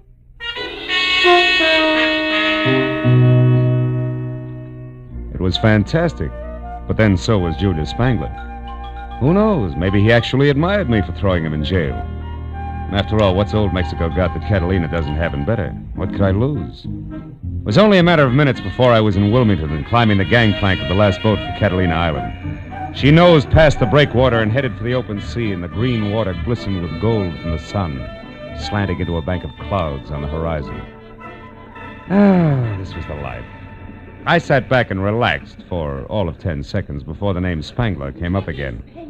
This time being volleyed between a matron meticulously tailored by I.J. Fox, who clung to a pipe-smoking gentleman at the rail, and a cute blonde ball of fire facing them. Some of my friends are aboard, and I don't want to be seen with you. Look, you may be Your Highness Millicent Burke Ashby to those snoots, but you're still just Millie Spangler to me, you overstuffed social climber. Why, you insufferable little upstart, You're nothing. I'll give him a good show, like this. Nicky Oh, you stop Ben, that. take me away from here. I think I'm going to faint. On nuts. Well, what are you staring at, Buster? Haven't you ever seen a red jersey sweater before? How do you do? Yeah, that sweater plus that right hook of yours adds up to quite an exhibition. You must belong to Julius. He was my uncle, but... Now, wait. Don't tell me you're in his will, too. Then you're Philip Marlowe. Yeah, I got him 3 days in the cooler, so now I'm an heir. Who are your 2 friends? Millicent Burke Ashby, my half-sister, a professional snob I'm going to get mad enough at to kill one of these days. The jerk with her is Bennett Haynes, a cousin not enough times removed. They're also heirs. Which still leaves 2 more. Yeah, an old geezer who collects butterflies and that blockhead Roderick who passed for secretary and companion to Uncle Julius. Yeah, I know Roderick. And what do you pass for, Nicky? As if I couldn't tell. You can't. Ever been to Nick's Bar and Grill on La Brea, Marlowe? Well, I'm Nick. No kidding. Mm-hmm. And if this inheritance hadn't come along, I'd have lost my shirt. Boy, I'm really in a money jam, and Uncle Julius is saving the day for me. Yeah, but he had to die to do it. Well, sure, that's the only way he ever would. I wrote and asked him for a $10,000 loan once. Got a check back in the return mail, but it was signed by Alexander Hamilton. So I came out here to Catalina to see him, but he'd already left for Iceland. I spent a week by myself painting his launch for amusement. Then I went home again without a cent. Yeah, he was a charmingly whimsical old man. By the way, where's his house? Over on the deserted side of the island, naturally. Naturally. The only way to get to it is by launch. Roderick's going to meet us when we dock at Avalon. Oh, fine. You mean we'll be stuck at Spangler's old house all night? Is that bad, Phil? It's quite lovely. In a lot of ways.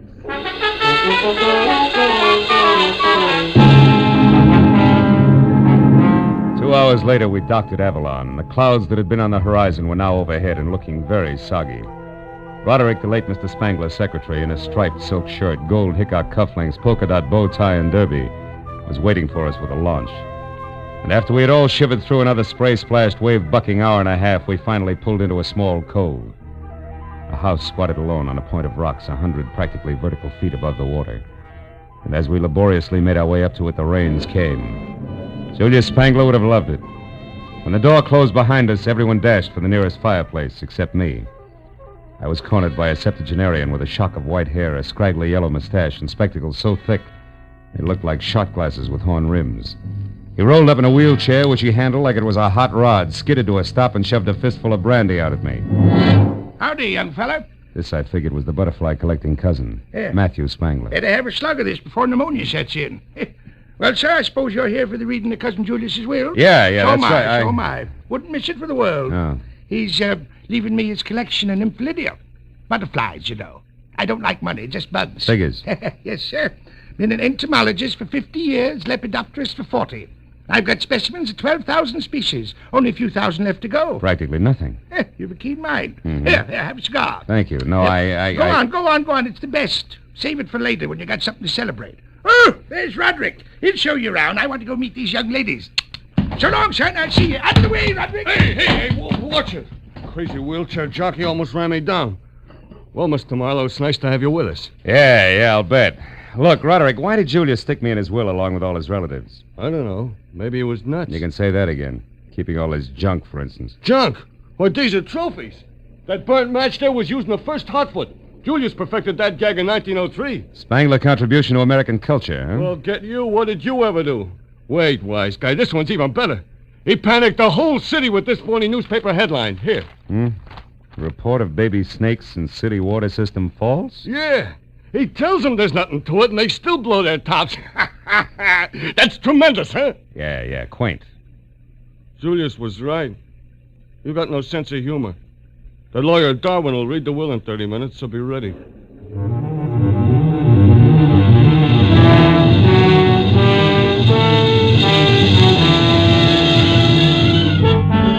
I passed the half hour at a window with Nicky, watching the rain slash at the glass.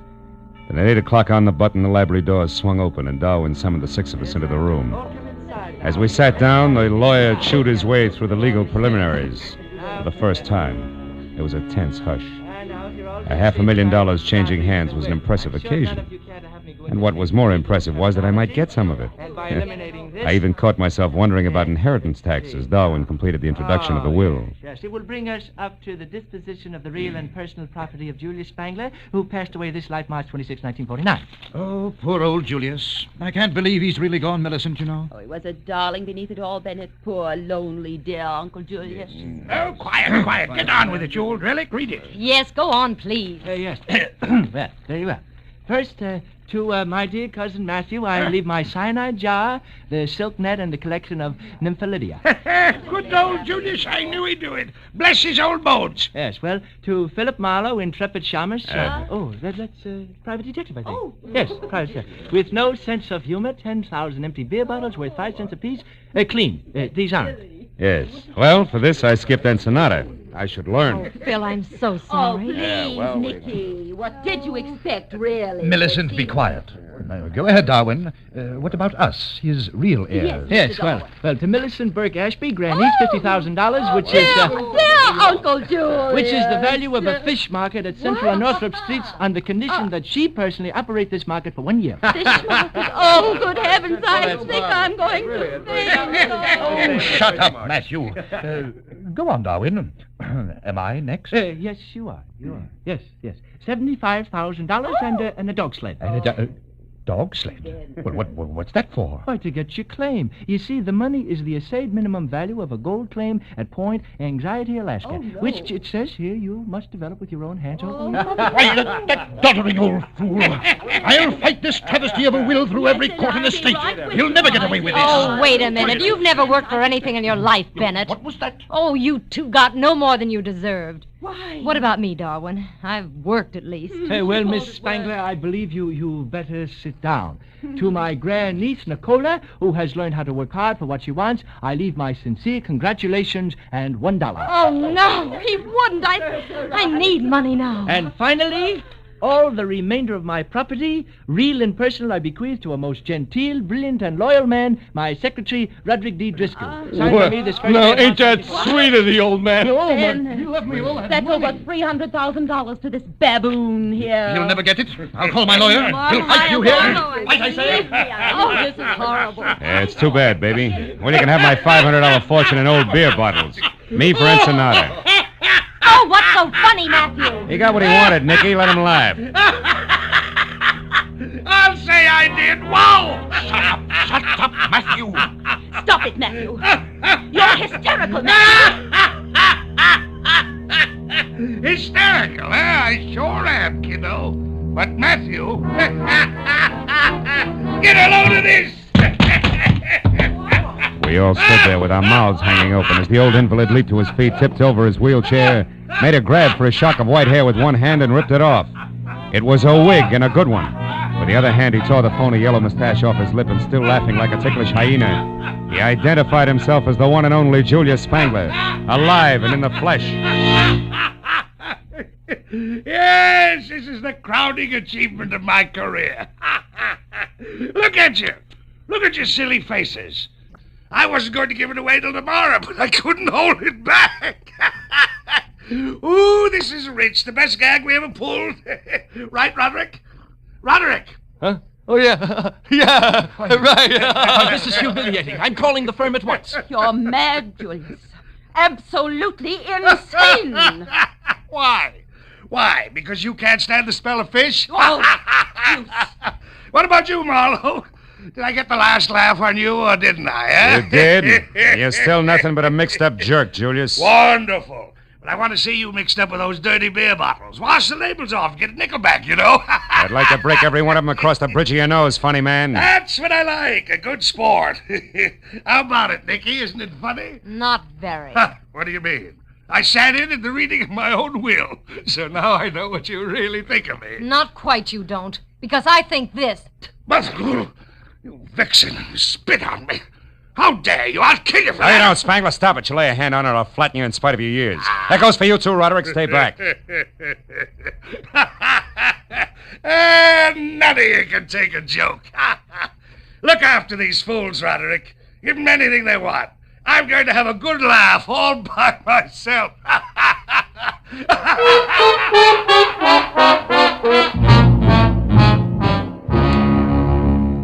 After the mastermind of the impractical joke had guffawed his way out of the room, Roderick took his life in his hands and invited everyone to coffee and brandy. But the zest had gone out of the erstwhile airs like the snap from a second-hand girdle. So without as much as a backward glance, they all went their separate ways to their rooms. All but Marlowe. I drank coffee and brandy, and since the rain had stopped, tried for 20 minutes to threaten, bribe, and argue Roderick out of a way back to Avalon. But he swore it was impossible, and I was about to swear back at him when we heard it.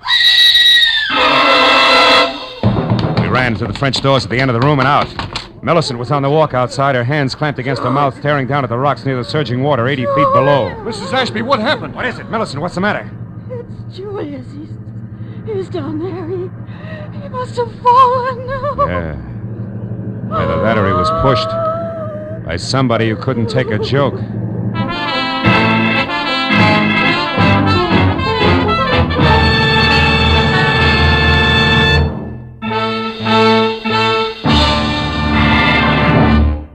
In just a moment, we will return to the second act of The Adventures of Philip Marlowe. But first, it stands to reason.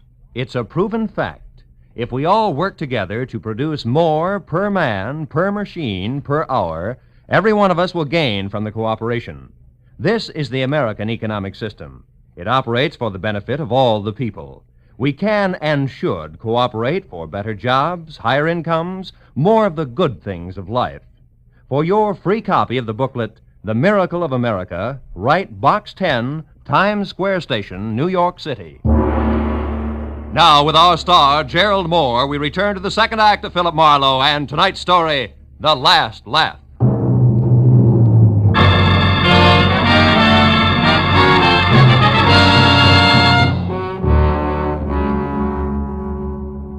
It was 80 feet from Spangler's balcony to the ugly jumble of sharp black rock that lined the shore. And it was there, minutes after Millicent's all-out scream, that Roderick and I found the broken body of the man whose raucous laugh still seemed to be tangled in the wind around us. And when we turned our eyes up from the death at our feet back to the balcony above, we could barely make out the crosspiece of the porch rail still dangling at a crazy angle from its single remaining support, with all the ominous silence of a gallows. Gee, Mr. Marlowe, I can't believe that he's gone and that all this really happened. So, Mr. Marlowe, what are you looking at? Up there on the balcony. Huh? There's someone moving, Roderick. Which makes this a good time to start counting noses. Let's go, huh? Well, what about Millicent? Shouldn't we look after her? No, for the time being. Come on, Roderick. I want the fastest way over those side stairs there. They lead us back up to the balcony because right now I'm in one big hurry.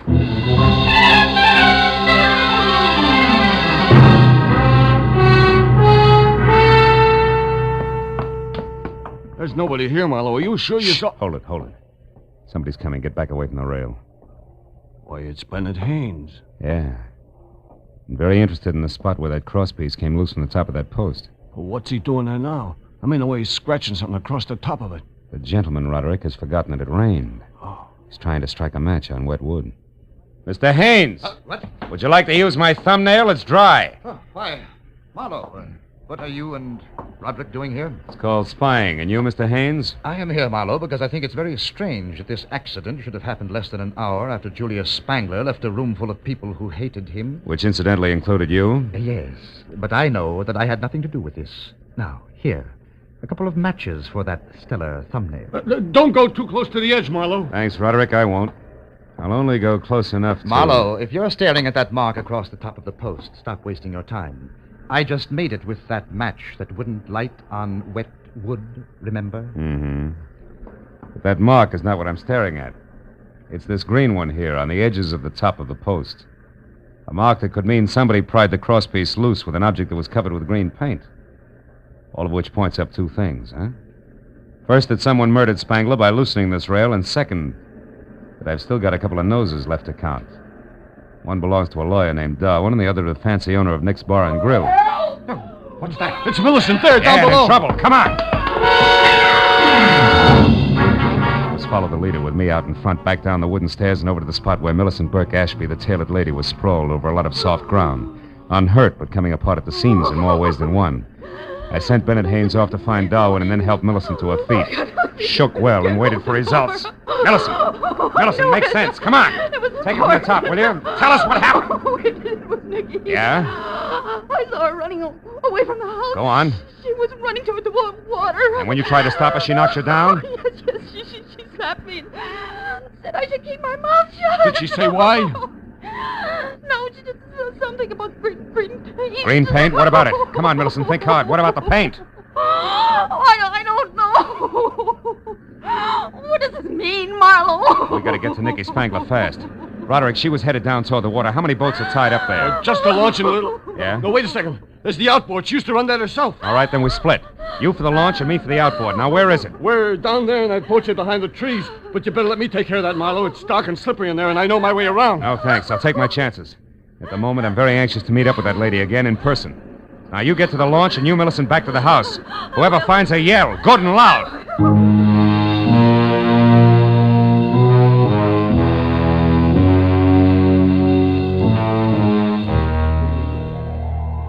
The boat shed was a one-room bungalow on stilts. When I started inside, slowly, unsure of both my footing and the company on hand, I was suddenly very sorry that I'd left my .38 back in L.A. But in the next minute, I began to breathe easier because just visible ahead of me was the Spangler outboard. And when I got closer, I saw that it was empty. Then I heard somebody behind me. I turned just in time to see a thick, crooked branch coming at my head fast. Oh! Oh! I couldn't tell if the warm blood trickling from the cut just below my ear was from where the branch had hit my head or from where my head had hit the planking. But it didn't matter because either way it hurt. I got to my feet slowly. I reached into my pocket for one of the matches that Haynes had given me in the faint hope that a little light might reveal something about whoever had been guilty of relaxing me like a chocolate soldier in a Turkish bath. But then, even as I was about to strike the match, I stopped. Framed at one side of the open doorway was the silhouette of a man. I stood where I was and waited motionless while he slowly took a step toward me and then another. When he started on his third, I grabbed him. Let go of me. What are you twisting your arm, Darwin, just in case you're still carrying a thick branch. I haven't got anything in my hand. All right. Now, what are you doing here? Come on, barrister. At the moment, you're my witness, so talk. Why are you here? I spoke to Millicent. How, Mr. Marlowe? Is the witness relieved? Yeah, I guess so. Sorry about your arm, Darwin, but the last visitor here wasn't empty-handed. This time I wanted to be ready. Do you have any idea who the visitor was, Mr. Marlowe? No, I don't. I was just going to strike this match to see if I... Oh, my head. Oh, here, Mr. Marlowe. Let me strike it for you. Thanks. I doubt if it'll do any good. Oh. Now, there, you see anything? No, nothing. Well, it was a long shot anyway. And what? What do you see, Mr. Marlowe? What is it? Darwin. Something I should have seen a long time ago. And by that I mean that the launch of Nicky Spangler is my next stop. Goodbye, friend. Thanks for the interruption. It may save a life. It was a 440 with plenty of obstacles and no lights from the boat shed down to the launch. But even as I got there, out of breath with the shooting pains in my head making a dartboard out of the lining of my scalp, I knew who had murdered Julia Spangler. What I didn't know were the whys and wherefores of the green paint that had everybody running. A minute later, I quietly climbed aboard the launch and started slowly for the stern where I could hear voices. I knew that the explanation wasn't far off. When I was close enough to see Nicky standing in the reflected light of the moonwash, I didn't have to hear anything because, clenched in her hands and held close to her side, was the answer to the marks I'd seen on the post on Spangler's balcony. It was a crowbar, the business end of it covered with green paint. Opposite her was the reason for the fear in her voice. It was the man who had killed the practical joker, Julia Spangler's ever-faithful secretary, Roderick. You're being awful stubborn, Nicky, which is something you must have got from your late granduncle. Now give me that crowbar. Why? So you can get rid of it, me too, and then return to the others and mourn the loss of your employer? Sure. I just love everyone to think that I miss him terribly when the truth is that I kill him. I hated him and his stupid jokes every minute of every day that I worked for him. Hated him, Nicky, the way I hate you and your snooping ways. Now give me that crowbar! Don't do it, Nicky. Don't move, Roderick. I'll blow your head off. Oh, Phil, thank goodness. I'll get back, Buster, get away from her, and stay in one place or I'll shoot, so help me. Marlowe, he did it. He killed Julius because he hated him. That and a chance at $500,000, right, Broderick? I don't know what you're talking about. Then, oh, my head. What is it, Marlowe? Nothing, honey. I walked into a branch that our friend here was holding a little while ago. I still don't know what you're talking about. And I'll make it real plain. Roderick, you killed Julius Spangler because you wanted to turn his greatest practical joke into a bonanza for yourself. You wanted that screwy will to stand. Nobody else was in on the gag, not even the lawyer. So nobody else would ever know that it was only a gag. Nor would anybody care that some wacky old cousin who liked butterflies accidentally fell to his death. But, Marlowe, Julius was killed after we all knew the whole thing was only a practical joke. Yeah, but that wasn't part of the original plan, Nicky. Julius wasn't going to unmask himself in the joke about the will until the next morning. Isn't that also correct, Roderick? Yeah, that's correct, smart guy. Yeah. I was going to get everything. But when that failed, I still wanted him to die. And I would have gotten away with that if this dame here hadn't been so curious about those green markings on the railing. And, Roderick, if this same dame hadn't also remembered a crowbar that she'd once spilled some green paint I on. heard enough! Yeah, for the time being, I guess you have. Oh, Marlowe. Marlowe, it's your head again, isn't it? Yeah, isn't it the poor boy? No, you don't, Roderick! Stay back! Oh, Marlowe, you all right? Huh? Are you? Not exactly, honey. Did you get him? Yeah, with the crowbar, no less. Oh. But you better give me your gun in case he wakes up suddenly. I can't. I haven't got one, baby. You don't have one? But you're going to pass out. What'll I do with him? Oh, baby, there's only one thing to do. Let him have it again.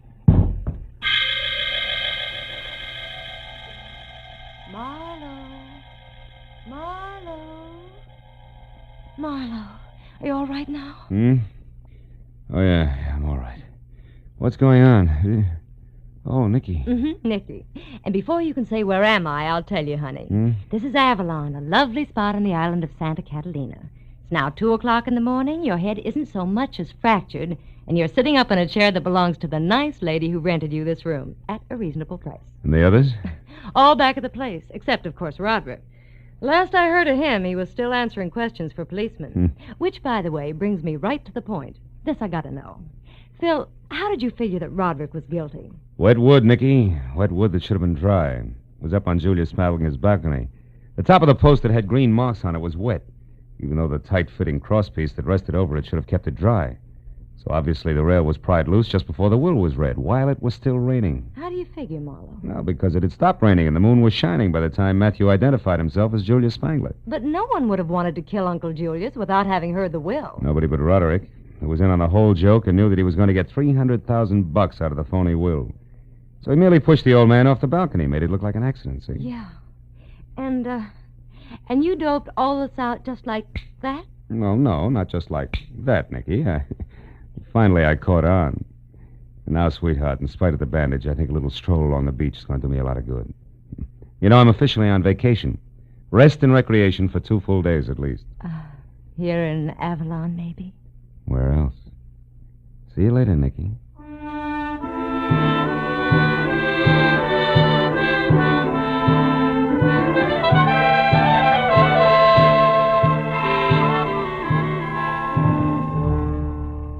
got outside and down to the pretty strip of beach that runs along behind the spot where the steamer docks. I felt a lot better. I sat down on the moon-drenched sand and relaxed for the first time that night. As I sat there, I reached into my breast pocket for a cigarette, but instead came out with the expensive cigar that Matthew Spangler had given me. It wasn't until I had lit it and was puffing along that I suddenly remembered that Matthew Spangler had really been Julius, so I got rid of the cigar. Hey, just in time. Yeah, I wasn't sure, but maybe Julius Spangler, wherever he was having the last laugh, after all.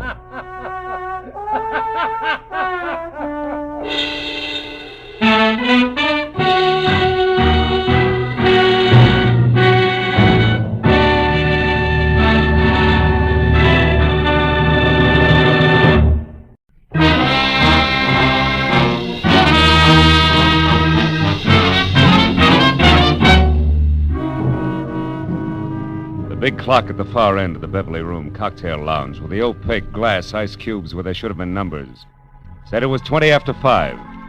That meant my new client, Eddie Millette, was late. So sitting at an uncomfortable mushroom for 2, I waited and worked on a long drink and stared down into the mirrored top of my table. I stopped staring when the reflection in the tabletop changed from red ceiling to gray Hamburg and pale blue eyes in an almost friendly face. I looked up to find easygoing Eddie Millette looking about as he had been a year ago.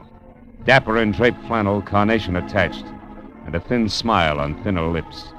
He sat down, took off his hat, and shook hands all in one quick motion. And I knew he was either in trouble, a hurry, or both. Marlowe, business. Business. You gotta find the nut who's been following me for the last couple of days. He's big. A lot of muscle under a t-shirt and a kind of jacket like the Dodgers wear when they're warming up, you know what I mean? I can't figure out what this bird's after. That bothers me. All the time he's lurking. What? Hanging around. Oh. And if I go for him, he runs. So what I want you to do is, you get next to him and the answer to this tag. Here. 50, 70, 80, $100. Enough, Phil? Enough. You know, Eddie, the law might do this for you for free. Yeah, for John Doe, they might. But Eddie Millette's another story, Marlowe. You know what I mean? Today I got a respectable business. War surplus.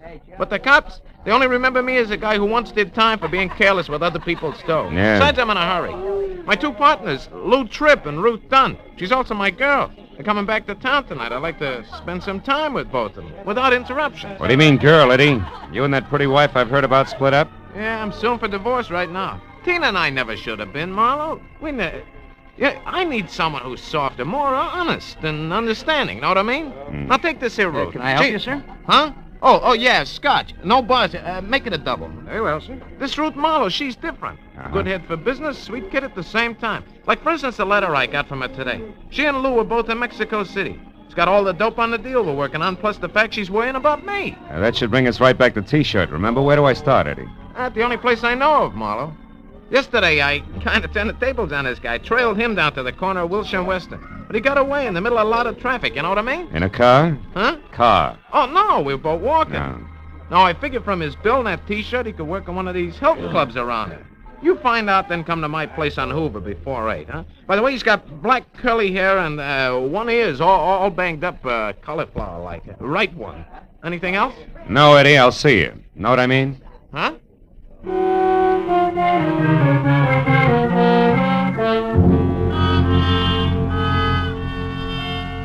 2 hours after I'd left Eddie Millette, I checked with a half a dozen hooray for health clubs in the neighborhood, smelled a lot of liniment, and came away with nothing more than distended nostrils.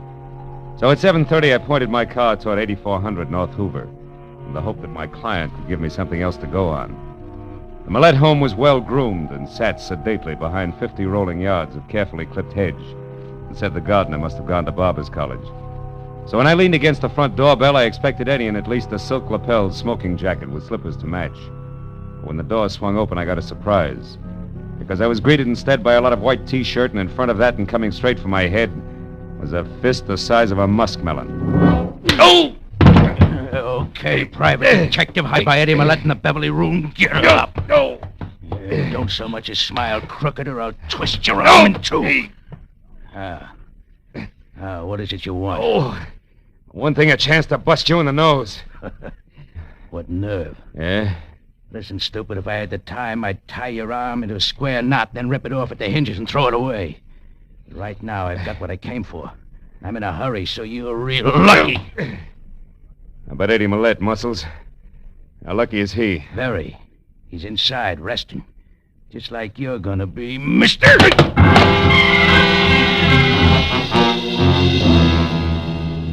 By the time I got back to my feet and had my right arm unscrewed to where I could reach across my chest and my shoulder holster, a T-shirt was gone. So I started into the house, and what I knew was going to be a slightly beat-up client. But when I turned on the lights and found nothing in the kitchen, bathroom, or bedroom, I began to worry a little more. I got to the den and saw that the drawers of a desk that were turned inside out, but there was still no Eddie. I opened a side door and started out for the patio, which ran along the front of the house. But then at the staccato report of high heels coming up the flagstone path that led to the front door, I stopped and waited. When the lady, who was a quiet face and quiet clothes, came to a halt in the open doorway, puzzled, and called Eddie's name out loud, I figured this had to be Ruth Dunn, girlfriend and partner out of Mexico City. So I walked back through the house to the living room. Eddie, it's Ruth. Eddie Millette, are you playing a game with me or... Why, who are you? What are you doing here? I'm Philip Marlowe, Miss Dunn. I was hired by your boyfriend because he was worried about a bunch of muscles in a T-shirt with curly black hair, a cauliflower ear, and a brain you could drop through the hole in a lifesaver. Mean anything to you? Well, no, it doesn't. But where's Eddie, Mr. Marlowe, and why is the front door open like this, and why are all the lights on? In that order, I don't know where Eddie is. Front door's open because that's where T-shirt and I played Ben, the private detective, and all the lights are on because I was looking for Eddie. But he's not here anyplace? The bedroom, the kitchen? So far, no. Come on in here, see if this desk in the den adds for you, maybe. Drawers have been slightly rearranged by a very heavy hand. Hey, incidentally, T-shirt was bragging about getting what he'd come for just as he collapsed me for the second time, so if you... Oh, the letters. They're gone. What letters? The ones I wrote to Eddie while I was on the road. He always kept them here in the bottom drawer. Were they business or pleasure? Well, business mostly, but I did talk of other things, too. Yeah, I know. Eddie mentioned that when he told me about you and Lou Tripp being due back tonight. Oh, by the way, where is Tripp? Well, I don't know. He left me in Mexico City the day before yesterday and said he'd be here tonight at the latest. Oh, surely, Marlowe, you don't think that Lou had anything to do with this? Could be. Letters are part business. And part love. So I'd say that the only person who could possibly be behind this is Mrs. Millette. Tina? Yes. And for the oldest and best reason in the world, Marlowe. Jealousy. Tina'd do anything to make Eddie and me unhappy.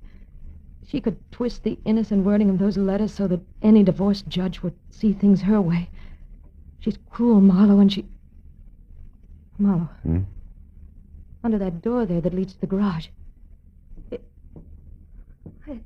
It's blood, Marlowe. Stay over there, Ruth. Oh, Eddie. Eddie, are you... Oh, no. Oh, Marlowe, he's dead. Isn't he? Yeah, honey. I'm afraid he is. Eddie Millette was dead. Real dead. Oh, Eddie. The right side of his head crushed in. And next to him and on the edge of the ugly pool of blood that had seeped under the door was the grease-coated tire iron that had done the job. I turned Ruth away, and it wasn't until we were back in the living room and she'd stopped sobbing long enough to take the double shot of brandy that I'd forced on her that I started for the telephone and a call to Detective Lieutenant Ibarra at Homicide. But before I could pick up the receiver, it went off. Hello? This is Lieutenant Ibarra at police headquarters. Ibarra? Huh? How great can service be? This is Marlowe. I was just going to call you. Did I dial your office number by mistake, Marlowe? Oh, no mistake, Lieutenant. I'm at Eddie Millette's. I've been working for him since this afternoon. What's up? Why the call?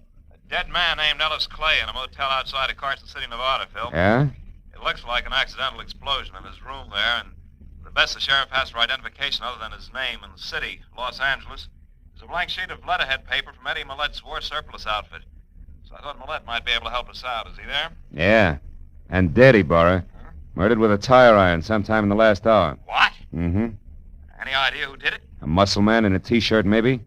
But at the moment, Ibarra, the motive seems to be a little mixed. Say, wait a minute. I may be able to help you on that Nevada guy. Ruth. Ruth, do you know anything about a man named Clay in Carson City? He had Eddie's address on him when he was killed in an accident. Clay? Yeah. In Nevada? Mm-hmm. No, Phil, no, I don't. Oh. Hello, Ibarra. Yes? A girl here who was one of Eddie's partners, never heard of him. All right, but that's unimportant now. What I am interested in is Millette's death. What's the address out there? And why It's is it you take so 8400 long North Hoover. North what? Hoover, as in vacuum cleaner. But look, if it's all the same to you, Ebar, I'd like to move, and I think if I do it fast enough, I've got an even chance of catching up with this T-shirt. Okay? Well, all right, Marlowe, but don't forget, we've got a couple of thousand policemen here in L.A., just in case you can't... Yeah. Goodbye, Ibarra. Ruth, honey, why don't you go over to your own place and try to take it easy, huh? When I talk to Ibarra again, I'll tell him where you can be found. All right, Phil. But where are you going? To the only place that adds now, Tina Millette's. You know where it is? Yeah, the Cameo house on Rexford Drive in Beverly Hills. Mm-hmm. Also, if it's any help, she drives a new cream-colored Nash. But Marlowe, be careful. Tina may be the one who hired that man in the T-shirt. Yeah, I know. And that, honey, is exactly what I'm banking on. I'll call you. After I got the vital statistics on where I could reach Ruth later on, I piled into my car and headed for Beverly Hills and the Cameo house, which was 6 stories of white stone and glass brick. Tina Millette managed to scrimp by with half of the top floor, and a couple of minutes later, when I got out of the all-mirror elevator, walked to her door, rang, and waited. I was wondering what kind of a reception I'd get. But when the door opened, I stopped wondering and started concentrating. You want something?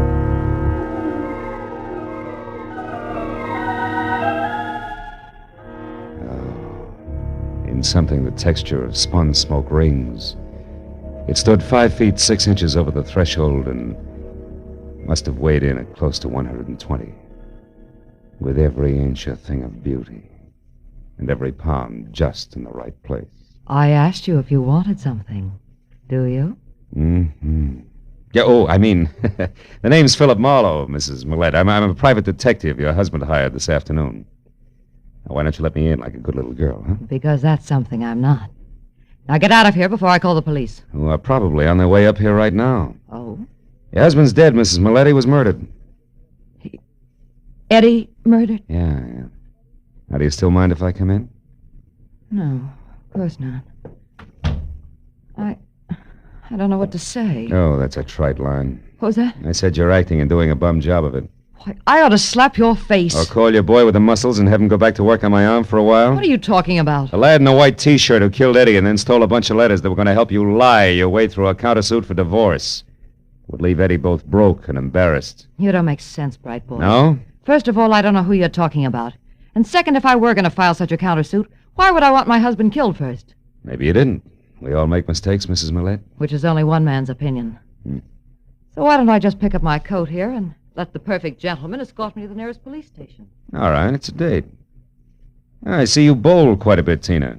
Good enough to win that cup there from the Maplewood Alleys on Wilshire near Weston. Eddie figured a health club, and I went right along. Never thought about the bowling alley near there, and Yes, Marlowe? You were saying something? Yes, I was, but the little gun in your hand made me lose my place. Marlowe, I don't believe that Eddie's dead. Nor do I believe that you worked for him at all. For my money, you're just a not-so-smart boy who was hired by that hussy Ruth Dunn. She's going to need an army of private detectives before I get through, and I mean that. Now back up through those doors and get out onto the fire escape. While you do what? Well, I find out exactly what's going on. I'll get out there. It's 6 long floors to the ground, Marlowe. And I hope with the first step you take that you trip, fall all the way, and break your neck. Goodbye, private detective.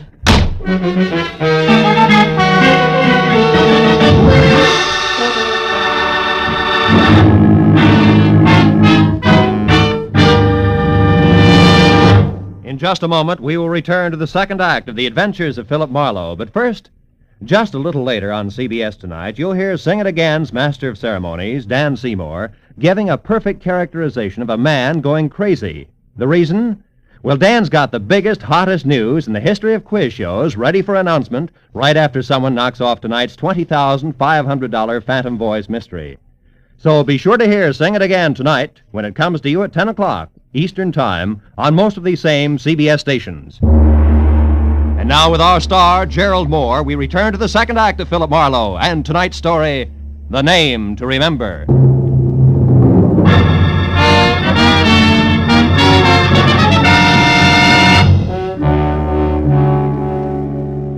When And Tina Millette prodded me out onto the fire escape through a pair of French doors, slammed them shut, and snapped the lock.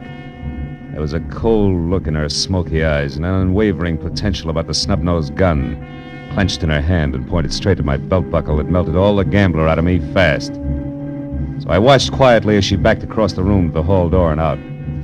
I knew my chances of climbing down 6 flights of iron fire escape in time to head her off was an idiot's dream. So, kicked the panel out of one of the doors, reached through and finally got it unlocked. And I went back inside to the phone. Since the vixen was on the prowl with a gun in her fist, I figured the least I could do was pass the word along. Hello? Ruth, this is Marlowe. Oh, Phil. Have you found the letters? Not yet, but never mind that now. You got something more important to worry about because your guess on Eddie's ex-wife, Tina, was right on the button. You mean she's the one who's really after the letters? Yeah, that muscle man in the T-shirt is just doing a heavy work for her. And I've got a good idea that he's connected with the Maplewood bowling alley on Wilshire. Where are you now, Phil? In Tina's apartment, alone. I just lost a small debate with her. And get this, Ruth. She hates you, and she's the type who hates hard. Yeah. When she left here, she had a gun, and the chances are at least 50-50 that she's coming your way. So keep your doors locked and stay away from windows, savvy? Yeah, okay, Phil. Oh, one more thing before I shove off. Has Millette's partner, Lou Tripp, shown yet? No. At least he hasn't called me. Uh-huh. But where are you going, Phil? That bowling alley on Wilshire. Only this time I'm swinging first.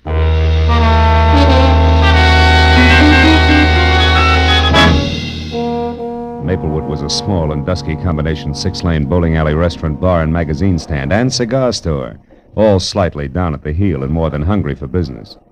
Only 2 alleys were in use, and a lanky postgraduate delinquent with a mouthful of gum and a complexion one tone greener than his eye shade was the only houseman in sight.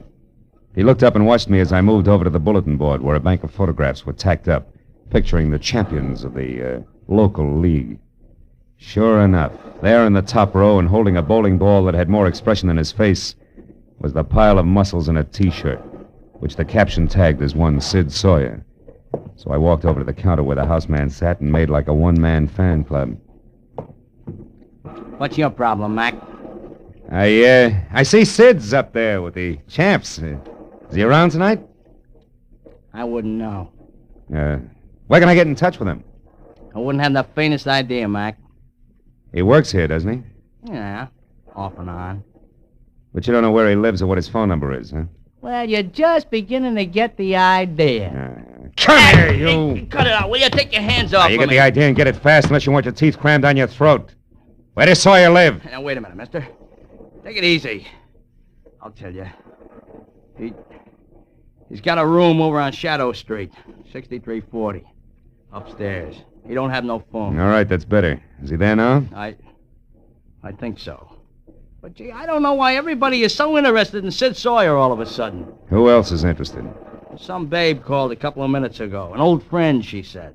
That's the reason I give you the store. Yeah? Honest. You see, Sid don't like to be interrupted when he's entertaining old friends. Is that so? Well, this is one party that's going to get crowded whether he likes it or not. 6340 Shadow Street was a top-heavy, stale gingerbread house, left over from the days when Los Angeles was a stopover between Spanish missions. I got out of my car and started across the street toward the door when I saw Tina Millette's cream-colored sedan sticking out through a tangle of overgrown brush in the driveway, which meant I was still in time for the big reunion. So I went inside and up the steps to Sawyer's door. There was a light on and movement, but no voices. I slipped my gun out of its holster, knocked lightly, and stepped back. The knob turned slowly and the door cracked open. I kicked hard! Yeah, don't move, Muscles. I'm returning your visit. Where's Tina? Who's Tina? Look, her car's outside in the driveway. She's here after the letters, isn't she? What letters? You're nuts. I don't know what you're talking about. And these suitcases. You wouldn't be skipping town, would you? Listen, Shamish, you're barking up the wrong tree. I don't know anything, get me? Yeah? Okay, Sawyer, if you insist, we'll do it the hard way. That squares us for that arm-twisting job you gave me. Now we'll start all over again even. Get up! Come on! Quit hitting me with that gun. I don't enjoy doing it, so the faster you talk, the sooner I'll stop. Where's Tina? I don't know what you do. Make it straight. I haven't got all night. All right. No more. It's better. She came and picked up the letters, and she left again. 5 minutes before you got here. 5 minutes, you're lying. Take a look out that window and tell me why your car's still outside. I don't know what... Where? I don't see it. In the driveway next door. Holy smoke, it's gone. All right, Sawyer, that means I can spare 30 seconds for the rest of the story, so make it fast. She told you little Eddie Millette is dead. That's why you're blowing town, isn't it? No. Now, wait a minute, Marlowe. I never killed him. I just knocked him down. Sure, on a concrete floor with a tire iron. No, Skip it! Those letters you got were written by Ruth Dunn. Was Tina heading for Ruth when she left here? I don't know. Come on, Sawyer, I'm running out of time. Won't do you any good to try to protect Tina now. Oh, no. We'll see about that, Marlowe. Why, you... I hope Tina was worth a broken jaw. Good night, muscles. I took a close look at Sawyer to be sure he was down for the long count. Then I stepped out the door and into a whispering circle of wide-eyed neighbors who had heard the fight and had already called the police. I flashed my identification, issued a battle order to the three huskiest ones, and then ran down the stairs to my car. I made it from Shadow Street to Ruth's bungalow on Normandy in something under 5 minutes, but still not fast enough. Because when I ground to a stop in front of the place, I saw that same cream-colored sedan already there, close to a side door. I belted up the walk and was halfway to the house when I heard it. It made me sick. Went up to a front window where the only light was burning and looked in. The room had been torn up, and in the middle of it all, face down on the tangled carpet, was Tina Millette. And it was Ruth who was slumped in a chair, her face buried in her arms and sobbing hysterically. And still dangling from her hand was Tina's snub-nosed revolver. She looked up as I walked in. Phil, I killed her, Phil. I know. Come on, baby. Take it easy. It's going to be all right. She had this gun. She was crazy, Phil. She was going to kill me. I don't know what happened. I struggled with her, and then I realized I had the gun in my hand. I shot her. I didn't even think. I just pulled the trigger on her. She's dead, Phil. Yeah. Come on, Ruth. Leave it alone. It's over now. Now try to get hold of yourself. She brought the letters back. They're on the desk. She said that they didn't matter anymore, that she was mixed up in Eddie's murder and there was nothing left for her but to run. That she took the gun out of her purse and said I'd ruined her whole life and that she was going to be sure I got what was coming to me before she left. That's when it happened, Phil. I was so scared I went out of my head, I guess. Yeah, we better call Ibarra, honey. I think we can explain it all now, except one thing. Ruth, do you remember that guy Ibarra called us about? The one who was killed in Nevada? Ellis Clay? Yeah, that's it. Clay. I've had the feeling all night that some way his death is tied up with all this. It's only a hunch, but something seems to be missing. What is it, Phil? What's missing?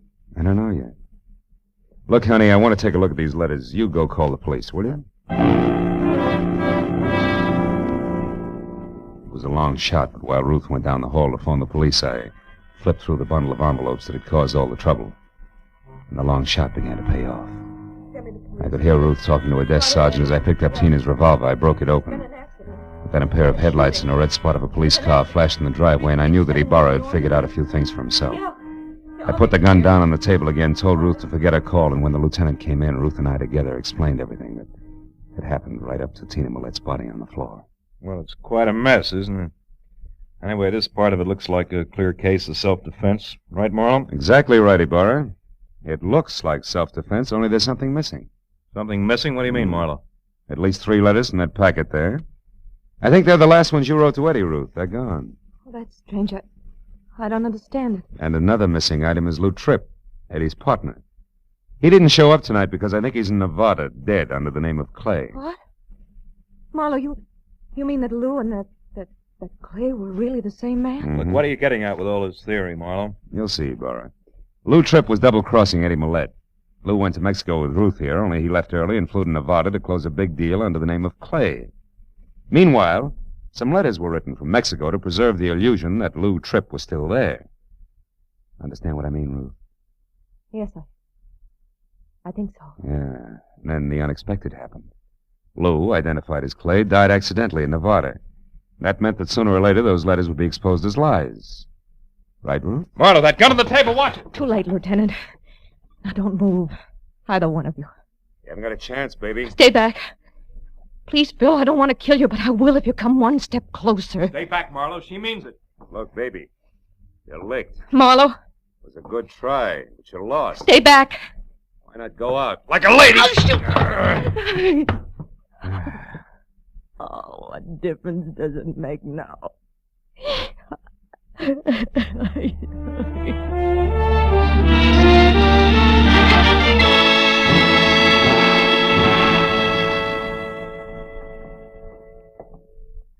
Well, Marla, when she cracked, she really went to pieces and told the whole story. Yeah?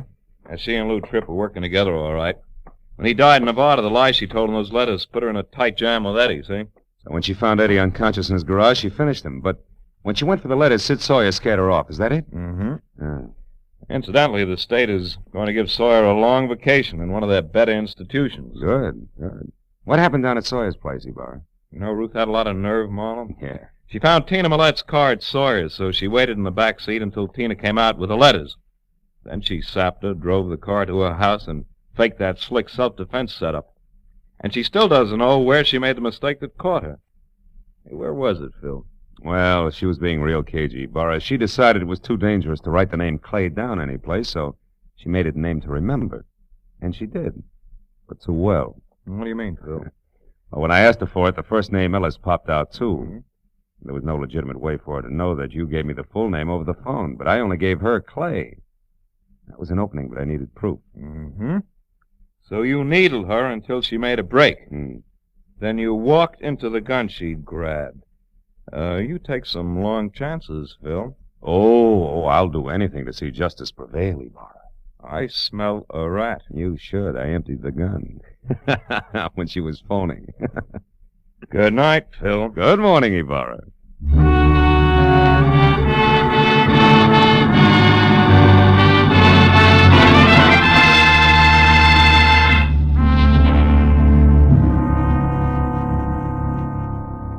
When I left police headquarters and walked to my car, first gray streaks of a new day were breaking in the east.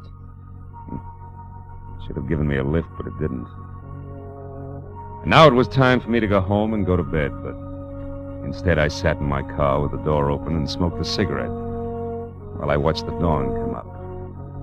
I couldn't help thinking what an odd trick nature plays on us. Some of her most beautiful creatures are her most deadly.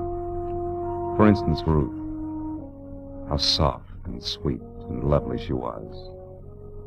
And how hard she could swing a tire iron.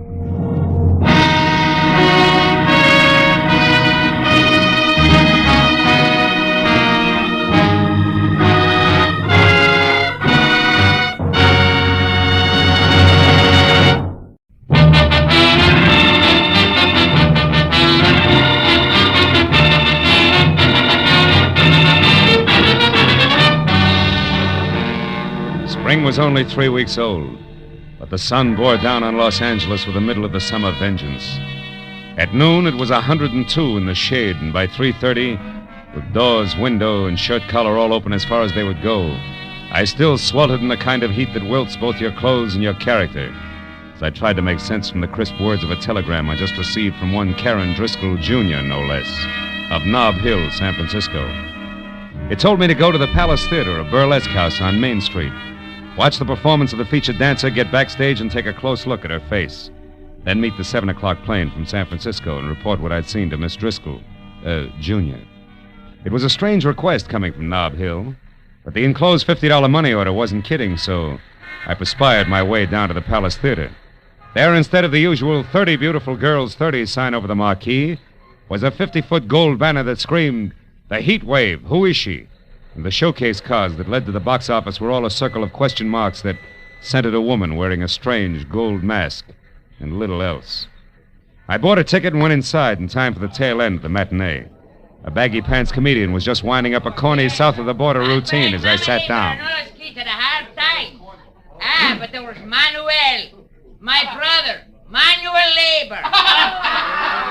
he was the laziest man in all Mexico. Yeah, until he got a job shooting bulls for the government. He shot 800 bulls a day. Yeah, that made him the biggest bull shooter in Mexico City.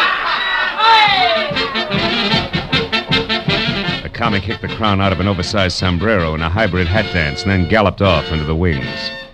After reminding myself that I was here on business, I sat down again as a personality boy in brown flannel and a yellow shirt stepped into the spotlight with his arms raised. Ladies and gentlemen, you're now privileged to witness one of the most unusual and breathtaking spectacles ever presented on any stage. In a moment, you will see her, the woman of mystery, performing exotic rites to the pagan sun god of the Incas, exactly as they were performed 3,000 years ago in the strange temples of the Andes. But who is she? Who is this woman? And who knows what secrets lie behind her mask of gold? The Palace Theater presents the masked marvelous, the beautiful, the dazzling, the mysterious Heat Wave!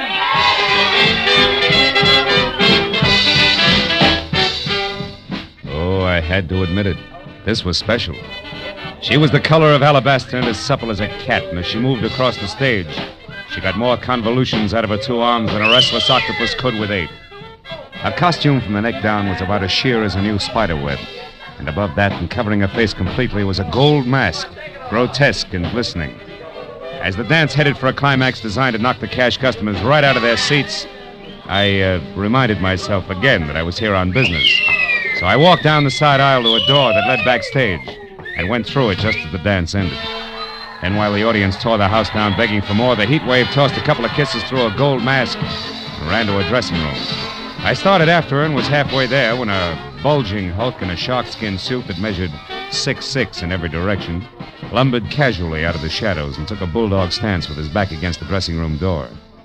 I started thinking up fast ad-libs and was hot for a switch on the eager reporter gag when the baggy pants comic slid up beside me. Hey, chum. Huh? You're asking for a load of mayhem if you try to get to the heat wave past Jesse there. Jesse? He the man mountain in the sharkskin suit? Yeah, with orders to break bones. Oh. Maybe I can help you out. Good. But how come? Yeah, let's go around to the side. You're a reporter, right? Yeah. Well, Inky Barnes can use a little publicity, too, you know. Hold it here by the door. Now, what does you have to know? Well, all I want's one look at her face. Yeah, that's a cinch. I said I'd help you out, and I will. Like this. Yeah. Right out there in the alley. And don't come back before midnight, goon. You can see her face then when she takes her mask off.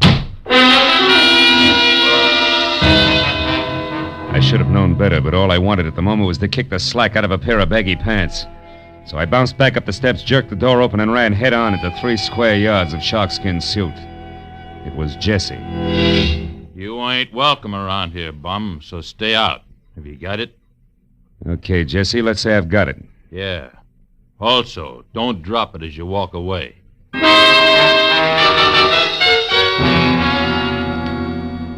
I was glad to remember that I had a client to meet at the airport.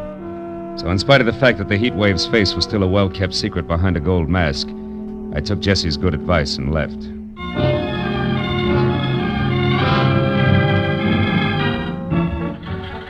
Flight 11 from San Francisco arriving at Gate 4. With Dr. Robert Reamer, please report to the information desk. When the plane taxied to a stop at the airline's gate, it was 7 o'clock sharp. And as the passengers unloaded, a tall, sinuous brunette with arched eyebrows, an imperial gesture, and a hat that had kept some imaginative milliner out of the red for several months had to be Miss Karen Driscoll, Jr. I introduced myself, ushered her to the cocktail lounge, and when a Gibson sparkled in front of each of us, she got down to business. Well, Marlowe, did you see her? Yes and no. I have a photograph here. Look, is this the same girl? It's a headshot. It's pretty, but no help, Miss Driscoll. You didn't see her face then? No. Look, Junior, do I refund your money now or start asking questions? Don't be ridiculous. I must know who that girl is, and I'll tell you why. This picture is of my sister, Midge Driscoll. Oh? Think your sister's the heat wave? Yes. Oh, she's doing it to humiliate me, Marlowe.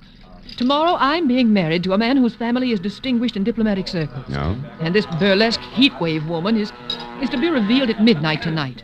If she is my sister, can you imagine what the papers will do with that story tomorrow morning? Yeah, some wedding present. But your own sister, I don't get it. Why? Oh, it's an old hate, Marlowe. Midge lost a love affair, and I won it. Years ago. She's never gotten over it. Oh. And she's done things before. The day I was elected president of the Metropolitan Club, she faked an elopement with my chauffeur. The night of my engagement party, she rode a horse into the Flamingo Room. A brawl started, and she spent the night in jail. I see what you mean, but this heat wave's got a lot of talent for burlesque. A lot of experience in her line. In fact, she's a sensation, let's face it. So what makes you think it's Midge, a hunch? Oh, no. I found the name Tracy Lake in her apartment in San Francisco. He's the manager of the Palace Theater here. I learned that from a newspaper story in which Josh Freeman... Josh Freeman? Yes, the big producer. Oh. He's supposed to be bargaining with Lake for his heat wave discovery. Oh, she's done a thorough advance publicity job, all right. What if she turns out to be your sister? What then? That's my business. I know how to make money talk, Marlowe, and I've more than enough for a polite but firm conversation. Your job is merely to find out for sure, between now and midnight, if my sister actually is this heat wave. I'll take care of everything else.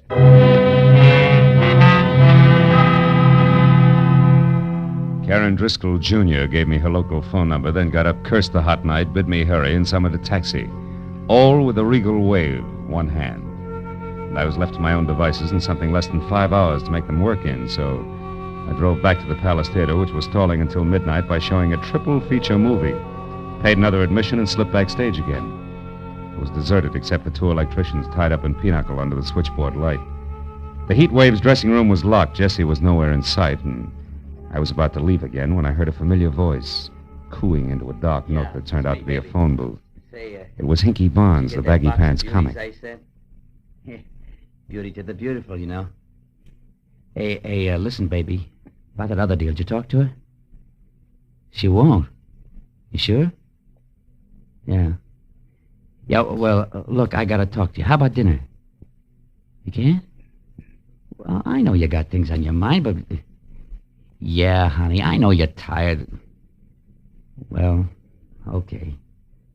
Don't worry, things are gonna be okay. You'll see. Bye-bye, baby. Hey, Hinky. Oh, you again. Yeah, that's right. That brings us up to date, even Steven. Now get this. First, I'm not a reporter. Second, I represent Josh Freeman's office. And third, I haven't got all night. You mean Josh Freeman, the big producer? Know any other Josh Freeman? I want to talk to Tracy Lake about the heat wave, but I want to see her before I talk. Is she here? No. She won't be back until the big midnight show. Where's Tracy, then? He's home. At the Toppert House on Wilshire. About 2 blocks down from Arthur Murray's. Hey, but listen, tell me something. Is Josh going to make a star out of her? With a talent like hers?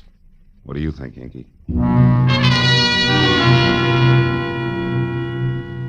I left Hinky with his mouth hanging open and the fire of ambition burning like an alcohol lamp in each eye as I drove out to the Toppert House on Wilshire. Leaning on the bell at Tracy Lake's apartment, I got ready to be a hard-hitting, practical-minded producer's right-hand man. Yeah, what is it? Tracy, my name's Marlowe out of Josh Freeman's office. Caught the Heat Waves act this afternoon. Willing to wrap her up and take her home right now. But not sight unseen. Who is she? Wait a minute. Huh? You say you're from Josh Freeman, Marlowe? That's right. And I got a blank check right here in my pocket. Authorized to fill it out unless you're completely unreasonable. I see.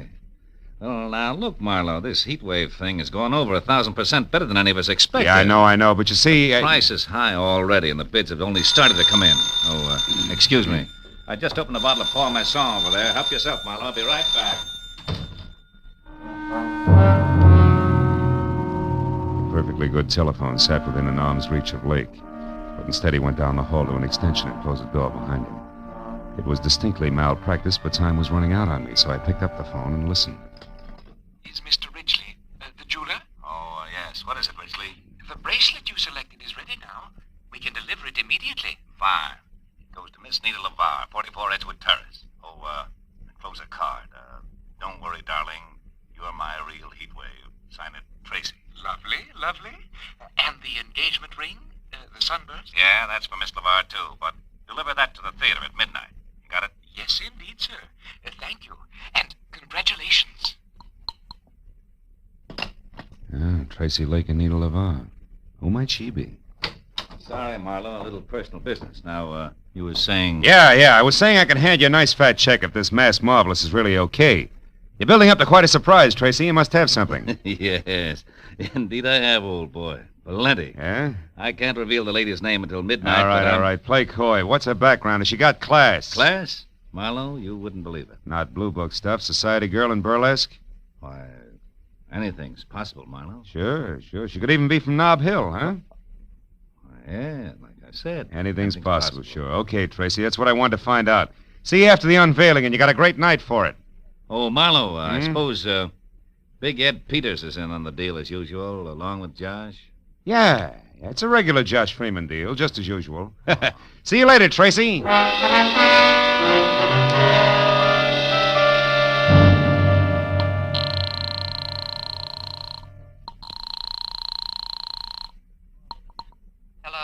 This is Marlowe, Jr. I just wound up an interview with Tracy Lake.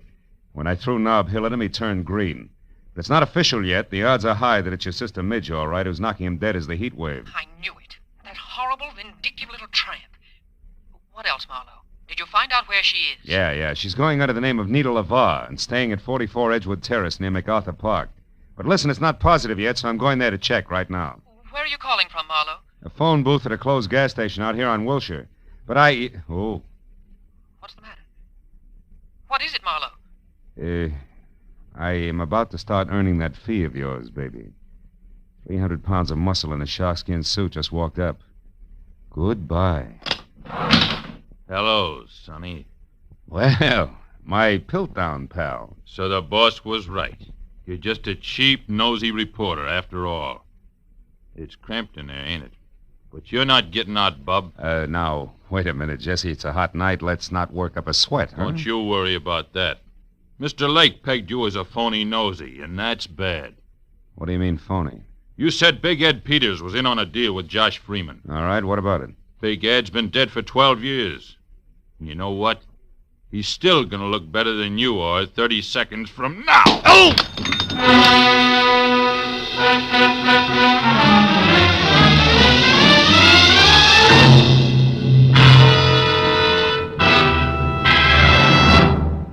In just a moment, the second act of Philip Marlowe. But first, tomorrow night, in order of their appearance, you'll hear Joseph Cotton, Ozzie and Harriet, Jack Benny and his gang, Amos and Andy, Sam Spade, Lum and Abner, Helen Hayes, Eve Arden, and hold tight now, a special show with Bing Crosby, Bob Hope, Claudette Colbert, and Dinah Shore over most of these same CBS network stations. And Jack Benny with Mary, Phil, Dennis, Don, and Rochester will be heard over them all. Now, with our star, Gerald Moore, we return to the second act of Philip Marlowe and tonight's story, The Heat Wave.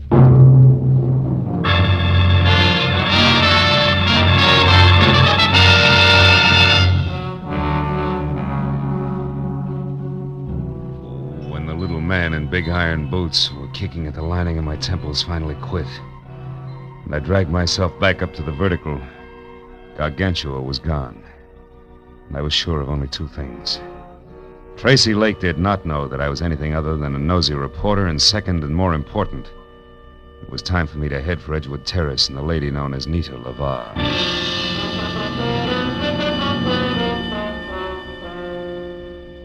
As I started for the front door of number 44, which was an all-alone stucco under tile L shape that showed a single light, the little men in iron boots went to work again.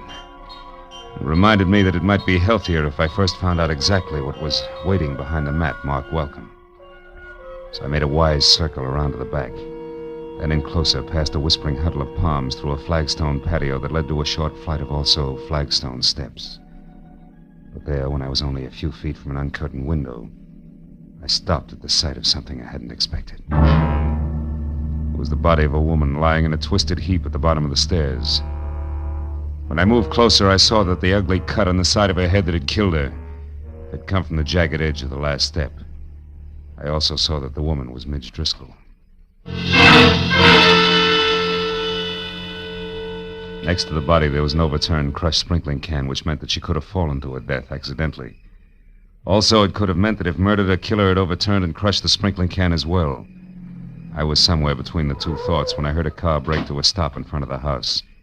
Then high heels on a cement walk. I quietly moved around to where I could see something tall and blonde who, in a better light, would have been better looking. Good evening. What? Who's there? Name's Philip Marlowe. Mean anything? Nothing. Then try this. I'm a friend of Midge Driscoll's. Midge? I never heard of anyone by that name. I'll bet.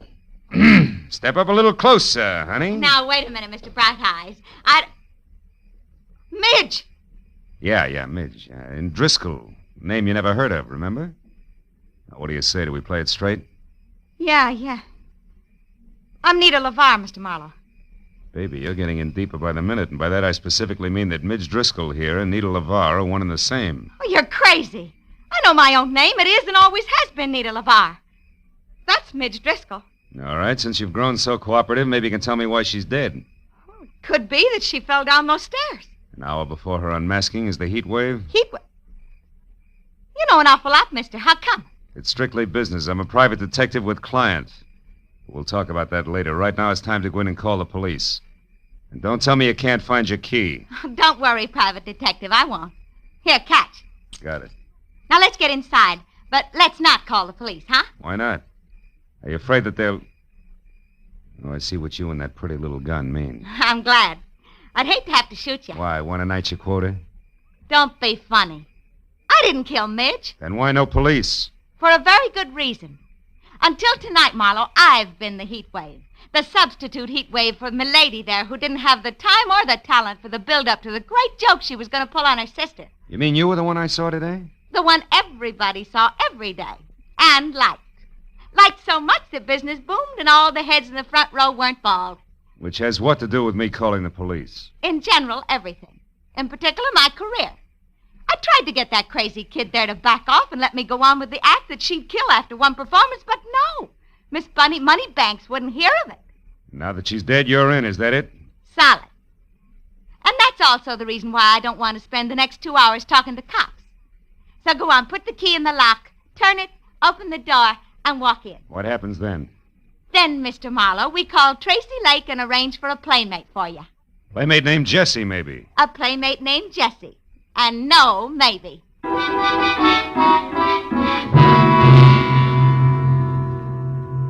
When we got inside, Nita LeVar, who handled the prisoner with the finesse of a Marine Guard detachment, took my gun, threw it across the room, put me into a faraway straight-back chair, and got through to Tracy Lake without once taking her baby blue eyes off me.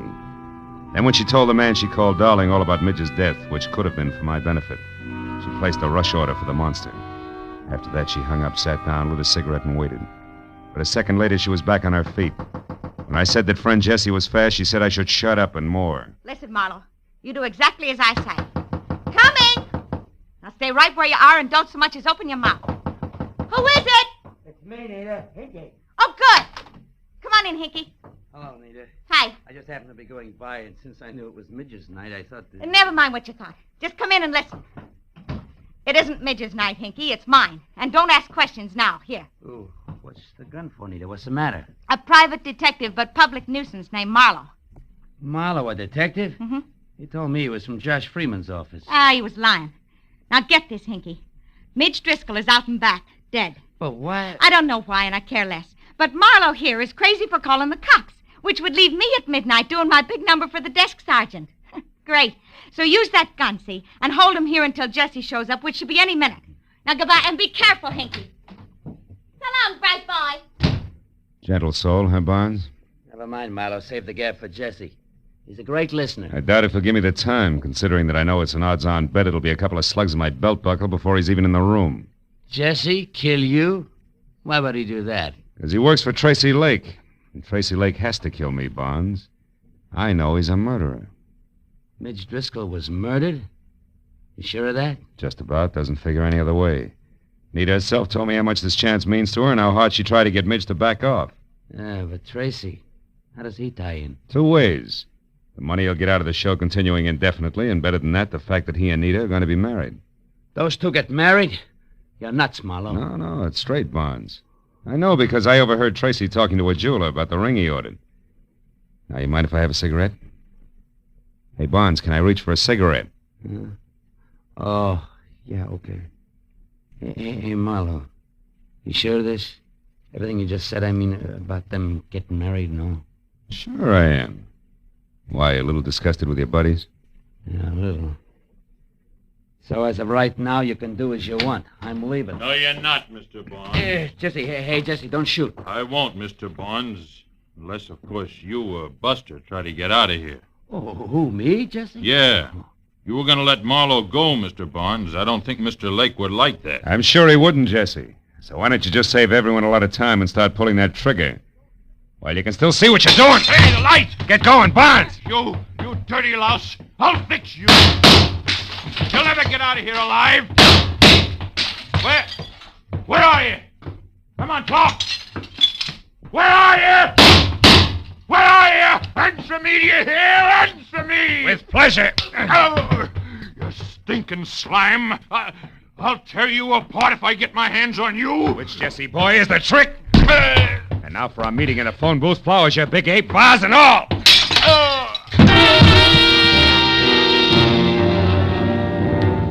After I got some lights on and found my gun, Juanita had tossed it when we first came in. I checked Jesse over once to make sure that he was neither dead nor too alive. Then I started for the door. But there, even as my hand closed over the knob, I stopped. A crazy thought from I don't know where wedging its way into my mind. I turned back toward the room and stared at the flower and vase-strewn form of the ape that covered half the carpet. Then slowly the wedge broke through and there was light, lots of it. The kind in which I could see why Midge Driscoll had been murdered. And more important, why I had to get to the Palace Theater and Nita LaVar before murder happened again.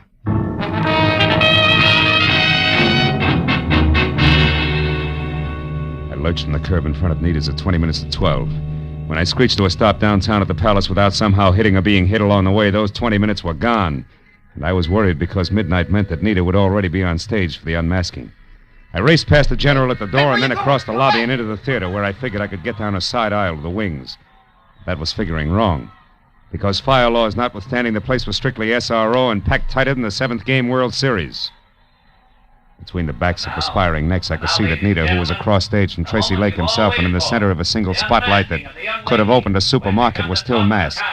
So while I prayed that Lake, who was winding up his spiel, would think of bigger and better adjectives, I ran back to the lobby and around to a flight of stairs that led to the first balcony, where over on one side and near the railing, I found an old man who was daddy to a trio of baby Spots, and the one giant that was on Nita. I shoved him aside just as Lake finished and the maestro took over. And with one hand, I got a good grip on the .38 in my pocket, and with the other, the handle on the big Spot. Hey, what are you doing? Hoping I'm wrong, Dad. But if not, hoping the gun I expect doesn't come from the wings, but... Hey, there, in that side balcony near the curtain, see it? Yeah, it's a gun, all right. Hey, that's Hinky Barnes. Right. Let's give the funny man a big audience and lots of light. You're on, Barnes! Watch out, he's going to shoot at us. Yeah, and us at him. You got him! You got him! Music! Music! Play something! Play music! Play some music!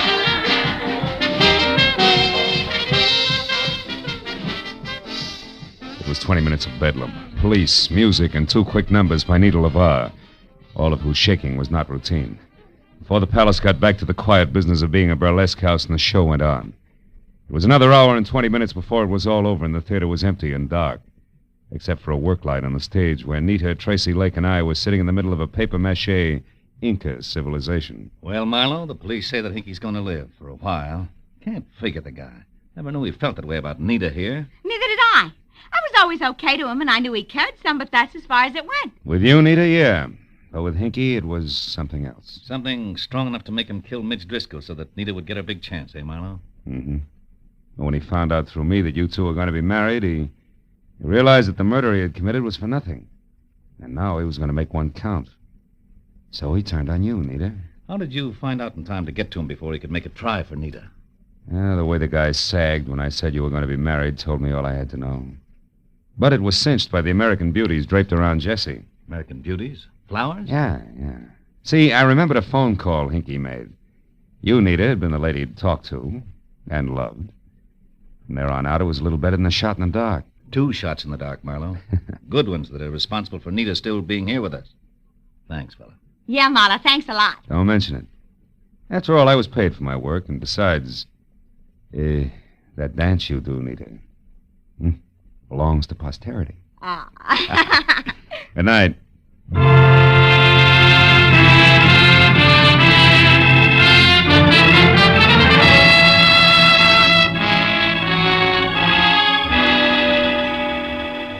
It was still hot in the city. I had no enthusiasm for further conversation, and a very sticky feeling from head to foot. So I took care of Karen Driscoll, Jr. in a fast telephone call and then pointed my car for my apartment. I couldn't help thinking of poor little Hinky Barnes, who brought laughter to everyone else, but could find no happiness for himself. He was like the man who went to see a doctor one day and said, "Doctor, I can't laugh anymore." And the doctor said, "Go and see Grok. the greatest clown of them all. If he can't make you laugh, there's no help for you. The man smiled and said, "Thank you, Doctor. You see, I am Grok."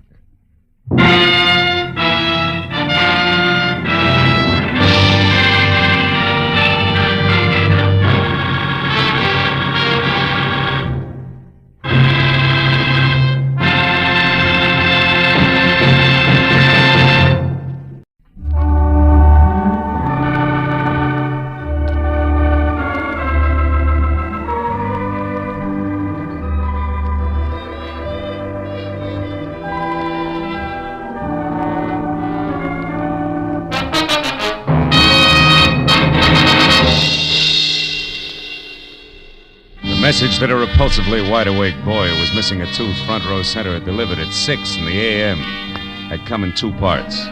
The first, scrawled in black ink on a wrinkled piece of paper, said, "Marlowe, get hold of a taxicab. Pose as the driver yourself, and at exactly 8 o'clock this morning, come past 8840 North Ogden Drive. Signed, Pollard Schindler." The second half made more sense.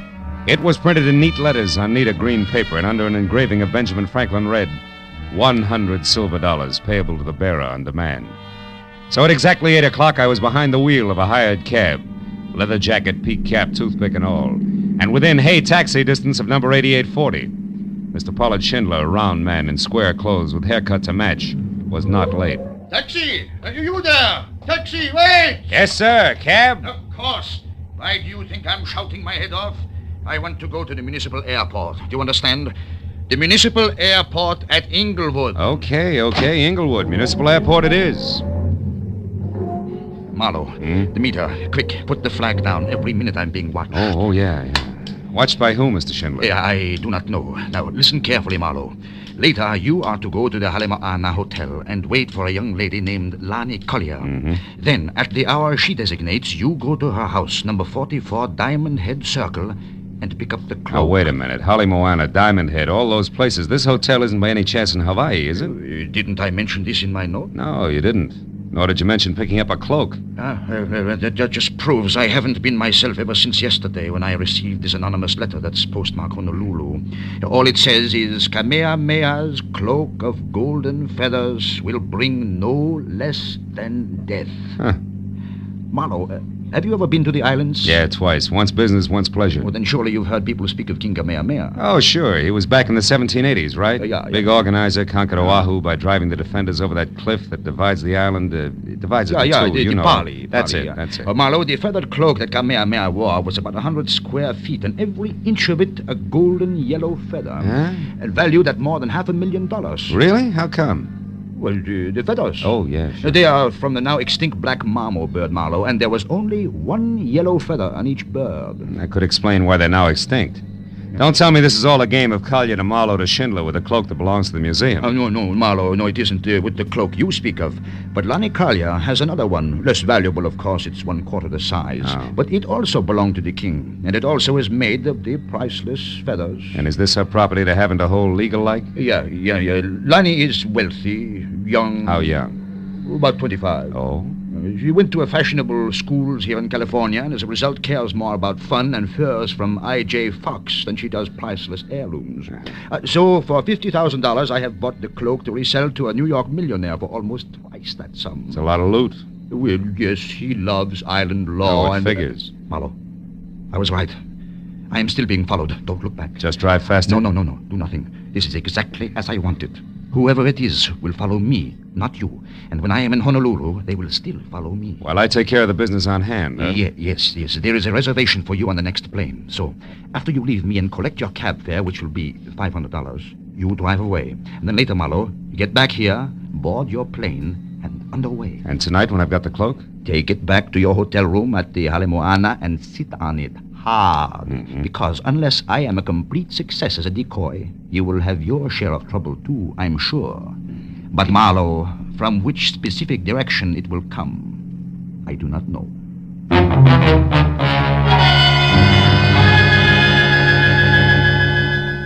I got the $500, which was to cover expenses for my Honolulu trip, and I was told to keep the change. So after I'd returned both cab and costume to their owner, I added 10 to the original hiring price and had him drive me back to my apartment and wait while I packed. Then I got into the cab again, rear seat, said Municipal Airport, Inglewood, and settled back to think about the crossroads of the Pacific. Lovely hula hands and what shouldn't be too rough a job. But there I was wrong, because in the next minute and those that followed, everything was done the hard way. First we ran out of gas, then got tied up in a traffic jam, and after that got stopped for speeding. All of which added up to me at the airport just in time to watch my plane take off without me. But then when I told a cherubic clerk in a gray flannel and insipid smile that my name was Philip Marlowe, and that I wanted a reservation on the next flight, which was leaving in an hour, things got even worse. But you can't be Philip Marlowe, sir. That is not the Philip Marlowe who was on Flight 21 that just left. You have a reason for saying that? Well, I most certainly do. There were 36 seats on that plane, sir. And when she took off, all 36 were full. Now, I know, I checked them myself, and I don't make mistakes. Well, bully for you, boy. But I happen to be both Philip Marlowe and the man who was supposed to be on that plane. Also, Buster, I'm out of patience. Now, do I get the next plane or don't I? Come on, I can't stand indecision. Well, You what? I think it can be arranged, Mr. Marlowe. As a matter of fact, I know it can. Well, in that case, my friend, thank you.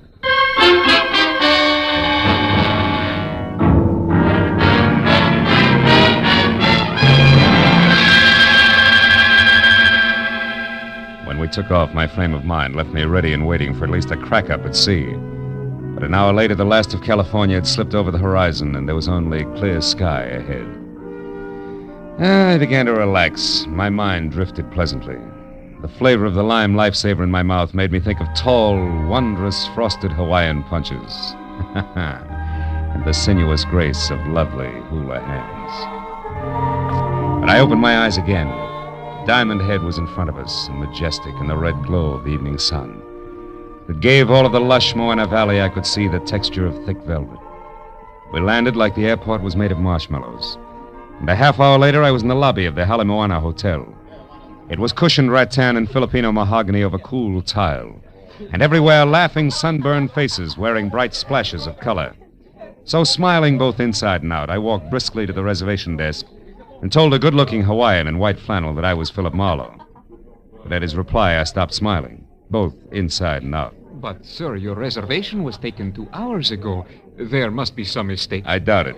But you are Philip Marlowe of Los Angeles, sir? That's right, and I've been through this before today because of what I thought was an error due to... Due to what, sir? Nothing. No, I'll talk to you later.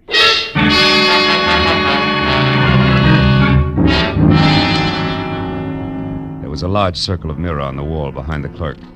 And even as we had talked, I caught the reflection of a beautiful tan girl in a cocoa brown suit, white pearls, and no stockings, who at the mention of my name had done a take that had made her long blonde hair whip straight out. When she saw me watching her, she pivoted sharply on a spiked heel and hurried toward a lanai under a banyan tree, where there was Hawaiian music and a lot of different-looking people drinking at glass-topped tables under a three-quarter moon. I stayed near the reservation desk long enough to light a cigarette, and then I followed her. She was seated away from the lobby entrance, and on a hunch that she might be Lani Kalia, I started for an empty table next to hers. But a middle-aged Chinese in gray gabardine and Panama to match slipped into the chair that I was after. So I forgot about being subtle, and addressing her as Miss Kalia, introduced myself as an old and dear friend of Pollard Schindler's, one Leland Dunn. Well, this is a pleasant surprise, Mr. Dunn. But tell me, how did you know what I looked like? Well, Pollard Schindler's accent doesn't hamper his vocabulary, Miss Kalia. He used the right adjectives, believe me. I'd love to believe you. But I can't, Mr. Dunn, because Pollard Schindler never saw me in his life. All our business was done by telephone. Okay, my mistake. I'm Philip Marlowe, Lanny, and I want to know when we rendezvous at 44 Diamond Head Circle for the Cloak of Kamehameha. The Cloak? Yeah. You're no more Philip Marlowe than you are Leland Dunn. And if you need a reason, it's that I just left Philip Marlowe upstairs. Now, wait a minute, baby. There's only one Marlowe. That's me. I can prove it. I'll bet you can. Forged papers and all. I've already been warned to watch for imposters, so quit wasting both your time and mine and get out of my way. I've got things to do. Now, wait, Lonnie, For what? Proof that you're neither Dunn nor Marlowe, but Kamehameha himself? No thanks and goodbye. If there had been a door, she'd have slammed it. Well, now I had two clues. One, an obvious party who would assume the name of Philip Marlowe, and the other, Lani Kalia. Less obvious, but more intriguing. So figuring the road company Marlowe would keep, I followed Lani, who by this time was getting into a new yellow Nash convertible. Before I got to her, she stepped on the gas, threw her lights on, and lurched from the curb. So I ran across the street to what I thought was a taxi, but I was wrong. because it turned out to be a chauffeured limousine and being helped in by a small, swarthy item of dubious lineage in a wrinkled cotton uniform was the Chinese in gray gabardine and Panama to match, who had been sitting near us on the lanai. But what counted more was that he obviously sensed my problem. You wish to follow the girl, sir? Yeah, it's a lover's spat, you know what I mean? I think so. Oh. Jolo, quickly. Yes, sir. You know where she's going? I'm not sure. Maybe Diamond Head Circle. Lady is gaining, sir. Let's make it Diamond Head Circle. Is there a faster way there, a shortcut? There is. Jolo, pique, no, lola. Which means what? Means never mind Diamond Head Circle. Drive fast to the factory instead. And do not move, Mr. Marlowe. Marlowe? Oh. Comes the heavy artillery, huh? Okay, Fu Manchu, what's with the factory? You, out of the way until the cloak of Kamehameha is mine. Which won't work, because believe it or not, clever one, there's another Philip Marlowe who at the moment is a lot closer to that collection of fancy feathers than either of us. You lie. A stupid bid for freedom. I bet they will not get you. Jolo, that truck, look out! Fool! Wait! It was my chance. As we hit, I slapped at his gun and then jerked the handle of the door and jumped. When I got to my feet, I was on the sidewalk and bruised, but better off than China Boy, who was draped over the back of the front seat and shouting dirty words in a half a dozen Oriental dialects at both Jolo and the driver of the pineapple truck that had sideswiped us. A crowd that included a towering Hawaiian policeman who promptly told mine host to shut up. Gathered in a hurry, so I ran for a taxi. Gave the driver $10, the address I wanted, and took off.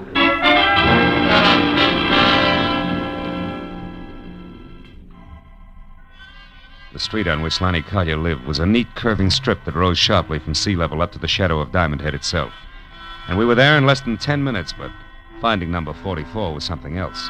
And another 30 minutes disappeared before we finally parked away from the place, which was glass, Kona wood, and you can't find the front door without a blueprint tucked deep behind a thick grove of date palms. I told the driver to back down the hill without using his motor. Then I slipped into the grounds and carefully moved toward the house, until what I thought was the trunk of another palm tree stepped into my path fast. Stop where you are. At the top, which was over 6.5 feet, there was a shock of flaming red hair. The whole frame was half covered in dirty yellow shirt, once upon a time white ducks and battered brown sandals. In broad daylight, it would have looked worse. You. Who are you? Someone with an appointment to see Miss Collier. Why, you belong to this place? Yes, and this place belongs to me as well. All of it. Miss Collier included. She's mine to protect. You understand that, Malahini? Malawich? Malahini. Greenhorn, tourist, the kind that I hate. Kind that's ravaging all that's beautiful. Stealing the islands from those to whom they belong. Now, take it easy, Red. I'm not here to ravage or stick your pretty island into my pocket when you're not looking. All I want is words with Lonnie Collier. You're like the rest of them, trying with cunning and deceit to turn her head away from these shores and toward the mainland where you come from. I won't stand for it. Look, why don't we break this round table up and get to the house? I'm in a hurry. All right. But I'm sure that Lanny will be on my side. So sure, in fact, that we really shouldn't disturb the flower, should we? Should we? Oh! Malahini.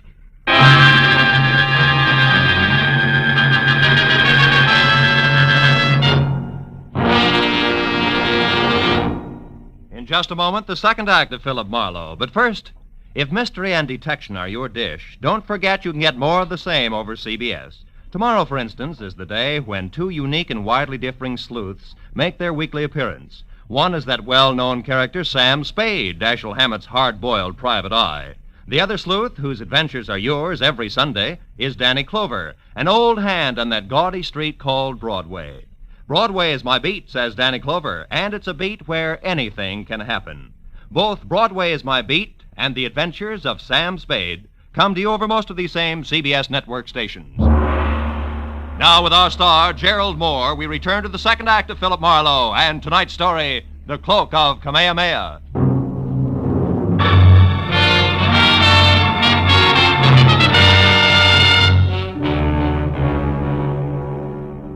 The red-headed lunatic with the slow, soft voice and fast, hard fist took me by surprise, and I wound up flat on my back before I realized he'd so much as moved. By the time I got to my feet and took after him, he was sprinting for a bamboo thicket and had a 30-yard lead, which was all he needed to lose me completely. When I finally untangled myself from the jungle, I came out on the road. But then I heard a motor behind me, so I dove for the underbrush again, just as a heavy car roared by. I'd seen it before. In fact, I'd been in it. It was the limousine that belonged to the Chinaman. The back seat was empty, but the half-caste chauffeur Jolo, who was crouched behind the wheel, drove out of sight like his life depended on it.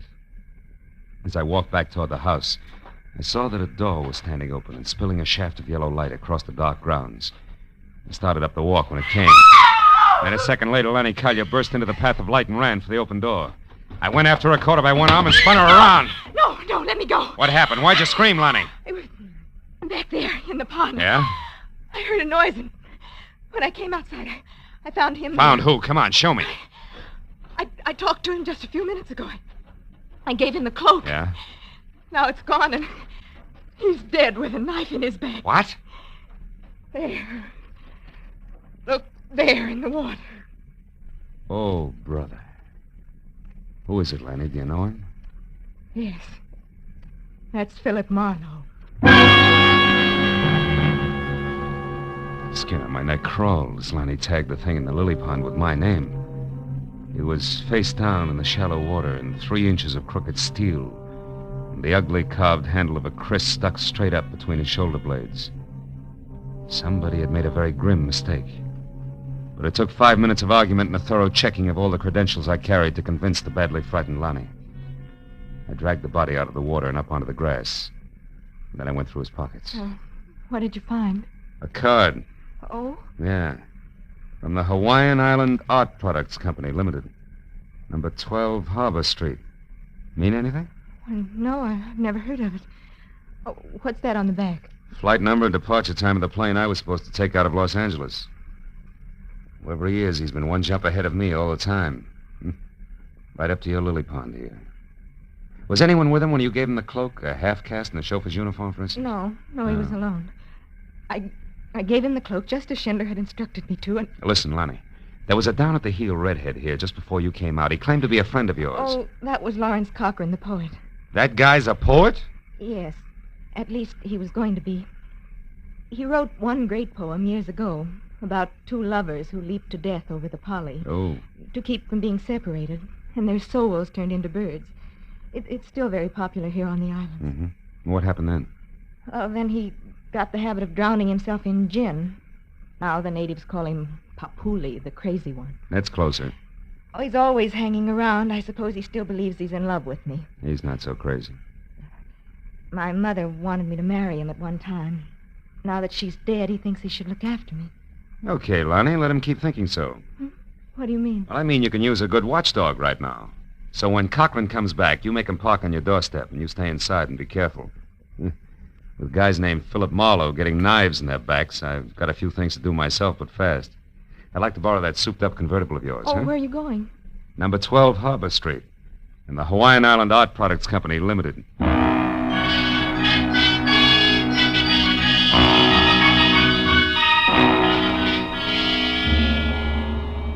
Harbor Street was a narrow, twisting alley 2 blocks below King Street. A kind of social sargasso where the derelicts of the Pacific quietly foundered in dives built into the damp crevices between warehouses. However, number 12 turned out to be practically a blank wall. There was one small window high up, a door with a heavy iron grill over the glass, on which Hawaiian Island Art Products Limited, I.K. Lee, President, was painted in small black letters, and a thin passageway blocked by an iron gate at the side of the building. A light burned inside, but the door was locked. So after I'd ruined my shoe shine and skinned all my knuckles, I managed to climb over the gate and edge down the passageway to the rear, where I could hear water running. There was a marble fountain playing in the center of a walled garden as oriental as the Forbidden City.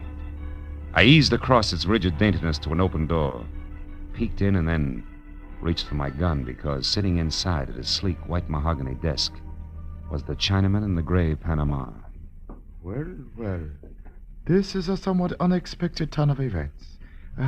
Please, be careful with that gun, won't you? You be careful, Lee, and you won't have to worry about the gun. Now tell me something. Why'd you break your neck to get Kamehameha's cloak anyway? You know what'll happen if you ever try to sell it? Oh, my good man. I can sell that cloak every day for the rest of my life. A few feathers at a time. Yeah? The world must be full of feather collectors, huh? But it is. I manufacture the beautiful feather lace islanders wear on their hats. And while the bird is extinct, the desire for its gleaming feathers is not.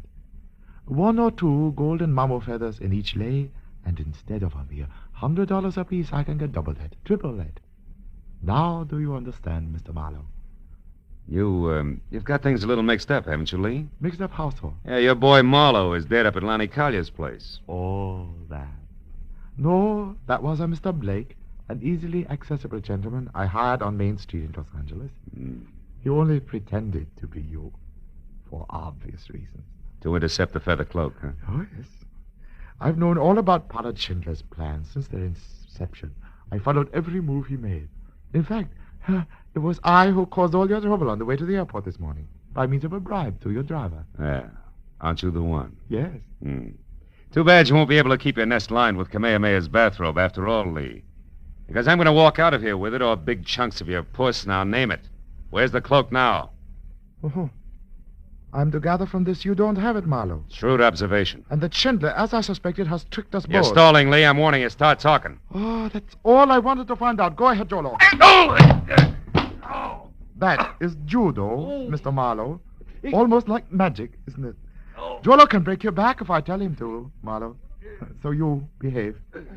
Schindler has the cloak, no doubt about it. So I must find him at once, with no interference from you. So, Jolo, you have his gun. Yes. Lock him inside. Keep Marlowe until I call. I may need him later. From something the half-caste had done to my spine. With the edge of his hand, my legs were paralyzed. I felt like the practice dummy in a school for chiropractors. Every joint in my body ached when I moved. So I didn't move until the feeling oozed back into my legs. And then I wobbled to my feet and looked around. There was the small high window I'd seen from the street. A heavy chair, a desk with a lamp, and something like a picture framed in bamboo on the wall. I glanced at it and then I looked back. And kept looking hard for a long, long time until I finally realized what it meant. The answer to the whole thing was contained in that bamboo frame. I had to get out and get out fast. I unplugged the lamp, plastered my back against the wall next to the door, and tapped on the lampshade to intrigue Jolo into coming in. It worked. When the knob turned slowly, I threw the lamp up at the window. A crash brought the door open with a jerk, and Jolo stepped in with my gun in his hand. What is going on here, Mr. Where are you? Answer! Right here, Jolo! Come on, get up. I've got some magic to show you now. A trick I learned in Kansas called the haymaker.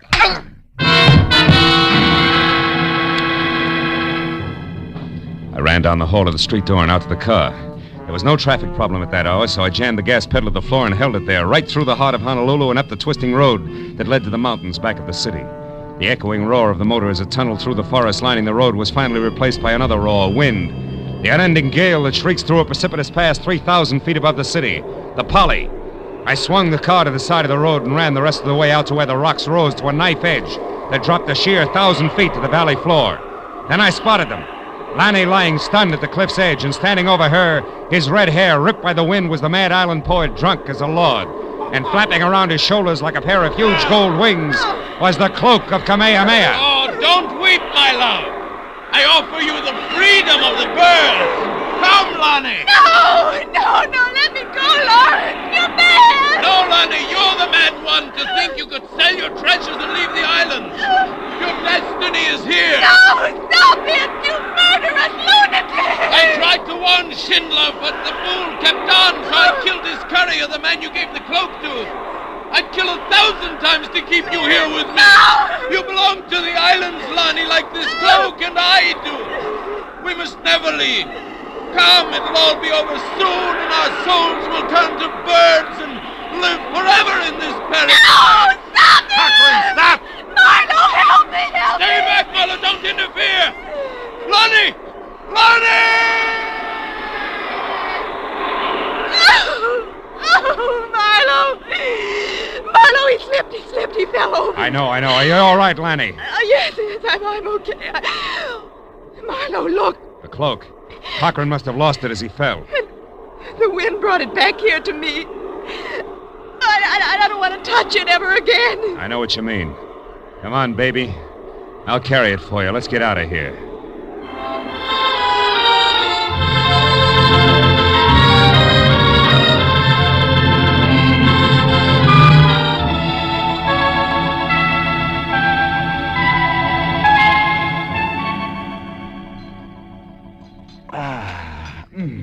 There's nothing like ham and eggs and good black coffee in the morning, son, to make one forget an ugly night.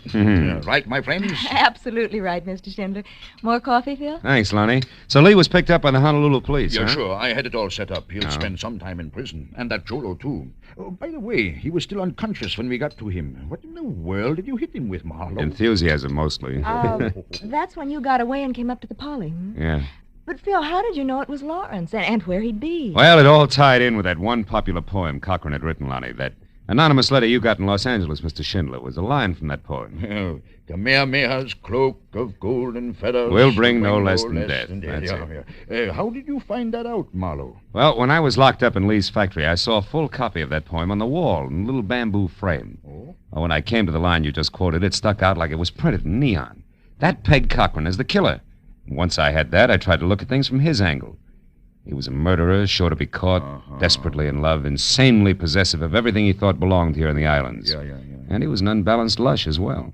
So the rest of it figured, that's all. And when he was cornered, he went back to the one important thing he'd ever done. Exactly, baby. He was lost. So he identified himself with the hero of his poem and took that as the only way out. Amazing. Truly an amazing thing. And a terrible thing, too, Mr. Schindler. Well, who knows? We all got what we went after, didn't we? Each of us. Even Lawrence Cochran.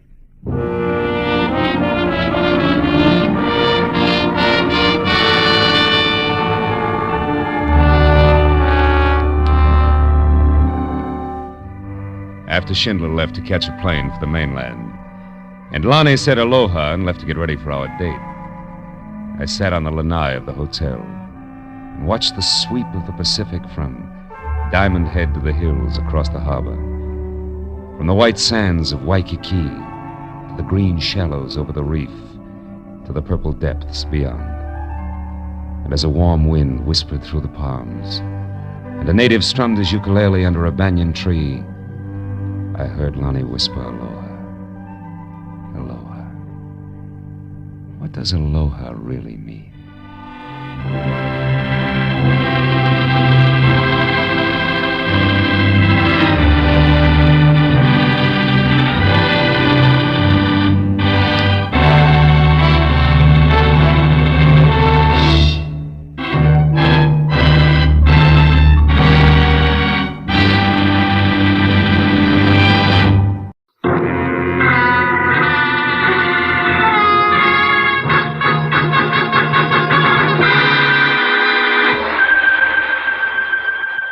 By Pacific Coast time, it was only 5 o'clock in the afternoon. But the dense, billowing fog that was heavy over everything, like a huge, thick hand, said it could be midnight. And Los Angeles could be London in May, December. So when I got out of my car and walked toward the fuzz of red neon that marked the hotel cocktail lounge where I was to meet my new client, Grace Tyler, I felt all alone and a little sorry that I wasn't in some nice, cozy 9-to-5 business that would leave me heading for home now. And maybe an evening with people who like to laugh. But when I was inside the lounge, which was imitation hunting lodge and friendly, I perked up some. My client was young and almost pretty, with dark, shingled hair dressed in somber gray, and wore not enough makeup. Her eyes were swollen and red from crying. When I introduced myself, she tried to come right to the point. Mr. Marlowe, I have to find my sister. She... Oh, take it easy, honey. That won't do it. Who is your sister? I'm sorry. It's all right. Her name is June Drake, Mr. Marlowe, and she's in trouble. I got this letter from her. Here. Yeah. Trapped, no way out, take my own life. Hateful people, this is to say goodbye. Who's this Melnick she mentions? Do you know him, Mrs. Tyler? No, I never heard the name Melnick before. I'm Miss Tyler. Oh. My sister was the married one, Mr. Marlowe. Her husband was Stu Drake. He died a few years ago. I see. Have you been to the police with this? No, because... Well, you see, Mr. Marlowe, June is... She's different. More full of fun than I am, and, well, she gets around, and sometimes with strange people. Dangerous ones. Yeah, I think I know what you mean. Grace, what does your sister look like? Well, she's about my height. Has long red hair, and she's pretty, Mr. Marlowe. Very pretty. Aside from her looks, anything else? Car, clothes? Clothes, yes, definitely.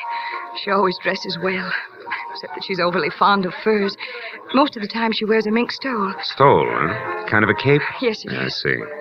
June has an apartment in Beverly Hills, Mr. Marlowe. 3300 Rexford Drive. I went there, but it was locked. The neighbor says she left for New York a week ago, and yet I... Yet she couldn't have because this letter was mailed here in town only yesterday. Is that it? Yes. Oh, please, Mr. Marlowe, do something. Here's $50. I'll pay more if only you'll hurry. No, that'll do it. Where can I get in touch with you, Grace? I'm staying here at the Beverly Crest Hotel. I don't live in Los Angeles. Well, as a starter, I think I'll try number 3300 Rexford Drive. I'll call you later.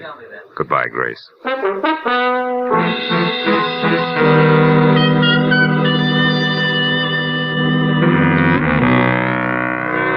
Outside, the fog felt about the same.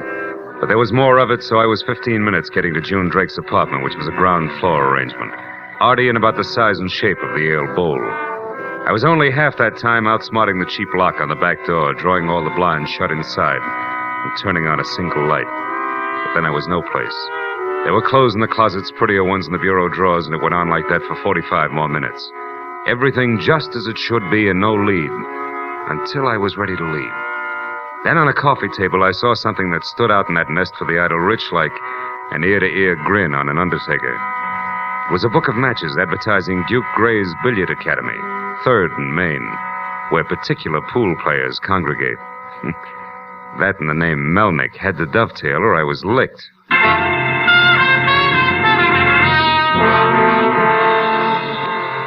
The next hour was a lucky one. I found the Duke himself who both knew and despised Melnick, whom he described as a hardly ever sober dirty word, front name Frank, who lived 3rd floor rear at the Palace Arms, a tired walk-up also on Main Street. So at exactly 9 o'clock, I walked the length of a filthy corridor, stopped and knocked the knuckles on my right hand almost raw, before the door inched open, and a pair of shifty eyes and a puffy, pasty face blinked out at me. Yeah? What do you want? If you're Frank Melnick, conversation. I'm not dressed for it, honest. This isn't a social call. Mr. Melnick! Hey, what do you think you're doing, shoving your way into my room? Who do you think you are? Name's Marlowe. I'm looking for June Drake. I don't know any June Drake, honest. You don't convince me, Melnick. Now shake the fuzz off your brain and start remembering, or you'll find yourself in trouble up to your eyebrows. Okay, I know her. When'd you last see her? 3 weeks ago? Maybe a month ago. But she's an acquaintance from my hometown, that's all, honest. You're a liar. June Drake would brush you off like a piece of lint, and you know it. Listen, I'm as good as she is any day. Don't forget that. Get your hands off me, Melnick. Now, get out of here. Go on. I told you once, Melnick, let go! Okay, now start talking. Give it to me straight the first time or I'll get real mad. Come on, get up! Okay. There's a guy named Jaffe, Hugh Jaffe. He's June's boyfriend. That's all I know. Honest. All right. What's this stuff, these clippings and these pictures here? I used to be a photographer. Honest. Until your lens got bloodshot, huh? Yeah, on the Salinas Herald Star. All right, Melnick. What's Hugh Jaffe's address? It's 2001 North Beechwood Drive. Thanks, I'll try it. But if you're not telling me the truth, Melnick, I'll be back. Honest.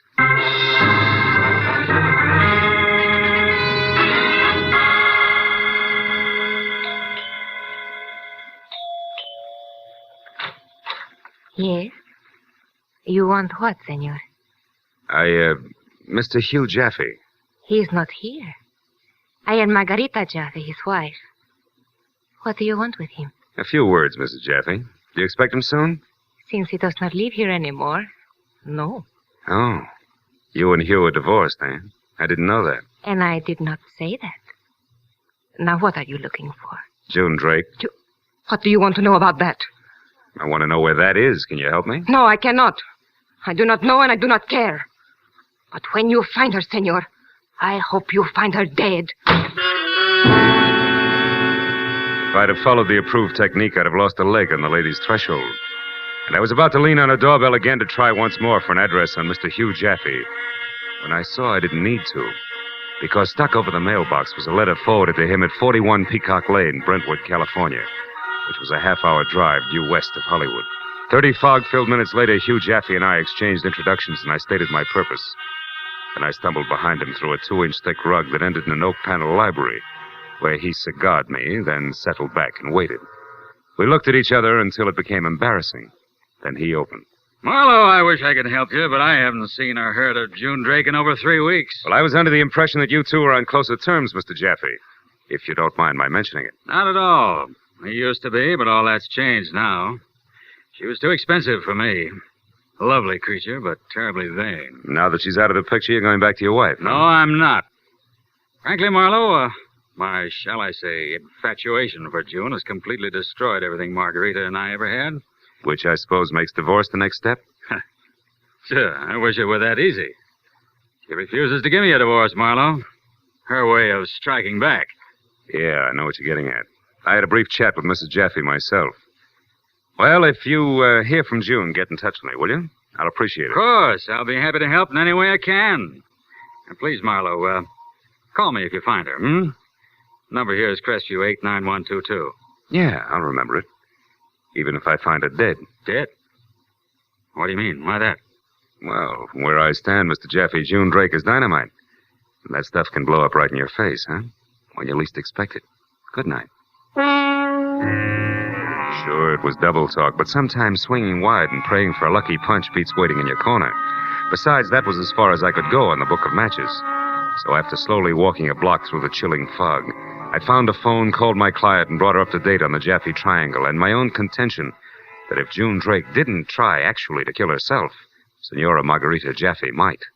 That Grace wouldn't buy. No, Mr. Marlowe, I can't believe that. Now, maybe you just don't want to. But either way, there's still Frank Melnick. We've already met Grace, and believe me, he's got all the charm of a black widow spider. What does this Melnick do, Mr. Marlowe? I mean, what work? Yeah, he's a drunk. He used to be a photographer for some paper, the Salinas Herald Star. Salinas? Yeah. Why, Mr. Marlowe, June used to live in Salinas when she was married to Stu Drake. You sure, Grace? Positive. Grace, how did June's husband die? Stu? Yeah. He was killed in a car wreck. Drove it over a cliff. Mm-hmm. June just got out in time. Nobody knew exactly how it happened. It was a terrible accident. Maybe. What do you mean, maybe, Phil? Well, you might as well face it, honey, because the chances are slim that that's the whole story. What? Look, Grace, suppose something else happened, like June being responsible for Stu's death. Oh, no. Yeah, and Melnick the photographer with a picture to prove it. You know, a small case of blackmail. Oh, no, Phil, you're wrong. She wouldn't kill. I know that she wouldn't. Okay, she's your sister, honey. I'll do the dirty guesswork for both of us until we get some proof. And right now, that makes back to the hacienda of one Senora Jaffe my best bet. Because the lady there is both jealous and hot-tempered, a daily double that always runs in the money. So long, baby.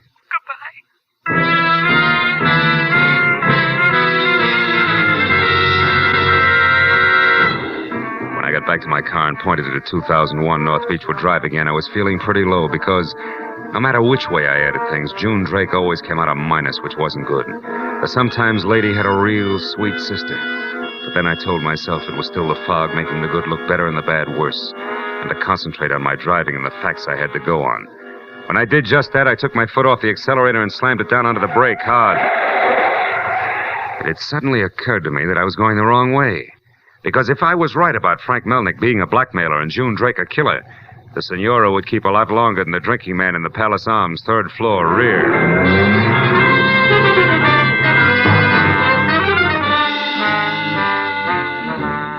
I was only 3/4 of an hour getting back down to Main Street, but even as I started up the foul-smelling rickety stairs, a small voice inside kept telling me that I was too late.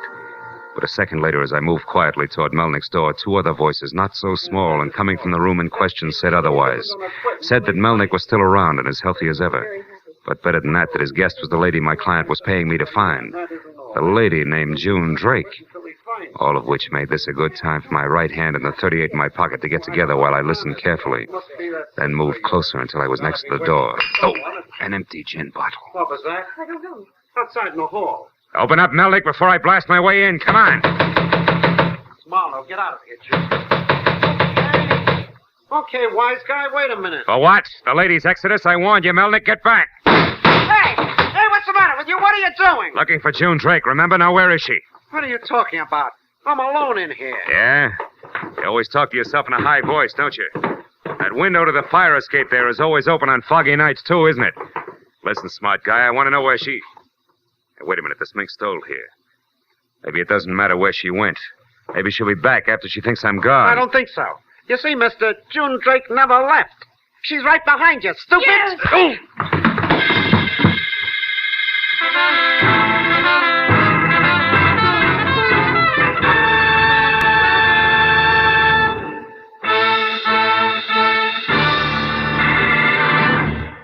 In just a moment, the second act of Philip Marlowe. But first, you'll find both pleasure and a chance for profit when you listen to Sing It Again, CBS's hour-long Saturday night cavalcade of melody, riddles, and prizes. Your chance for the greatest prize in radio, $53,000.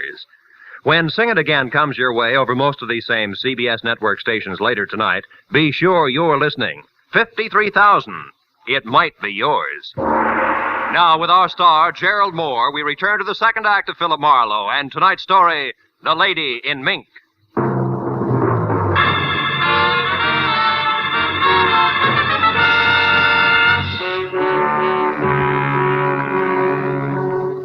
Maybe June Drake had used the spiked heel of a shoe, maybe the butt of a pistol, but either way, it didn't matter because on the way to the floor, I'd bounced once off the sharp corner of an end table, and this was why all the lights in the world had gone out for me at once. Hours they blinked on again one at a time, and I dragged myself hand over hand along the length of an iron bedpost until I was standing. I saw there was blood oozing from a cut on the right side of my face. But as the two rooms focused into one again, I forgot about the slightly battered Marlowe and concentrated instead on an open newspaper lying at my feet. Because written across it with an eyebrow pencil in firm but feminine hand were the words, "Grace, call off your private detective. It's too late to help me. I'm near the end. But before I go, I'm going to take the two people with me who have wrecked my life. Goodbye, June." At that, I started for the door and a hall phone to call the police. But then I stopped, conscious for the first time of the half-circle of hushed, gaping faces in bathrobes that stood in the doorway. The gaping faces that weren't turned toward me, but over to a shadowed corner where, face down in a pool of his own blood, was the dead form of Frank Melnick. In the middle of his back, an ice pick, red to the hilt.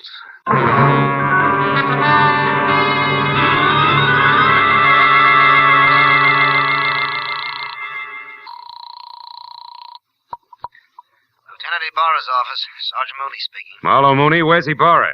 He had to go out of town. Oh, well, look, Mooney, I'm at a place called the Palace Arms on Main near 4th. 3rd floor rear. There's a man named Frank Melnick with an ice pick in his back.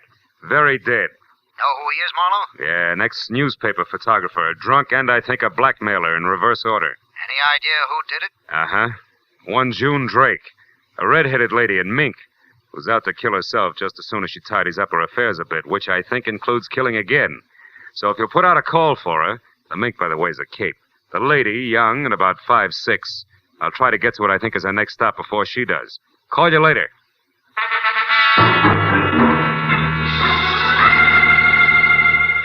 I got through to my client and broke the news. She gasped and kept repeating no in a small, strained voice that kicked at the lining of my insides no matter how fast I talked. So in one breath, I told her that I was going first for Margarita Jaffe, then her husband, either of whom could be next on June Drake's final agenda. Then I gave her the Crestview phone number that Hugh Jaffe had given me. Told her to call me there in an hour, hung up and ran for my car in 2001, North Beechwood Drive. Feeling punk.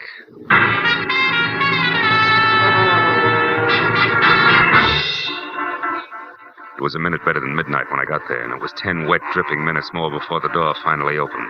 A hatchet-faced housekeeper with a stocking on her head said that Mrs. Jaffe had left a half hour ago, saying something about meeting a woman. And the housekeeper would have said more, but I was already back in my car heading for Brentwood in number 41, Peacock Lane. There, the Oriental houseboy said the boss man was busy playing poker in the den. And something stronger than Esperanto, I made it clear that my business was more important. A minute later, a door opened on the far side of the room. Excuse me, gentlemen. Well, aren't you working a little late tonight, Marlowe? Murder isn't always done during office hours, Mr. Jaffe. Murder? Yeah, with an ice pick at that. Tell me, have you heard from your wife or June Drake tonight? No, of course not. Why do you ask? Because June Drake just killed a man named Melnick. Killed a man? Why, That's what, Mr. Jaffe? that's hard to believe. Why? Because it was a man? Or were you expecting? Don't be absurd, Marlowe. I was expecting nothing like this at all. It's a shock to me. Excuse me. I'll take it myself, Jung, in the dining room. Be with you in a minute, Marlowe. All right, Mr. Jaffe, make it fast, will you? Love to listen on telephones. Joan, listen to me. You don't know much... Wait a minute. There's a private detective here. I think he's listening in on the extension. It doesn't matter anymore. Nobody can stop me now, Hugh. I'm leaving tonight. I only called to let you know that you don't have to worry anymore, that I won't be any Never bother mind to that. Where are you, June? Tell me. I'm out in Santa Monica, the Ocean Way Hotel. But don't try to do anything, Hugh. It's too late. Much too late. Goodbye. Pretty talkative. Marlowe, you heard that, didn't you? Yeah, I heard it all right. You heard that too, didn't you? I didn't like it, Jeffy, so...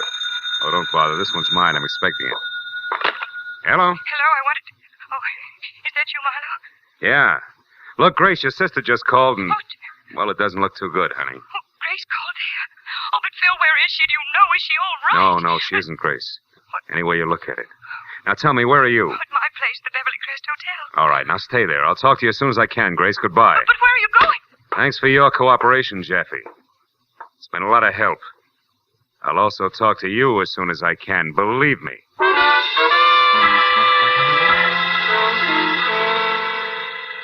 I got outside, piled into my car, and took off, I didn't know if I was racing to keep a mixed-up girl from committing suicide or going after a murderer who was scheduled to kill again.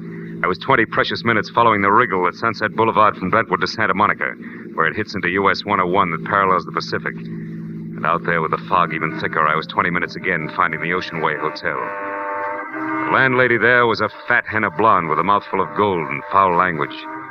She said that she never heard of a June Drake until I lied that I was an L.A. cop and described the girl as a lot of red hair flowing over a mink stole who could be using any name. Then she told me that what I called June had just been a woman visitor a little while ago. At that, we started down a short corridor to a rented room, fast. I wouldn't do this for no one but a cop. Brother, believe me, we both better be talking about the same girl. Raising a fuss at this hour of the night. It's a room there. No light on. I thought you said she had a visitor. Maybe the visitor went home. What do you expect? 2 o'clock in the morning. Not a peep. Come on, open it up. Open it up. Now, he tells me. Ain't got my keys. They're over on the other side in my room. Okay, then we'll get in the hard way. You cut it out, you'll bust my door. Take it easy, Blondie. You're in for a shock. Oh, dear. Okay, turn the lights on. Oh, that's the woman that visited her. Yeah. Spanish woman known as Margarita Jaffe. Ice pick and all. I better get a little air over here by the window. I don't feel so good. Yeah, and I better get to a phone and... Hey, there's a cigarette over there. It's still smoldering. She may not be very far away. Brother, you said a mouthful. Come here and look. What is it? What do you Across the see? street there. Near the pier under that street lamp. Ain't that the one you're after? Where? Oh, yeah. Uh-huh. Red hair and mink stole She's seen included. us. Right out to the end of the pier. She's running. Call the cops. Blondie, sit tight. I'll see you later.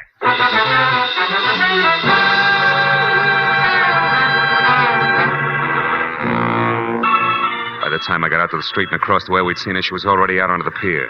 I caught one glimpse of her red hair and then nothing but the fog that swallowed her up like she was made of smoke. I ran toward the spot where she had disappeared and tried to yell over the crash of the waves for her to come back. When I heard it...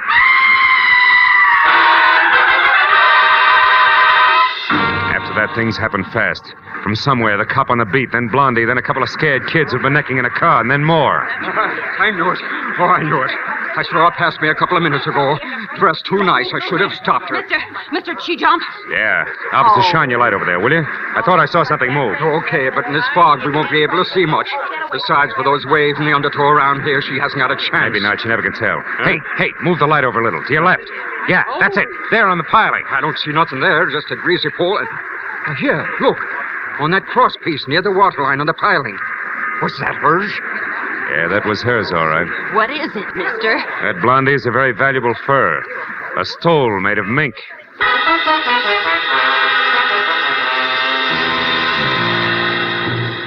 I never could figure where people came from at 3 o'clock in the morning when something nasty happened. But they always do. Some come to help, some just to stare, and others maybe to see if they can take it. An hour after I'd heard June Drake scream, we'd found nothing but the stole. I couldn't take any more. Maybe it was still the fog. Maybe it was the thought that in a hotel room up in Beverly Hills, a sweet kid named Grace Tyler was waiting to hear from me, and I knew that sooner or later I had to call her. I lit a cigarette and started to walk across the Ocean Way in the nearest phone. But then, just as I was about to enter the hotel lobby, I stopped and slowly turned back toward the pier in the swirling cloak of ocean-covering fog. A crazy thought seeping into my mind like an ever-widening circle of ink into a white blotter. Until finally there was nothing but dark.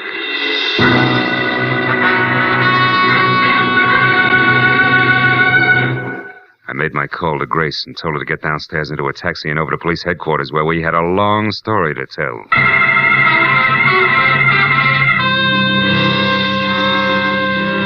An hour later, we were sitting in Ibarra's office and Sergeant Mooney knew what had happened from the time I had first met Grace at 5 o'clock that afternoon. Well, Marlowe, looks like June Drake meant what she said in that note. She took care of Melnick, Mrs. Jaffe, and then herself. Did they recover the body before you left? No, Sergeant, they didn't. And I don't think they will. You mean the undertow? No, I don't. I mean something a little more treacherous. What are you saying, Phil? That this whole thing was a frame, Grace. The interested parties, Hugh Jaffe and your sister, June. The object, get rid of the difficult Mrs. Jaffe. The means, have June Drake kill her without keeping her intentions much of a secret, and then have June Drake pretend to kill herself. The result? The police never bother looking for June Drake, and when all is forgotten, June and Hugh Jaffe get together in some other city under some other name. Oh, no. No, Phil, I don't believe that. I don't believe any of this. I can't. I won't. I don't see Hold it, please, Miss Tyler. I'm sorry. Go on, Phil. Well, this part's a guess at the moment, but I think it'll hang together. Mrs. Jaffe wouldn't give Hugh a divorce. Jealousy? Yeah, that and one idiosyncrasy. The Senora was crazy about money, and since he was doing the running around, a divorce would cost him much more than he was willing to pay. Which means that although Miss Tyler here hired you, you fell into the stellar role of the patsy, the star witness. Who would always be close enough to later tell a story they wanted told, but never close enough to actually catch June Drake, who has already murdered twice tonight. Right.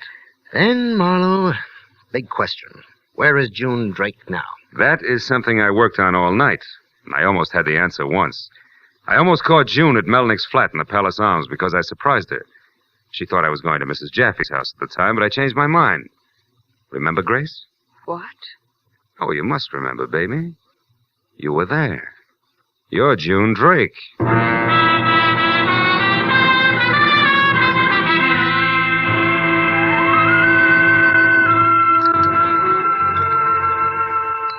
Well, Phil, now that we've picked up Hugh Jaffe and it's all over, I still don't see how you actually knew that Grace Tyler and June Drake were one and the same. I was lucky, Mooney. When Grace called me at Hugh Jaffe's house right after she called as June, I heard a bell buoy in the background over the phone. But I didn't think much about it at the time. Yet Grace claimed to be at her hotel in Beverly Hills. It wasn't until I began to think of the whole thing as a frame that everything fell into place. The clues planted so I couldn't miss them all the way down the line. The book of matches, the mink, the red hair was a fall. And another thing, Mooney. Hugh Jaffe was much too surprised when I told him that June Drake had killed Melnick, a man. He expected the murder of his wife, Margarita. Well, why did June kill Frank Melnick? Because he was blackmailing her. You see, Melnick knew that June had murdered her first husband. June was stuck. She couldn't let her future husband know what had happened to her past one. So she included him in as victim number 2. Besides, that's the only final payment she can ever make to a blackmailer. Mm-hmm. Then, Marlowe, June Drake is the real person. There never actually was a sister named Grace Tyler, was there? No. No, I guess there never was a Grace Tyler. Ever. Good night, Sergeant.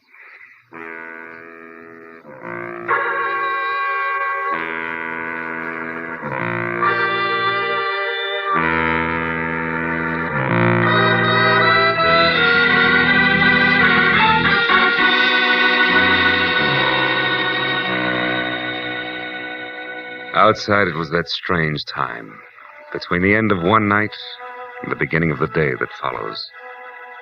When I looked up, I could see that the thick, heavy fog that had been with me ever since I'd first met the woman called Grace Tyler was lifting, breaking apart, so that here and there it was only thin, spiraling wisps above which there was the pale, gray promise of a nice tomorrow.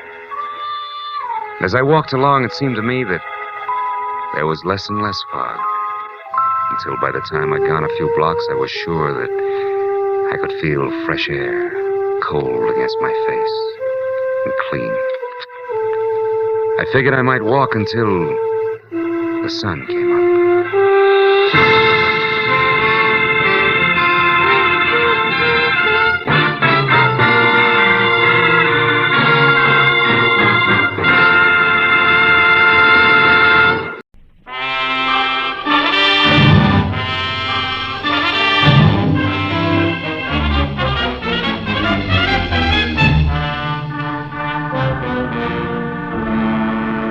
5 minutes to 5 when I turned off Sunset Boulevard and drove between the two wrought iron gates set in a stone wall that hinted none too subtly at the exclusiveness of the Bel Air estates.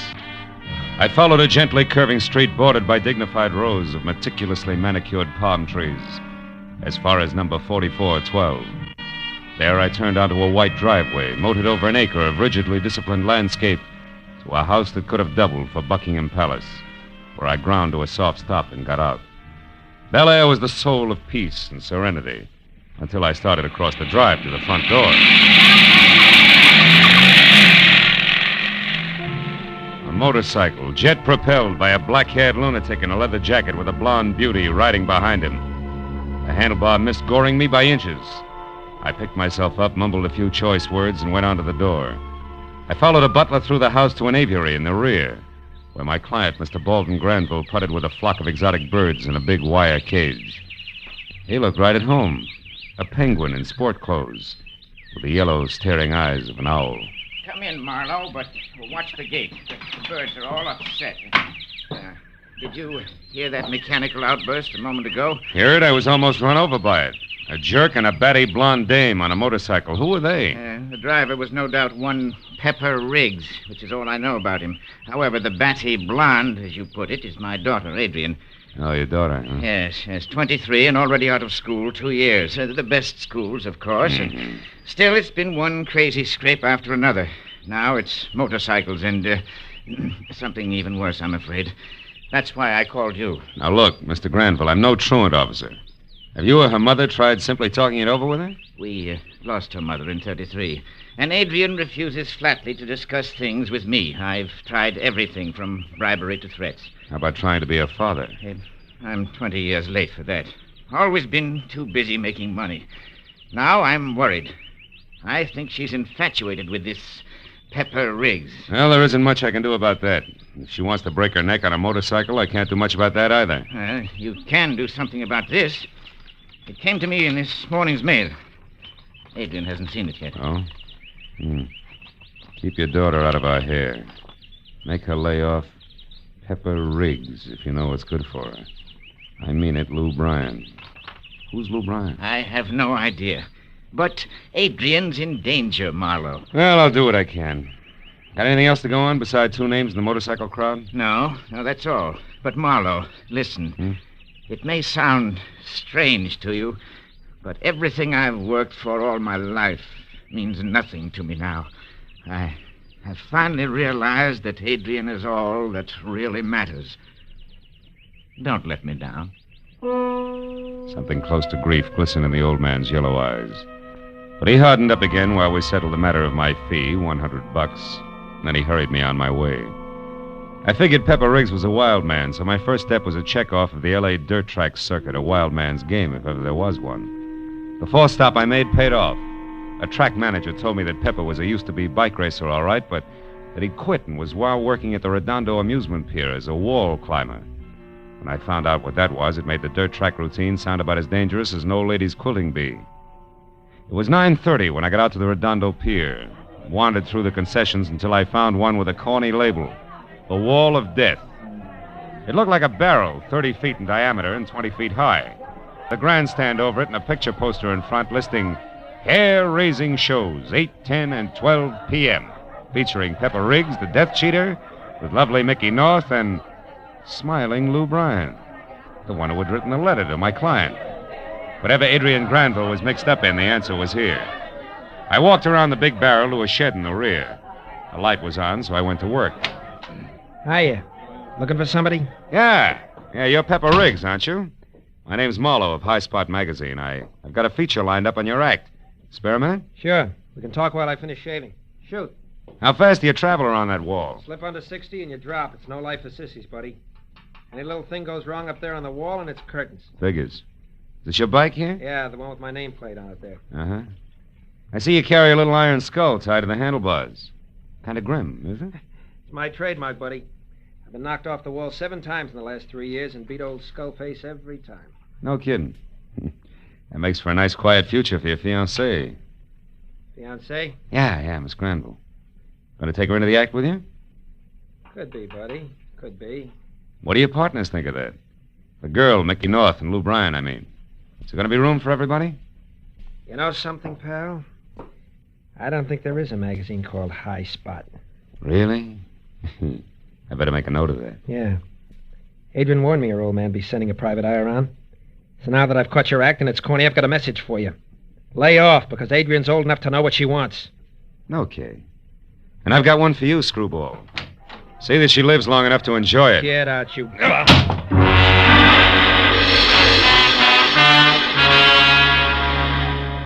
When he shoved me out the door, my first impulse was to shove back in again. But then I heard the spiel for the 10 o'clock show starting out in front, so I decided Pepper Riggs would keep. I walked around the drome to where a red-faced barker lashed the crowd with every known simile for danger as he whipped up excitement for the act. I stepped up close to listen. 75 miles per hour on an absolutely vertical wall. Just Hadley's Wall of Death. Don't miss it, folks. Show starts in 15 minutes. Come in and watch them cheat. Hey, Sam, take over for me, quick. Sure, Bert. You want frills. When the red-faced barker stopped, his eyes had been fixed on a little man in grimy overalls hurrying across the midway. He jumped down from the platform and ran after the little guy, so I pushed back through the crowd and followed him. The red-face caught up with the grimy overalls at a hot dog stand, grabbed him by one shoulder and spun him around. Hey, what are you doing? Hey, Moon, I want to talk to you. Oh. Are you a motorcycle mechanic or a prima donna? Where you been? I slept in, I guess, Mr. Hadley. Yeah. You must have been real tired after last night. Last night? Why, what do you mean? Don't stall with me, Moon. I saw you coming out of the bike shed at 2:30 in the morning. What were you doing in there at that hour? Going over the bikes. I'm sick and tired of taking the blame for Lou Bryan. He's holding back. He says it's because his bike ain't right, but that's not true. He's turned yellow, that's what, and I'll prove it, too. Shut up. Keep that kind of talk to yourself. Oh, but it's true. Pepper told him the same thing. Lou Bryan's lost his nerve, and he's holding back. Those bikes are identical. Same make and same model. They're both in tip-top shape. And I'm through taking the blame for a guy that's turned yellow, that's What do you all. have, man? Want something, Jess? Yeah, a couple of coffees, Bud. You, mister? Yeah, a hot dog. Nothing on it. Yes, sir. Right up. Now, listen, Moon. You're a good mechanic. I don't want to fire you, but there's trouble cooking around my show, and I don't like it. Here you are. Oh, thanks. Oh, sure there's gonna be trouble. You're blaming me, but you ought to blame that dizzy blonde that Pepper's mixed up with. That Adrian Granville. She's the Hey, you, Big Ears. Huh? This is private conversation. What are you tuning in for? Pass the mustard, little man, and keep greasy thumb out of it. You got secrets, you ought to know better than to broadcast them. Yeah. Thanks for the advice. Yeah, go soak your head in it. Skip the coffee, Bert. Your place is crawling. So long, Big Ears. I watched Jess Hadley and Moon walk away, and then I went back to the Wall of Death, bought a ticket, and climbed the stairs of the gallery at the top of the 30-foot motordrome. The house lights were on, but in the half-darkness at the bottom of the big bowl, I saw 3 motorcycles in the open trap door. The gallery was nearly full. It only took one glance around the ring of faces at the lip of the bowl to spot her. She had insolent eyes and wide, soft, red mouth, and her hair tumbled in loose blonde waves over the shoulders of a shimmering white silk shirt, very wide open at her throat. I moved up beside her and leaned on the rail. Why don't you go home, Sherlock? I can't use a watchdog. You flatter yourself, Adrian. I'm here only to case a setup. If it includes your broken neck, that's just another item in my report. Is that right? Well, you're pretty, so I'll make it real easy for you. The setup's simply this. I like to go fast. Motorcycles do that for me. So does Pepper Riggs. That satisfy you? Not quite. You got the curves, baby, but somebody else has the angles. Meaning what? Well, these professionals might resent an amateur moving in. What makes you think I'm an amateur, Mr. Marlowe? I'll compete with dear little Mickey North on any basis, curves or angles. I got Pepper, didn't I? Now I'll have her spot in the show, if I want it. How does all this set with Lou Bryan? Lou's excess baggage, but strictly. Pepper's been carrying the whole show for weeks. Oh, there go the house lights.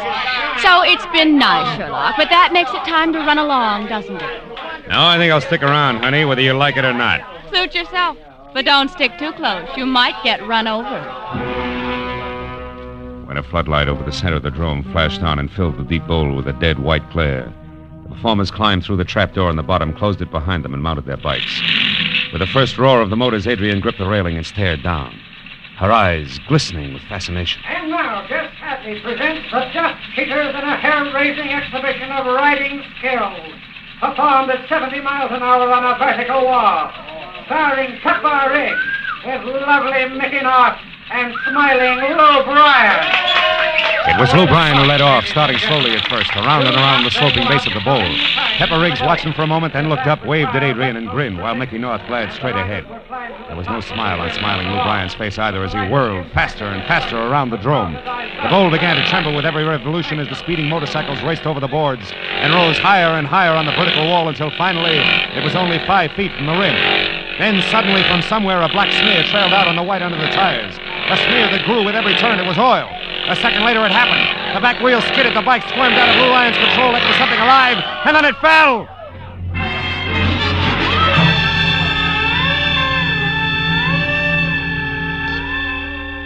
Move along, folks. Come on, break it up. Lou Bryan Move was along. dead long before they got him through the trap door and into the ambulance, and watching him fall had put a freeze on my mind that took 20 minutes thawing out. But when the fundamentals of addition went to work again, I started looking around, and just in time to see Moon, the mechanic, barreling a 1930 flivver for all it was worth, out of the parking lot and heading for the highway, lights out.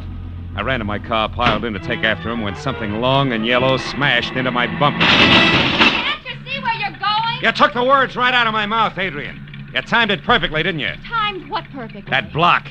So Moon, your grease monkey assistant, could put a few miles behind it. Adrian, what happened? Marlowe. Yeah, don't worry, Riggs. Adrian here did a lovely job. Our bumpers are braided. What? You know, I'm getting a little sick of you, Marlowe. You're liable to get sick of Speedy. Because I'm going to find out exactly why Lou Bryan died tonight, and you're going to answer some questions. He died because the oil line broke. Yeah, it happens all the time to wall climbers. It was a tough break, that's all. Oh, sure. Now, look. Just in case you two didn't know, Lou Bryan objected to you, Adrian. So much so, in fact, that he wrote a letter to your father threatening to rough you up if you didn't lay off. And from where I sit, somebody beat him to the punch. Guess who? Listen, Marlowe, you're running off at the mouth. If you got something to say it. Right out, like a big boy. Okay. Riggs, Lou Bryan's death was no accident. It was cold, premeditated murder. Tie that on your handlebars, death cheater.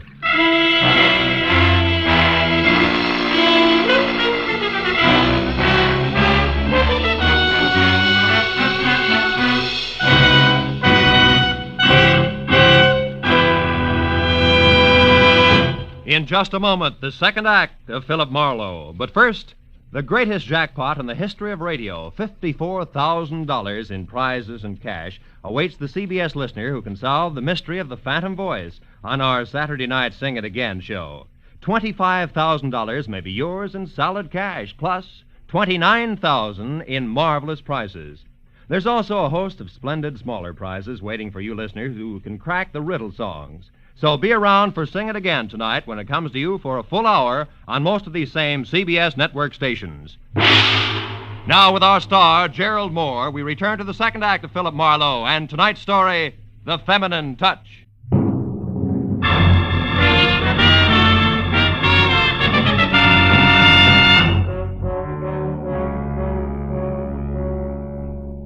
I turned without another word and walked away slowly until I was out of sight. And I ran for the drome on the off chance that I could find Mickey North and a lead on Moon.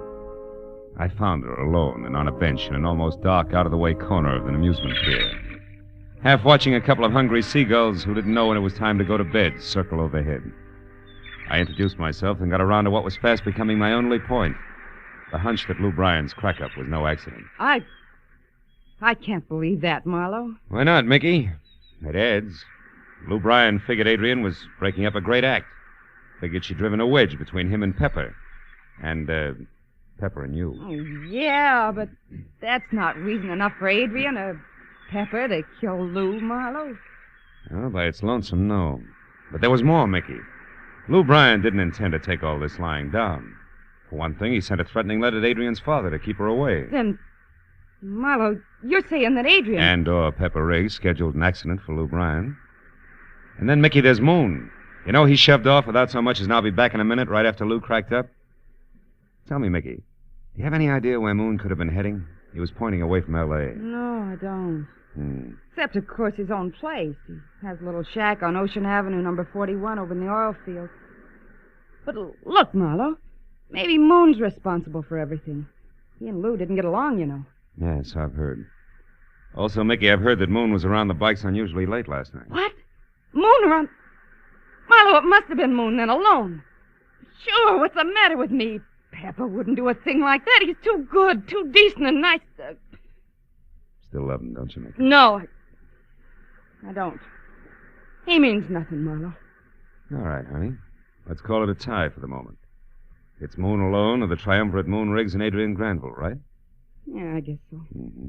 Nobody else had any reason to kill Lou, if you're sure that's what happened. Are you, Marlowe?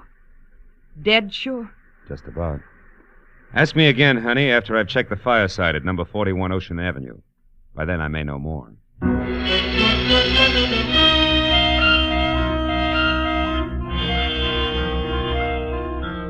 When I got back to my car, Adrian's convertible was gone. And the pleading that had been my right fender, which said that she'd left in a hurry, cost me 10 minutes of stress and strain before my front wheels would turn in either direction without chewing rubber. Then I was another 10 getting to the intersection of US 101 and Ocean Avenue, which turned out to be a paved semicircle of grime, twisting in between a dozen nodding oil well pumps that had never heard of the 8-hour day. I got out of my car and started to move quietly toward the sagging collection of scrap lumber, unpainted and unpleasant. That was number 41. When the sudden splash of a pair of headlights sweeping my way fast sent me sprawling for cover without so much as a reason why. I was glad that I had, because it was yellow, long, and convertible, and behind the wheel and alone, Miss Adrian Granville. I took that as my cue to stop sleuthing and start worrying about a guy named Moon. I moved up to his shack in a hurry. When it showed no light and no answer to my loud knock, I closed one hand tight around the .38 in my pocket and the other over the knob on the door, which wasn't locked. Inside, there was only shabby furniture of escarred linoleum, and in the middle of the wall opposite me, another door half open. I started for it, and what I could almost feel was going to be the too quiet form of the elusive mechanic. And the sound behind me that was not the work of the wind brought me to a dead stop. Move 1 inch, mister, and I'll kill you. And to think I was worrying about your health. You shouldn't have bothered. I feel fine. But you won't if there's any monkey business. I'll drop your gun. Come on, fast! That's better. Now, what are you doing here? Wondering why you were dumb enough to let that Granville brat talk you into murdering Lou Bryan for a price? You're off your rocker, fella. I didn't drop Bryan. I got no money from the baby either, only Gab. Gab that kept me from packing and getting out of here. That's a lie. I've got a photostat of a check for $10,000 that's made out to you and signed by Adrian Granville. Turn on a light, Buster. Look for yourself. Check for 10 grand? Yeah. I don't figure how my name could get out. Hey, this ain't no check. Oh, my mistake. Here! It is! And more! Okay. Come on, get up. Again. I'll tell you the truth, honest. We'll see. First verse. You didn't kill Bryan. Why are you running? Because Lou and I didn't get along, and Jess Hadley knows that I was around the bikes last night. So what? Well, so sometimes people start putting things together too fast. It gets other people in trouble. I know it's happened to me before. 5 years once on a lousy frame. How unfortunate. Yeah, but what about Adrian Granville? What's she want with you, Moon? I don't know, unless she belongs to the lady's handkerchief I found near the bikes last night. Did you say it was hers? We didn't get that far. She ran off when we heard your car turn off from the highway. That's how come I got the drop on you. That figures. But what doesn't figure, Moon, is why you're still holding back. So maybe we ought to bounce the mechanic around some more, huh? What do you say? No, Moon, please, come on, do we keep this up? You're gonna talk? Talk! No, please. All right. Quit, will you let me alone? I'll tell you everything. Lou was always beefing at me. Whenever Pepper called him yellow for not riding right, he took it out on me. Said I didn't keep his bike in shape. So I decided to do... So what? What's the matter? Outside. There, Marlowe. A gun. No!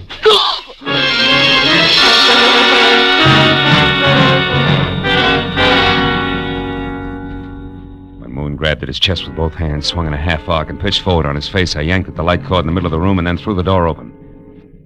The only noise I heard was the starting roar of a motorcycle about 50 feet away. I forgot about being careful and ran out into the street and toward what was fast becoming an increasingly smaller silhouette of I couldn't say who.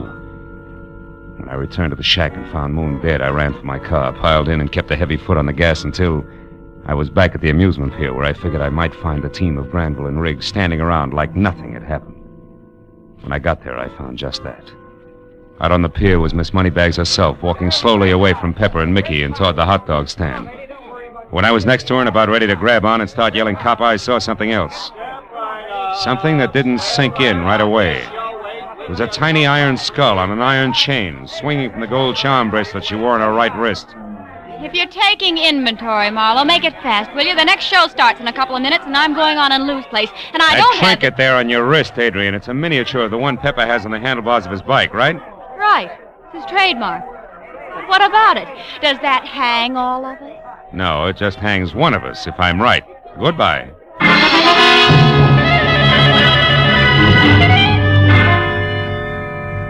It was only a hunch, and a screwy one at that, but as I ran past Mickey and Pepper, who stared at me like my nose was on fire, and headed for the shop out in the back where I knew I could find the bike that Lou had been killed on, I gave myself a 50-50 chance of being right. But when I was inside the place and next to the twisted jumble of steel that had once been a motorcycle, the odds jumped from there to sure thing.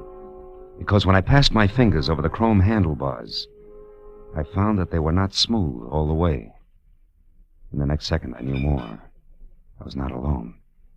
I jumped from the bike, reached for my gun, and wheeled around the wrong way. Oh!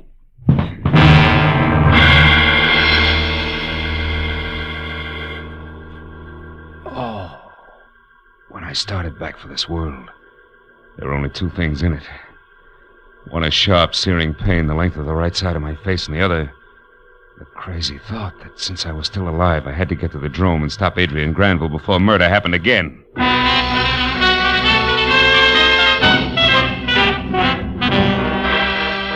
I ran outside and around to the front where I saw that the rider's trapdoor entrance was already closed and that the act was about to begin. And as I heard the motors roar and a voice announced that Adrian and Mickey were going to ride together, I spotted Jess Hadley at the top of the stairs that led onto the spectators' balcony. I took the dozen steps up to him, two at a time, and as the house lights faded and the floods over the riders came up, I grabbed him and shouted that we had to stop the act while the bikes were still only getting underway, or death would get star billing again. What are you talking about, Marlowe? Murder, Hadley! How can we stop those bikes? I don't know, Marlowe. They can't hear a thing down there. Well, it'll have to be something they can see. Get to the house lights, Hadley, and turn them up. I'm going to shoot out the overhead floods. No, Marlowe, you pile the girls up. Get going, Hadley. I'm going to shoot. No, Marlowe! No!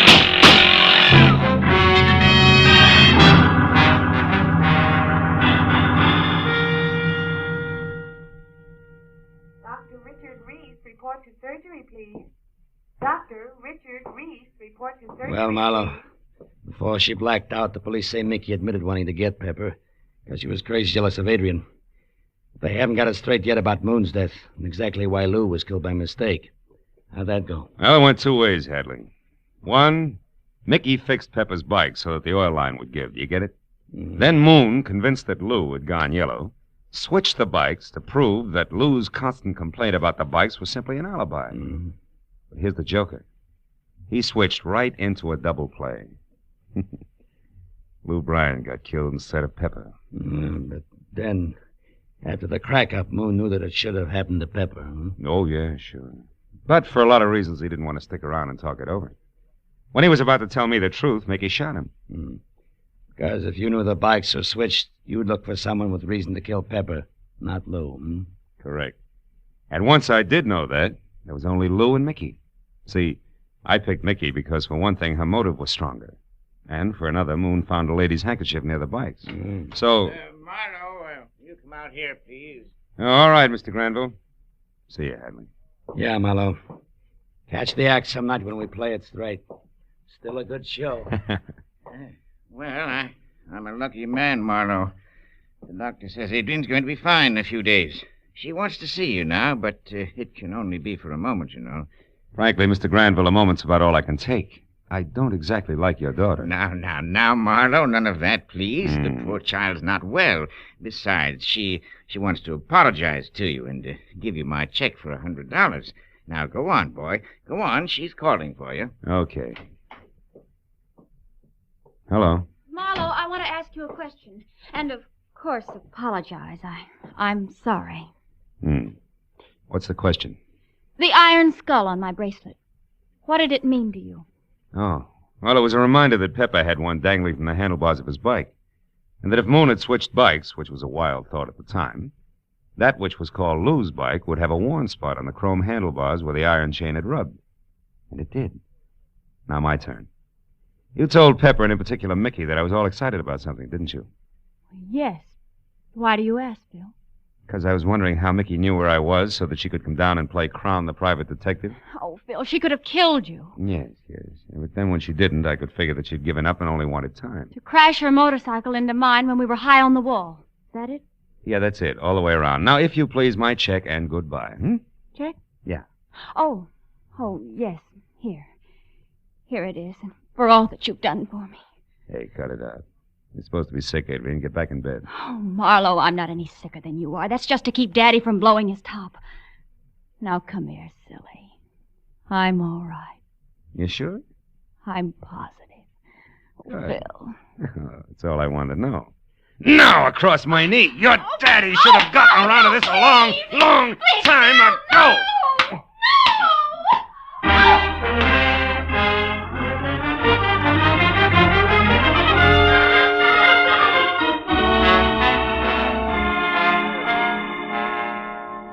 I kept swatting her where I figured it would do the most good. Until Daddy, 2 doctors, and a nurse came in, and then I recommended that my client consult a child psychologist for his daughter and a full-grown one for himself, and I left. But by the time I was outside, I'd cooled off some.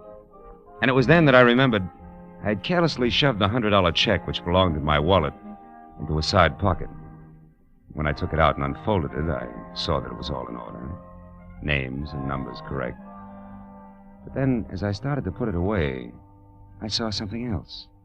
On the back and scribbled in pencil, P.S. Working with a private detective sounds like much more fun than motorcycles. I'll be at your office first thing Monday morning. Signed, Adrian. I turned around and started back for the hospital. This was not going to be.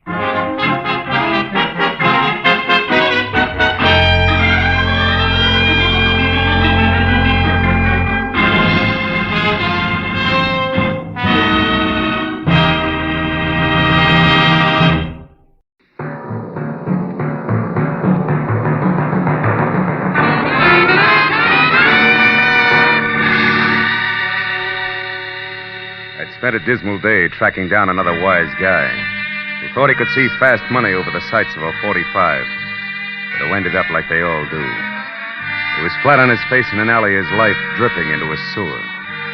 It was what he deserved, and the only feeling I got from it was that I wanted a bath bad. So I went home, but when I stepped out of the elevator and started down the hall, I knew I'd have to postpone it, because leaning on my doorbell was a redhead who looked very good from a distance.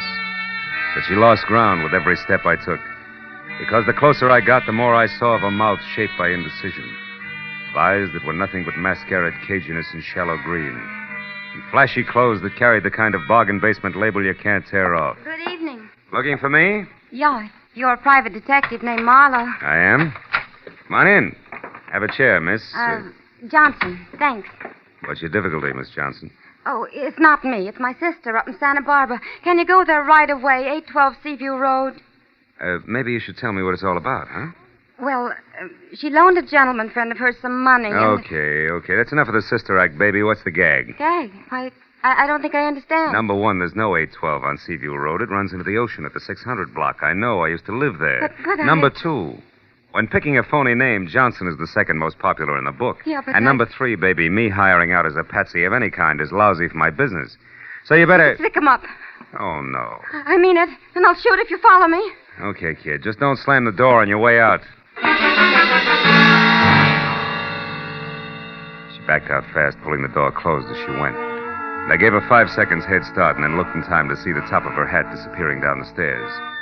But before I could follow her, the elevator gate slid open and a dapper man with a square face I'd seen somewhere before hailed me. Certainly glad I found you, sir. Remember me? Ramsey, Mr. Ivan Pack's chauffeur. Oh, yeah. He wants to see you, sir. Says it's very urgent. Yeah, but well, okay, Ramsey. Where's Mr. Pack now? Waiting downstairs in the car, sir. I'll show you. We tried your office first, but it was locked. We're afraid you might have gone out of town. You aren't going, I hope? No, but it was close. By the way, how is Mr. Pack these days? Still confined to his wheelchair? Yes, sir. But he gets around fairly well with me to help him, of course. Mm-hmm. What's the matter, Mr. Marlowe? Looking for someone? Not exactly, Ramsey. Chances are she ducked out the back way and still running. Oh, I beg your pardon, sir.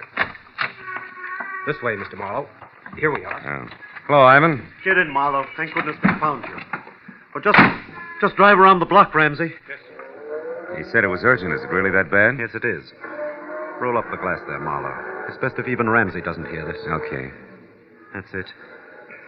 Marlowe, I'm being blackmailed again. Huh? It happened 6 months ago for $10,000, This time it's 50,000. Brother. What have they got on you, Ivan? What's the lever? The lever is that I happen to love my wife, Leona. That I happen to feel it's my duty as a husband to protect her reputation and shield her from heartbreak. I still don't get it. Marlowe, I tell you this because you're the only person I can trust. Leona spent a year in prison back east when she was a kid, but that's nothing to be ashamed of all your life. I know. Take it easy. I'm sorry. Bluntly, I can't afford to throw that much money away. On the other hand, if I don't pay, they threaten to expose Leona as a jailbird. She couldn't stand that, Marlowe. Mm-hmm. I know her. She ran away the first time this happened. She said she wouldn't be that kind of burden to me. If she finds out about this new demand, she may do something even more desperate. Blackmail's always tough. Who's doing it? I don't know. It's more, all we have to go on is this letter. Let's see it. Here. It's got an L.A. postmark. The stationery is a high grade that doesn't match that cheap envelope. Mm-hmm. The top of the page has been cut off, see? Yeah. Strange backhand, too, huh? Hey, this demands a payoff by 12:30 tonight. Why didn't you give me more time? I just got the letter this afternoon. Yeah. Look, Marlowe, I realize what you're up against, but try, will you? Find out who wrote that letter. I have two alternatives. Pay him or kill him. Well, I'm no killer. I'll pay if I have to. But maybe, with luck and your help, we can find a soft spot in his armor. What do you say? Well, I'll try. Don't take any bets, Ivan.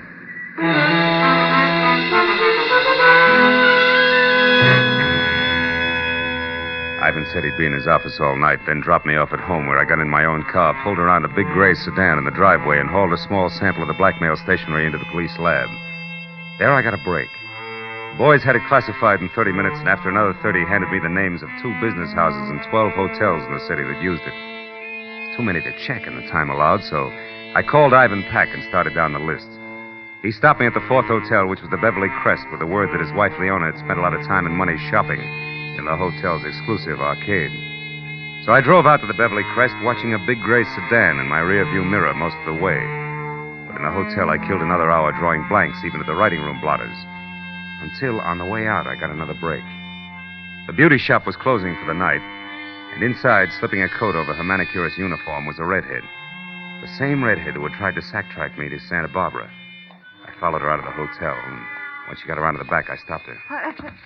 What do you want? I got curious about your sister.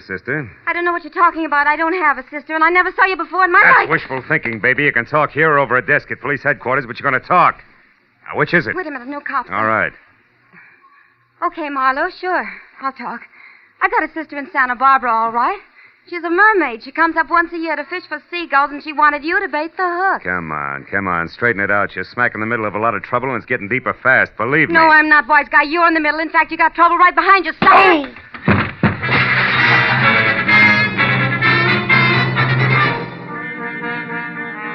By the time I got untangled from the ash cans, all I could see was the back of a big gray sedan taking a corner so fast I only caught the last 3 numbers of his tag. 440. But as I stood up and dusted myself off, I saw something black and shiny. It was a 5-sided ebony cufflink. I dropped it in my pocket as I went inside the hotel again. The 5 to a bellhop got me the manicurist's real name, Rhea Fleming. But even a 10-spot failed to raise her address, so I called my client again, tried Rhea's name on him. When that missed, I asked permission to go and see Leona about it. That got me 60 seconds of argument, 10 of dead silence, and finally a very reluctant okay from Ivan. 20 minutes later, I pulled up at 94 Camden Drive, in front of a house sprawling in Spanish that was home to Ivan and Leona Pack. And the delicate, dark girl with the shy gray eyes who answered the door was Leona herself. Yes? I'm Philip Marlowe from the Sequoia Credit Adjusters, Mrs. Pack. I'm told you patronize a manicurist, Miss Rhea Fleming, at the Beverly Crest Hotel. Why, yes, occasionally. Is anything wrong? Oh, no. Nothing serious at all. May I come in? Oh, of course. I'd like to ask you a few questions about Miss Fleming. Well, I really don't know her very well. Oh, I understand that. But you might know where she lives, for instance, huh? Well, I did happen to drop her off one evening Oh? at the corner of Sunset and Mariposa, I think. Oh, won't you sit down, Mr. Oh, Marlowe? thanks. Where did she live before she came to Los Angeles?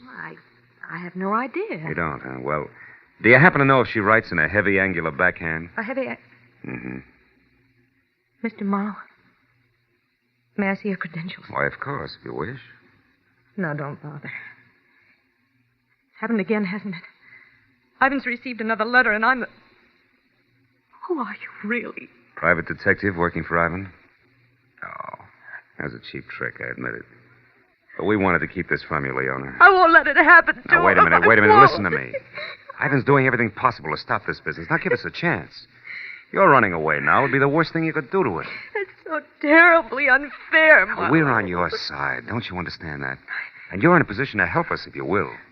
Marlowe, is it Rhea Fleming? Well, she's in on it, but not alone. She doesn't have the brains. But whoever is behind it belongs to this Ebony cufflink. Ever see it before, Leona? Think hard. No. No, I haven't. Oh, it's too bad. Well, do you happen to know anybody who drives a big gray sedan? The license number ends in 440. That might be Bruce Moracek. Moracek, who's he? An artist Ivan hired to do a portrait of me.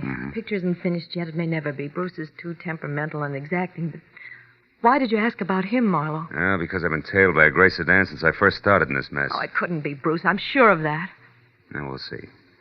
And, Leona, until you hear from me again, promise you won't do anything rash, huh? Where are you going now, Marlowe? Put some pressure on Rhea Fleming. Her character has all the sterling qualities of mud pie, and I think she'll crack just as easily. So long, Leona. I'll call you. In spite of what Leona had said, I still thought there might be more to Bruce Moracek than ever got on canvas. When I was out of the house and halfway to my car, I knew I'd have a chance to find out because across the street, a door flew open on a big gray sedan. Better than 6 feet of swarthy but handsome man climbed it out and rushed toward me. It wasn't the lock of black wavy hair that dangled dashingly over one eye, but the fact that his hands were curled into very large fists. It gave me a definite them or us feeling about him, and the closer he got, the more certain I was that I'd have to let him have it first. And when he got within reach, I did just that. Ha! And while you're thinking that one over, chum, try this. How long have you had on that polo shirt? Speak up. All day. Confound you. But you don't have to knock me down to find that out, you idiot. No, it was faster that way, and I'm not through yet. You've been tagging me all night, and I don't like it. How come? You wouldn't understand. Try me. Come on. I haven't got much time. All right. Until yesterday, I was working on a portrait of Mrs. Pack. Yeah? She's an exquisite subject, but I quit because it became impossible. Mm-hmm. She's being so upset by something or someone she doesn't even look like the same person from one day to the next. And that's supposed to explain why you've been tailing me all over town? I told you you wouldn't understand. A portrait artist is not only a painter. He isn't, huh? He must be a psychologist, a doctor, even a detective, if necessary, when his subject's beauty is being destroyed before his eyes. Oh, come on. It's true. So I followed Mr. Peck to you and you to the Beverly Crest Hotel because you are up to something. I want to know what it is. Mm-hmm. Naturally, it wasn't you who put the slug on me at the hotel, huh? The what? The slug. Slug. No. I saw you walk around to the back, but the time I got there, a car was driving off. I thought you were in it, so I tried to follow, but I lost it. Yeah? And then I came up here. Well, let me tell you something, Moracek, for your own good and your subjects. If you're on the level, go home. And if you're not on the level, brother, you better get out of town while you still can. Good night. I looked back just before I turned the corner, and Moracek was still standing where I'd left him. So I drove out to Sunset and down to Mariposa, where I parked, and started walking. And I was more than an hour ringing doorbells, interviewing kids, husbands, and homemakers, and running down false leads before I finally found the mailbox labeled Rhea Fleming, rear, and a brown stucco 2 blocks south. I hacked my way through the underbrush hugging the front house to a converted guest cottage in the back numbered 8811. I didn't bother to knock. I just walked in. Gee, darling, I was beginning to think you'd never get... Milo, get out. Get out of here or I'll scream. I scream louder. Who's the boyfriend you're expecting, Rhea? I don't have a boyfriend. It wasn't your grandfather that piled me up at the hotel tonight, baby. It's your last chance. Who was it? I don't seem to recall the incident you refer to, Marlowe. Now, listen, jerk. You're in a rotten blackmailing game right up to your earrings. And what's more, your extortion letter went through the mail. Did you get that? That's a federal rap. You can't beat it. I'm going to see that you don't because I'm sick and tired of fooling with you. You're too stupid to realize when you're licked. Federal rap. I didn't know that, Marlowe. Who are you calling? Cops, of course. I'm through. I'm putting you out of circulation right now. No, wait. Don't do that. I'll tell you who's with me. Okay. It's... No, I can't. Rhea, come back here, you fool! No, Rhea! Holy smoke. Rhea, who was it? Who did this? Gee, I didn't figure it'd go this far. I just didn't realize. No, I guess you didn't, baby. One down and one to go.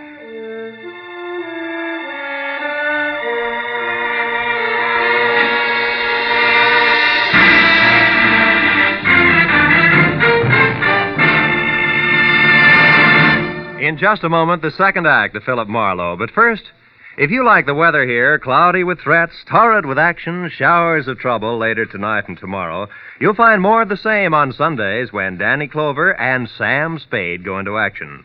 Danny Clover is the thoroughly human, fast-thinking detective of Broadway Is My Beat. And Sam Spade is the... well, who else but the Sam Spade of Dashiell Hammett's fertile, ingenious brain. On most of these same CBS stations tomorrow, you'll find Danny Clover prowling the Great White Way late in the afternoon and Sam Spade on the hunt in the evening. Now, with our star, Gerald Moore, we return to the second act of Philip Marlowe and tonight's story, The Ebony Link.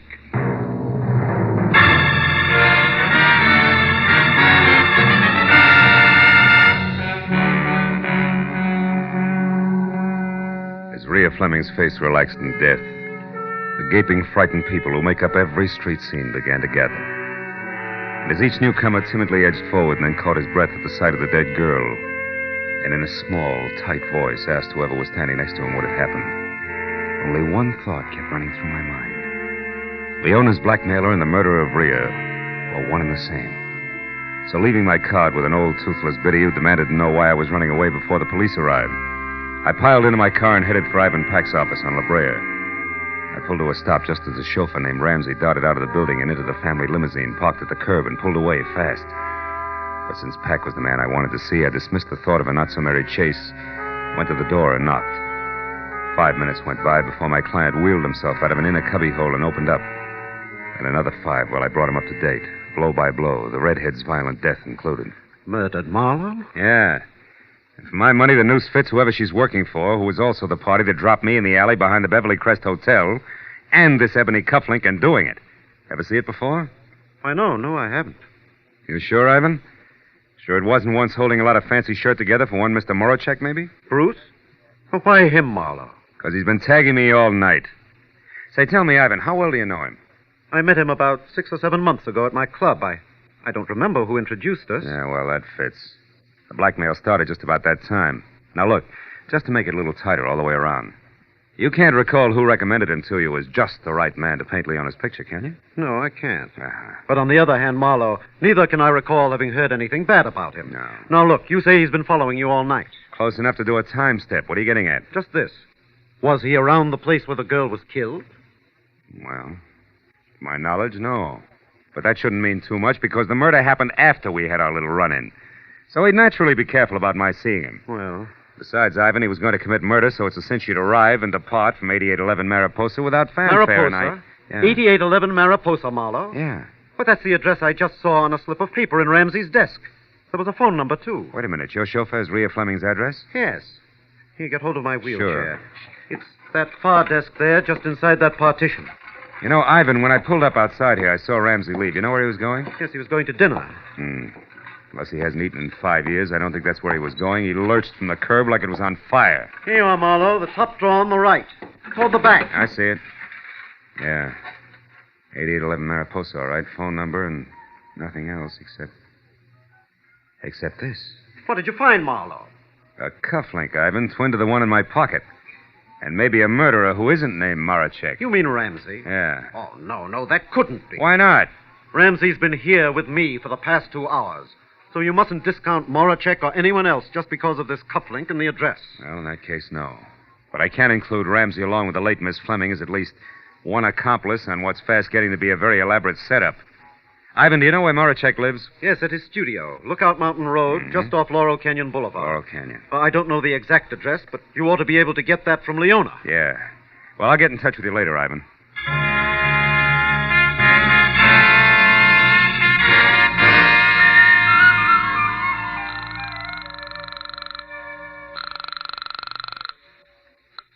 Hello? Hello, Leona. Now, listen hard. Did Bruce Moracek come up to see you after I left? Yes, he did. What'd he say? Well, only that he'd collided with you on the stairs and that he wanted to know who you were, what business you had with me. Did you tell him? Of course not. I wouldn't tell anybody anything about this. He didn't like that, huh? No, as a matter of fact, that's the reason he went home. Right away? Within 5 minutes. He said he was going back to his studio and would be there all night if I needed any protection. But why?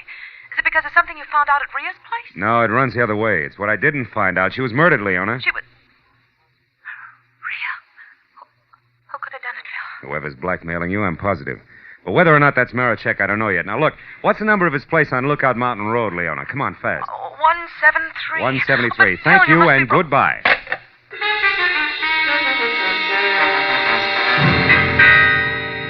I was 20 minutes wriggling through the thick Hollywood traffic to Laurel Canyon, then another 10 climbing Lookout Mountain Road, which was an abrupt spiral of macadam that belonged in the Alps. So when I parked away from the bay window with roof that was numbered 173 and started up through the junior jungle that led to the front door, it was exactly 10 o'clock. And considering the zest of my last meeting with the artist, a good time for me to be careful. So when I knocked on the heavy oak that showed splashes of yellow at the threshold, I did it with the barrel of my .38. When I got no answer, I tried again, louder. It was then that Marachek replied, but not as I had expected, because he was behind me. And his greeting was a fist the size of a cannonball coming at the side of my head fast. Oh! And now, Marlowe, I'll take your gun here. And if I have to use it, I will. No doubt. It worked before. Huh? What are you talking about? Come on, Buster, get off it. You act like a paint. Let's not waste each other's time. All right. Then inside, Marlowe, where we can get to the point fast and in privacy. Go on. All right. The door is not locked, detective. I don't know what you want here, but I'm going to find out, believe me. You can skip the thumb screws, Rembrandt. I'll make it very plain for you. I want to know why you think you can get away with a doubleheader like blackmailing Leona and murdering your own accomplice. Any comment? Yes, you're either stupid or a raving maniac, Now listen, Marlowe. Marachek. No, you listen to me. Leona Peck is a good friend of mine, Marlowe. I'm very fond of her. I'm not going to stand here and be accused of blackmailing her. And I suppose that talk of murder at 8811 Mariposa also offends, huh? It does. And until you mentioned it, Marlowe, I didn't even know Leona's trouble was blackmail. And as for a murder at something or other Mariposa, I have been here painting since I last saw you. Which who will swear to? Nobody. Ah. But if you will step over here, you can see that this canvas is fresh, that the paint is still wet. It was my chance. The second he got in front of his canvas, he forgot he was holding my .38 in his hand. And as he talked, he pointed with the barrel like it was a paintbrush. When I was close to him and my right foot was against one leg of the easel, the time was right. Marlowe, are you satisfied? Not quite! Mr. Marachek. Now, since I'll also use this gun if I have to, get up. Stand over there against that wall. Come on. You're going to get a chance to tell that story again, Bruce boy, but this time to the police. And I... Hey, Marachek. What? That painting there. That's Leona, right? Huh? Of course that's Leona. Does it look like a battleship? No comment. But also, Marachek, it looks like a lot more, and by that I mean the answer to who's both the blackmailer of Leona and Rhea Fleming's killer. Now I think I know. Apologies and farewell, Buster. You're nothing worse than a sucker. But Marlowe, I don't understand. Where are you going? To Leona's place. Friend Ramsey is due there at the moment, and that